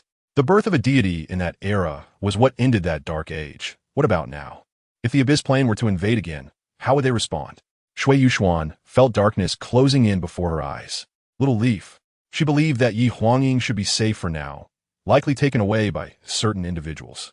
The previously silent Mo Tianxing suddenly spoke, his golden eyes flickering with a cold, sharp light. It was clear that the person who came to take Yi Huangying did not directly come from the abyss plane, but rather was part of a group that had contact with the abyss plane, just like the Holy Spirit Church formed by evil soul masters 10,000 years later. Chapter 73, Mo Tianxing's Concerns, Refined Edition. Mo Tianxing looked at Shui Yuxuan. Yuxuan, it would be best if you could mobilize the forces of the Tiando Empire on your side to secretly investigate remote towns and villages, to see if there are any cases of people disappearing without a trace. Let's start from this aspect. Hearing Mo Tianxing's words, Shui Yuxuan nodded slightly. Then, Mo Tianxing's gaze fell on Qian Renxue. Renxue, is it convenient for you to act in the Spirit Hall? You possess the rank of bishop, and you can mobilize the majority of the Spirit Hall's branch powers. Qian Renxue replied truthfully. The Black Bishop's Order allows participation in the decision-making of the Spirit Hall branches, and naturally, it can also mobilize the forces of the Spirit Hall. It might not be enough. Mo Tianxing's gaze was somewhat distant. Qian Renxue was also taken aback. There should be a group of people who have already made contact with the abyss plane. Mo Tianxing's eyes were cold and composed as he continued. They will possess some evil cultivation methods, practicing through the hunting of soul masters and even slaughtering ordinary people's lives, while rapidly increasing their cultivation level. Their power will also far exceed the limits of soul rings. Their martial souls might inherently have some evil nature, which could be further triggered. Or they might be eroded by evil forces, allowing them to fight beyond their rank. They are no longer simply soul masters. It is more appropriate to call them evil soul masters. This era itself already has evil soul masters. The Slaughter City is one type, and there are many hidden in the world. However, those evil soul masters are constrained by the suppression of the Spirit Hall and the relentless pressure from the six-winged angels, unable to stir up too much trouble in this era, and can only remain hidden in the darkness. But with the Douluo world connecting with the Abyss Plane, the evil soul masters will have a support and will naturally develop rapidly, forming organizations and religions. Fighting beyond soul rings? Qian, Renxue, and the others were also incredulous when they heard this news. Among the evil soul masters, a 7-ring soul sage can generally fight against an 8-ring soul Douluo, and an 8-ring evil soul master is enough to contend with the title Douluo. Mo Tianxing explained. Shui Yuxuan and Xiao Wu were both stunned by this explanation. Fighting across one ring? This conflicts greatly with their understanding of the situation. A soul Douluo can contend with a title Douluo? That sounds completely absurd. In this world, there are only about 30 titled Douluos visible, who are the top powerhouses in the soul master realm. In contrast, the number of soul Douluos is much greater. If there were a group of soul Douluos with strength comparable to titled Douluos, what would this world become? Although what Mo Tianxing said sounded unbelievable in today's era, it would become a consensus among people more than 10,000 years later. At this moment, Qian and Renxue seem to be deep in thought. There is indeed a group in the Soul Master realm that can fight beyond soul rings, but the 8-ring soul Douluo can have the strength of a title Douluo. Qian Renxue said she knew a lot about the secrets of the Soul Master realm. Her 6-winged angel martial soul inherently restrains those evil soul masters, allowing her to fight across one ring against other soul masters. When encountering her, everything will turn upside down. An 8-ring evil soul master is even weaker than a 7-ring soul sage in front of her. If these evil soul masters reappear in the Soul Master realm, the Spirit Hall will naturally strike hard against them. I will return to the Spirit Hall and conduct a thorough investigation, Qian Renxue said. I will also have my father quickly initiate a search investigation, Shui Yuxuan replied. She was worried about the safety of Yi Huangying, her childhood friend. And how could she rest easy knowing that Xiao Yezi had been taken away by such dangerous people? After this, Shui Yuxuan and Qian Renxue left. Although they were reluctant to part with Mo Tianxing, the urgency of the situation demanded that they convey the information as soon as possible and initiate an investigation. Shui Yuxuan returned to the Tiando Imperial Palace to find her father, Emperor Shui. Qian Renxue set off to return to the Spirit Hall, needing to report this shocking news and discuss it with her grandfather. After sending the 2 women off, Mo Tianxing's heart remained uneasy. The evil soul masters lurking in the Douluo world posed little threat to him, just a group of flies. With the Ice Emperor and Snow Emperor joining forces, even a 9-ring title, the evil soul master would die against a 9th-tier being from the Abyss Plane. After clarifying the situation, he planned to wipe out those evil soul master organizations to prevent future troubles. What he truly worried about was the deities hidden in the Dark Planes and the Crimson Mother that nurtures deities. The Abyss Plane is different from the Douluo world. The Abyss can accommodate deities, while the deities of Douluo can only ascend to the divine realm. From another perspective, the Abyss Plane is more advanced than the Douluo world, akin to a minor divine realm. Although the Abyss Plane has yet to give birth to a God King level powerhouse, there are still God level beings. If the current era were to intersect with the Abyss Plane without divine realm interference, considering the high-end combat power of the Douluo world, titled Douluos, in front of God-level powerhouses, they are nothing but ants easily crushed. Limit Douluos? At most, they are outstanding individuals below God level, and they too would be easily dealt with. Even a super fierce beast like the Snow Emperor, who has cultivated for nearly 700,000 years, would be powerless in front of a God-level powerhouse. As long as they haven't become gods, they are all inferior. Just comparing the top-tier combatants, the Douluo world is like an egg, easily broken with a touch. If viewed according to the normal timeline, without external interference, in the future decades, 3 individuals would be able to inherit divine positions and become new deities. The leaders of the Abyss Plane are not foolish. They already possess God-level powerhouses, so how could they allow you to safely complete the divine examination and ascend to godhood? Even if one achieves a divine position, The god-level powerhouses of the Abyss Plane are not something newly born deities can contend with. Moreover, if the divine realm above the Douluo world intervenes, Tianqing's position would also be awkward. It is known that those self-proclaimed deities in the divine realm have never looked kindly upon soul beasts. Qian, who initially wanted to walk the path of faith to become a god, was nearly killed by the people of the divine realm just as he was about to reach the finish line, and he has not been seen since. Even the dragon god, who is already in the divine realm and is a supreme god, was similarly killed by those god kings of the divine realm. His body split in two, giving birth to the Golden Dragon King and Silver Dragon King, with the Silver Dragon King barely escaping back to the Douluo continent. He himself was suspected of being Tian's reincarnation, causing him to doubt his true identity. If the divine realm intervenes, he would be in a problematic situation with the golden-eyed Black Dragon King, and his soul beast camp might be the first to be hunted down by the deities. Coupled with the erosion of the Abyss Plane, he would truly be caught in a double bind, leading to a direct downfall. Tianqing couldn't help but smile bitterly.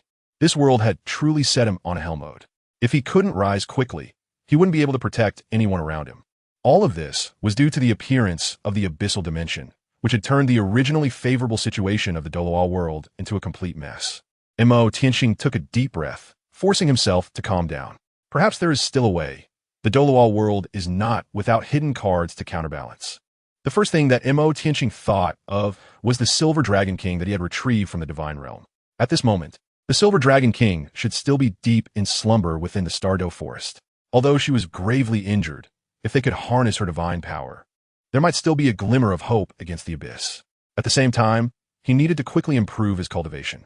Only by mastering powerful strength could he protect those around him. All of this needed to be expedited. It was inevitable that he would have to go to the Martial Soul Hall to meet Bibi Dong.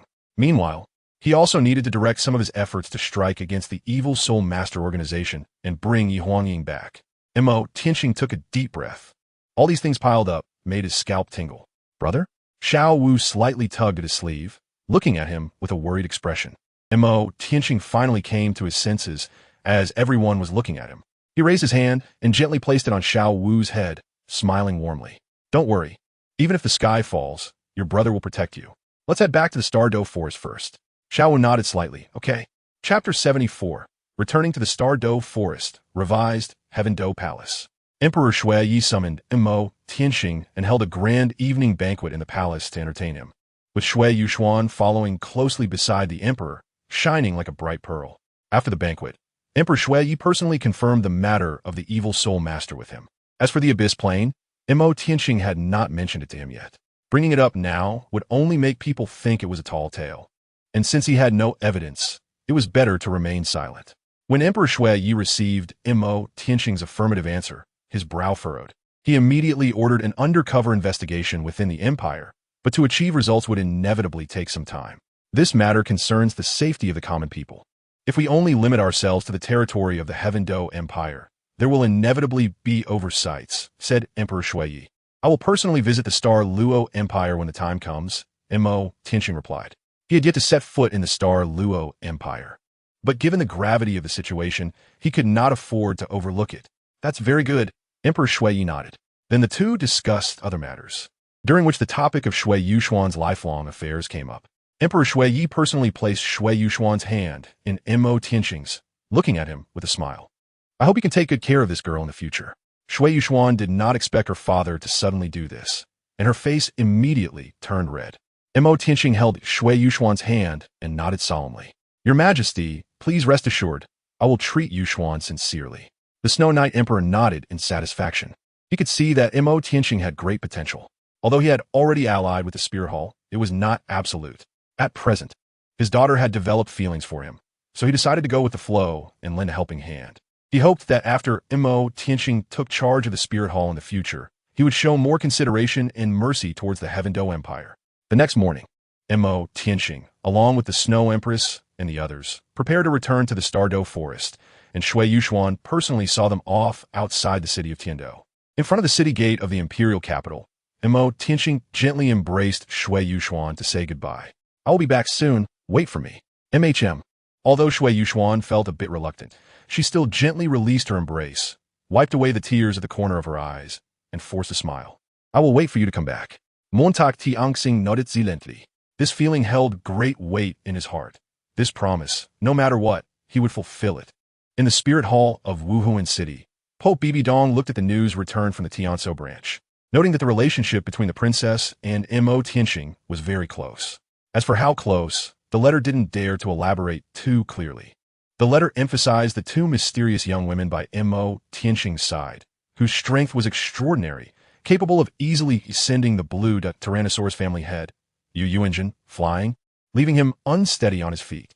Based on the means displayed by the woman in green, it was very likely that she possessed an ultimate ice-type, supreme martial soul.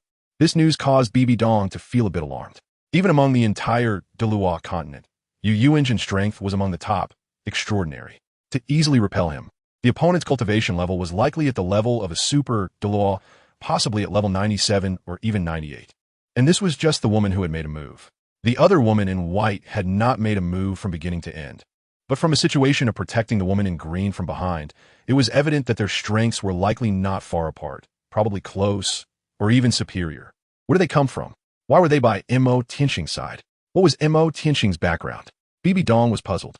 First, there was a soul-guided cannon capable of threatening soul masters, and now he was accompanied by two unparalleled powerhouses, even making her daughter bow down in admiration.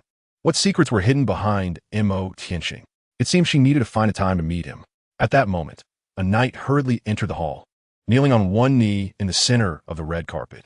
Reporting to your holiness, the princess requests an audience.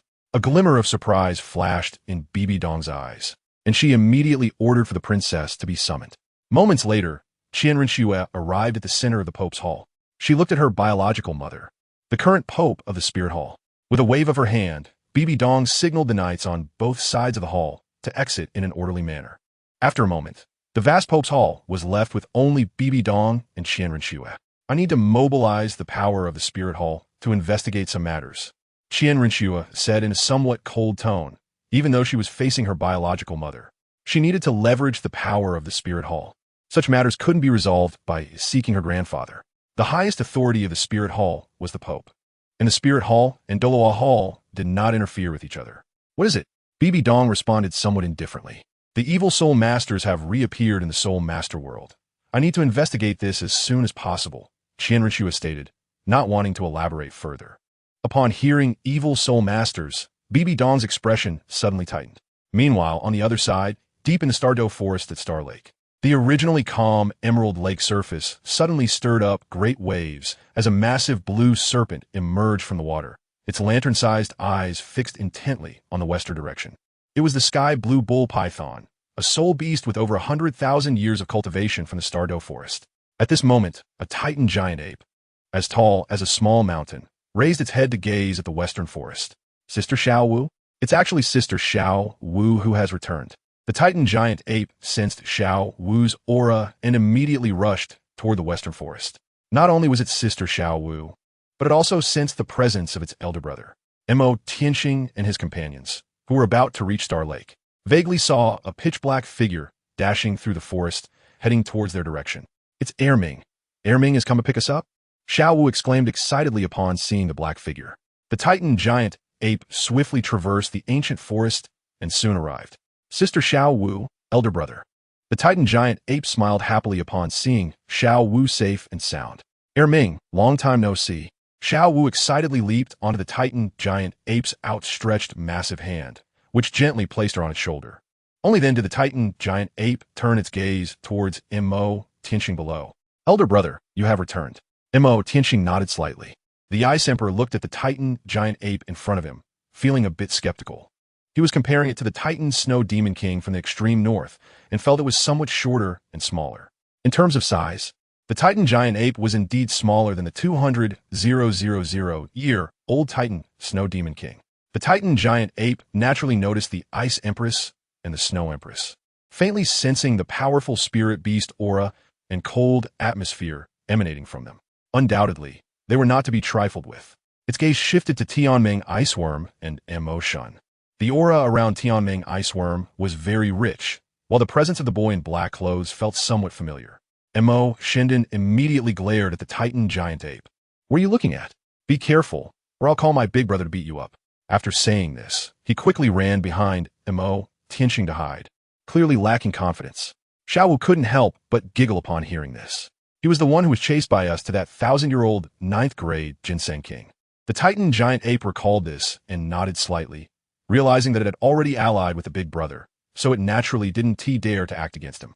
Their group then headed toward Xinghu Lake. Xiao Wu sat on the shoulder of the Titan giant ape, gazing out and spotting the massive figure looming over Xinghu Lake, with large bull horns on its head and lantern-sized green eyes staring in their direction. Excitedly, Xiao Wu waved at it, deeming I'm back. A majestic long roar echoed from Xinghu Lake. Chapter 75. Transformation. The Sword of Beings, revised, Stardow Forest, Xinghu Lake. When the Titan giant ape and the sky blue bull python learned about the identities of the Ice Emperor and Snow Emperor, both were dumbfounded. The Ice Emperor and Snow Emperor from the extreme north, one with a cultivation surpassing 400,000 years and the other reaching 690,000 years, were both super ferocious beasts.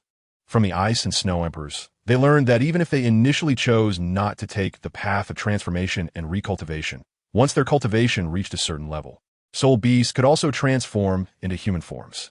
Of course, this was merely a transformation in form. In essence, they remained soul beasts. Mo Tianxing exchanged the eternal ice marrow he scavenged from the heavenly dream ice silkworm for the piece of spirit gold at the bottom of the lake. His second martial soul is composed of spirit gold itself and can undergo transformation by devouring spirit gold. To be honest, the spirit blade, which is only the size of a 3-inch carving knife, is indeed too small and very limited in terms of lethality as a weapon martial soul. It mainly focuses on life healing. If he could use the spirit gold from the bottom of the lake to transform it into the spirit sword, it would likely become a god-level martial soul on par with the golden-eyed Black Dragon King. At that time, when he chooses additional soul rings, his second martial soul will undergo a tremendous change, resulting in a qualitative leap in his own strength. The heavenly blue bull python readily agreed to Mo Tianxing's trade request. It immediately rolled out a piece of green metal, half a person tall, from the star lake, exuding a rich aura of life.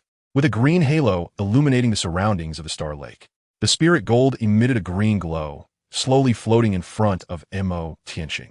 Mo Tianxing took out a large piece of 10,000-year ice marrow pillar from his storage ring and handed it back to the Tianqing bull python. The piece of 10,000-year ice marrow was about 7 meters long and more than a meter wide in diameter, exuding a rich aura and cold breath. The Tianqing bull python gladly accepted it, knowing that Mo Tianxing had a small knife made of living gold, which was essentially superior to the living gold he possessed. For him, the living gold was merely a means to practice by harnessing the life energy within the metal. However, the energy conversion rate of this form was indeed low, and the living gold would be more beneficial to Mo Tianxing. On the other hand, the 10,000-year ice marrow would enhance his own cultivation even more, so he was naturally willing to make the exchange. When Mo Shun saw the piece of life gold, his eyes widened. He had secretly infiltrated the bottom of the star lake to get this piece of life gold, thinking that if he could take a small chunk from it, he would make a huge profit. However, the sleeping sky blue bull python woke up at the most inopportune moment and caught him off guard. Xiao Wu and the other two relentlessly pursued him, forcing him to flee north. The Ice Emperor and Snow Emperor were also somewhat surprised to see such a large piece of life gold. This special metal, which contains immense energy, was highly attractive to them, as they could use the life force within it for cultivation, although the efficiency would be relatively low. In terms of assisting cultivation effects, the 10,000 years ice essence was still superior. However, life gold had the additional benefit of being able to forge divine artifacts. While the 10,000 years ice essence could only aid in cultivation, Mo Tianxing looked at the enormous spirit gold that appeared before him, a faint smile on his face. He had now achieved the cultivation level of 70,000 years with the golden-eyed Black Dragon King martial soul, reaching the level of an 8-title Douluo. It wasn't too late to start cultivating his second martial soul now. He raised his hand and gently touched the surface of the spirit gold, a layer of emerald light rippling out from it, illuminating the entire star lake. At the same time, a system prompt box appeared before Mo Tianxing once again. Ding! Spirit gold detected. Would you like to absorb it into the spirit blade? Mo Tianxing immediately chose to confirm, and before him appeared a beautifully carved knife resembling green crystal, over 3 inches long, exuding a rich aura of life. The blade of beings made contact with the gold of beings, and the dense life energy wrapped around Mo Tianxing. He sat down cross-legged, focusing his mind, as the blade of beings began to devour the vast energy of the gold of beings for its own transformation. The entire star lake emanated a rich life aura, and Mo Tianqing naturally could not absorb it all, providing an opportunity for those present to begin their cultivation. As time passed, Mo Tianqing's process of absorbing the gold of beings lasted a full 3 days and 3 nights. The blade of beings, originally only over 3 inches long, had now transformed into a 3-foot-long sword after devouring a large amount of the gold of beings, aptly named the Sword of Beings. The sword's body was crystal clear, as if cast from jade, with a sharp blade like a mirror reflecting clearly. Mysterious runes were gradually emerging on the sword body, as if naturally formed. Even the well-informed Ice Emperor and Snow Empress couldn't help but be shocked upon witnessing this scene. What was the origin of the sword in their hands? When Mo Tianqing inscribed the final rune into the Sword of Beings, the entire long sword roared, bursting forth with an extremely rich aura of power, divine might descending. At this moment, the skies suddenly changed, fierce winds howled, ominous winds roared, and thunder rumbled. Mo Tianqing suddenly opened a pair of brilliant golden eyes. As if flickering with candlelight, he held the Sword of Living Beings, flying like a flower, with the wind sweeping away the clouds. At this moment, his clothes and hair danced gracefully, radiant like a deity. Everyone present was stunned. Even the well-informed Ice Emperor and Snow Emperor were momentarily taken aback. They vaguely sensed the aura of a divine artifact from the 3-foot-long sword in Mo Tianqing's hand. Although it could not yet compare to the divine artifacts forged by gods, it had already begun to take shape as a divine artifact. This Sword of Living Beings possessed the potential to become one. According to legend, when deities forge divine artifacts, they invoke the heavens, unleashing terrifying lightning tribulations. The moment the long sword in Mo Tianqing's hand took shape, a rich emerald green divine light enveloped his divine sword, accompanied by 4 emerald green, jade-like soul rings, radiating brilliant divine brilliance.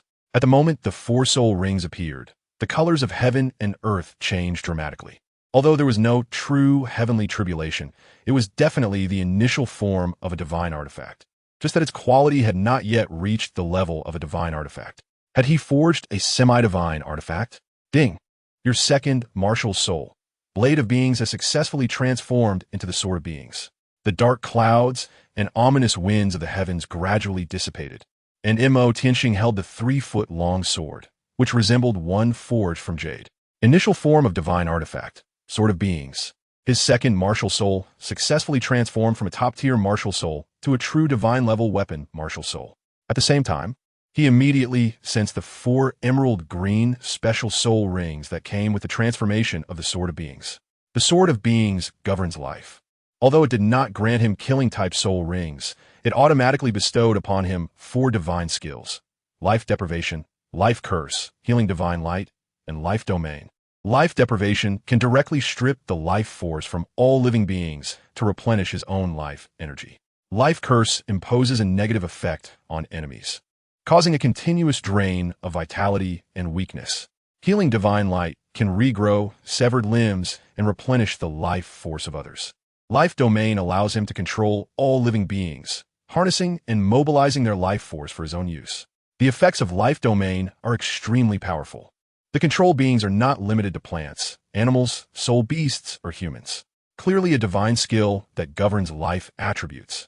But this skill gives Mo Tianqing a feeling akin to that of an evil soul master. Mo Tianqing retracted the Sword of Living Beings into his body, and immediately felt the surging life energy within him, like the roots of a towering giant tree nourishing his internal organs and limbs. At the same time, Mo Tianqing could sense the life energy of all living beings within a 10,000-meter radius. This was the life domain of the Sword of Living Beings, allowing him to perceive the tiny blue silvergrass, ancient forests, soul beasts, and even the Ice Emperor and Snow Emperor before him. Of course, before his cultivation level increased, it was impossible for him to influence such unparalleled powerhouses as the Ice Emperor and Snow Emperor. Once his cultivation stepped into the realm of 100,000, he would be nearly invincible wherever there were living beings. Chapter 76. The Sleeping Place of Guyuna, Revised. Mo Tianqing looked at their surprised expressions and smiled gently. What's wrong? Was that green long sword just now a divine artifact? The Ice Emperor also didn't know how to describe it. Saying it was a divine artifact felt wrong. It wasn't at the level of a divine artifact yet. But to say it wasn't a divine artifact also seemed incorrect, as that thing had already begun to take on the form of a divine artifact. However, isn't it said that only gods can forge divine artifacts? Could it be that this guy has become a god? That would be even more absurd. If he had that ability, he wouldn't have been outmaneuvered by the divine realm 200,000 years ago. In the Ice Emperor's view, Mo Tianxing was like the reincarnation of the Emperor Qian. Tian Meng, Ice Silk, and the others were also very curious. What exactly was that green longsword that the boss had forged earlier, which could cause such a phenomenon in the world? Xiao Wu fell into deep thought. Why did the 4 rings attached to that green divine sword look so much like soul rings? Or rather, the nature of that green divine sword seemed somewhat similar to a martial soul. However, her brother was clearly the reincarnation of the golden-eyed Black Dragon King. How could he possess a weapon martial soul?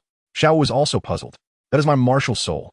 Mo Tianxing flipped his left hand, and the sword of life reappeared in his grasp, exuding a rich aura of life. As Mo Tianxing's thoughts moved, 4 crystal-clear green soul rings appeared on the sword of life, alternating and flashing with brilliance.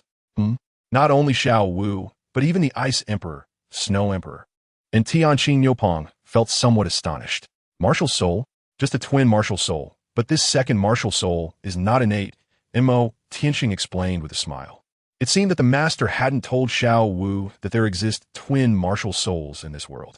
However, his twin martial soul was not naturally attached, but rather chosen later. Not innate? Is there really a distinction between innate and acquired martial souls? Xiao Wu was somewhat surprised, looking at the divine sword in her brother's hand, which was enveloped by 4 green soul rings. Clearly, this was not the color found in the normal soul ring system. Mo Tianxing nodded slightly. He didn't explain the specific reasons in detail, but directly released his life domain.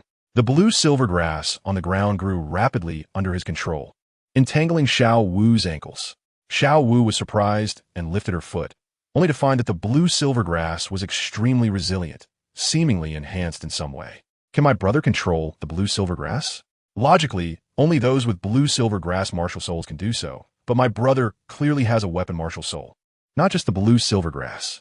Mo Tianxing smiled slightly, and suddenly the blue-silver grass beneath Xiao Wu's feet withered in patches. A branch from the ancient tree behind her extended forward, gently wrapping around Xiao Wu's waist and lifting her 3 feet off the ground. Is this the realm of life? The Snow Empress suddenly spoke, her tone revealing a hint of surprise. She could vaguely sense that they were in some invisible domain, but this domain blended with the surrounding environment and did not target them. That's correct, Mo Tianxing replied with a smile. After receiving Mo Tianxing's answer, the Snow Empress understood. Controlling life attributes. That must be the exclusive rule of the God of Life. If he could continue on this path of life, he might even gain the favor of the God of Life, achieving the divine position of life and breaking the shackles of soul beasts without divine protection. However, with the Abyss Plane and the Douluo world connecting, the peace of this world might not last long. There's no need for Schwer to worry too much about the Abyss Plane. Mo Tianxing could naturally see the Snow Empress's concern and smiled slightly. The Snow Empress looked up at him in confusion. Do you have a way? The Abyss Plane really has deities residing there. Even the Sea God, who ascended to godhood 300,000 years ago, did not dare to fight them in the Abyss and ultimately only severed the passage between the 2 planes. Now the Sea God has long ascended to the divine realm, and there are no deities in the Douluo world anymore. Even if human deities are born in this era, it would still be a disaster for them as super soul beasts. We can't just hope that the newly born deities will be friendly to soul beasts. Such thoughts are unrealistic. The Soul Beast clan is not without gods. Let's go. I'll take you to explore other places in the core area, Mo Tianxing said with a smile. As his life domain expanded, he vaguely sensed a subtle life aura deep in a certain area to the north of the Star Lake. That life aura was well concealed. To others, it seemed like mere weeds or the life aura of ancient trees, but within his life domain, the subtle differences could not escape his perception. Xiao Wu felt a bit strange. The Star Lake is the core of the Stardo Forest, the most suitable place for soul beasts to reside and cultivate. She had been here for 100,000 years and naturally knew that this was what the outside world referred to as the core area. Could there be other special regions within the Stardo Forest? However, since her brother wanted to check out other places, she had no objections. The Titan giant ape and the sky blue bull python exchanged glances, both a bit skeptical. Their thoughts were similar to Xiao Wu's. They were curious about what Mo Tianqing meant. The Ice Empress and Snow Empress knew a bit more.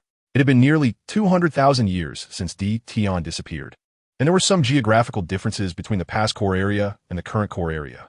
Moreover, this guy in front of them was likely Qian reincarnated, the former ruler of the Douluo forest, so he surely knew more. Thus, Mo Tianqing led the group towards the north of the Star Lake. High-ranking soul beasts deep in the Douluo forest retreated upon seeing the Titan giant ape and the sky blue bull python, the two great kings. Those soul beasts were surprised to see the two soul beast kings leaving the Star Lake and heading north. It made them wonder if something had happened in the northern part of the forest. Did something happen that prompted both kings to investigate?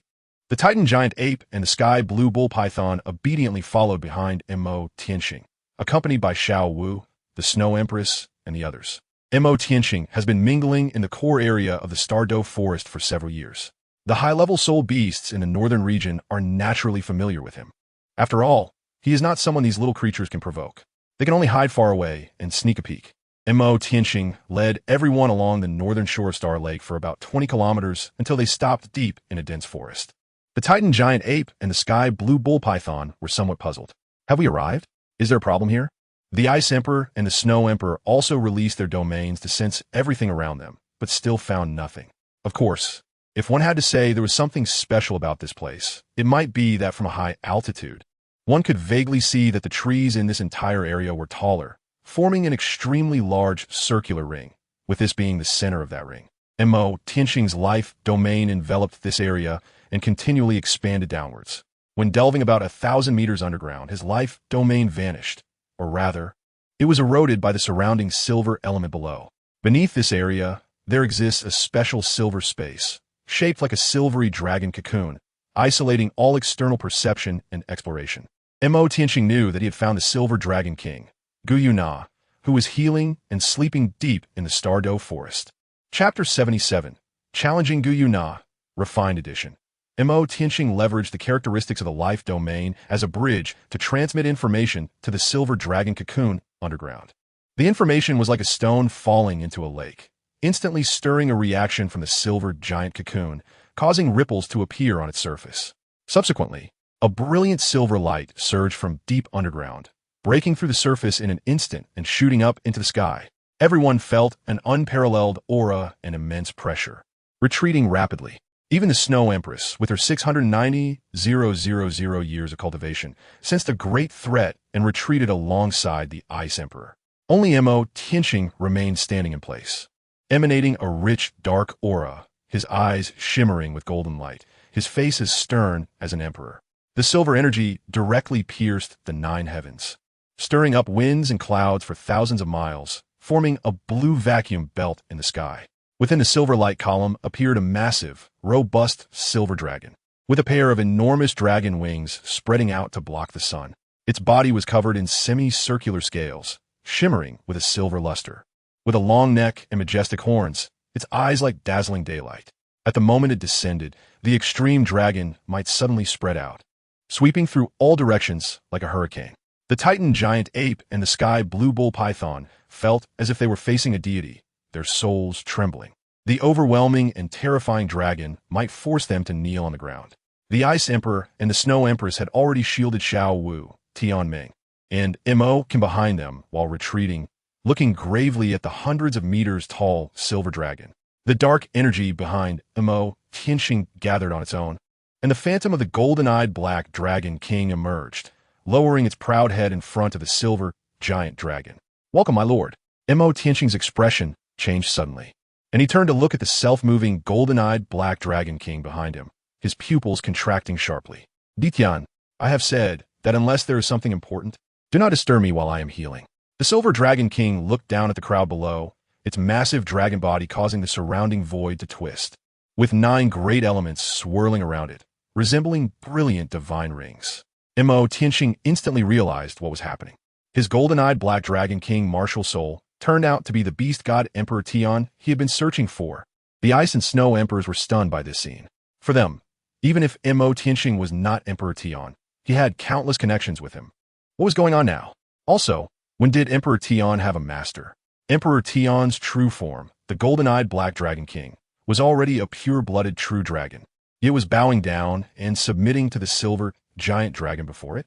When the silver giant dragon appeared, it was as if the elements of the entire space had been ignited. The 9 major elements were now 100 times more intense than before, and even their ultimate ice cultivation was severely affected. The two of them had already reached an extremely high level in the power hierarchy, and they could even be considered peerless powerhouses. But in front of this silver giant dragon, a sense of helpless fear enveloped their hearts. The only thing that could exert such immense pressure on them was likely a deity. Could this silver giant dragon be a deity? A god born from their soul beasts? The shock in the hearts of the ice and snow emperors was simply beyond measure. As soon as the silver dragon king finished questioning, its gaze was drawn to the Tianming ice silkworm, and its eyes suddenly focused. The Tianming ice silkworm sensed that the situation was dire and wanted to flee, only to find that the surrounding void seemed to have frozen. The ice and snow emperors immediately reacted and quickly moved to block it. Mo Tianxing realized at this moment that the pure energy within Tianming was like a tremendous tonic for the severely injured Silver Dragon King in the Divine Realm, and it could very likely help her restore her divine-level power directly. He was greatly shocked. 2 fatal points emerged consecutively. His martial soul actually activated, and the beast god Emperor Tian was revived through this. Secondly, Tianming was extremely alluring to Guyuna at this moment. Mo Tianxing waved his left hand, and a green divine light suddenly appeared. A 3-foot-long green sword appeared in his hand, covered by 4 green soul rings, its blade pointing directly at the Silver Dragon King. Silver Dragon King. Mo Tianxing's gaze was icy, exuding a murderous intent, especially since his own martial soul was actually strange. Kid, you're being outrageous. Di Tian's expression changed. Shut your mouth. If you say another word, I'll cut you down. Mo Tianxing roared, his eyes blood-red, overflowing with killing intent. As long as Di Tian showed any sign of movement, he would undoubtedly cripple this martial soul, even if it would damage his own foundation. No one is allowed to touch Tianming. Mo Tianxing's sword pointed directly at the Silver Dragon King, his eyes red as blood, soul power bursting forth and stirring his clothes, his long black hair flying. You, the golden-eyed Black Dragon King. Emperor Tian was left speechless by his words, unable to express his anger. Currently, he was relying on the other party's martial soul in a soul form. If the other party were to self-destruct their martial soul, it was highly likely that he would also be crippled.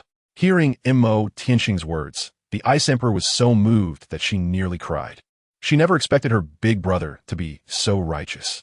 The Ice Emperor quietly appeared beside Mo Tianxing, confronting the proud Silver Dragon King. The Silver Dragon King looked down coldly at the human ant who dared to provoke him, a sharp, killing intent flashing in his eyes. If you dare to move against him, today is your death day. The Silver Dragon King declared coldly. Mo Tianxing was taken aback by the unexpected turn of events, not knowing what method Emperor Tian had used to manifest through his martial soul. There was another crucial point. Why would the Silver Dragon King help him? He had been invincible in the ice field, even persuading the ice and snow emperors to protect him, leading to his subconscious belief that all soul beasts would assist him. However, he subconsciously overlooked the reason he was invincible among soul beasts. He was suspected to be the beast god, Emperor Tian. The Silver Dragon King was a first-level deity, a half-body of the dragon god, the master of Emperor Tian, the true overlord of all soul beasts in the world. How could he not see through Mo Tianxing's essence? But given the current situation, he could only gamble. He bet that the Silver Dragon King could not truly grasp his bottom line. He did not believe the other party could even perceive that he possessed a system. As long as she could not see his full picture, he still had room to maneuver. The golden-eyed Black Dragon martial soul was chosen by him from within the system. Even Emperor Tian could not interfere. It should have been that he had the golden-eyed Black Dragon martial soul, and when he arrived at the Stardew Forest, he was targeted by Emperor Tian's soul. Under certain special circumstances, it fused with his martial soul. His spirit sword was the best proof of this. He knew the Silver Dragon King's past, the dynamics of the divine realm, and held the direction of the overall situation. Perhaps he could make a move. The Silver Dragon King coldly stared at Mo Tianxing.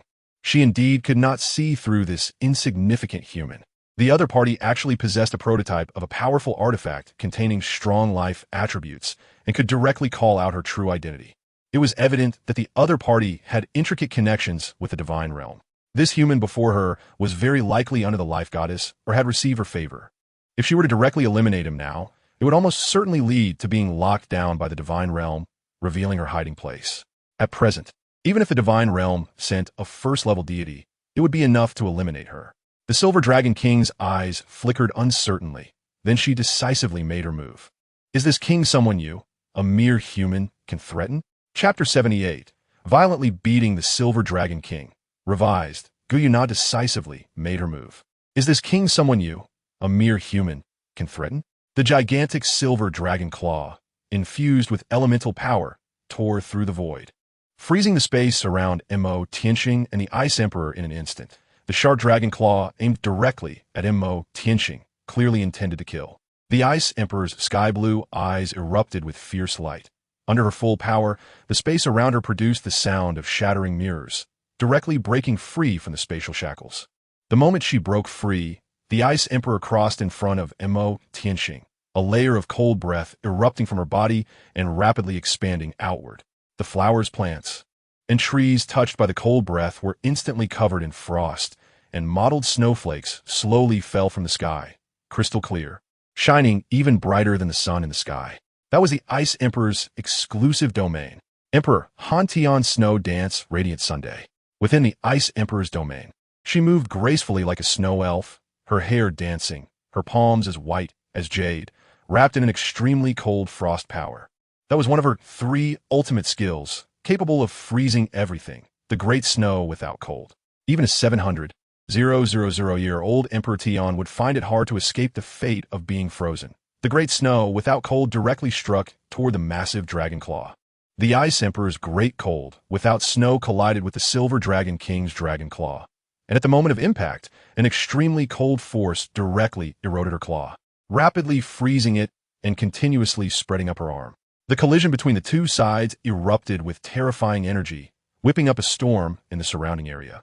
Snowflakes flying like blades, and the spatial shackles around Mo Tianqing shattered in an instant, allowing him to be freed from his confinement. Mo Tianqing immediately mobilized the vast soul power within him to forcibly suppress the golden-eyed Black Dragon King, martial soul. The 4 emerald-green soul rings on the spirit sword in his hand lit up simultaneously. A layer of emerald-green ripples suddenly spread out from his body, which was the life domain inscribed on his spirit sword. The moment the life domain expanded, the plants that had been sealed by ice and snow immediately broke free from the frost, their size multiplying exponentially. Life deprivation, life curse, healing divine light. Mo Tianqing's skills had not yet been unleashed, and the frost on the Silver Dragon King's claws shattered violently. The Snow Empress's eyes darkened, completely filled with despair. Being encased in ice was merely an illusion. The elements controlled by the opponent included the ice element. No matter how domineering her great snow no cold was, it could not freeze a deity who inherently controlled the ice element, which was akin to trying to drown a fish with water. It surged with terrifying power, striking towards the Snow Empress's abdomen. Montag Ti Angxing's pupilles suddenly contracted. The Ice Emperor rushed forward with quick steps, his eyes filled with panic. No! The silver dragon claw directly struck the Snow Emperor's abdomen, sending him flying like a kite with a broken string, trailing a series of blood blossoms. Mo Tianqing and the Ice Emperor rushed forward at full speed to greet. Mo Tianqing's eyes were blood-red, almost bursting with rage, and the sword of living beings in his hand trembled slightly. He was on the verge of madness. The Snow Emperor had suffered a heavy blow because of his incompetence, and at that moment, he heard the familiar system notification sound in his ears again. Ding! Detected that the host is facing an enemy beyond expectations. Would you like to consume 1/4 of your life to perform a cultivation leap? Mo Tianqing seemed to have grasped a lifeline at this moment and decisively chose to confirm. Ding! Adjusting your cultivation level. Suddenly, an energy bar appeared before him, reaching 100%. Ding! Cultivation adjustment successful. The following permissions have been unlocked for you. Mo Tianqing suddenly felt a vast power surge within him, flooding his limbs and bones like a tidal wave. He radiated an overwhelming aura of life, and his speed skyrocketed, appearing behind the Snow Empress in an instant, wrapping his arms around her. The Snow Empress's face turned pale as she looked up at Mo Tianqing's anxious expression, while the enormous life force continuously poured into her body. The two were engulfed by the rich life energy, resembling a sun emitting a dark green divine light in midair. At that moment, the Ice Emperor arrived. The fatal injury the Snow Empress had suffered quickly healed under the immense life force Mo Tianxing infused her with. Though she remained weak, her face still pale, but she was no longer in critical condition. Mo Tianxing handed the Snow Emperor over to the Ice Emperor's embrace. At this moment, the life energy radiating from him was like the sun in the sky, constantly releasing immense energy, almost swallowing him whole. His power was also steadily rising, having already surpassed the previous cultivation level of 690,000 years, and was gradually reaching demigod status. This growth had not yet stopped. The soul sword in Mo Tianxing's hand gradually expanded from 4 dark green soul rings to 9. Now, a layer of dark green energy band appeared above the 9th soul ring, preparing to condense the 10th, which belongs to the divine level. The Silver Dragon King naturally noticed this and realized that the other party was clearly related to the divine realm. Faced with this situation, she could only use all her strength. There was no other way but to swiftly eliminate the opponent. The dragon wings behind the Silver Dragon King flapped, accompanied by sharp wind blades, dragging her agile dragon body, with purple lightning flickering all around as she charged towards Mo Tianxing at lightning speed. Countless ice spikes gathered in front of the Silver Dragon King, all attacking Mo Tianxing. At this moment, Mo Tianxing's eyes were completely engulfed by the emerald green glow. In the face of the Silver Dragon King's attack, he raised the sword of the living and swung it, accompanied by a super sword aura that swept across the heavens and earth, directly splitting those ice shards in half and causing them to explode in the void. The Silver Dragon King was also taken aback, but she charged forward without hesitation. Although she did not know what means the opponent had used to rapidly elevate their power to the divine level, she knew that this was the best opportunity to eliminate him before he stepped into the divine level, where a figure appeared before Mo Tianxing. She swung her dragon wings behind her like crossed blades, intending to slay him on the spot. What she did not expect was that her dragon wings were blocked by his sword, and there was a dead silence. The Silver Dragon King's eyes were filled with shock. Mo Tianxing raised his hand and swung his sword, unleashing a wave of sword energy wrapped in green lightning that swept the Silver Dragon King away, leaving a trail of bright red dragon blood. The Silver Dragon King was utterly stunned, unable to comprehend what had just happened. After all, she was a dragon, and even if she only commanded a portion of elemental power, her strength was certainly not something a demigod could withstand. What are you so surprised about? Mo Tianxing's cold voice suddenly came from behind her. The Silver Dragon King turned in shock, only to be met with a brilliant flash of sword light. At the same time, a massive gray hand formed from swirling mist appeared above her, descending to suppress her. The Silver Dragon King immediately shielded herself with her wings, but her entire body was struck into the ground by the gray hand, kicking up a cloud of dust. Meanwhile, countless trees extended their thick roots and branches to bind her dragon form, forcefully pinning her to the earth. Filled with both shock and anger, the Silver Dragon King, who could manipulate earth and wood, furiously broke free from these petty tricks. As she looked up again, she saw Mo Tianxing standing in midair, his sword already vanished, replaced by countless emerald green leaves swirling around him like a sea of flowers. Chapter 79. The Battle of Contracts, revised. Mo Tianxing was surrounded by countless green leaves, emitting a faint cold light. As the Silver Dragon King looked up, Mo Tianxing waved his arm, and the myriad green leaves that had gathered around him instantly transformed into a surging torrent, rushing straight towards her.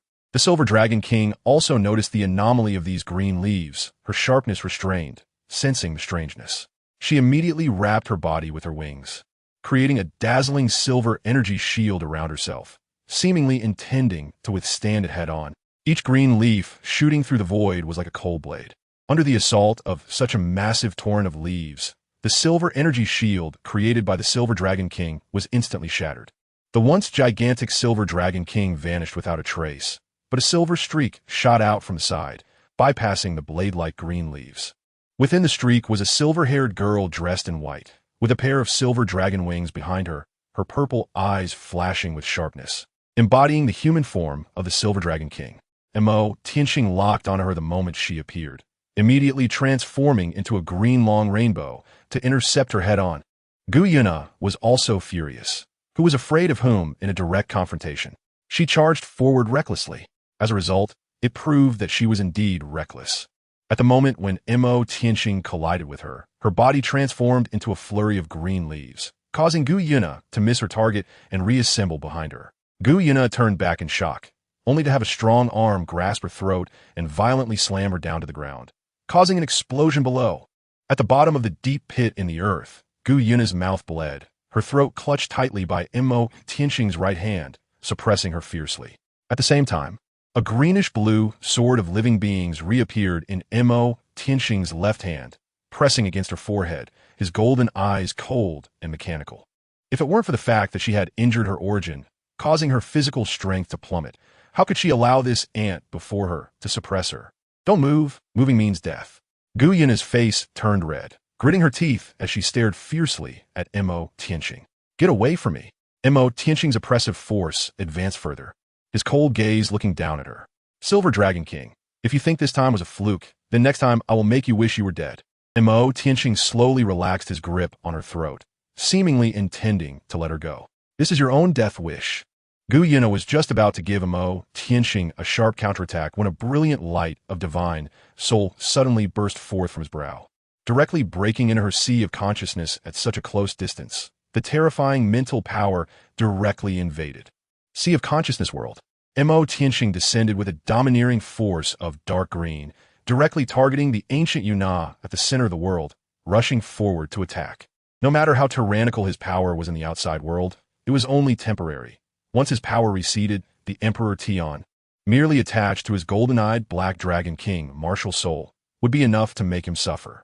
If the Silver Dragon King also had designs on him, forget about the abyss and the divine realm.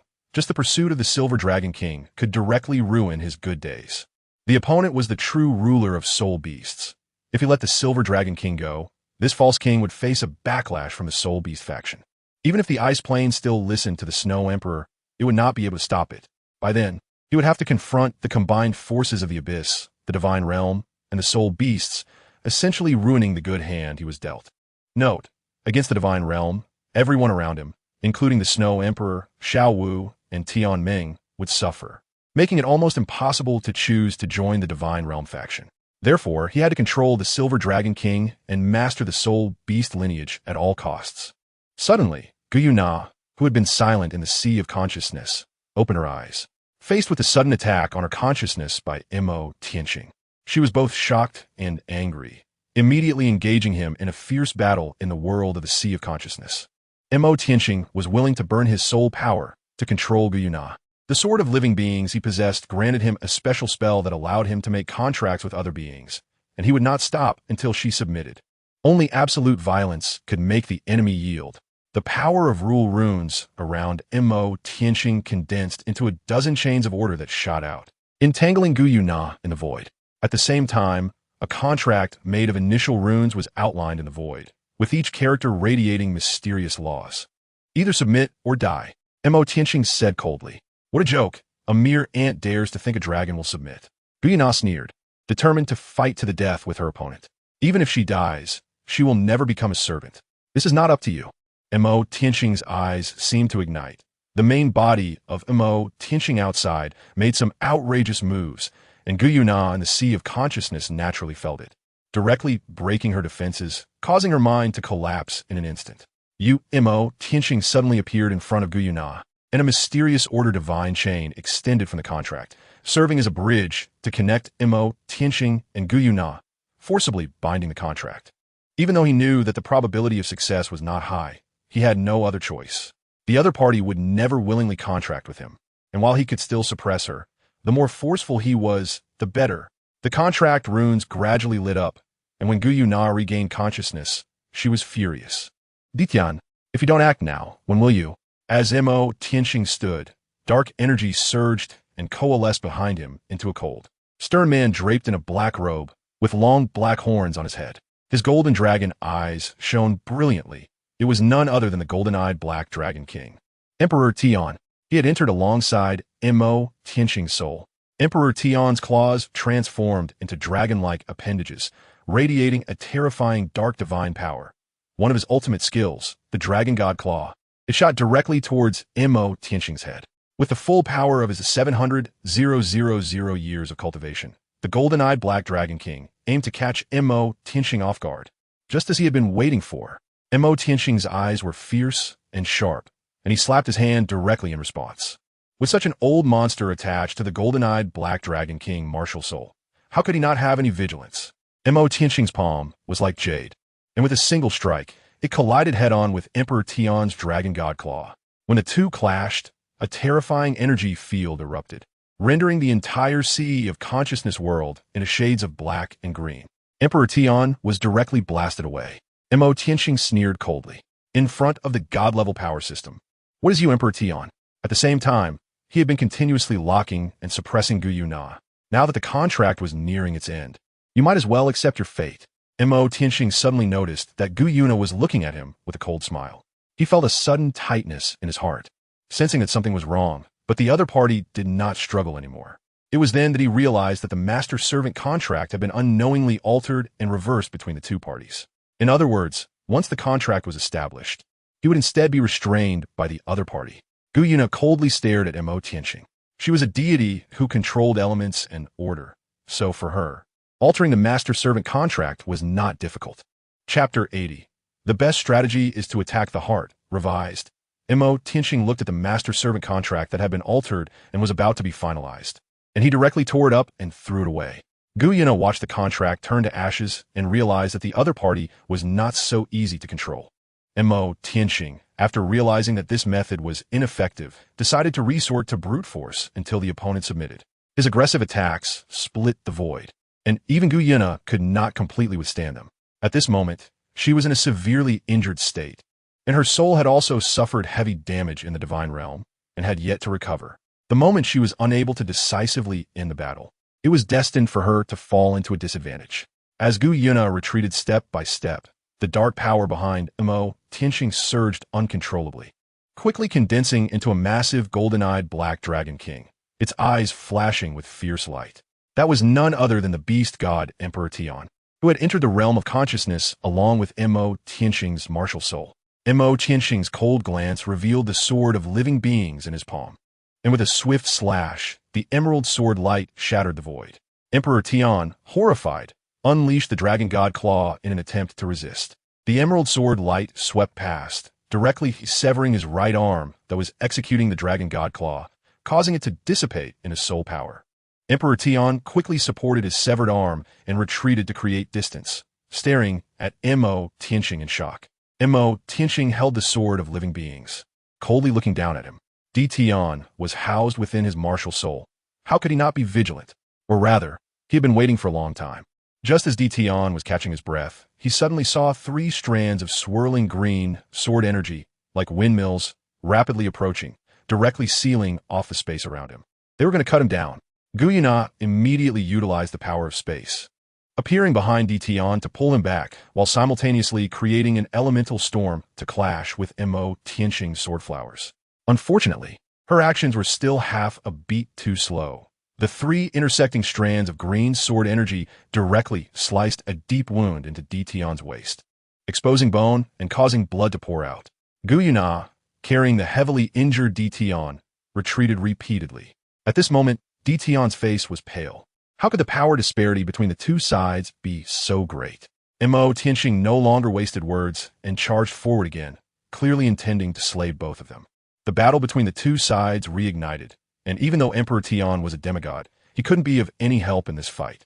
In the world of consciousness, Gu Yuna was being pushed back step by step, while Mo Tianxing loomed above like a deity. He knew that his advantage was only temporary, merely because Gu Yuna was severely injured and not at her full strength. If it came down to a life-or-death struggle, Gu Yuna absolutely had the capability to trade blows with him on equal terms. His previous claims of wanting to make the opponent surrender were merely psychological warfare. His true goal was to cooperate against the abyss. Only by raising the upper limit to a level unacceptable to the opponent at the beginning could he achieve his expected outcome when both sides started to retreat in negotiations. This is called the broken window theory.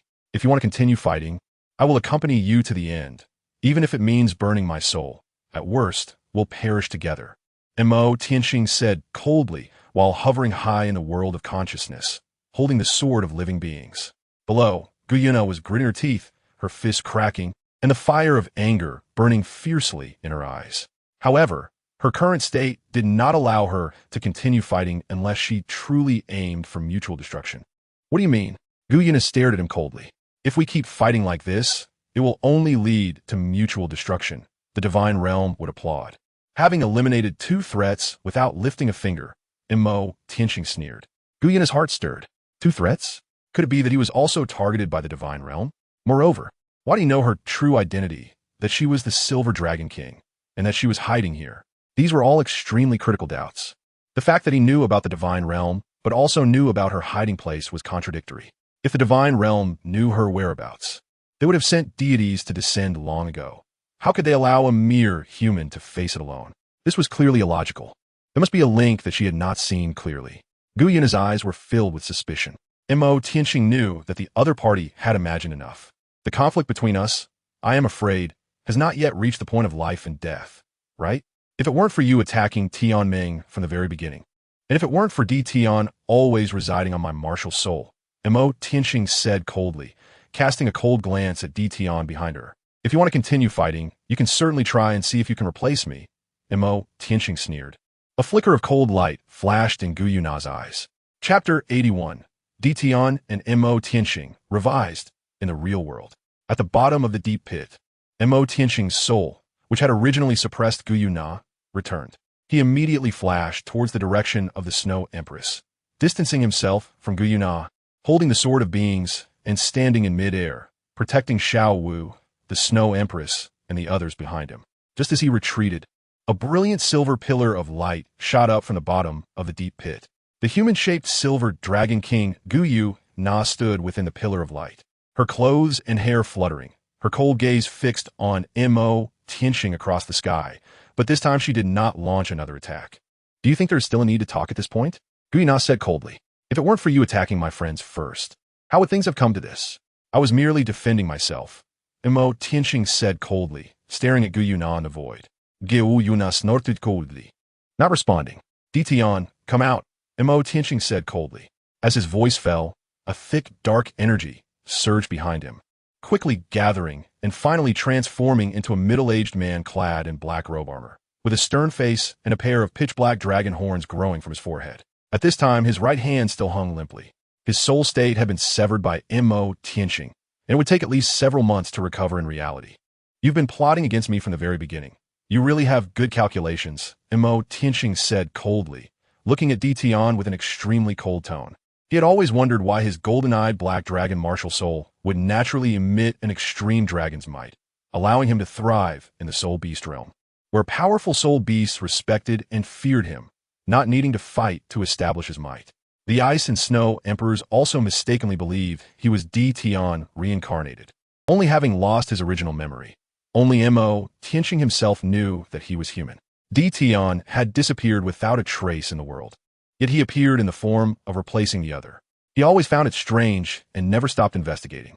For this reason, he had once followed the footsteps of the Emerald Swan Biji for a period, just wanted to know about Tian's news. Now the truth had revealed a corner of the iceberg. Tian was Tian, and he was he. They were 2 independent individuals, not the same person. Although this news was shocking for the Snow Empress and Xiao Wu, their thoughts were surprisingly consistent. The one who had actual contact with them was Mo Tianxing, not Tian. Clarifying this point was enough. The Snow Empress looked up quietly at Mo Tianxing in the void, her eyes filled with worry. In the void, Tian looked at the thin, black-clothed young man in front of him. Although his golden eyes were calm, his heart was already surging. 200,000 years ago, he was supposed to embark on the path to godhood in the Stardow Forest, but was intervened by the God Realm at a critical moment, which directly led to his failure, resulting in his death. What he did not expect was that deep within the Stardow Forest lay in supreme existence, who used special means to preserve his soul consciousness. That person was the Silver Dragon King, who had escaped from the God Realm back to the Douluo continent. At that time, he realized that soul beasts had their own deities all along. From the Silver Dragon King, he learned that the dragon god of the God Realm had been schemed against by the God King and ultimately committed suicide, his body splitting to give birth to the Golden Dragon King and the Silver Dragon King. She took advantage of the chaos to escape back to the Douluo continent, hiding deep in the Stardow Forest, and it was she who acted to save herself. Since then, he had served the Silver Dragon King as his master.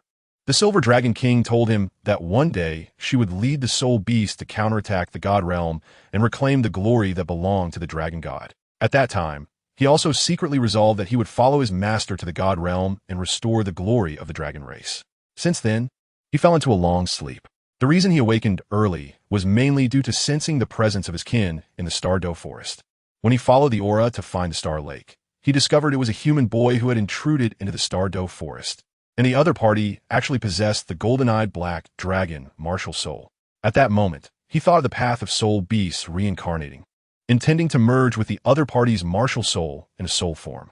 After that, he fell back into a deep sleep, planning to seize control of the other party's body once they grew stronger.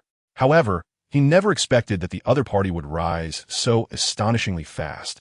And even in the extreme northern region, his 70,000 years of cultivation and abilities were unconsciously activated, awakening him from that strange phenomenon. This human boy was full of secrets, and until he understood them thoroughly, he truly did not dare to rashly attempt possession. Given that the other party also wanted to return to the Douluo forest, he decided to let his master help suppress him, and he would fall back into sleep.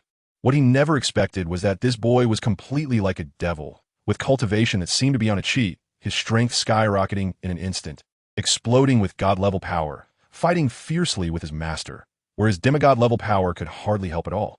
Since everyone had grievances, let us make things clear on the table. The reason I am looking for you is very simple, Mo Tianxing said calmly. The abyss dimension has already begun to connect with the Douluo world. Mo Tianxing looked at Gu Yuna across from him. Gu Yuna raised her eyebrows, completely confused. Tian's face changed dramatically upon hearing this. His master, who descended from the god realm, was unaware of the abyss dimension's affairs, but he, as a native, knew it all too well. 300,000 years ago, that ultimate disaster came from an invasion of another dimension. An abyss dimension with a first-level god and several deities under its command planned to invade the Douluo world. The power system of the Douluo world alone was insufficient to resist. By that time, the god realm would most likely send enforcers to the Douluo world, which was something neither of us wanted to see, Mo Tianxing said calmly. Gu Yuna's expression turned icy upon hearing this. She turned to Tian, their eyes meeting with a hint of inquiry, and Tian nodded slightly with difficulty. Upon receiving Tian's confirmation, Gu Yuna's expression gradually became serious. That dimension has the existence of a first-level god. If the god realm intervenes, they will most likely send a first-level god to handle the matter. If she had not suffered severe injuries, relying on her power beyond that of a first-level god, she would naturally have no fear. But right now, her power was barely at the god level, and she couldn't even defeat this madman in front of her. If she were to face a first-level deity from the god realm now, the outcome was predictable. What do you want? Gu Yuna looked at him coldly. Her eyes filled with frost. The power system the other party used was clearly something like the rules of life and knowing of her existence. He was most likely also a visitor from the god realm, or rather, a representative of some deity in the human world. But his previous words implied that neither of us wanted to see the god realm descend. I have old grievances with the god realm. This matter has nothing to do with you. Mo Tianxing started fabricating things that are completely untrue. Mainly, even if he honestly admits that he has nothing to do with the divine realm and that he won't leak any secrets, Gu Yuna still wouldn't believe him. Instead, it makes her feel an impulse to kill him to silence him. Even if he tells the truth, the other party wouldn't believe him. So it's better to say something she might be more willing to believe and accept. There's an old grudge with the divine realm. He throws out this key piece of information, and the rest she has to fill in with her own imagination. A flicker of emotion passed through Gu Yuna's eyes, and it was unclear what she was thinking. With the invasion from another dimension, those who claim to be just from the divine realm would most likely send first-level divine enforcers to descend upon this world, and at that time, she would be in danger of exposing her identity. Why should I believe you? Gu Yuna questioned. Who knows whether what he said about having a grudge with the divine realm is true or just a temporary tactic to stall her. Mo Tianxing coldly glanced at the other party. What you believe has nothing to do with me. This statement directly silenced Gu Yuna, who originally wanted to hear how the other party would explain. However, their attitude was even more aggressive than hers. Sigh, we'll let her be in a disadvantaged position now. Even if the other party truly had connections with the divine realm, they could still escape with people, and she could only watch helplessly. What do you plan to do? Gu Yuna inquired, her tone softening somewhat. I will cut off the passage between the Abyss Plane and the Douluo world in advance to prevent their invasion before the divine realm notices. Mo Tianxing calmly replied. He didn't want the Douluo world to become a battlefield for the two major planes. Although he wasn't a savior, he couldn't just stand by and watch the world's safety be jeopardized. Chapter 82. I give you two choices, revised. I come here with no ill intentions. Just wanted to seek your cooperation. But who would have thought that as soon as you woke up, you would want to harm my friends and injure my loved one? Mo Tianqing said coldly, without any courtesy. Gu Yuana lowered her head and remained silent. Mo Tianqing's eyes quietly gazed at her, not speaking again. Both sides fell into a dead silence, with only the fierce wind howling through the vast expanse. Where's the location where the abyssal plane connects with this world? And how can I be sure you're not just fooling me? Gu Yuana said calmly, looking coldly at Mo Tianqing. This situation was the most unfavorable for her. If what the other party said about the abyssal plane invasion was true, then her current situation was indeed very dire. She had been in a state of serious injury and recovery, originally thinking that prey had come to her door, only to encounter a tough adversary. During the recent battle, her old wounds had not healed and new injuries were added, making the current situation very tricky. Now, facing the present circumstances, it seemed that she could only cooperate and compromise. Mo Tianqing felt relieved upon hearing her words.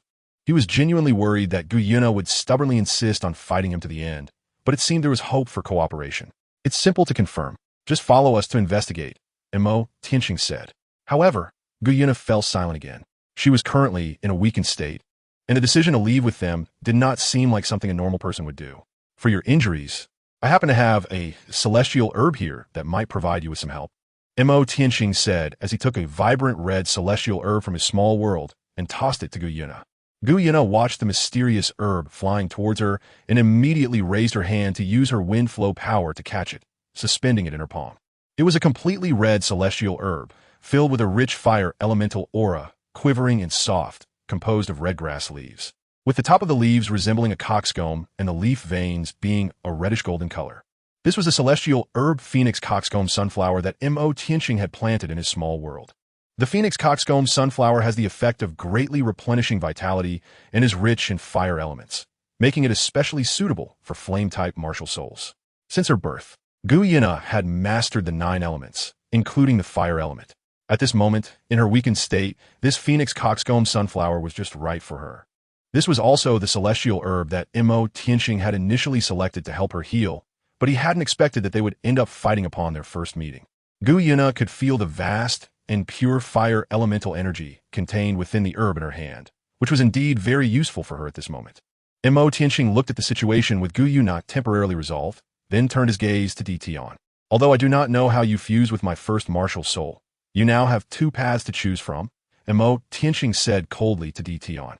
First, become my soul spirit.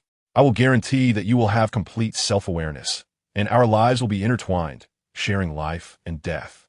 When I return to my divine position, you will naturally be able to break free from the soul spirit state and become an independent 3rd-level deity. Second, sever one of your arms and detach yourself from my martial soul. Mo Tianqing's voice was calm as he looked intently at Qian. He had already been quite polite in his words, considering Gu Yuana's face. Otherwise, simply the act of betrayal would not have been as simple as severing an arm. A 700,000-year super fierce beast with its own consciousness remaining by his side would always be a significant threat, as he could never know when it might cause trouble. It should be noted that his current divine level power was only temporary. Once his power waned, he would be unable to suppress the 700,000-year cultivation of Qian, which would definitely be more harmful than beneficial. If Qian was willing to become his soul spirit, he could rest assured as the soul spirit would integrate with the host. If Qian was unwilling, even if it meant severing the golden-eyed black dragon king martial soul, he would have to isolate the potentially retaliatory Qian from himself. This was his bottom line, and he had not made overly excessive demands out of consideration for Gu Yuana. Upon hearing the 2 paths pointed out by Mo Tianqing, a cold glint flashed in Qian's eyes. He immediately raised his left hand and placed it on his drooping right arm, directly tearing off his own right arm, blood gushing out. This scene stunned Tian Mengbing, Qian, and the others. So ruthless. Is this the man who stirred the soul beast world and was called the beast god by all soul beasts? Even the Ice Emperor frowned at this scene.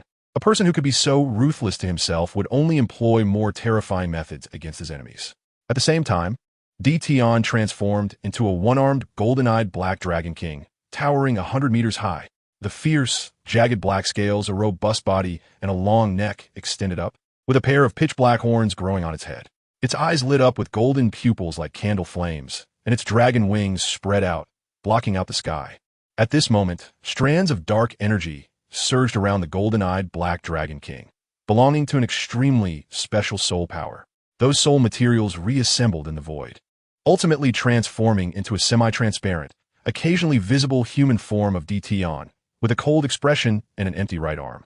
Guyuna immediately split off part of her original power to stabilize his soul state. Mo Tianxing just quietly watched this scene, looking at the strong Qian, feeling nothing but regret in his heart. In fact, he still hoped that Qian would choose the first path. As a soul spirit with 700,000 years of cultivation, Qian could not only greatly enhance his overall strength, but also eliminate the concerns about his existence. Unfortunately, Qian had been proud all his life. He had never yielded, even when facing human deities. Becoming someone else's soul spirit and placing hope on humans would mean he would no longer be himself. Before the Silver Dragon King appeared, he was the hope of all soul beasts. If even he, the leader of the soul beasts, bowed his head, then there would be no hope left for their lineage. He did not live solely for himself. Currently, his soul state was extremely weak, as his soul had merged with Mo Tianxing's martial soul. Now, forcibly separating them had inevitably caused severe damage to his vitality, leaving him in a fragile state. Qian's figure flickered, his energy and blood feeling feeble, and he flew straight back to Guyuna's side. Guyuna used a portion of her original power to stabilize his soul state, enveloping Qian in silver original power, continuously nourishing his weak soul. Qian slightly bowed to her, feeling full of guilt. When a master was in crisis, he had not been able to help at all. Instead, he needed the master to use her original power to save him once again. Guyuna simply shook her head gently, indicating that he need not feel guilty. In her heart, Qian, the beast god, had already done very well. He just had bad luck to encounter a monster like Mo Tianxing. Chapter 83 Reflection. Refined, Qian temporarily fell into a deep sleep, and Guyuna agreed to cooperate, bringing the matter to a conclusion. The divine power within Mo Tianxing quickly receded as the threat was eliminated. Guyuna merely glanced at the changes in Mo Tianxing's power without showing any surprise. Nor did she intend to take action again. There were secrets about him. He was most likely a deity who had fallen from divine rank and was now recultivating. Generally, how could deities in the divine realm fall for no reason? This was probably also the source of his claim of having old grievances with the divine realm. For deities, even if they fall to mortal bodies, regaining their former divine power in a short time is not a difficult task. It requires great elevation and comes at a certain cost. As for whether he was originally a second-level deity or a first-level deity, she could not know. Mo Tianxing felt the power rapidly draining from his body and couldn't help but sigh. After all, this was not the power he cultivated himself. It would fade away when the time came. To gain this power that could rival Guyuna, he had sacrificed a quarter of his life, although he didn't feel anything unusual apart from weakness. The system seemed worried that he might forget the price he had paid for this power, and specifically popped up a prompt. It was a dark green J plate, which was now missing a quarter, indicating that he still had 3/4 of his life left. He had originally wondered if the system's mention of taking away a quarter of life referred to life force. If that were the case, he could use the pure life energy contained in the Sword of Living Beings as a supplement, allowing him to continuously drain his health and refresh his godlike power at will. However, the system calculated based on the total, clearly not intending to let him exploit any loopholes.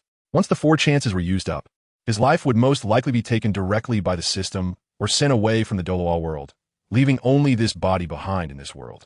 At that time, whether another soul would cross over to take over this body was something he could not know. Therefore, he absolutely could not die. Once he died, everything would be in vain. He didn't know if there would be any way in the future to make up for that missing quarter of life. Missing a part always left a feeling of discomfort. The system offered such a choice, likely to help the host avoid a certain death, serving as 3 life-saving talismans. Once the 4th was used, it would truly be an extreme exchange, resolving the crisis while also resolving himself. He could not overly rely on the system's power, nor should he allow such things to happen again. His strength would continue to improve over time, and it would only become stronger, naturally. He couldn't expect to need the system to solve problems every time. Although he had consumed 1 life-saving opportunity now, the remaining 2 were still sufficient.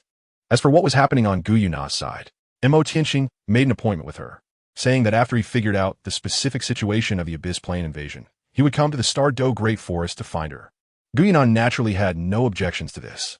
Mo Tianxing nodded in agreement, returning to the Snow Empress's side and holding her hand. "How is your injury?" Mo Tianxing felt her pulse, his brow slightly furrowed. He was still very worried about the Snow Empress's safety. The Snow Empress shook her head slightly. "I'm fine. I'm almost healed. From now on, let me protect you," Mo Tianxing said softly. The Snow Empress hesitated for a moment, but eventually nodded slightly. Mo Tianxing left the area with Snow Empress Xiao Wu and the others. During this time, the Titan giant ape occasionally glanced back at Guiyunan, its eyes filled with a hint of fear. It turned out that there was a soul beast deity hidden in the Stardo Forest, as well as the terrifying 700,000-year-old golden-eyed black dragon king, Qian. The Titan giant ape awkwardly averted its gaze and exchanged a glance with the Tianqing Yomeng. Those two were the true masters of the Stardo Forest. It would be better for them to move out of the Star Lake as soon as possible to avoid attracting the others' attention. Guiyunan watched the figures of Mo Tianxing and Snow Empress walking away side by side, a strange glimmer flashing in her eyes. Mo Tianxing took everyone back to Star Lake, and both the Titan giant ape and the sky blue bull python were a bit restless. Originally in a good mood to go home, Xiao Wu suddenly lost her spirits. She never expected that, having lived in the Stardo Forest since childhood, she was completely unaware that two powerful soul beasts had been lurking in the forest. When they appeared just now, they were quite unfriendly, directly trying to capture Brother Tianming. If it weren't for her brother being there, even the Ice Emperor and Snow Emperor wouldn't have been able to stop that Silver Dragon King. At this moment, Tianming was also wiping sweat, feeling quite emotional. This Stardo Forest was too dangerous. The journey felt like a walk through the gates of hell. If it weren't for Big Brother Mo intervening, she would have long been a meal for someone else. As for Mo Qian, he also breathed a sigh of relief. The pressure from that female Tyrannosaurus was overwhelming, almost suffocating. If it weren't for being in front of Brother Tianming, he, a mere 10,000-year-old 9th rank Ginseng King, would have attracted her attention. Otherwise, in front of the injured female Tyrannosaurus, he probably wouldn't have been able to escape. He decided that in the future, he should obediently stay in Big Brother's small world and avoid wandering around too much. Otherwise, he would likely get into trouble. Big Brother had also mentioned that there were abyssal planes and such ahead, and his small body truly couldn't handle that kind of turmoil. Tianming, Mo Qian, and Xiao Wu. "You should stay in my small world for now," Mo Tianxing said. Tianming and Mo Qian both nodded obediently, naturally having no objections. Earlier, both of them were unwilling to be lonely, thinking that with the Ice Emperor and Snow Emperor around, they could stroll around without any problems. But reality gave them a heavy blow. In this world, there indeed exist terrifying beings that even the Ice Emperor and Snow Emperor cannot contend with. Xiao Wu also silently nodded. She knew her strength was too low and needed to improve her cultivation as soon as possible. Mo Tianxing noticed that Xiao Wu seemed a bit downcast, so he reached out and rubbed her head. Originally, he had thought about leaving Xiao Wu in the Stardo Forest for a while as he went to investigate the situation regarding the Abyss Plane, considering that with the Ming and Air Ming around, she would be safe. However, the appearance of Guiyunan and Tian made him change his mind. It was better to keep Xiao Wu by his side, as long as she stayed obediently in the small world. He realized that he had been too careless this time. Previously, in the Soul Beast realm, everything had gone smoothly for him, which had lowered his guard to a foolish level. He had naively thought that a few words would be enough to bring the Silver Dragon King to his side, completely overlooking the strong spiritual energy emanating from the Sky Dream Ice Silkworm, which was a huge temptation for the severely injured Guiyunan, leading to conflict. The entire incident erupted because he had been too careless, subconsciously treating cooperation with soul beasts as a given. If he continued to think and judge in this fixed mindset, he would be close to true death. One must never take frequently occurring events as inevitable. Just like when you eliminate all impossibilities, the remaining one, no matter how unlikely, could still be the breakthrough point. Everything should not be defined rigidly. Each time requires a reassessment and judgment. Mo Tianxing rubbed his temples, feeling a slight throbbing pain in his head. A lesson learned from hardship, he thought of it as a lesson. The matters in the Stardo Forest had come to a conclusion, but he wondered how the investigation into the evil Soul Master organization by the Tiando Empire and the Spirit Hall was progressing. And where was Yi Huangying now? Was she in danger? When had she been targeted by the evil Soul Masters, managing to quietly evade everyone's notice? Chapter 84. Investigation Results, Revised, Tiando Empire, Imperial Palace. Emperor Xiu looked at the recent investigation reports with a frown. Many residents from remote villages had disappeared in a short period, yet their houses remained untouched. The ground still unblemished, and not a whisper of news had emerged. Upon further digging into the investigation, a large number of corpses were unearthed behind the empty villages.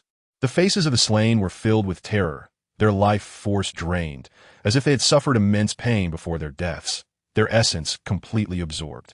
The locations of the slaughtered villages were remote and scattered, but they could generally be seen to concentrate in a few regions. After dispatching a significant number of personnel to investigate secretly, they vaguely locked onto a group of mysterious individuals, likely the evil soul masters that Qian had mentioned. If Qian hadn't brought up the matter of the evil soul masters, the disappearance of villagers scattered across different regions might not have drawn the attention of the Empire as higher-ups. Meanwhile, the Spirit Hall also received similar investigation reports. Pope Bibidong looked at the investigation report in her hand. The Spirit Hall had branches spread across the Douluo continent, making it quite convenient to investigate matters, covering the Tiando and Xingluo empires. As the Pope of the Spirit Hall, she understood better than anyone what evil soul masters were. When a person's martial soul mutated, there were both advantages and disadvantages. Some people's martial souls mutated into useless ones, while others became even stronger, and a very small number of people had unique mutations. In simple terms, it was about self-benefit at the expense of others. The harm generally involved the lives, blood, and bones of others to quickly enhance one's own strength. While increasing strength, a certain evil nature would also arise. As cultivation progressed, this evil nature would intensify. In terms of strength, they were generally much stronger than ordinary soul masters, almost maintaining a strong gap in ranks. If the Spirit Hall traced its lineage back to the ancient times of the Goddess of Light's ascension, it was originally named the Hall of Light, tasked with the mission of eradicating evil and heretical beings, with the six-winged angel martial soul being particularly effective against evil soul masters. With so many villages being slaughtered, the investigation results quickly pinpointed several batches of mysterious individuals in black robes, and they could roughly identify their current activity range and where they were gathering. The number and precision of these evil soul masters were high, showing strong organization, likely having escaped from the city of slaughter. A glint of cold light flashed in Bibidong's eyes. It seemed necessary to have a good chat with the Lord of Slaughter in the city of slaughter. If he wanted to meddle in the affairs of the continent, she wouldn't mind showing him what divine punishment was. She immediately ordered someone to inform Renxue that she would handle this matter entirely, implying that she should not interfere. The main issue was that they hadn't grasped the levels of the escaped evil soul masters. If a title Douluo-level evil soul master appeared, the situation would become very tricky and would require a professional team to handle it. At this moment, Renxue was also in the Spirit Hall. When she received this news, she was somewhat surprised, her thoughts racing for a moment. She would handle it entirely? Renxue naturally understood the implication. Was she worried that she would act recklessly and was concerned for her safety? A faint smile appeared on Renxue's face. Outside the Douluo Hall, dressed in a flowing white dress, she overlooked the entire spirit city. A gentle breeze brushed through her golden hair, graceful and enchanting. As she looked towards the direction of the sunset forest, she wondered how he was doing now. She seemed to remember something, took out the wondrous sky-connecting chrysanthemum from her rose-gold ring, held it in her palm, and gently sniffed its fragrant petals as a familiar figure seemed to smile at her. And she smiled back. Mo Tianxing was leading the Ice Emperor and the Snow Emperor to the Spirit City. As for Xiao Wu, Tianming, and Mo Qian, they were sent to the small world for training. Training beside Tianming and the Ice Silkworm, their cultivation was progressing quite rapidly.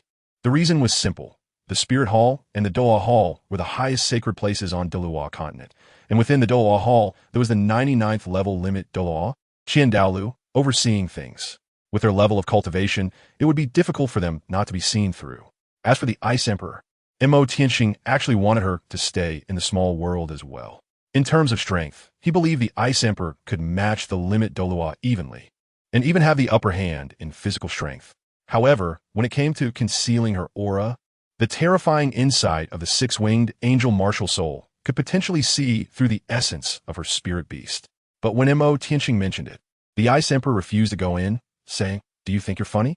To put it bluntly, I just don't want to be bothered by Tianming. It's hard to finally have some peace, and you want me to go in and stay there?"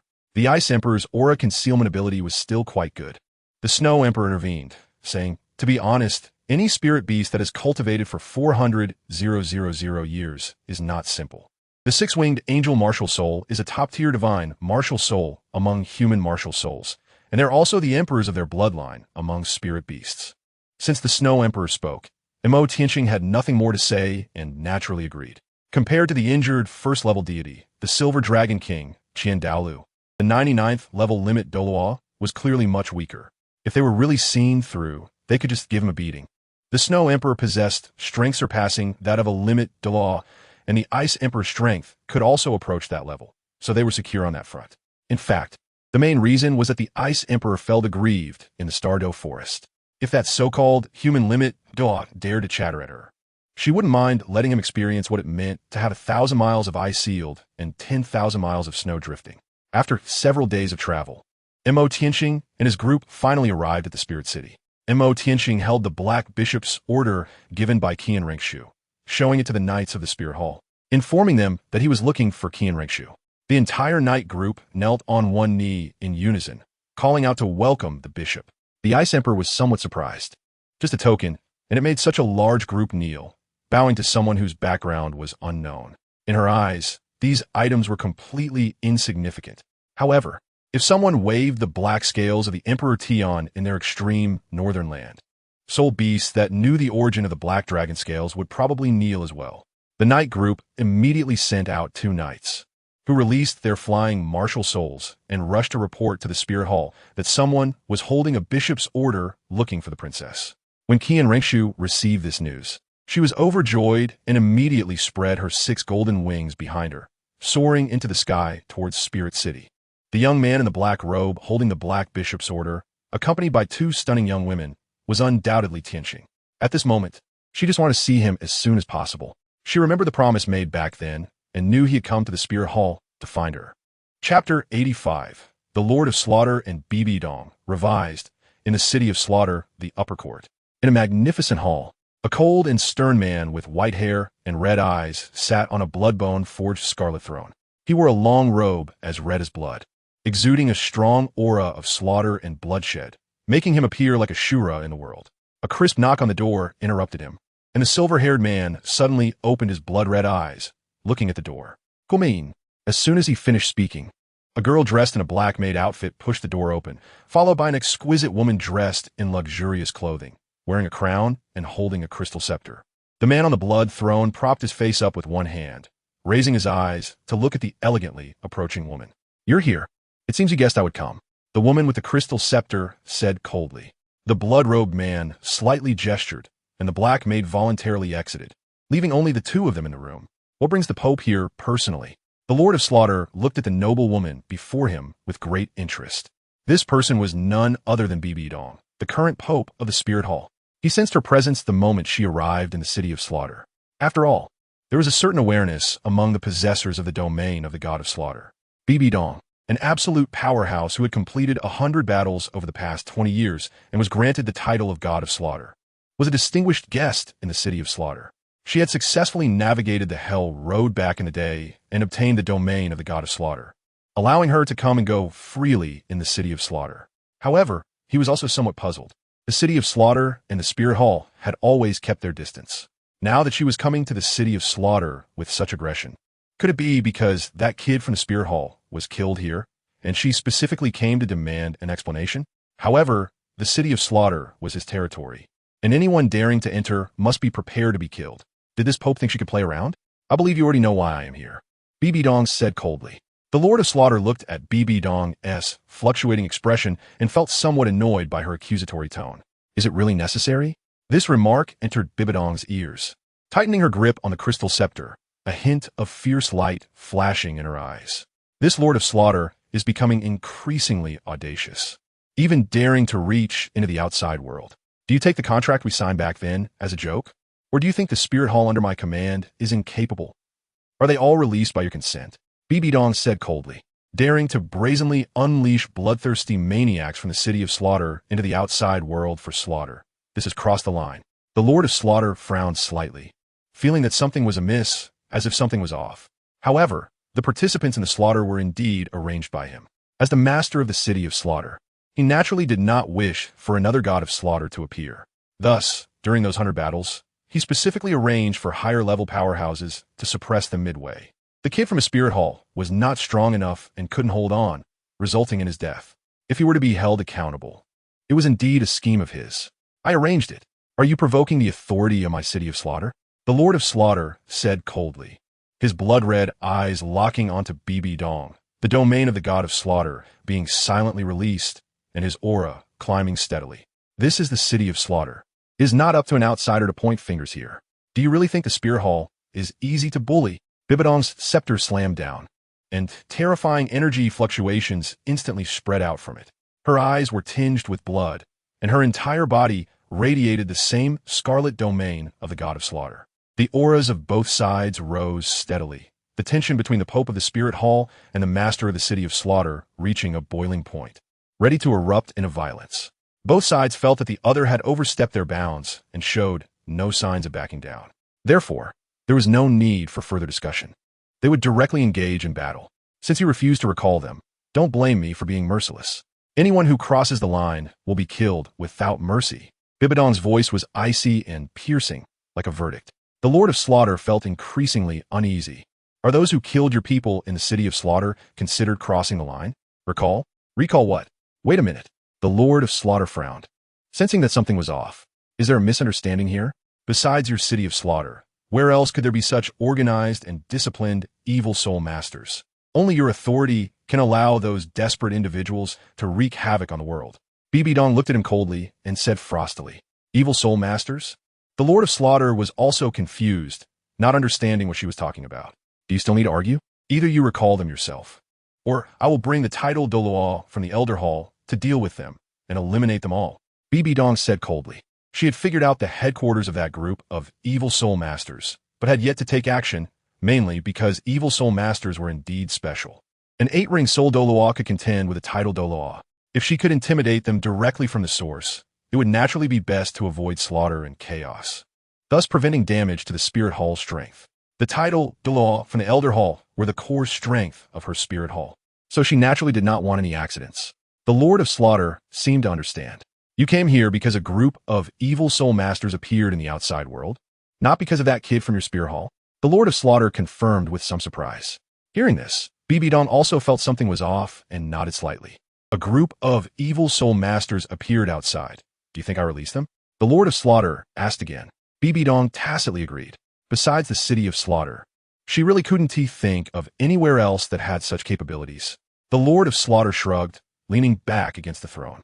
Those who enter my City of Slaughter, according to the rules, can only leave after achieving 100 consecutive victories in battles and successfully passing the Hell Road. Of course, I do have certain authorities to send people out without going through the Hell Road. But they must also be those who have won 100 consecutive victories and obtained the title of God of Slaughter. After all, this City of Slaughter is also a place of divine inheritance, and I dare not overstep the rules under the watchful eyes of the deities. The Lord of Slaughter said casually. Bibidong also came out of the City of Slaughter, so she can't possibly be unaware of the rules. Perhaps it was because he had previously told her that he could send her away without taking the road to hell, leading her to mistakenly believe that the Lord of Slaughter had such authority. If it weren't for the inherent restrictions of the City of Slaughter, where one can only enter and not exit, how could the Spirit Hall tolerate the existence of such a place? Of course, there's another main reason. This is a place of inheritance left by a powerful deity, and they in the Spirit Hall do not dare to go too far. Chapter 86. Limit Douluo Qian Douluo, Revised, Spirit City. Mo Tianxing and Qian Renxue met again. Qian Renxue happily leaped into his arms, leaving the members of the Spirit Hall dumbfounded. The princess, who was considered unattainable in their minds, had actually taken the initiative to throw herself into the arms of a mysterious man. What's more, that man was already accompanied by 2 stunning women in veils. It was truly a case of enjoying the blessings of many. How could such beautiful things be monopolized by just this kid? The members of the Night Order were filled with envy, jealousy, and hatred, wishing they could directly tie Mo Tianxing up and burn him. Mo Tianxing directly ignored the envious and jealous gazes, holding Qian Renxue's hand as they chatted and laughed while walking towards the Spirit Hall. The main hall of the Spirit Hall covered a vast area, showcasing extreme luxury. Here, a large number of high-ranking spirit masters resided, divided into several major areas. some dedicated to studying spirit theory, others to combat techniques, and some to researching spirit bones and spirit beasts. At the core were the three halls: the Hall of the Pope, the Hall of Elders, and the Douluo Hall, which surpassed both in authority. The existence of the Douluo Hall established the unshakable foundation of the Spirit Hall on the Douluo continent. Just the previous Spirit City was as prosperous as the imperial capital of the Tiando Empire. It's no wonder Bibi Dong was thinking about establishing a nation. She truly had both strength and prestige, but lacked an ambitious ruler with an iron fist. Bibi Dong today just happened to meet these conditions. Renxue informed him that the headquarters of the evil spirit masters had been thoroughly investigated and was located at Chiu in the Douluo Empire. From a defensive forces observed there, it was found that there were more than 3 rank 8 spirit Douluos, and according to the calculations of the evil spirit masters, they likely possessed terrifying strength comparable to that of a titled Douluo, with 3 evil spirit masters comparable to titled Douluos guarding simultaneously. This power was such that even the so-called number 1 sect, the Qian sect, would not dare to confront it head-on. In a short time, a terrifying organization had emerged that surpassed the number 1 sect in the world. It was uncertain if any of them had reached the titled Douluo level. If so, their overall strength would increase exponentially. The sects of the world almost had no capability to eliminate them, and even the high-ranking spirit masters of the 2 empires could not contend with them. Looking across the Douluo continent, perhaps only the Spirit Hall had the ability to eradicate them. The Pope wasn't present. Mo Tianxing was also a bit surprised, not expecting to run into Bibi Dong being away this time. Renxue nodded slightly, leading the way in front of him. She said she would handle the matter regarding the evil spirit masters entirely, likely because of this incident. After all, if the Spirit Hall acted forcefully without any other reinforcements, even if they ultimately eradicated those evil spirit master strongholds, the Spirit Hall would probably suffer heavy losses. She led Mo Tianxing directly to the Douluo Hall, while the Ice Emperor and Snow Emperor followed behind him. On the way, they encountered Zhu Thaw and Gui Daw, who also looked at Mo Tianxing with curiosity, their gazes drawn to the Ice Emperor and Snow Emperor behind him, showing some wariness. It wasn't that they saw through their true nature. But earlier in the Tiando Imperial capital, there had been reports about that mysterious woman in green who easily sent the head of the Blue Lightning Tyrant Dragon clan, Yu Engine, flying with a single palm strike. It should be noted that Yu Engine was a rank 96 powerful attack type titled Douluo, and if she could easily repel him, her spirit power must have reached at least rank 97 or even 98, according to the intelligence. The other party was also a terrifying powerhouse with an ultimate ice-type top spirit. As for the woman in white, her strength was at least comparable to hers, if not stronger. The Spirit Hall had long conducted investigations into the identities of the 2 women, only to find nothing. They seemed to have appeared out of nowhere, leaving no trace. Now, these 2 mysterious women appeared alongside Mo Tianxing in the Spirit Hall. It was natural for them to be wary. However, upon learning that they were going to the Douluo Hall to see the grand offering Qian Daolu, the 2 exchanged surprised glances and chose not to inquire further.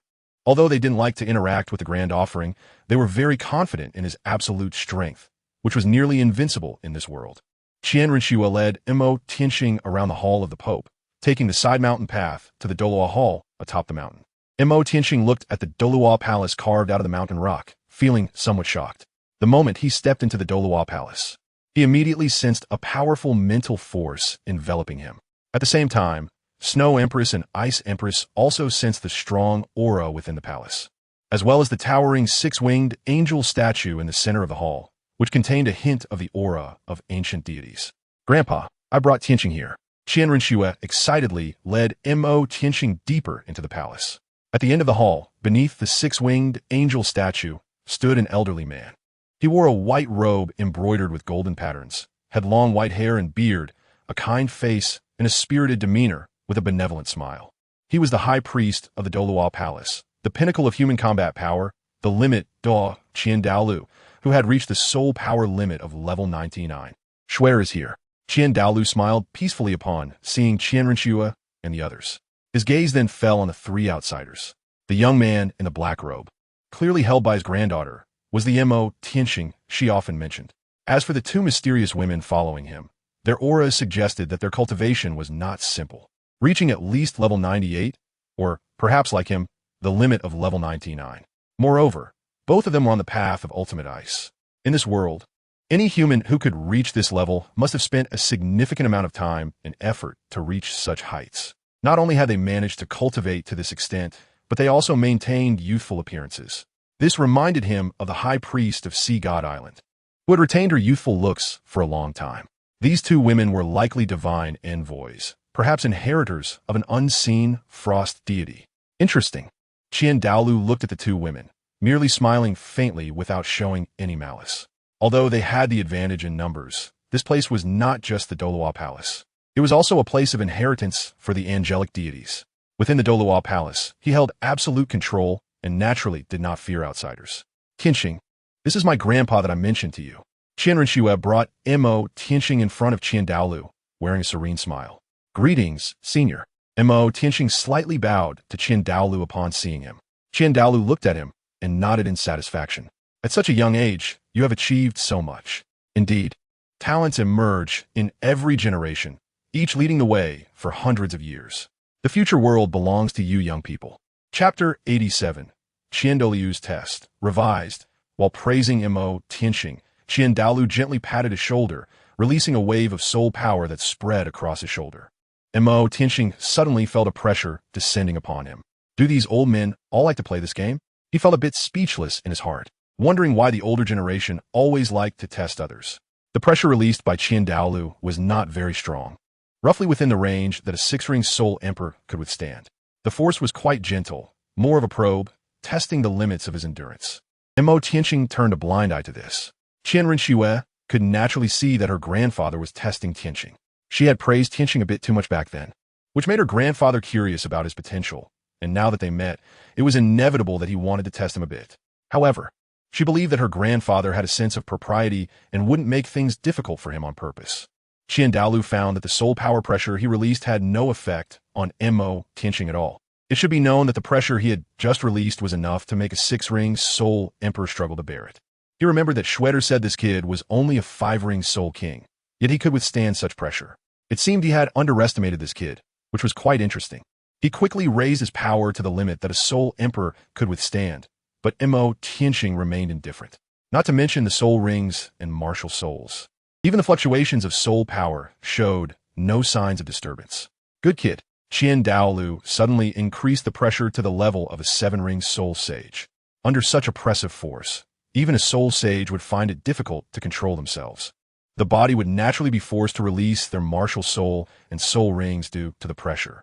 Yet Mo Tianxing was still the same, calm and unruffled. Qian Douluo was somewhat surprised. Where did this kid come from? How could a five-ring soul king withstand the pressure of a seven-ring soul sage? That shouldn't be possible. He wanted to know where this kid's limit truly lay and how strong the golden-eyed black dragon martial soul, which even the blue lightning tyrant dragon feared and bowed to, really was. Did it really reach the level of a divine martial soul? Of course. If Qian Douluo knew that Mo Tianxing's real cultivation level had already reached the 8-ring soul Douluos stage, his 7-ring soul sage pressure would seem like child's play. Qian Douluo, feeling a bit defiant, immediately increased the pressure to the level of an 8-ring soul Douluo. Although this level of power felt like just a tickle to Mo Tianxing. Completely lacking any sense of oppression, he felt that the effect was about right. He frowned slightly, seemingly beginning to feel that this pressure was hard to bear. Qian Douluo finally breathed a sigh of relief. Even he, the main tester, felt it was a bit outrageous that it was only at the 8-ring soul Douluo level that the kid started to show signs of physical exhaustion. This kid's physique was well trained. No wonder he could surpass limits that most people couldn't and absorb a 10,000-year soul ring at the 4th ring. Moreover, this kid likely possessed more than one soul bone. To be able to obtain soul bones, his mysterious master's identity was clearly not simple. He further raised the pressure. But this time, compared to before, it was relatively more gentle. He thought that by lowering the power to the extreme level of soul Douluo, he should be able to force out all of this kid's hidden cards. However, even when he pushed his power to the limit of soul Douluo, although Mo Tianxing's face turned a bit pale and dark soul power surged around him, his clothes and hair danced, and his brows were tightly knit. His martial soul and soul rings still showed no signs of appearing. Did he really have to be under the pressure of a titled Douluo to force out his martial soul? Qian Douluo cautiously adjusted the soul power pressure to the level of a 9-ring titled Douluo. Mo Tianxing also felt it was about time. So he pretended to be unable to hold on any longer, with thick, dark energy continuously surging around him, rapidly condensing behind him. Under Mo Tianqing's feet, 2 yellow, 1 purple, and 3 black soul rings gradually appeared, and a divine light flickered in his eyes. 6 rings, Soul Emperor. Qian Douluo suddenly felt relieved. No wonder. It turned out that this kid broke through from a 5-ring Soul King to a 6-ring Soul Emperor, which makes it somewhat reasonable. His gaze was fixed on the dense dark energy surging behind Mo Tianqing. In the dark energy, black dragon scales gradually emerged, along with a powerful dragon body, which suddenly opened a pair of brilliant golden dragon eyes in the black mist, radiating dazzling golden light. Golden-Eyed Black Dragon King. As soon as Mo Tianqing's martial soul emerged, an extremely powerful dragon might spread out, countering the soul power pressure at the level of a title Douluo. Which family's kid has advanced to title Douluo? An old man's astonished voice came from the depths of the hall. 2 old men dressed in embroidered golden white robes walked over here. Mo Tianqing's gaze fell on the 2 old men. The 2 old men looked very similar, seeming to be a pair of twins. They wore white robes embroidered with gold thread, featuring long staffs adorned with coiling dragons. The coiling dragon staff. The golden thread embroidery on their white robes represented their respective martial spirits, and both of them had the coiling dragon staff. They were the demons subduing Douluo and the 1,000 June Douluo, 2 level 96 elders of the Douluo Palace. Mo Tianqing immediately recognized the identities of the 2 offerings. In the offerings of the Douluo Palace, the characteristics of being biological brothers and the Panlong staff naturally made it easy to pinpoint their identities. He remembered that the original text described the Panlong staff as having the broken evil dragon attached to their martial souls. This was a very special type of dragon that was not even bound by the dragon god, making it an anomaly among dragons. The broken evil dragon was naturally nurtured by the heavens and was formed from the condensation of righteous energy. It could be considered a type of dragon, but not in the purest sense. It possessed the unique ability to eliminate certain evils, allowing the owner of the Panlong staff to exert strength beyond their own. These 2 offerings must have sensed the powerful dragon might emanating from the golden-eyed Black Dragon King behind Mo Tianqing, which prompted them to step forward. Grandpa Qian Renxue smiled warmly upon seeing the 2 offerings. She had grown up in the Douluo Palace and was naturally familiar with the offerings. Shui girl has come. The demon-suppressing Douluo smiled as he looked at Qian Renxue. The gaze of the Qianjun Douluo fell on the golden-eyed Black Dragon King's martial soul behind Mo Tianqing, and he was surprised to find that the broken evil dragon attached to the Panlong staff was extremely wary of it. The demon-suppressing Douluo also sensed this and turned his gaze to Mo Tianqing. 6 rings, Soul Emperor? This surprised him. He originally thought it was some dragon martial soul user who had broken through to title Douluo, but to his surprise, it was this kid whose presence had stirred the broken evil dragon in their martial souls. The Black Dragon martial soul behind him was quite peculiar. Is he the kid that Shui girl mentioned? The demon-suppressing Douluo and the Qianjun Douluo approached Mo Tianqing, both showing a hint of astonishment in their eyes. At the same time, the 2 offerings also noticed the Ice Emperor and Snow Emperor beside Mo Tianqing, surprised by their extraordinary beauty. However, both were seasoned individuals and vaguely sensed a threat from the Ice Emperor and Snow Emperor. Clearly, these 2 women were not simple. They were likely 2 unparalleled powerhouses, with their cultivation levels probably surpassing theirs. Chapter 88. The Land of Divine Inheritance. Revised. Have you ever taken a master? Would you be interested in taking us as your masters? The demon-suppressing Douluo looked at Mo Tianqing with a kind smile. This kid, at such a young age, was already a 6-ring Soul Emperor and possessed a special Black Dragon martial soul. His potential was undoubtedly immense, and he was keen to take him as a disciple. Their martial souls had some connection to the Dragon Clan, which could provide him with some guidance in cultivation. I already have a teacher, Mo Tianqing replied coldly. Qian Douluo, with a smile, stroked his beard as he looked at the 2 brothers, slowly retracting the pressure enveloping Mo Tianqing, and patted him on the shoulder a few times. Truly impressive for someone so young to achieve such a level. It's very likely that his future achievements will even surpass mine. The demon-suppressing Douluo and Qianjun Douluo were somewhat shocked upon hearing this. This kid had actually received such praise from the Grand Offering, who even stated that he might become someone who surpasses the Grand Offering at his level. The Grand Offering was a level 99 extreme Douluo, surpassing level 99, achieving godhood at level 100. Did this kid have the potential for divine ascension? Senior, you flatter me. Hearing her grandfather praise Mo Tianxing so highly. Qian Renxue felt particularly bright. Have you ever obtained divine inheritance? Qian Douluo asked. Upon hearing this, the Ice Emperor and Snow Emperor's eyes slightly brightened. Divine inheritance? It seems this human knows quite a bit. The faces of the demon-suppressing Douluo and Qianjun Douluo also grew serious. Matters concerning deities were, of course, of great importance. The Douluo Palace was indeed one of the places of divine inheritance in this world, and it was a primary divine inheritance. Mo Tianxing did not expect Qian Douluo to ask him this right away. Wasn't this topic a bit too abrupt? He indeed did not have a clear divine heritage at the moment, but he did possess the heart of the sea god, which was the inheritance of the sea god. Additionally, there is the god of slaughter domain from the city of slaughter, which was the key to the inheritance of the Azure god. However, such information was naturally not easy to disclose. Mo Tianxing shook his head gently. I do know of a place, a land of divine inheritance, that you might consider exploring. Qian Douluo said. Grandpa Qian Renxue frowned slightly, a bit worried. The allure of the land of divine inheritance is so great that even a titled Douluo cannot resist it. And the dangers are self-evident. 9 times out of 10, one would die on the way. Naturally, she did not want Mo Tianxing to take this risk. At least not for now. It was not suitable for him to know. Mo Tianxing was also somewhat surprised. He didn't expect Qian Douluo to be so kind as to point him in the right direction. It should be known that for those titled Douluo in the outside world, the clues to the divine inheritance are incredibly precious, representing a glimmer of opportunity and hope for becoming a god. Some titled Douluo have spent their entire lives searching for the divine inheritance, yet have found no clue. I humbly ask for your guidance, Senior, Mo Tianxing said respectfully. When I was young, I once teamed up with my companions to cross the sea and reach an island called Sea God Island, which holds the sea goddess inheritance. Qian Douluo reminisced about the glorious days of the past. The scenes of Sea God Island were still vivid in his mind. Now everything had changed, and he wondered if she was doing well. Sea God's inheritance, Sea God Island?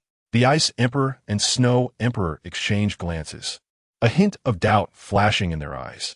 They suddenly recalled that 30,000 years ago, the deity who quelled the chaos in the abyss was indeed the sea god. His divine inheritance location, far across the ocean? When Qian Renxue heard this, she knew the ocean was certainly perilous. As a land-based soul master, being in the ocean felt like a drifting weed without roots, truly unpredictable in life and death. She looked at Mo Tianxing with some concern, not wanting him to take such a risk. Mo Tianxing nodded slightly, thanking the senior for the guidance. If you visit Sea God Island in the future, please send my regards to the high priest. Qian Douluo let out a long sigh, wondering how she is doing now. Upon hearing this, Mo Tianxing's mind immediately recalled the past regarding Qian Douluo. It seemed that in the original story, Qian Douluo, Tang Chun, and Poseidon had known each other since their youth. Both Qian Douluo and Tang Chun had pursued Poseidon, who promised to marry the one who became a god first. At that time, Qian Douluo was already the spokesperson for the god of light. Although he received divine power granted by the god of light, he was destined to never become a god throughout his life. At that time, Tang Chun was in his prime and did not have this burden. So it was clear that Poseidon chose him. Qian Douluo could sense Poseidon's unspoken meaning and quietly withdrew, never to step foot on Sea God Island again. Furthermore, Mo Tianxing also remembered that Qian Douluo had made a vow with Tang Chun not to invade the gates of Haotian sect. This was also one of the reasons why. After his only son Qian Xuanji was heavily injured and died at the hands of Tang Hao, and after the Haotian sect went into seclusion, Qian Douluo did not personally take action to destroy the Haotian sect. If one day I reach Sea God Island, I will definitely relay messages for my senior. Mo Tianxing nodded. Qian Douluo slightly nodded. I already know about the evil soul master situation. You must not act rashly for the time being. These 2 offerings will work together to assist. The demon suppression Douluo and the 1,000 Jun Douluo. Mo Tianxing looked at Qian Douluo, surprised that he actually sent 2 offerings. It seemed that he really took this seriously. There would be trouble for the senior to arrange it. When they came out of the Douluo palace, Qian Renxue furrowed her brows, worried that Mo Tianxing would go far across the ocean to search for Sea God Island. Mo Tianxing could naturally see her worries, but he just raised his hand and touched the top of her head. Don't worry, I won't do anything I'm not confident about. And I definitely won't leave without saying goodbye. Qian Renxue nodded somewhat reluctantly. If you really have to go, you must take me with you. Mo Tianxing was slightly taken aback. She should have already obtained the recognition of the 6-winged angel god, and was wondering if she could take the sea god exam. However, he remembered that Tang San had also received the recognition of the Shura god, and had similarly taken the sea god exam. Note, those who possess the God of Killing domain are qualified to obtain the inheritance of the Shura God. All right, if I have to go to Sea God Island in the future, I'll take you with me, Mo Tianxing replied. Qian Renxue then breathed a sigh of relief. That is more like it. Her mood improved a bit. Just then, a knight came to report that the Pope had returned. A smile immediately appeared on Qian Renxue's face as she pulled Mo Tianxing towards the Pope's hall. She had been staying in the spirit hall for these days, and the relationship between her and her mother had somewhat eased. Although it wasn't very obvious, she could vaguely feel it. Now that Mo Tianxing happened to be at the spirit hall, she naturally wanted to take him to meet her biological mother. When Mo Tianxing heard this news, he was also taken aback. He didn't expect that after a trip to the Douluo palace, the Pope would have already returned. Speaking of which, he still hadn't met the Pope in person. The Ice Emperor and Snow Emperor accompanied him throughout. As for who the Pope is and what she does, they didn't care. In the Pope's hall, Bibi Dong sat cross-legged on the Pope's throne, holding a crystal scepter and contemplating matters regarding evil soul masters. They didn't come from the city of slaughter. Where did they come from? At that moment, someone reported that the princess had brought Mo Tianxing and the others to pay their respects.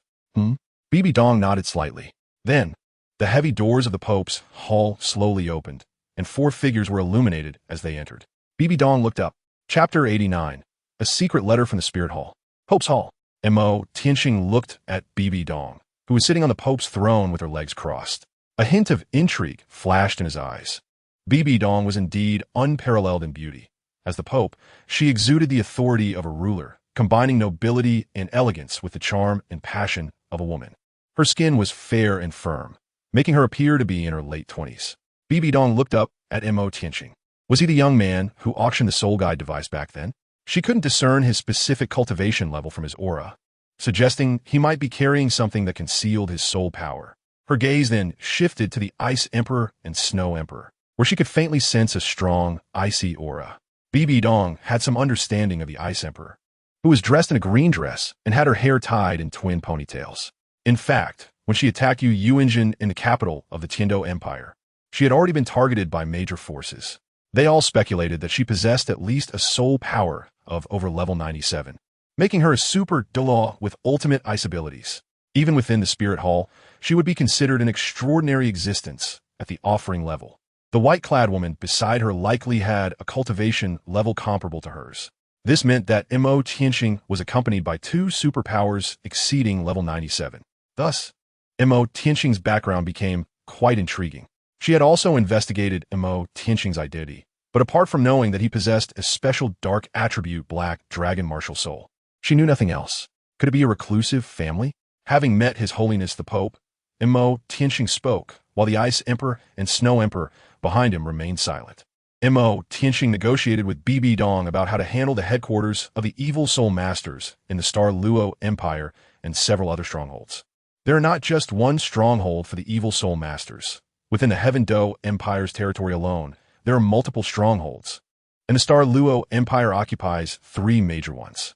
Among them, to the north of the Douluo Empire, there is a mountain range called Chuling that gathers a large number of elite evil soul masters. The number of strong individuals among them is several times that of other strongholds, and powerful evil soul masters guard the area around the mountain, which is suspected to be their headquarters. Currently, it is known that there are 3 rank 8 soul Douluo present in Chuling. The rank 8 soul Douluo among the evil soul masters are strong enough to compete with the rank 9 title Douluo. Just based on the strength they have publicly revealed, they have already reached the level of the top 3 sects. It is unknown whether any evil soul masters among them have reached the title Douluo level. If they are given some time to develop, even the Spirit Hall may not be able to suppress them. Mo Tianxing and Bibi Dong had the same intention, conveying this news to the major forces of the 2 empires, planning to unite the major forces and strike at the same time to eliminate the 7 major evil spirit master strongholds on the Douluo continent. The Spirit Hall quickly relayed this information to the 2 empires, as well as the upper 3 sects. Emperor Shui, you received a secret letter from Mo Tianxing sent by the Spirit Hall, which detailed the 4 major strongholds of the evil spirit masters in the Heaven Do Empire and the proposed solutions. The letter mentioned the plan for the Heaven Do Empire's royal family, the 7 Treasure Glazed Tile School, the Blue Lightning Tyrant Dragon Clan, and the Spirit Hall's branch to simultaneously launch a devastating strike on the evil spirit master strongholds ideally eliminating them in one fell swoop to prevent future calamities. At the end of the letter, Mo Tianqing sent his regards to Shui Yuxuan, emphasizing that she should not participate in this operation and that he would handle the matter concerning Yi Huangying. After reading the secret letter, Emperor Shui Yi felt somewhat emotional about the Spirit Hall's control over the continent. The Spirit Hall's infiltration into the two empires was indeed frightening, as they had quickly obtained thorough knowledge of the evil Spirit Master strongholds within the Heaven Do Empire, similar to their own investigation. The existence of these evil Spirit Masters was basically a foregone conclusion, although they were wary of the Spirit Hall's existence. The emergence of 4 major evil Spirit Master strongholds within the Heaven Do Empire could pose a significant threat to the internal stability of the empire. Hence, they needed to plan carefully. Relying solely on the power of the Heaven Do royal family to simultaneously remove the evil Spirit Master strongholds would likely be overreaching and could even lead to disaster, which was a major taboo for the Imperial family. Emperor Shui Yi had heard earlier that the Crown Prince had recently fallen seriously ill and should not be visited. So he immediately summoned Shui Yuxuan to discuss the matter. Shui Yuxuan naturally chose to trust Mo Tianqing and suggested that her father accept this proposal, as there were no other alternatives. Shui Yuxuan also knew that the evil Spirit Masters were just the beginning. The real disaster came from the power of the Abyss Plane behind these evil Spirit Masters. Once the existence of the Abyss Plane was confirmed, the internal conflicts within the Douluo continent would likely be suppressed, uniting against external threats. This would be a good thing for the Heaven Do Empire, as the Spirit Hall would naturally be less likely to take any overreaching actions against the two empires at such a critical moment. Emperor Shui Yi sighed slightly, not opposing this cooperation with the Spirit Hall, but feeling that the royal family's power was becoming increasingly weak. The revelation of the evil Spirit Master situation had completely exposed the gap between the Empire and the Spirit Hall, and that sense of psychological disparity was truly difficult for him to accept. At the same time, at the 7 Treasure Glazed Tile School, Ning Fengji also received a secret letter from the Spirit Hall. Sword Douluo and Bone Douluo were right beside him, both looking surprised. The Spirit Hall sent a secret letter to the 7 Treasure Glazed Tile School. Wasn't this like a weasel wishing a hen a happy new year? They wondered what ulterior motives were hidden behind it. Ning Fengji was somewhat suspicious and opened the letter in front of the 2 elders, only to find that it was written by Mo Tianqing. Although he was a bit surprised, he knew that Mo Tianqing had a good relationship with the Spirit Hall and was quite close to their princess, so it wasn't impossible. He was just curious about what had happened for the Spirit Hall to send a letter from Mo Tianqing. Ning Feng Ti sat uprigit. While Sword Douluo and Bone Douluo leaned in to read, they naturally remembered Mo Tianqing especially well, as he had brought out the soul-guided cannons at the auction and provided the divine herb that allowed Renxue's martial soul to evolve. And he had a deep friendship with Dugu Bo. He was accompanied by 2 powerful, mysterious women. That kid was full of mysteries, and now he was mixed up with the Spirit Hall, making the situation even more complicated.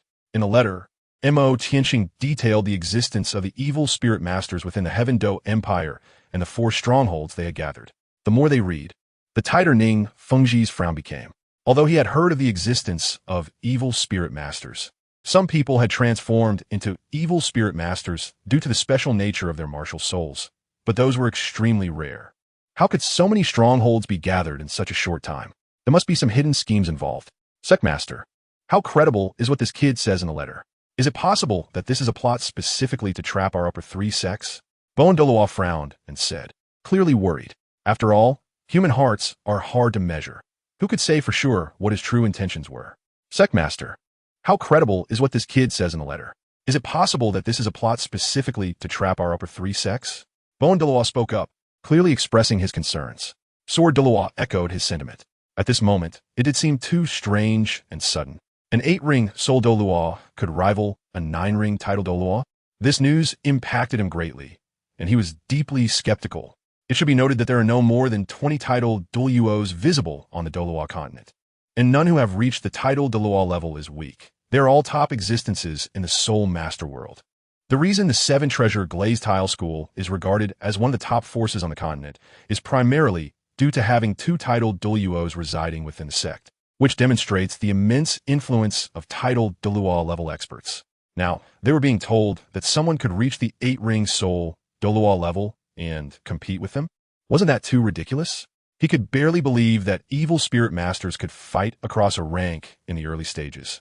But he absolutely did not believe that an 8-ring soul Douluo could stand against a 9-ring title Douluo. Ning Fengji put down the secret letter in his hand. Falling into deep thought, he naturally could not be swayed by Mo Tianxing's few words. Even if the other party had helped the 7-treasure glazed tile school, Ning Rongrong's 7-treasure glazed tile evolving into the 9-treasure glazed tile, he cannot be so naive. The letter contains specific locations. We can send someone to investigate and find out the truth without rushing to make a decision. Ning Fengji said. Sword Douluo and Bone Douluo nodded slightly, agreeing that this was the only course of action, regardless of whether this matter was true or false. Or if it was a conspiracy by the Spirit Hall, it was not a good thing, and the 7-treasure glazed tile school had now been dragged into it. At the Blue Lightning Tyrant Dragon clan, when Yu Yuanjin received the secret letter from the Spirit Hall, he was also somewhat puzzled. What kind of scheme did the Spirit Hall want to pull? When he opened the secret letter and saw that it was signed by Mo Tianxing, he was even more confused. What did that kid want from him? As he gradually read through the letter, his expression became increasingly strange. Evil spirit masters? For strongholds? Jointly eliminate them. He immediately convened an elder meeting, and the elders present engaged in a heated discussion with a plethora of opinions. The core idea being one. The Spirit Hall could not be trusted. How Qian sect was a lesson from the past. This was definitely a trap. That kid Mo Tianxing was in cahoots with the Spirit Hall and was even less trustworthy. They did have some knowledge of the evil spirit masters from ancient texts. And if they were really that easy to form a force, the upper 3 sects would have long since been replaced. Not to mention them. Even the Spirit Hall would have been overthrown. Now the Spirit Hall was using such a ridiculous excuse. It was truly the height of absurdity. Yu Yuanjin felt it was absurd and had a headache. Whether it was true or false could be investigated. They could check the reaction from the royal family side in the Heavendo Empire. Yu Yuanjin rubbed his temples and ordered, "What is going on? So much nonsense." The Emperor of the Xingluo Empire also received a confidential letter from the Spirit Hall, which was stamped with the Pope's seal. However, after reading it, the Xingluo Emperor found it equally absurd. Their Xingluo Empire was a superpower, unlike the silly and naive royal family of the Tiando Empire, whose imperial power relied entirely on the 7 major sects to maintain its facade. The royal family of the Xingluo Empire was a true tiger in the mountains, firmly holding real power in their hands. You, Spirit Hall, are telling me that a stronghold of evil soul masters has appeared right under my nose. And there are 3 of them? Impossible. Absolutely impossible. What a joke. Investigate it. The Xingluo Emperor sent people to explore the locations of the evil soul masters conveyed by the Spirit Hall. Soon, the news came back, and it turned out to be true. Among them, the Chuling to the north of the empire was occupied by a group of mysterious figures in black robes, making it impossible to delve deeper. This news left the Xingluo Emperor somewhat bewildered. Could it be that the Spirit Hall was staging this? There was indeed that possibility. However, he did not dare to test it lightly. If it were true, even if the possibility was small, he could easily alert the snake and disrupt his plans. He heard that the Spirit Hall had also conveyed this information to the Tiando Empire, where their power was also not weak. If this were a conspiracy by the Spirit Hall, they probably wouldn't dare to strike against all the first-class forces on the continent simultaneously, unless they could precisely eliminate their strong ones. If they really had such means, they would have long swept away the 2 great empires. The Xingluo Emperor fell into deep thought. Although he held a skeptical attitude, he still sent someone to participate in the invitation for the operation in Spirit City, wanting to know the specific situation. Mo Tianxing remained in the Spirit Hall primarily to mediate the powers of the 2 empires. Since he could leverage the energy of various top forces, there was no need for him to take action personally in every matter. The strongholds of the evil soul masters numbered as many as 7, and with the forces at his disposal, he could at most conduct a pinpoint strike on one location, leaving the other strongholds unattended. Once he startled the snake in the grass, it would only cause those evil soul masters to scatter and hide among the common people, posing an even greater threat. Moreover, the existence from the abyss plane would not be believed by anyone, no matter how much he spoke. It was better to let them investigate for themselves and witness it directly, which would be more convincing. In the future, when facing the invasion from the abyss plane, they would naturally need the support of these top forces, so Mo Tianxing was planning ahead. Meanwhile, he asked Qian Renxue in the Spirit Hall for some special metal materials and requested her help in finding a secret chamber. Qian Renxue roughly understood what he intended to do and naturally complied with his request. Mo Tianxing began to use a smaller version of the Sword of Living Beings in the secret chamber, carving the core formation of the soul-guiding canon onto these metal materials. This time, what he was creating was not just a fifth-level soul-guided canon. He felt that it was time to let the technology from 10,000 years in the future shine in the face of the evil soul master stronghold.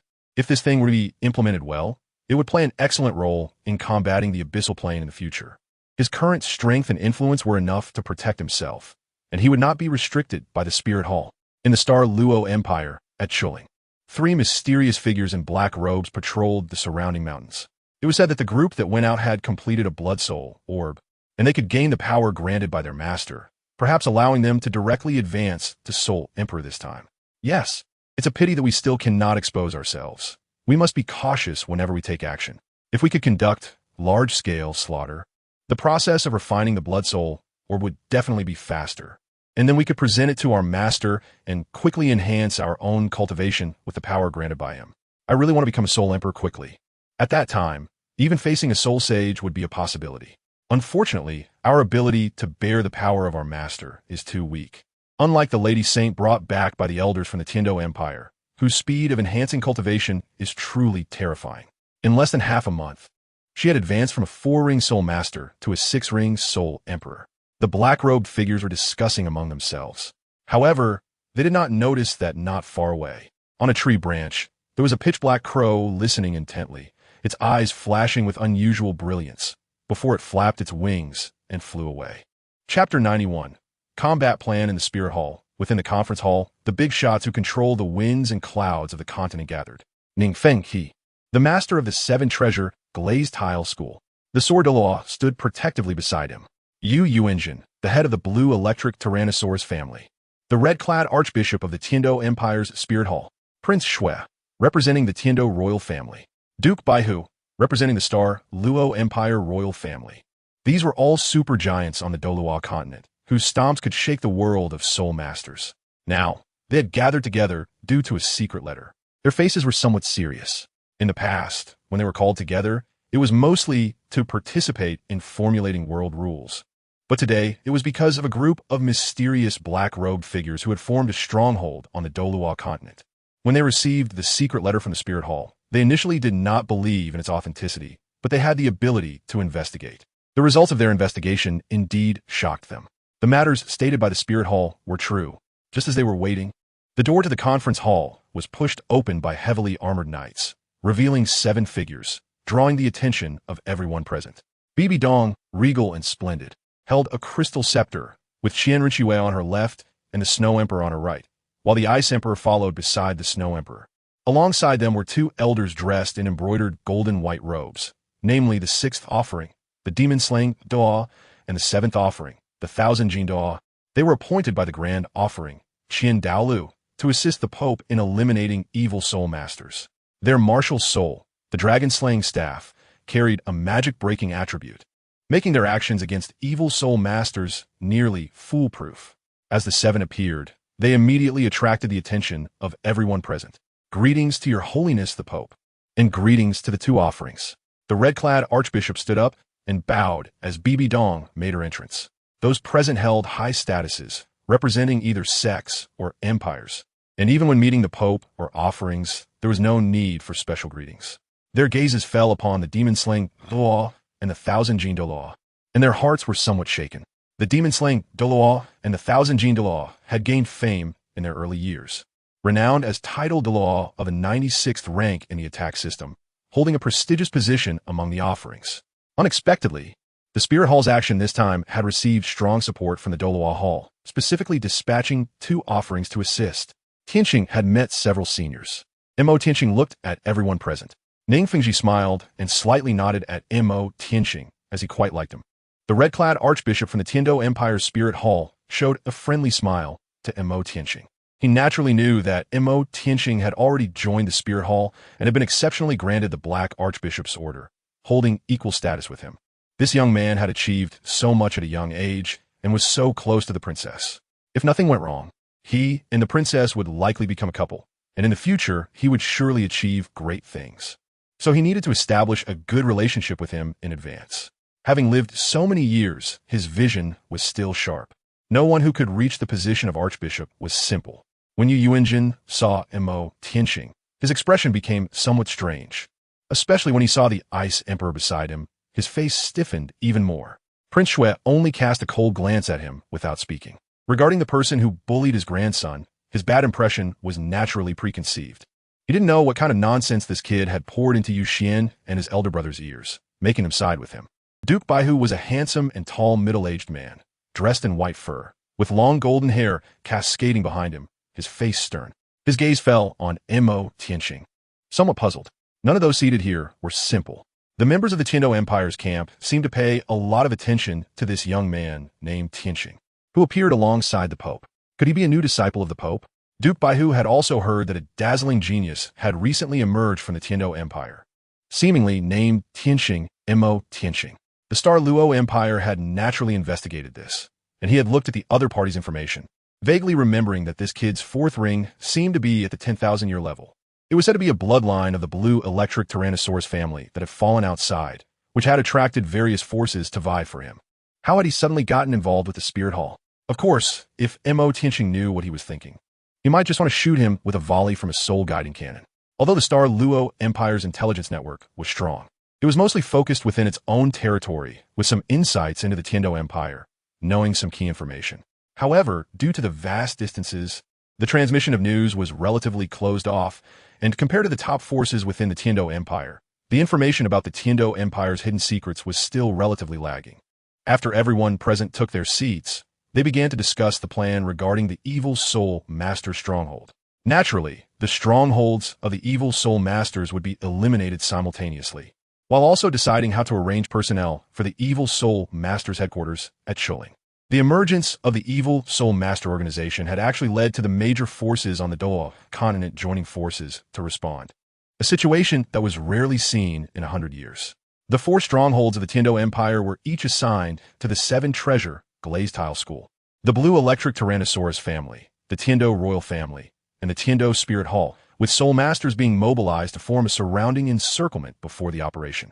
Members entering to hunt the evil soul masters must possess a cultivation level of Soul Emperor or above to ensure their safety. The 7 treasure glazed tile school had 2 title Douluo, so they should be the first to eliminate the stronghold and then quickly assist the blue electric Tyrannosaurus family at the relatively nearby stronghold.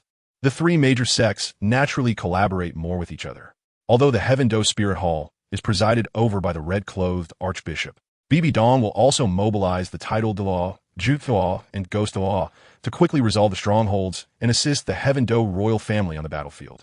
After all, the Heaven Do Empire's royal family can only send 1 title Douluo to oversee the situation. Among the 3 major strongholds in the Douluo Empire, the White Tiger Duke and the Douluo royal family can manage them, but the real main battlefield is at the headquarters of the Evil Spirit Masters in Chiu Ridge. It has already been confirmed that there are 3 8-ring soul Douluo there, but they possess terrifying strength comparable to title Douluo. This is just the surface. How many soul Douluo do they actually have? Have they produced evil spirit masters of title Douluo level? These remain unknown. Moreover, the latest intelligence gathered from Chiu Ridge has vaguely mentioned terms like Saintess, Master, and Blood Soul Orb. The White Tiger Duke supported his chin with his hands, his expression calm. They are obviously a well-disciplined organization of soul masters, and the master they refer to is most likely their leader. While the Saintess should be the most talented among the evil spirit masters, the future successor of their leader. Chapter 92, The Bronze Masked Man. The Saintess of the Evil Spirit Master Organization. Mo Tianqing immediately thought of Yi Huangying, who had been taken away. According to the inertia and tropes of the original work, the Saintess most likely referred to her.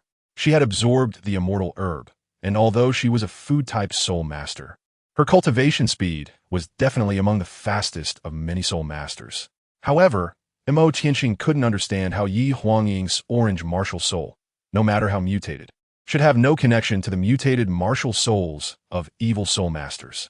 What changes had occurred in her orange martial soul that had prompted that group of evil soul masters to personally come and take her away from the Heaven Do Empire? In this operation, not only would they retrieve Yi Huangying, but they also aimed to annihilate the evil soul master organization in the world in one fell swoop. This operation would likely attract beings from the Abyss Plane, but it was still uncertain whether the connection point between the Douluo world and the Abyss Plane was at the Chiu.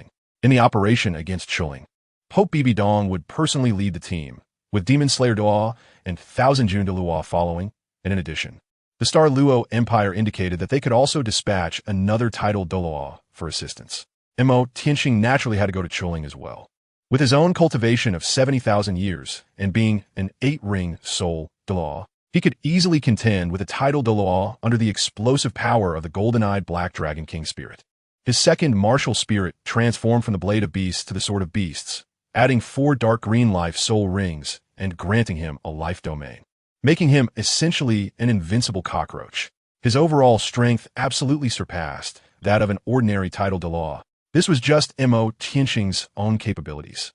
Combined with the 2 peak powers of the Ice and Snow Emperors by his side, the operation against Chuling was basically a sure thing, as long as the opponent did not possess god-level power. Of course, after his encounter with the Silver Dragon King in the Stardo Forest, he could not afford to be careless.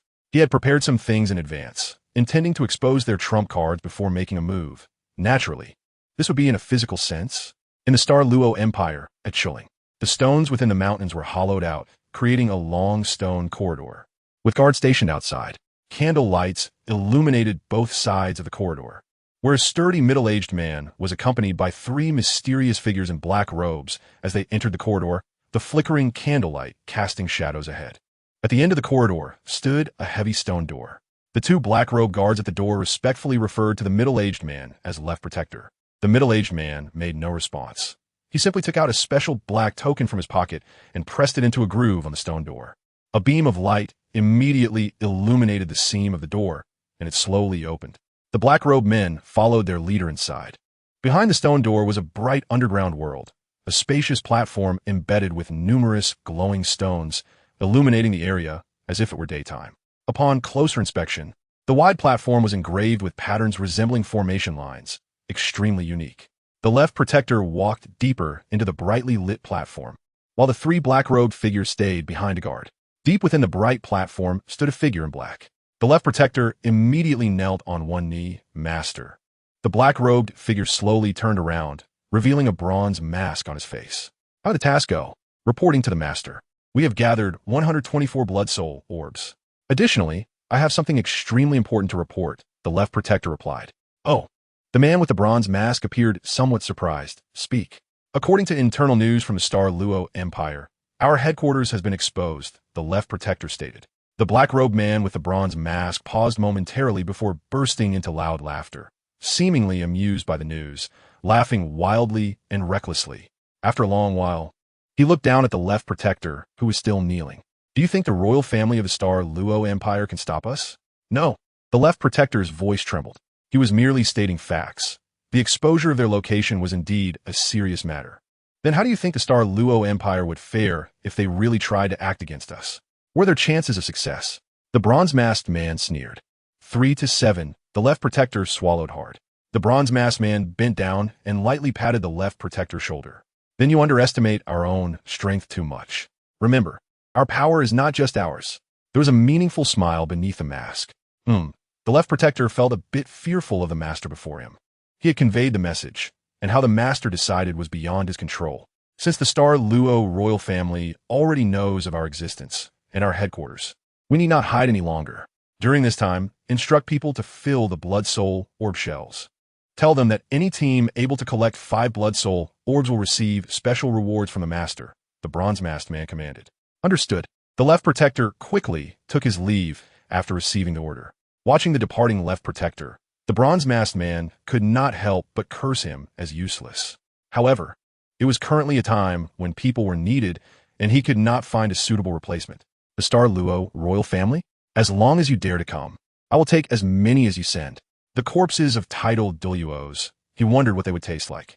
The bronze-masked man laughed coldly, even feeling a bit eager. From a moment they stood at Chuling, they had already secured an unbeatable position. With their current strength, not to mention a mere Star Luo Empire, the entire Douluo world would eventually belong to them.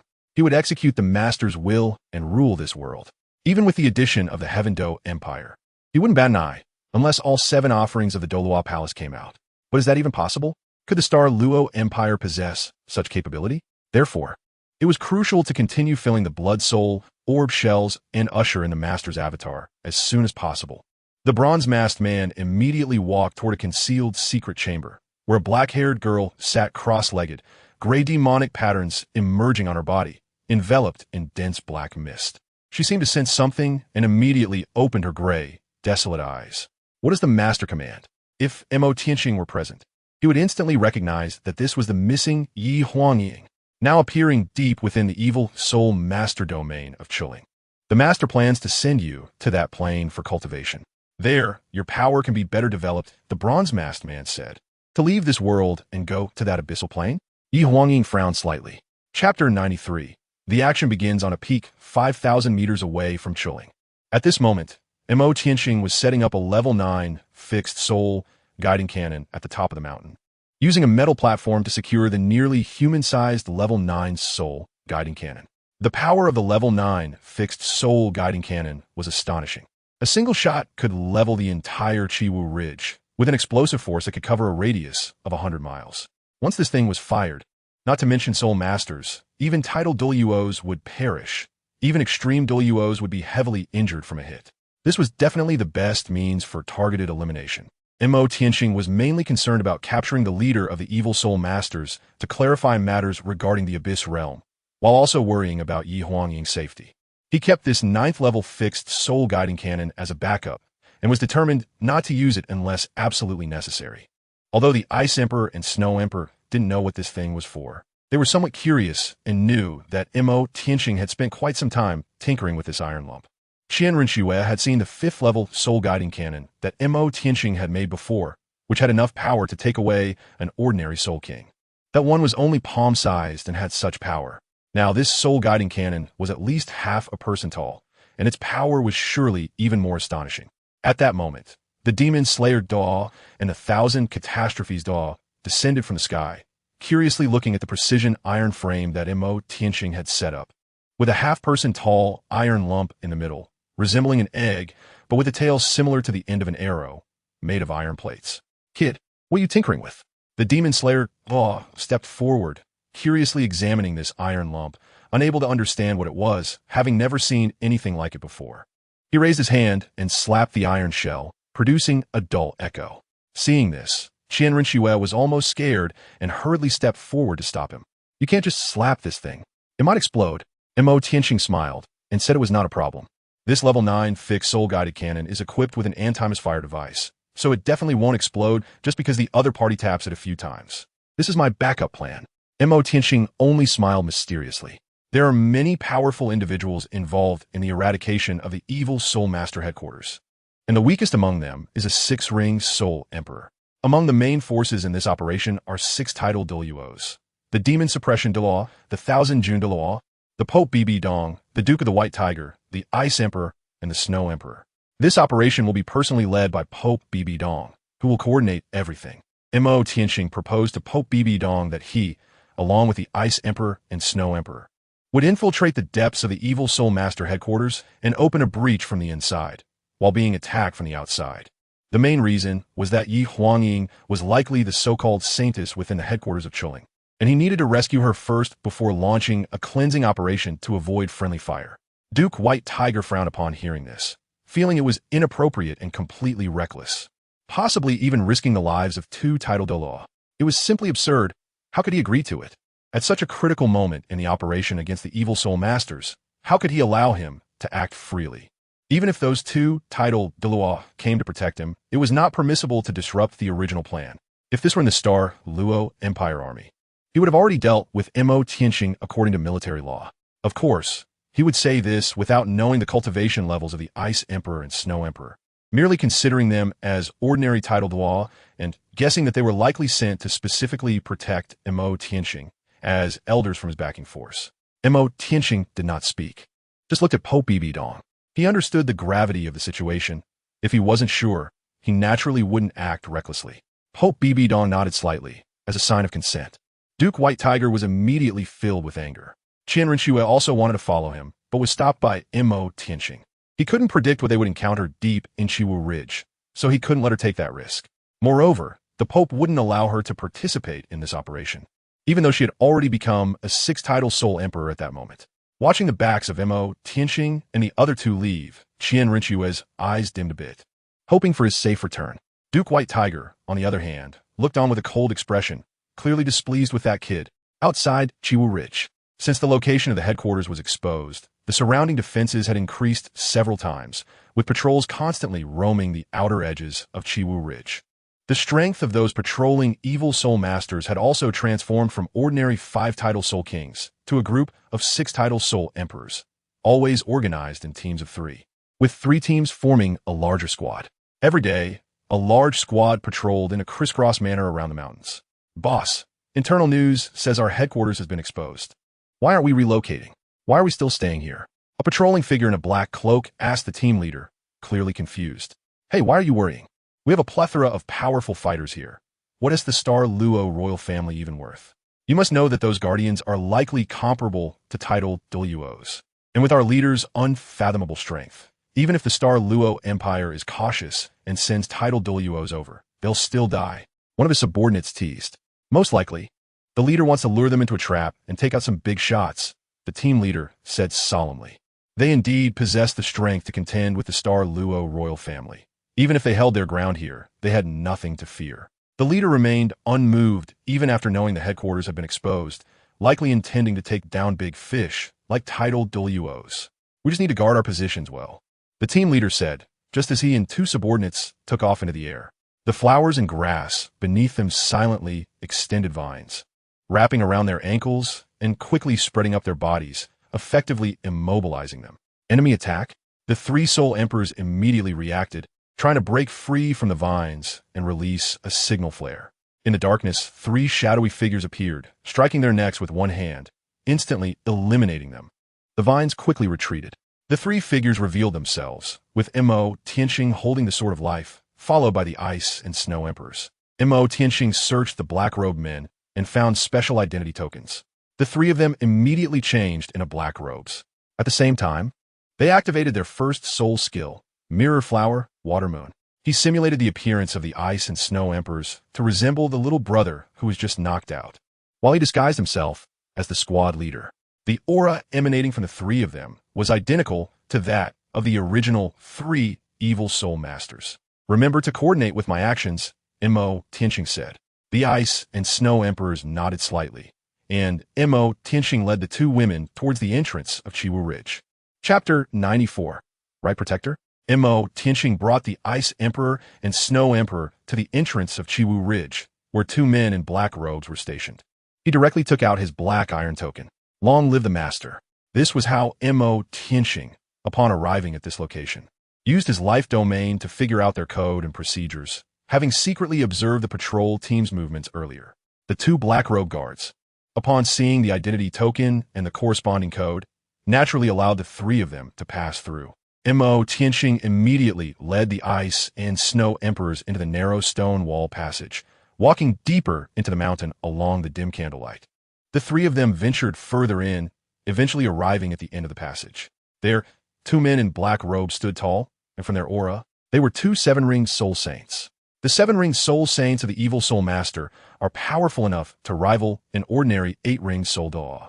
It's surprising that such high-level combatants are only here to guard the entrance. How many powerful evil soul masters are hidden within? When they saw Mo Tianxing and the others appear, they immediately shouted out a command. Still coming back? There's a second password inside. How would he know it? Mo Tianxing immediately raised his head, his golden eyes shimmering with brilliant golden light, exuding a strong aura of darkness. He planned to directly summon his golden-eyed Black Dragon King martial soul to eliminate the 2 gatekeepers. What he didn't expect was that the 2 7th-ring soul saints knelt down on one knee. Welcome, Right Protector. Right Protector? Mo Tianxing was also taken aback. Was this just a case of a blind cat stumbling upon a dead mouse, being mistakenly identified by these 2 guys, or were these 2 deliberately trying to deceive him? Mo Tianxing felt as he looked at the groove on the tightly sealed stone door above him, the shape clearly different from the black iron token in his hand. Based on the shape of the groove he sensed with his spirit, he reshaped the black iron token in his sleeve to match, pressing it against the stone door. Although the stone door did not visibly change, Mo Tianxing's physical strength was comparable to that of an adult golden-eyed black dragon. As he exerted a slight force with his palm pressing the black iron token, the terrifying strength caused the token to slightly deform, and a sliver of light appeared in the once tightly sealed heavy stone door, which began to gradually open. Mo Tianxing increased his strength once again, and the two stone doors were immediately opened, revealing a bright underground platform inside. He casually pressed the black iron token embedded in the stone door's groove back into his palm, and as if nothing had happened, he stepped onto the bright platform with the Ice Emperor and Snow Emperor, leaving behind the two soul saints who were kneeling on one knee, looking bewildered. It seemed that the right protector had just opened the door using physical strength. Did the token fail? Watching the large door close behind him, Mo Tianxing looked at the spacious platform beneath him and naturally noticed the numerous runes engraved below the platform. Ding! Blood Soul Great Formation detected. Mo Tianxing frowned slightly. The Blood Soul Grand Formation. The system immediately began to explain. The so-called Blood Soul Grand Formation can absorb vast amounts of Blood Soul power and continuously infuse that power into the main array holder. It is equivalent to carrying a large amount of energy power before the Blood Soul energy collected by this formation is exhausted. The soul power of the main array holder will hardly be consumed at all. This thing is clearly not something those evil soul masters can concoct themselves, but rather something that comes from the abyssal plane, a gift from the so-called master for preaching. No wonder they're using the lives of common people to refine Blood Soul orbs. It turns out they're supplying the Blood Soul Grand Formation. A fierce light flashed in Mo Tianxing's eyes. This thing must be eliminated and cannot be kept. He immediately mobilized the power of the system, instantly perceiving the entire massive platform, gradually analyzing and searching for the key core hub. As the power of the system spread and inspected, four operational cores of the Blood Soul Formation appeared in Mo Tianxing's eyes. After destroying these 4 cores, the formation would continue to operate as usual, but the Blood Soul power within the formation would be completely blocked. Mo Tianxing inadvertently broke the core of the formation and walked straight towards the depths of the platform. Along the way, he encountered several groups of soul saint-level powerhouses.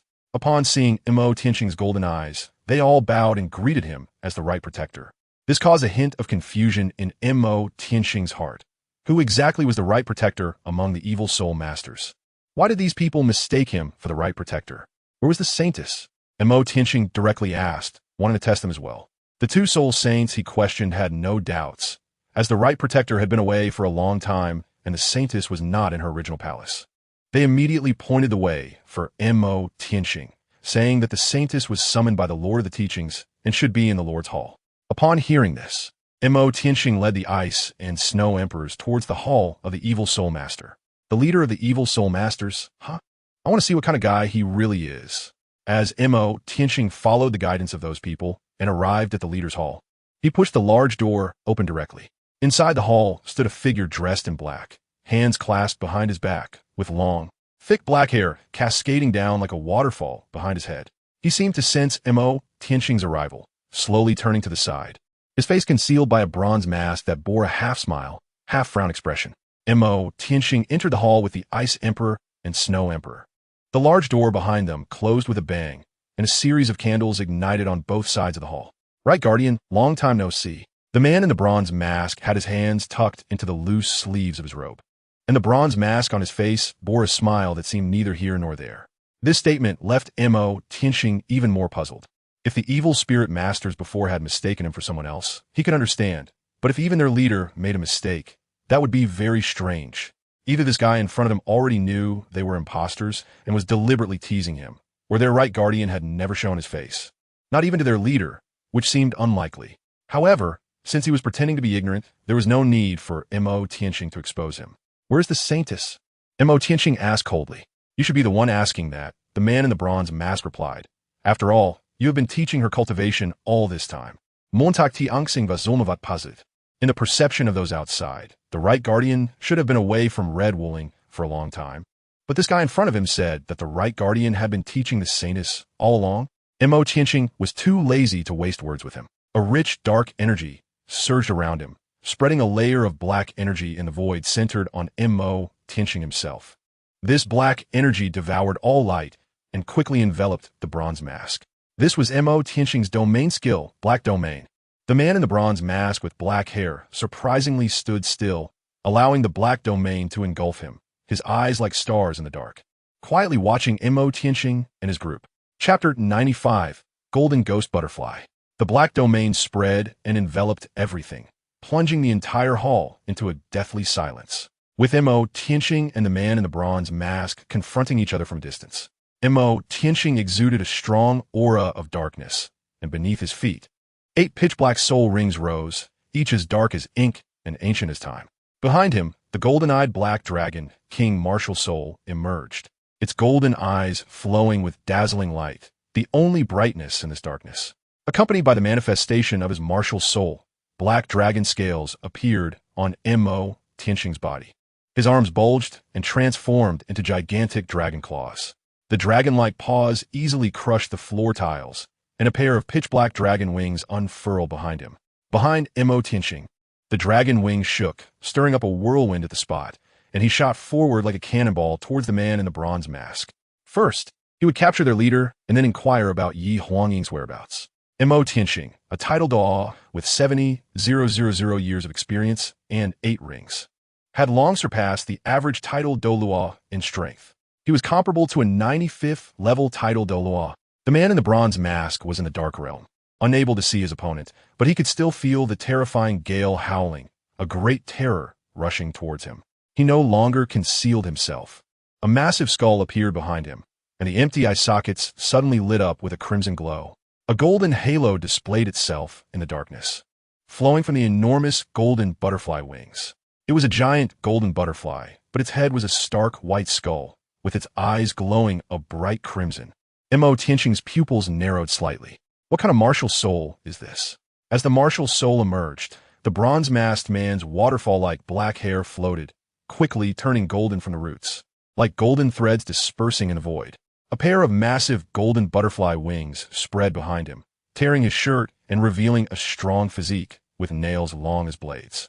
Beneath his feet, 2 yellow, 2 purple, and 9 black soul rings rapidly appeared, revealing him to be a titled Douluo. Golden Ghost Butterfly.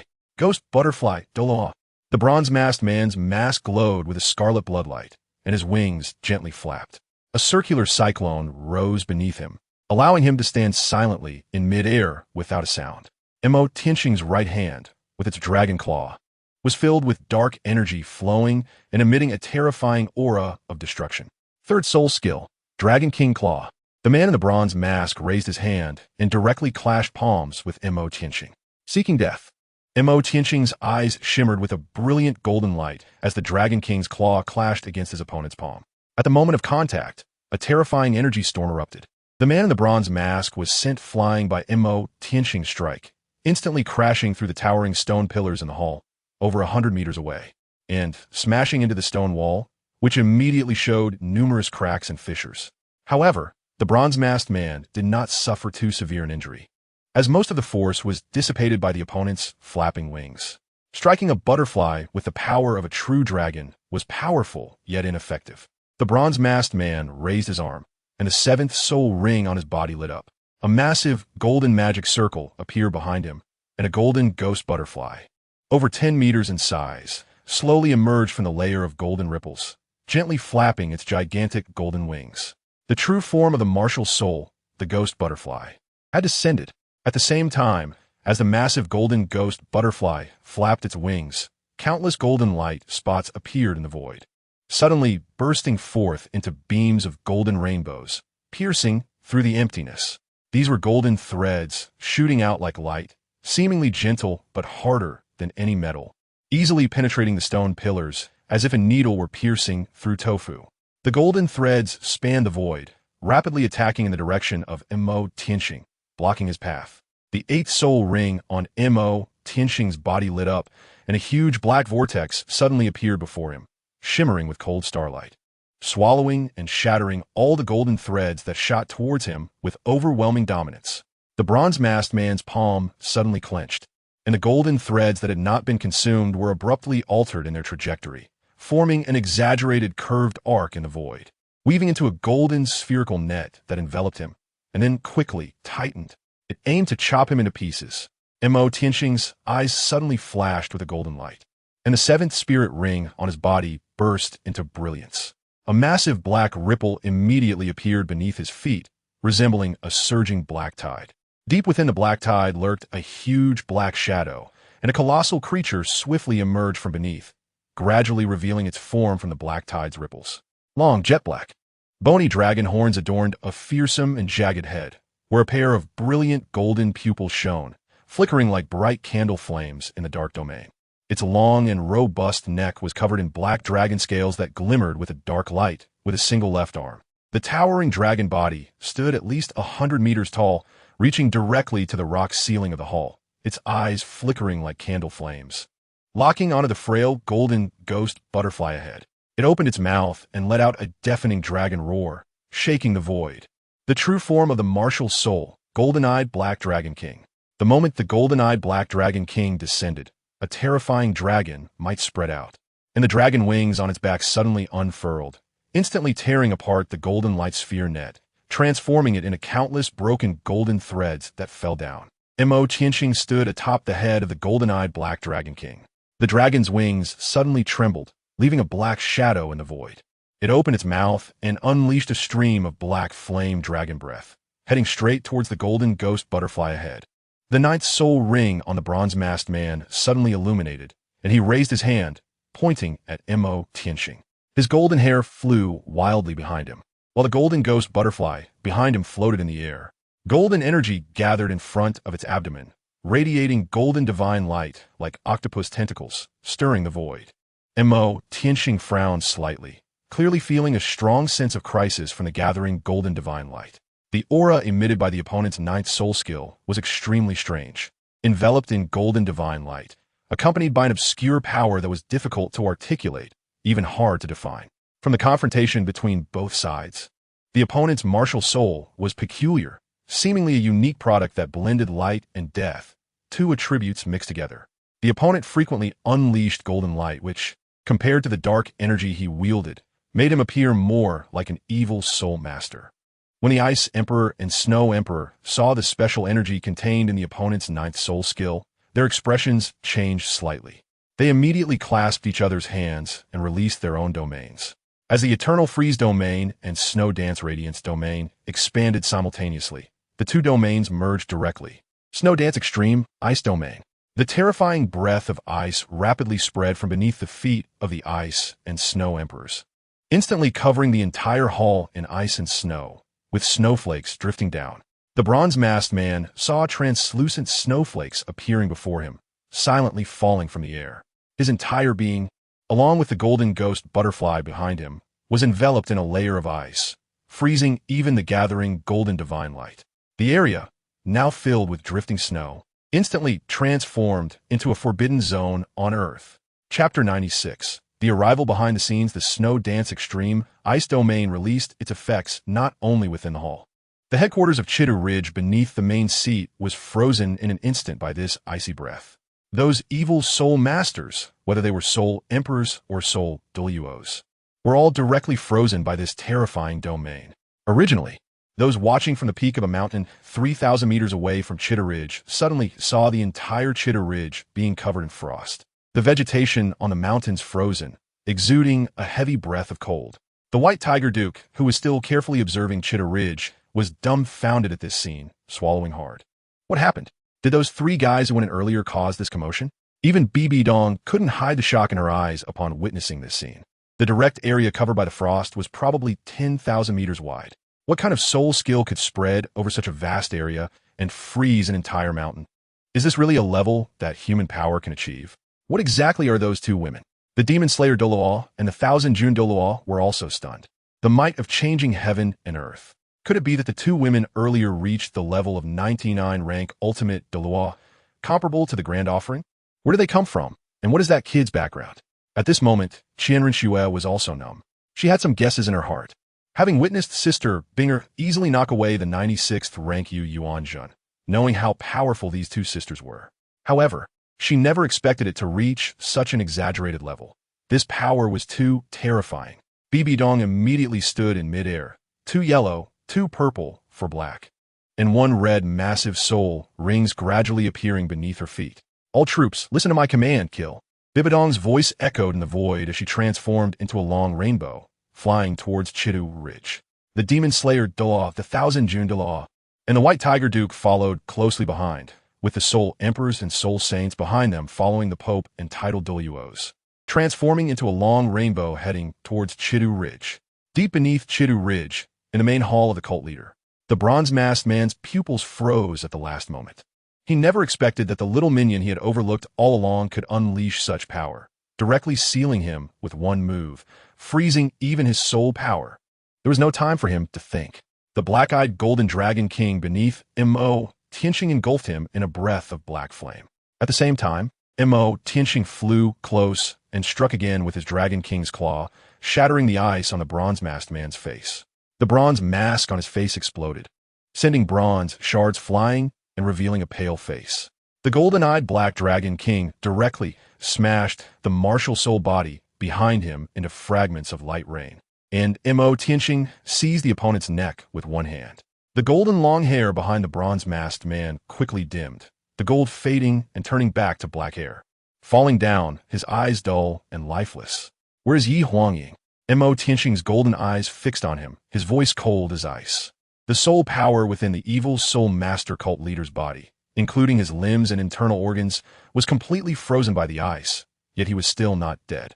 Upon hearing Mo Tianqing's question, he finally saw Mo Tianqing's true form, revealing a mischievous smile on his face. "Do you think you've won?" At this point, he naturally knew that these people were actually invaders and were even sent by the Star Luo Empire. However, he never expected that the Star Luo Empire, which he had underestimated, would ultimately deliver a devastating blow to him. "What do you mean?" Mo Tianqing's gaze was extremely sharp, the force in his hand suddenly increasing, ready to snap the opponent's neck at any moment.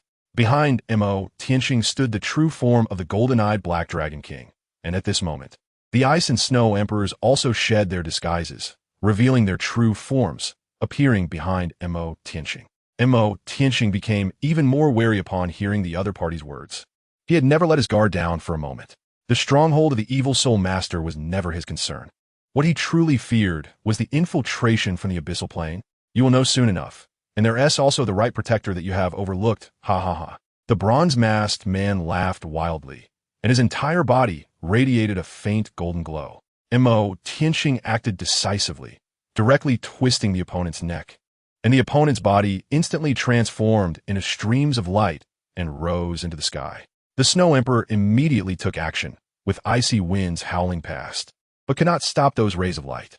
Those rays of light immediately merged into the large array beneath their feet, causing the entire mountain to begin trembling.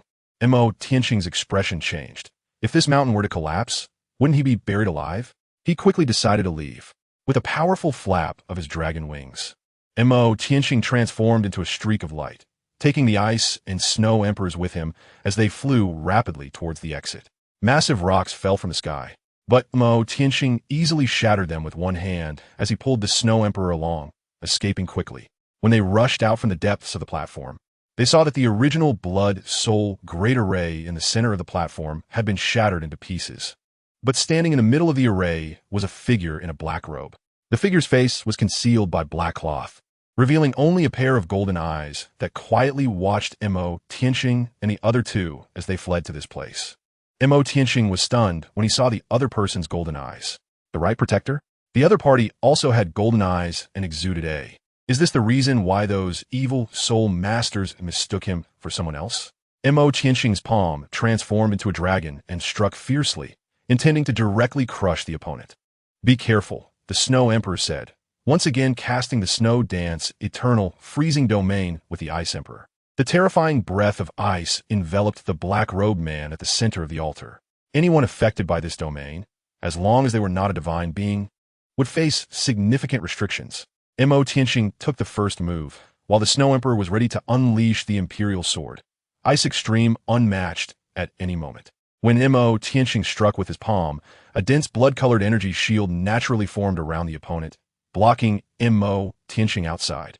At the same time, a massive amount of blood-soul power surged wildly into the body of the man in the black robe, causing the aura within him to rise rapidly at an astonishing speed. Mo Tianqing's pupils suddenly constricted. The speed of ascent was terrifying. The opponent was likely using this power to temporarily reach the level of a limit Douluo or even a divine level. That leader was probably just a decoy. This little-known right protector was the true mastermind behind the scenes. At that moment, Pope Bibi Dong, accompanied by the demon suppression Douluo, the Thousand June Douluo, and the White Tiger Duke, burst indirectly. Upon seeing the mysterious black-robed figure in the center of the formation, they could clearly feel the power emanating from him continuously rising, clearly aiming for the limit Douluo level. Would the Snow Empress let him off so easily? She immediately raised her hand, condensing a massive ice sword in the void, which was the Snow Empress's 3 ultimate skills, the Emperor's Sword, Ice Extreme Unmatched, carrying an unparalleled might, fiercely slashing toward the blood-red shield. Suddenly, a wisp of scarlet energy, resembling flame-like void energy, surged from beneath the earth and poured into the black-robed man's body, his eyes instantly stained with blood. To dare to act against this Emperor's body is truly courting death. The scarlet blood, evil energy erupted from within him, suddenly stirring up a wicked wind in this void. Chapter 97. An unexpected embrace. To dare to act against this Emperor's body is truly courting death. The black-robed man suddenly looked up, his eyes glowing with scarlet bloodlight, and his aura erupted, with scarlet energy flowing out in all directions.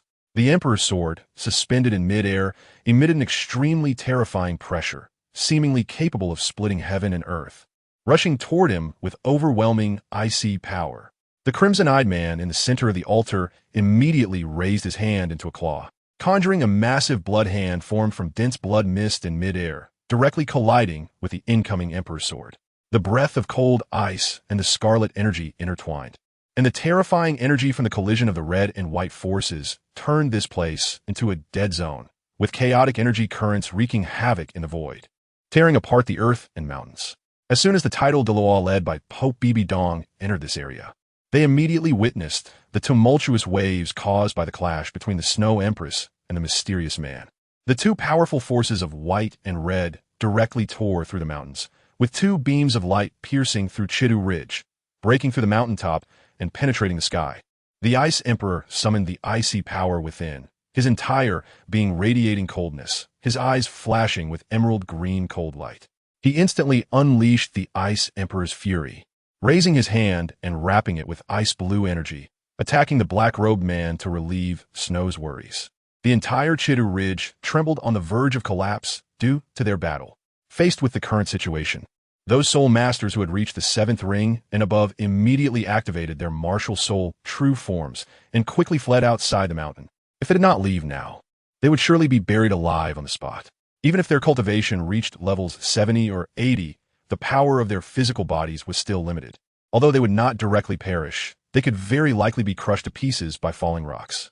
In this operation, there were few 7th ring soul saints and 8th ring soul Douluos. Most of those who came to report were 6th ring soul emperors.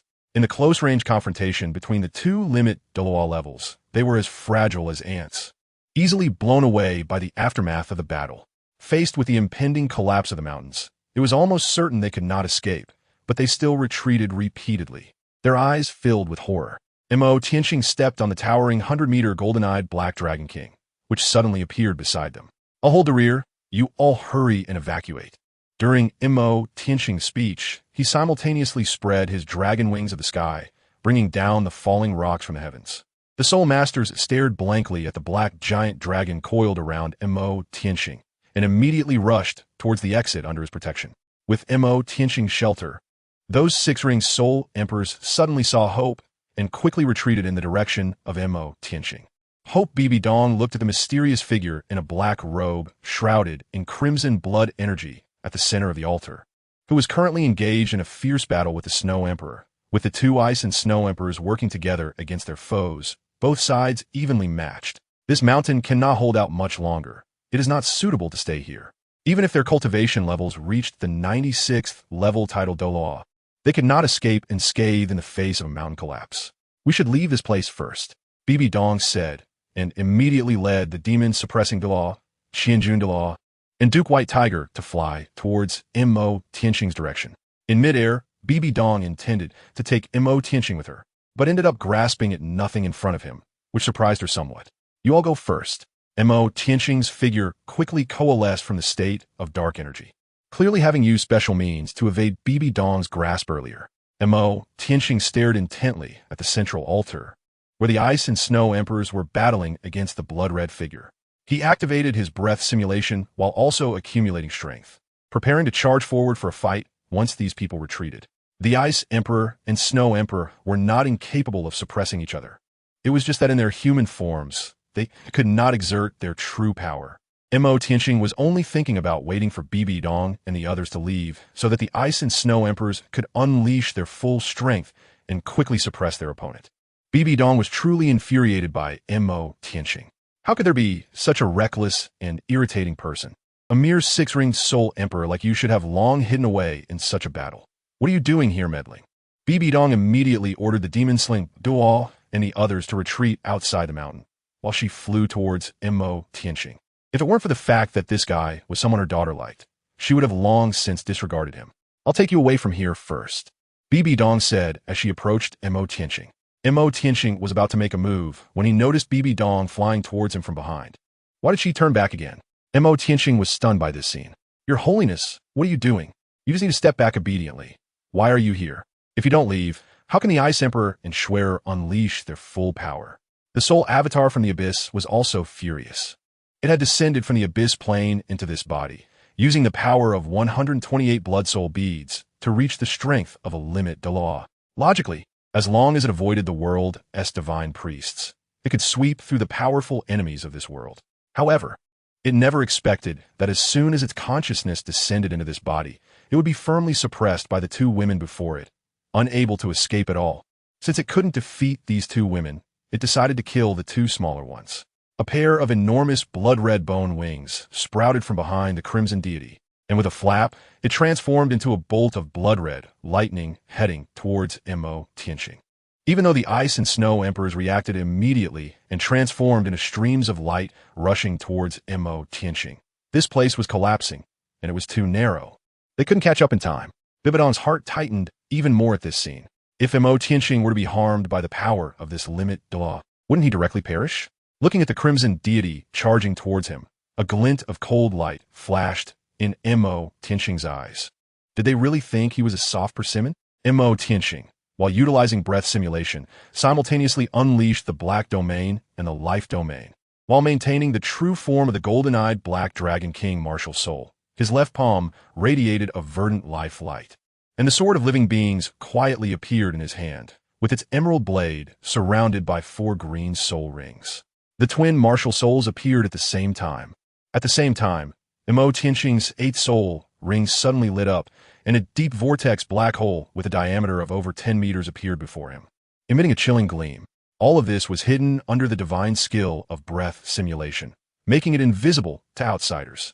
Just as Mo Tianxing prepared to face the attack of the Scarlet Deity, he was suddenly embraced by Renxue, leaving him stunned. Bai Dong had appeared behind Mo Tianxing at some point, directly pulling him into her embrace and turning him around. At the same time, her 9th soul ring, representing 100,000 years, suddenly lit up, and a brilliant red light illuminated the entire void. She stood in front of Mo Tianxing, facing the full force attack of the limit Douluo alone. Chapter 98. The Scarlet Deity Bai Dong directly embraced Mo Tianxing and simultaneously released her 9th soul skill. The claws of the Scarlet Deity, infused with blood soul power, lunged towards the two of them, originally intending to kill them one by one. Since they were embracing each other, he decided to kill 2 birds with 1 stone. As the Scarlet Deity approached, he discovered a terrifying vortex black hole ahead of him. Behind him, the Ice Emperor and Snow Emperor joined forces to block him, leaving him no time to turn around. Moreover, he did not believe that these 2 little beings could set a trap capable of ensnaring him. The Scarlet Deity plunged into Mo Tianxing's vortex black hole, and just as he raised his hand to tear through the void, a terrifying destructive power scraped across his body like a blade, which even his limit Douluo form could not fully resist. When the Scarlet Deity broke free from the deep black hole, his whole body was stained with blood, and his wounds oozed rich, dark energy like mist, rapidly eroding his injuries. Just as he emerged from that layer of black hole, he stepped back into the dual realms of the Black Domain and the Life Domain, restricting his movements and steadily weakening his power. The negative effects of life deprivation from the Life Domain began to cover him, continuously draining his life force. Crossing 2 thresholds, the Scarlet Deity revealed a cruel smile at the corner of his mouth, eager to see what else they could do. The Scarlet Deity's claws were sharp as knives, and as he slashed through the void, the entire space emitted an intense bloody aura from the dark red power. The sharp claws drew 4 scarlet death lines, and in his eyes, he could already see Mo, Tianxing, and Bai Dong being torn apart. Although he currently lacked the divine power of his true form, with his quasi-divine strength, it was merely a matter of moving his fingers to eliminate a few little beings. The 4 scarlet death lines fell upon Bai Dong, and her body immediately transformed into energy, causing the opponent's attack to miss. Bai Dong's figure reassembled, as if nothing had happened. This was Bai Dong's 9th soul skill, the Undying Body. This was Bai Dong's life-saving divine skill, derived from a 100,000-year soul beast, the Death Spider Emperor, which came with 2 abilities. One allowed her to reassemble without harm even if her body was shattered. The other enabled her to transform her body into energy. As long as the opponent's attack was not at the divine level, they would be unable to kill her while in the Undying Body state. While in the Undying Body state, Bai Dong could evade all fatal injuries below the divine level. Although Bai Dong was currently only level 96, she had cultivated her twin martial souls to the title level and possessed several 100,000-year soul bones, with numerous trump cards backing her. Even with only level 96 soul power, she could still contend with a limit Douluo. Bai Dong was not the type to just passively take hits. In the intervals of the Scarlet Deity's attacks, her 7th soul ring had already lit up, and a gigantic purple-black martial soul imprint appeared behind her. In the void, a 100-meter-long purple-black giant spider gradually emerged, with its 8 thick legs resting upon the martial soul imprint array. It suddenly opened 6 eyes, as large as lanterns, emitting waves of purple-black energy. The true form of the martial soul, the Death Spider Emperor.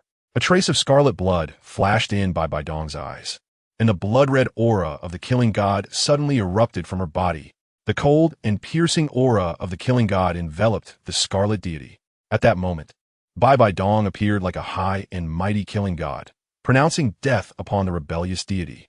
The Death Spider Emperor swung its massive legs like scythes, charging towards the Scarlet Deity. The Scarlet Deity was bewildered. How could a random grabber be strong enough to contend with him? This woman in front of him was not something he could easily defeat, and behind her were 2 true threats to him. The Scarlet Deity immediately transformed into a blood-colored rainbow, charging straight up towards the rocky peak, penetrating the mountain layers. The Ice Emperor and Snow Emperor immediately followed suit, transforming into 2 ice-colored rainbows in hot pursuit, determined not to let him escape. Let's go. Bai Dong directly grabbed Mo Tianxing's sleeve and transformed into a purple-black rainbow, soaring up through the sky along the path they had opened. Mo Tianxing, being pulled, felt utterly speechless. Please, I can fly myself. Okay? This collapsing mountain won't affect me. But it was clear that Bai Dong had no intention of listening to his opinion. As Mo Tianxing and Bai Dong burst forth from the summit of Chiu Ridge, the entire massive mountain collapsed with a thunderous roar, clouds of dust swirling everywhere. The Demon Suppression Douluo, the 1,000-kilogram Douluo, Duke White Tiger, Qian Renxue, and a group of soul masters breathed a sigh of relief upon seeing His Holiness the Pope and the young man in black emerge unscathed. The stone that had been hanging over Qian Renshue's heart finally fell. Thankfully, both of them were safe. As Mo Tianxing appeared in the void, no longer constrained by the underground terrain, he immediately spotted the Scarlet Deity battling against the Ice and Snow Emperors. Witnessing the ultimate clash of ice and snow storms with blood-soul power, the battle unfolding between them could shatter mountains and rivers, freezing thousands of miles, with snowflakes swirling, all containing the extreme chill of ice.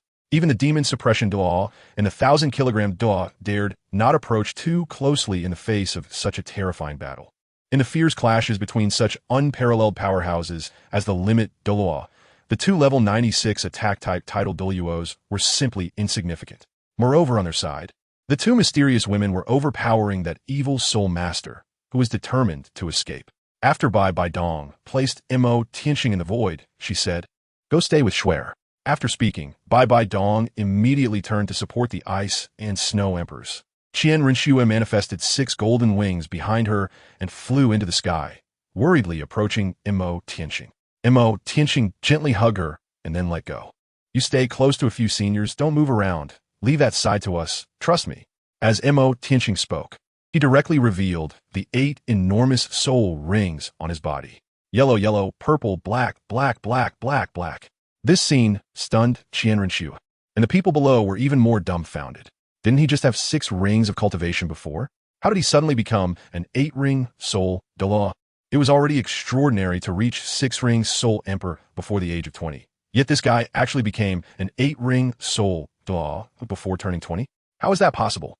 Duke White Tiger rubbed his eyes in disbelief, and both demon-fighting Douluo and Qian Douluo were also in shock. Seeing this kid, they felt like they had wasted half their lives. Mo Tianxing bid farewell to Qian Renxue, and immediately, a golden-eyed black dragon king martial soul imprint appeared beneath his feet. Above the imprint, a 100-meter-tall golden-eyed black dragon king emerged. Those who had seen the 100-meter-tall black dragon before finally understood that it was the true form of the opponent's martial soul. The opponent's cultivation level was definitely above the 7th ring. Mo Tianxing stood on the dragon's head, holding the sword of the 4 rings of living beings, charging towards the Crimson Deity. Chapter 99. Frost Deity Priest. Mo Tianxing, riding on the true form of the golden-eyed black dragon king, was enveloped by 8 enormous soul rings that shimmered with brilliant light. He wielded the sword of beings and charged straight at the Crimson Deity. Bibi Dong was shocked by this scene. An 8-ring soul Douluo? How could this be possible? Faced with the combined suppression of Ice Emperor and Snow Emperor, the Crimson Deity was filled with both anger and fear, stubbornly clinging to the fight, truly treating him like a sick cat. Suddenly, he clasped his hands together, and a vast sea of blood surged behind him. The blood sea transformed into a blood-colored canopy, dark and crimson, with blood rain pouring down. Within this great curtain, a blood-colored demon figure gradually emerged, with dark red wings sprouting from its back and formidable horns atop its head, towering like a giant. The demon suddenly opened its blood-red eyes, and the crimson blood energy rapidly spread through the void. The dense aura of blood and the enormous figure of the demon left everyone present in shock. What kind of power was this, towering like a giant? Bibi Dong looked up at the blood-colored demon towering like Mount Sumru, and her heart was also stirred by turbulent waves.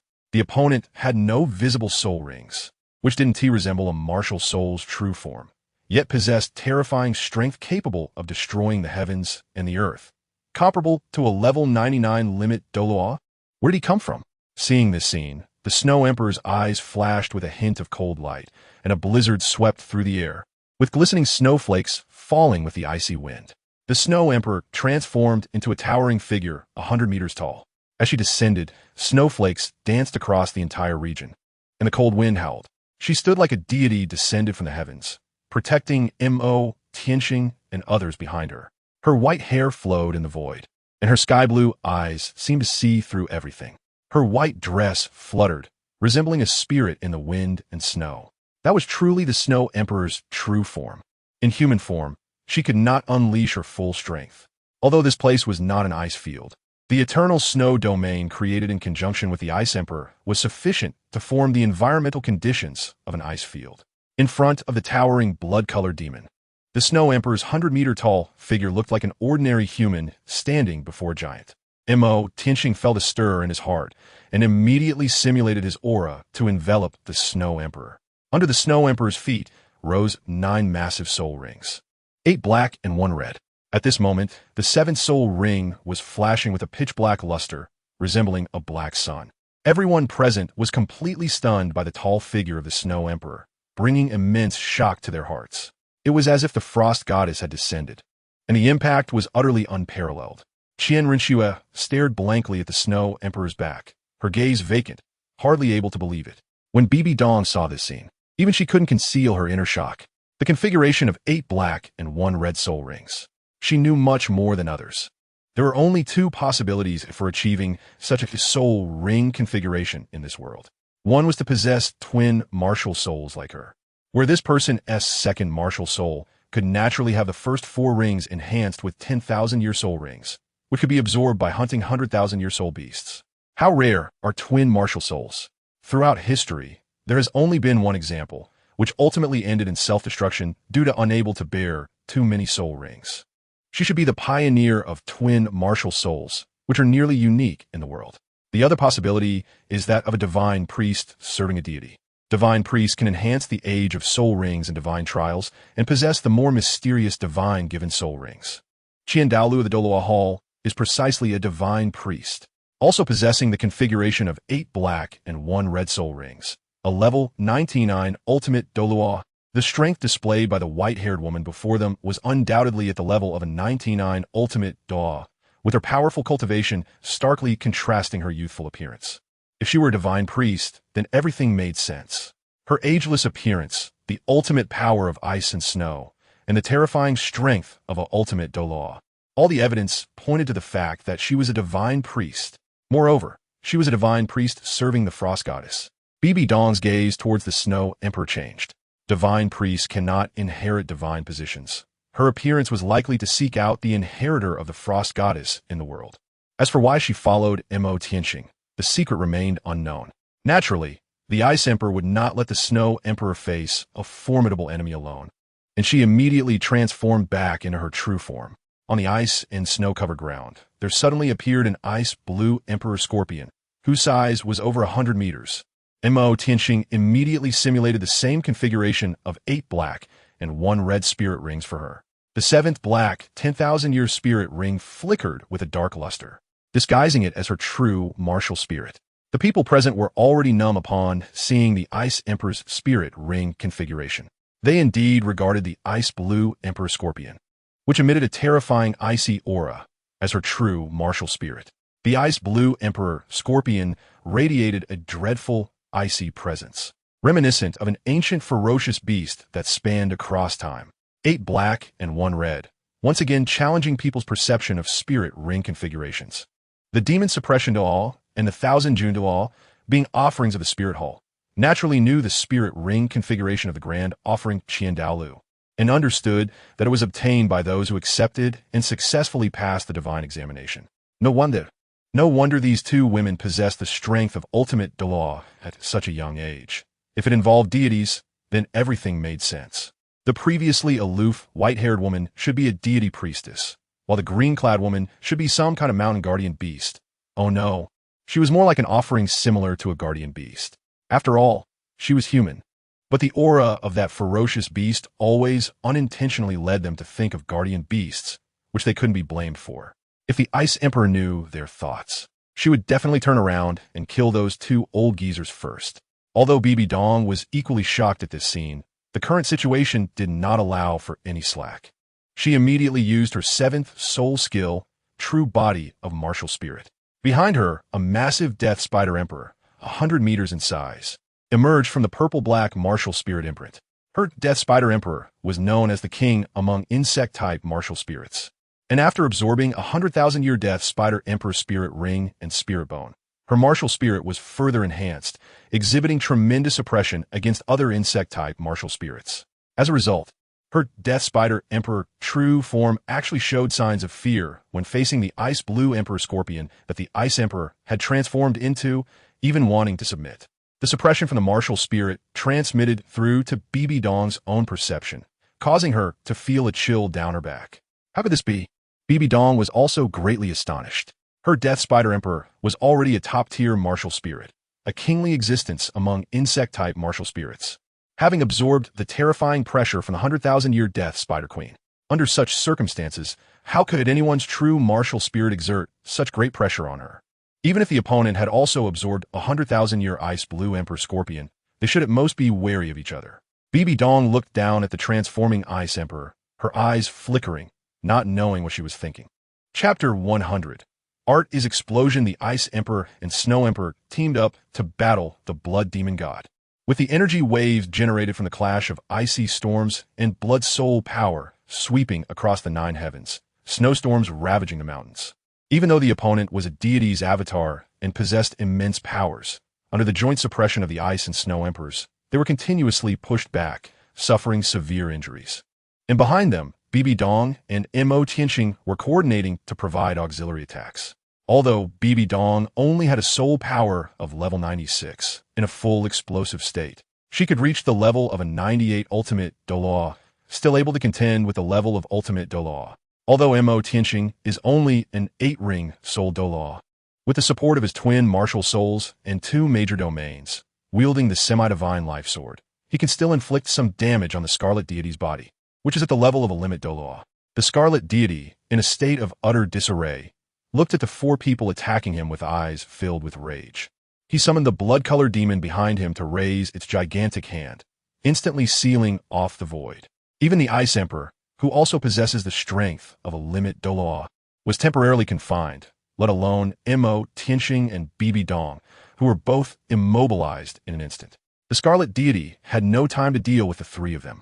He immediately seized the opportunity, his palm enveloped in powerful red energy descending from the sky, determined to eliminate the Snow Emperor. It was either you die or I perish. In his eyes, the Snow Emperor was the greatest threat. Even though she had no support, her power was among the best among demigods. And even several demigods from the abyss's lower 8 layers might not be her match. As for the other 3, they were hardly a concern. At least he thought that if he wanted to leave, these people could not stop him. The Snow Emperor, unafraid of the descending blood hand, emanated a strong, icy power from her palm, boldly charging forward with one of her 3 ultimate skills, the Emperor's Palm, Great Cold Without Snow. The Ice Emperor, who was bound and watching this scene, exploded with all her strength to break free, shattering the surrounding void like a mirror, and immediately flew towards the Snow Emperor at high speed. Mo Tianxing felt even more nervous, with a heavy, dark energy emanating from him, causing numerous void cracks to appear around him. His palm immediately broke free from its confinement and activated the level 9 fixed-mounted soul cannon that was originally 3,000 meters away. At the same time, he shattered the bindings around him. He instantly threw the Sword of Life in the direction where the Snow Empress was heading, transforming it into a green long rainbow that shot through the air. The Snow Empress soared into the sky like an ice arrow, the only ray of light in the blood-red sky, confronting the blood-colored giant hand that blocked the brilliance of heaven and earth, attempting to break through this dark shroud. Even though the Ice Empress was only confined for a very short time, there was no time to stop the scene unfolding before her. On top of a mountain 5,000 meters away, the level 9 soul cannon was activated, spewing blood-red flames from its tail, immediately crossing the sky. In an instant, the level 9 soul cannon passed over the heads of the demon hunter Douluo and others, heading towards the massive blood-colored demon god in the void. What is that? The demon hunter Douluo was already nervously watching the earth-shattering confrontation between the Snow Empress and the blood-colored demon god, when suddenly a black object with a blood-red tail flame shot towards the blood-colored demon god. Is it the iron lump that Mo Tianxing fiddled with? At the same time, as the Snow Empress approached the descending blood hand, a dark green long rainbow flew straight towards her, seemingly hiding a needle. She immediately raised her huge left hand to grasp the green light and the small needle, while her right palm, enveloped in heavy icy breath, fiercely struck out. The extreme cold energy instantly froze the blood-colored giant hand, quickly spreading upward. At the same time, a scarlet energy also surged into the Snow Empress's body, the violent scarlet power eroding and damaging her palm almost instantaneously, causing her to spit out a mist of blood. It worked. The blood-colored demon god was overjoyed. Although he felt his hand rapidly freeze, the opponent had also fallen victim to his deadly move, which was a full-force strike from him. Even if the opponent didn't die, they would suffer severe injuries. If not now, then when? Just as the blood-colored demon god was about to strike down the Snow Empress, he was taken aback to see that she had instantly suppressed her injuries. Her body shrouded in rich life force, wielding a giant green divine sword, charging towards his massive head along his frozen arm. That was Mo Tianxing's Sword of Life. Before the Snow Empress was invaded by that scarlet power, the immense life energy emitted by the Sword of Life had wrapped around and locked onto it. Although it couldn't be resolved immediately, it could suppress the damage in time, and her injured body rapidly healed under the immense life energy. The blood-colored demon god was filled with terror. He had just launched a full-force attack, and it was difficult to execute an effective kill in time. The Snow Empress, holding the Sword of Life, transformed into a long rainbow, piercing directly through his forehead, creating a series of blood flowers. The blood-colored demon god's eyes instantly went dull as death, a crack appearing on his forehead, oozing thick blood. He slowly raised his massive hand, wanting to salvage something. But beneath his enormous blood-colored eyes, a tiny speck of dust entered his vision. That object, with a blood-colored tail flame, resembled a walnut-sized speck of dust. It unexpectedly made him feel a strong sense of crisis, and in his current state, even if he wanted to dodge, he was powerless. The Snow Empress also sensed a strong unease and immediately descended in front of Mo Tianxing, directly grabbing his hand to evade. The Ice Empress and Dong also retreated into the distance. Suddenly, a brilliantly radiant blood-colored light erupted behind them. Terrifying sound waves accompanied by scorching heat waves swept through the air, shattering all the snowflakes in the world in an instant. The extreme heat instantly shattered the icy world formed by the eternal snow domain, turning everything into water vapor and then evaporating it in an instant. The blood-colored demon god's massive form was blown apart into a vast energy body, rapidly dissipating. The gloomy blood curtain in the sky lifted, and the 10,000-mile azure clouds were shattered, forming a vacuum zone of 10,000 miles. The Soul Masters near Chiu Ridge saw the Snow Empress and the Pope rushing towards them. The roaring wind and heat waves howled in all directions, instantly vaporizing trees and vegetation. While the ground soil rolled and disappeared in that heat wave, small mountains were directly swallowed by the heat wave, vanishing into the dazzling blood-colored light. At that moment, they saw a blood-colored sun in the sky. No, it was a radiant blood sun that overshadowed the real sun. The Snow Empress and others were speeding towards them. Dong took Qian Renxue away, while the ground behind them rapidly disappeared, the blood-colored light engulfing the earth. Chiu Ridge was enveloped by a blood-colored energy sphere, its brilliance surpassing the rising sun. When the storm subsided, the original Chiu Ridge vanished without a trace, revealing a super-large pit with a diameter of 100 miles, with all living beings within a radius of hundreds of miles turned to ashes, directly becoming a desolate dead land. Chapter 101, Conclusion. In the Heaven Do Empire, one of the evil soul master strongholds, the surrounding mountains have been flattened, and 7 swords infused with rich killing intent descended, directly piercing through the middle-aged man on the ruins, leaving him in a kneeling position before death. The sword Douluo Qian then descended, his white robe rustling, frowning as he arrived beside the sect master Ning Fengji, joining with the Bone Douluo. "Sword Uncle, are you all right?" Ning Fengji asked. At that moment, Ning Fengji was flowing with colorful soul power, a gigantic pagoda hovering above him, radiating shimmering light, which was the true body of his martial soul, the 7-treasure glazed tile. The massive tower was enveloped in 2 yellow, 2 purple, and 3 black soul rings, with the 7th black soul ring glowing with dazzling brilliance.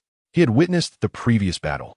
An 8-ring soul Douluo could force Sword Uncle to use all his strength, even with the enhancement of his 7-treasure glazed tile martial soul true body, which made him extremely worried. The Sword Douluo gently shook his head. He indeed had no issues, but this battle had brought him great shock. Just as Mo Tinching said, an 8-ring evil soul master could force him to use all his strength. In terms of power, they had indeed reached the threshold of title Douluo. Relying on special and vicious means, even newly promoted title Douluo might not be their opponent. It should be noted that there was a full ring difference in cultivation between the 2 sides. The emergence of an 8-ring soul Douluo was much easier than that of a 9-ring title Douluo. Within the evil soul masters, they could easily cross this chasm. Fortunately, there was only one 8-ring soul Douluo in the stronghold.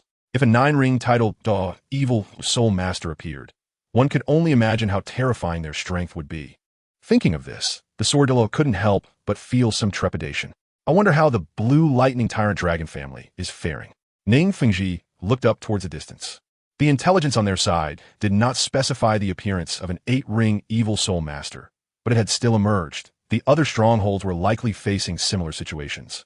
Yu Yuanjin's side had probably also encountered an 8-ring evil soul master, but considering his 96 level attack type, title Douluo, it shouldn't be to the extent of capsizing at this level. At most, they would just suffer a bit. After all, their Blue Lightning Tyrant Dragon martial soul possessed thunder power, which should be very effective against evil soul masters. To be safe, we should go and take a look. Ning Fengji retracted his martial soul, true form of the 7-treasure glazed tile pagoda, and hurried towards a stronghold being cleared by the Blue Lightning Tyrant Dragon family, accompanied by Bone Douluo and Sword Douluo. Meanwhile, at the stronghold managed by the Blue Lightning Tyrant Dragon family, a thunderous explosion created a massive pit in the ground, instantly filling the air with smoke. The patriarch and elders of the Blue Lightning Tyrant Dragon family were taken aback by the scene and quickly rushed towards the deep pit. If something happened to the patriarch, it would surely mean a huge problem for the Blue Lightning Tyrant Dragon family. At that moment, a figure soared from the deep pit and landed on the ground, accompanied by some coughing sounds, slowly making its way out through the dust. The hearts of the Blue Lightning Tyrant Dragon family members were in their throats. Yu engine was surrounded by blue electric arcs, and the blue armor on his left shoulder had broken at some point. The dragon transformation effect on him was gradually dissipating, and he was covered in dust, lightly coughing. Patriarch, are you all right? The second in command of the blue lightning tyrant dragon family hurriedly approached to support him, worry etched on his face. They had witnessed the power of that explosion. Even a titled Douluo would have found it difficult to survive. Cough.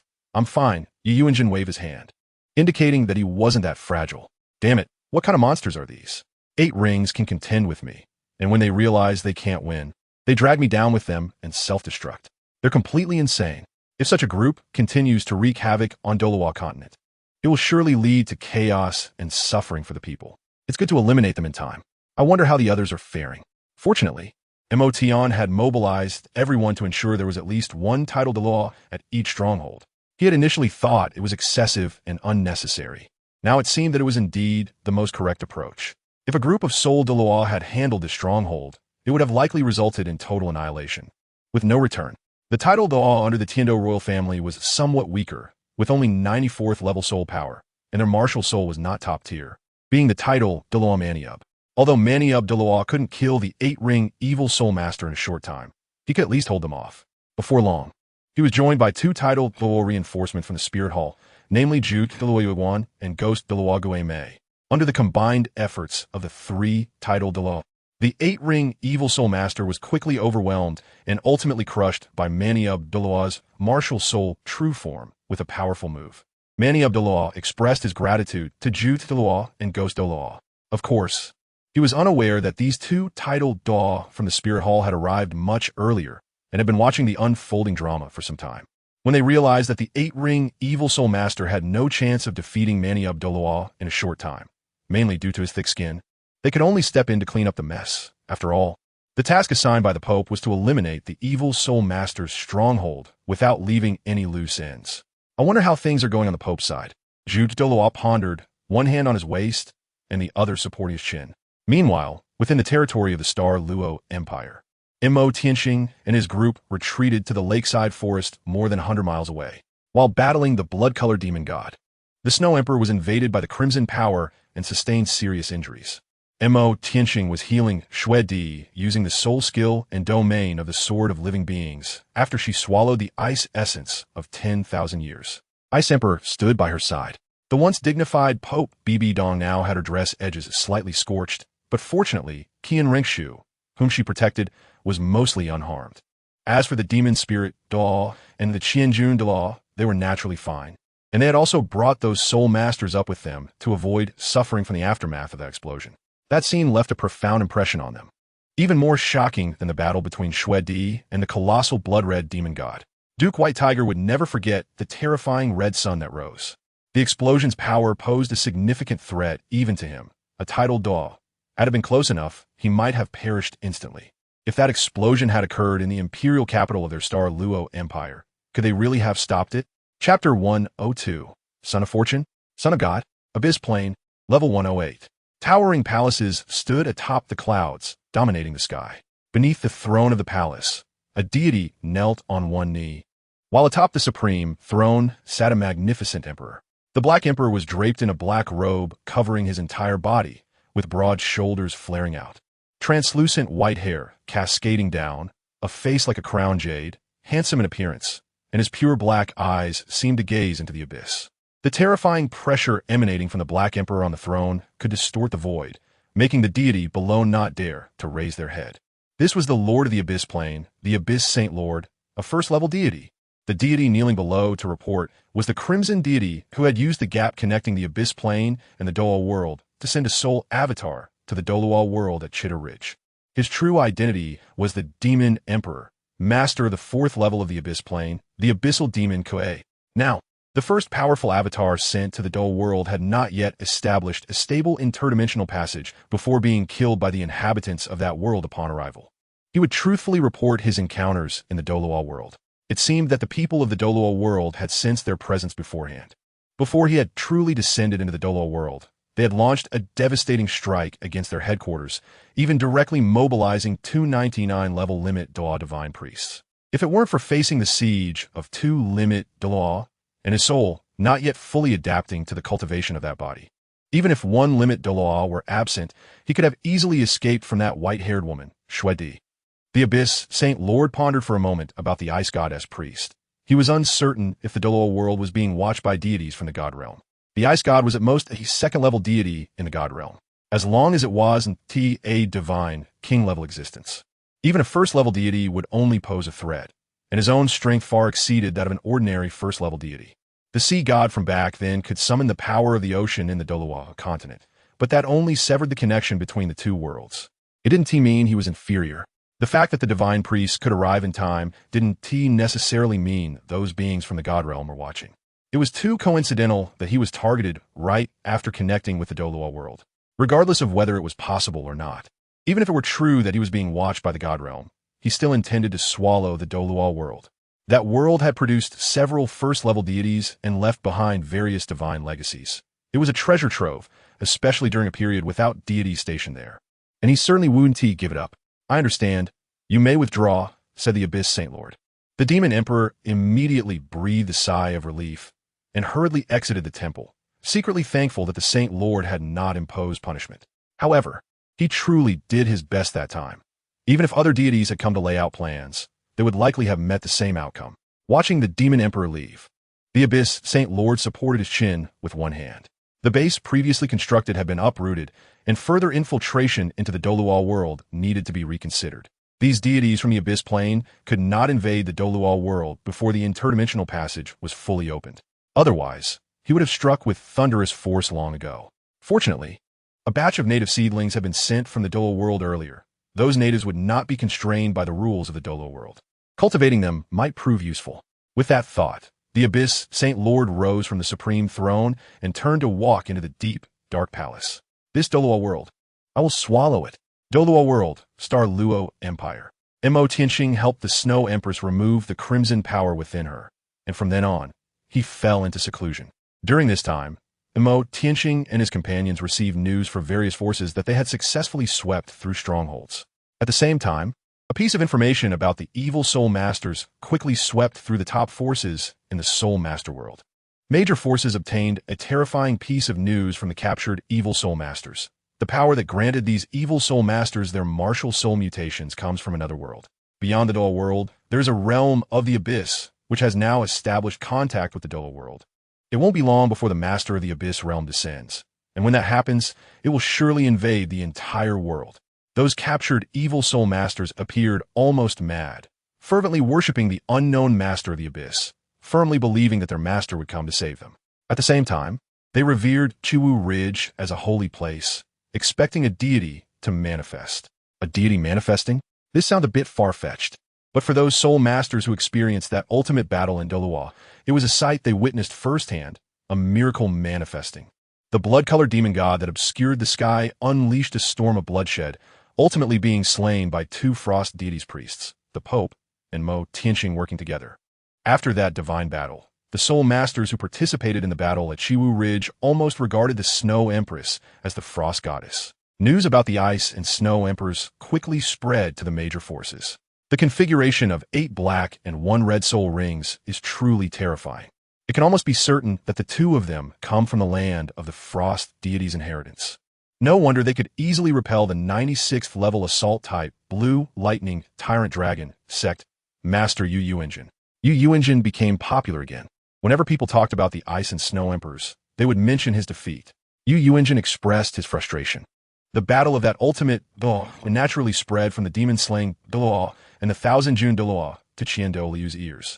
The 2 mysterious women following Mo Tianxing are very likely the priestess and devotee of the Frost deity. When Qian Douluo heard this news, he remained calm, as if he had anticipated it long ago. He had received information about the Abyss Plane immediately and did not find it particularly absurd. Since there is a divine realm, it is not surprising to have other planes. There will always be differences in strength. In the face of that Abyss Plane, the Douluo world is at an absolute disadvantage. The 2 women from the Frost deity's domain teamed up to target the limit Douluo from the Abyss Plane, which also indirectly told him that even someone like him, a priest of a deity in a level 99 limit Douluo, could still be killed. Furthermore, he had also heard that Mo Tianxing participated in the god-hunting war that day, able to manifest his martial soul true body, showing 8 soul rings at that moment. and possessing a green long sword that resembled a divine artifact. These were witnessed by the demon slayer Douluo and the Qian Douluo, who dared to engage and contend with the limit Douluo, indicating that his strength was at least at the level of a level 95 title Douluo.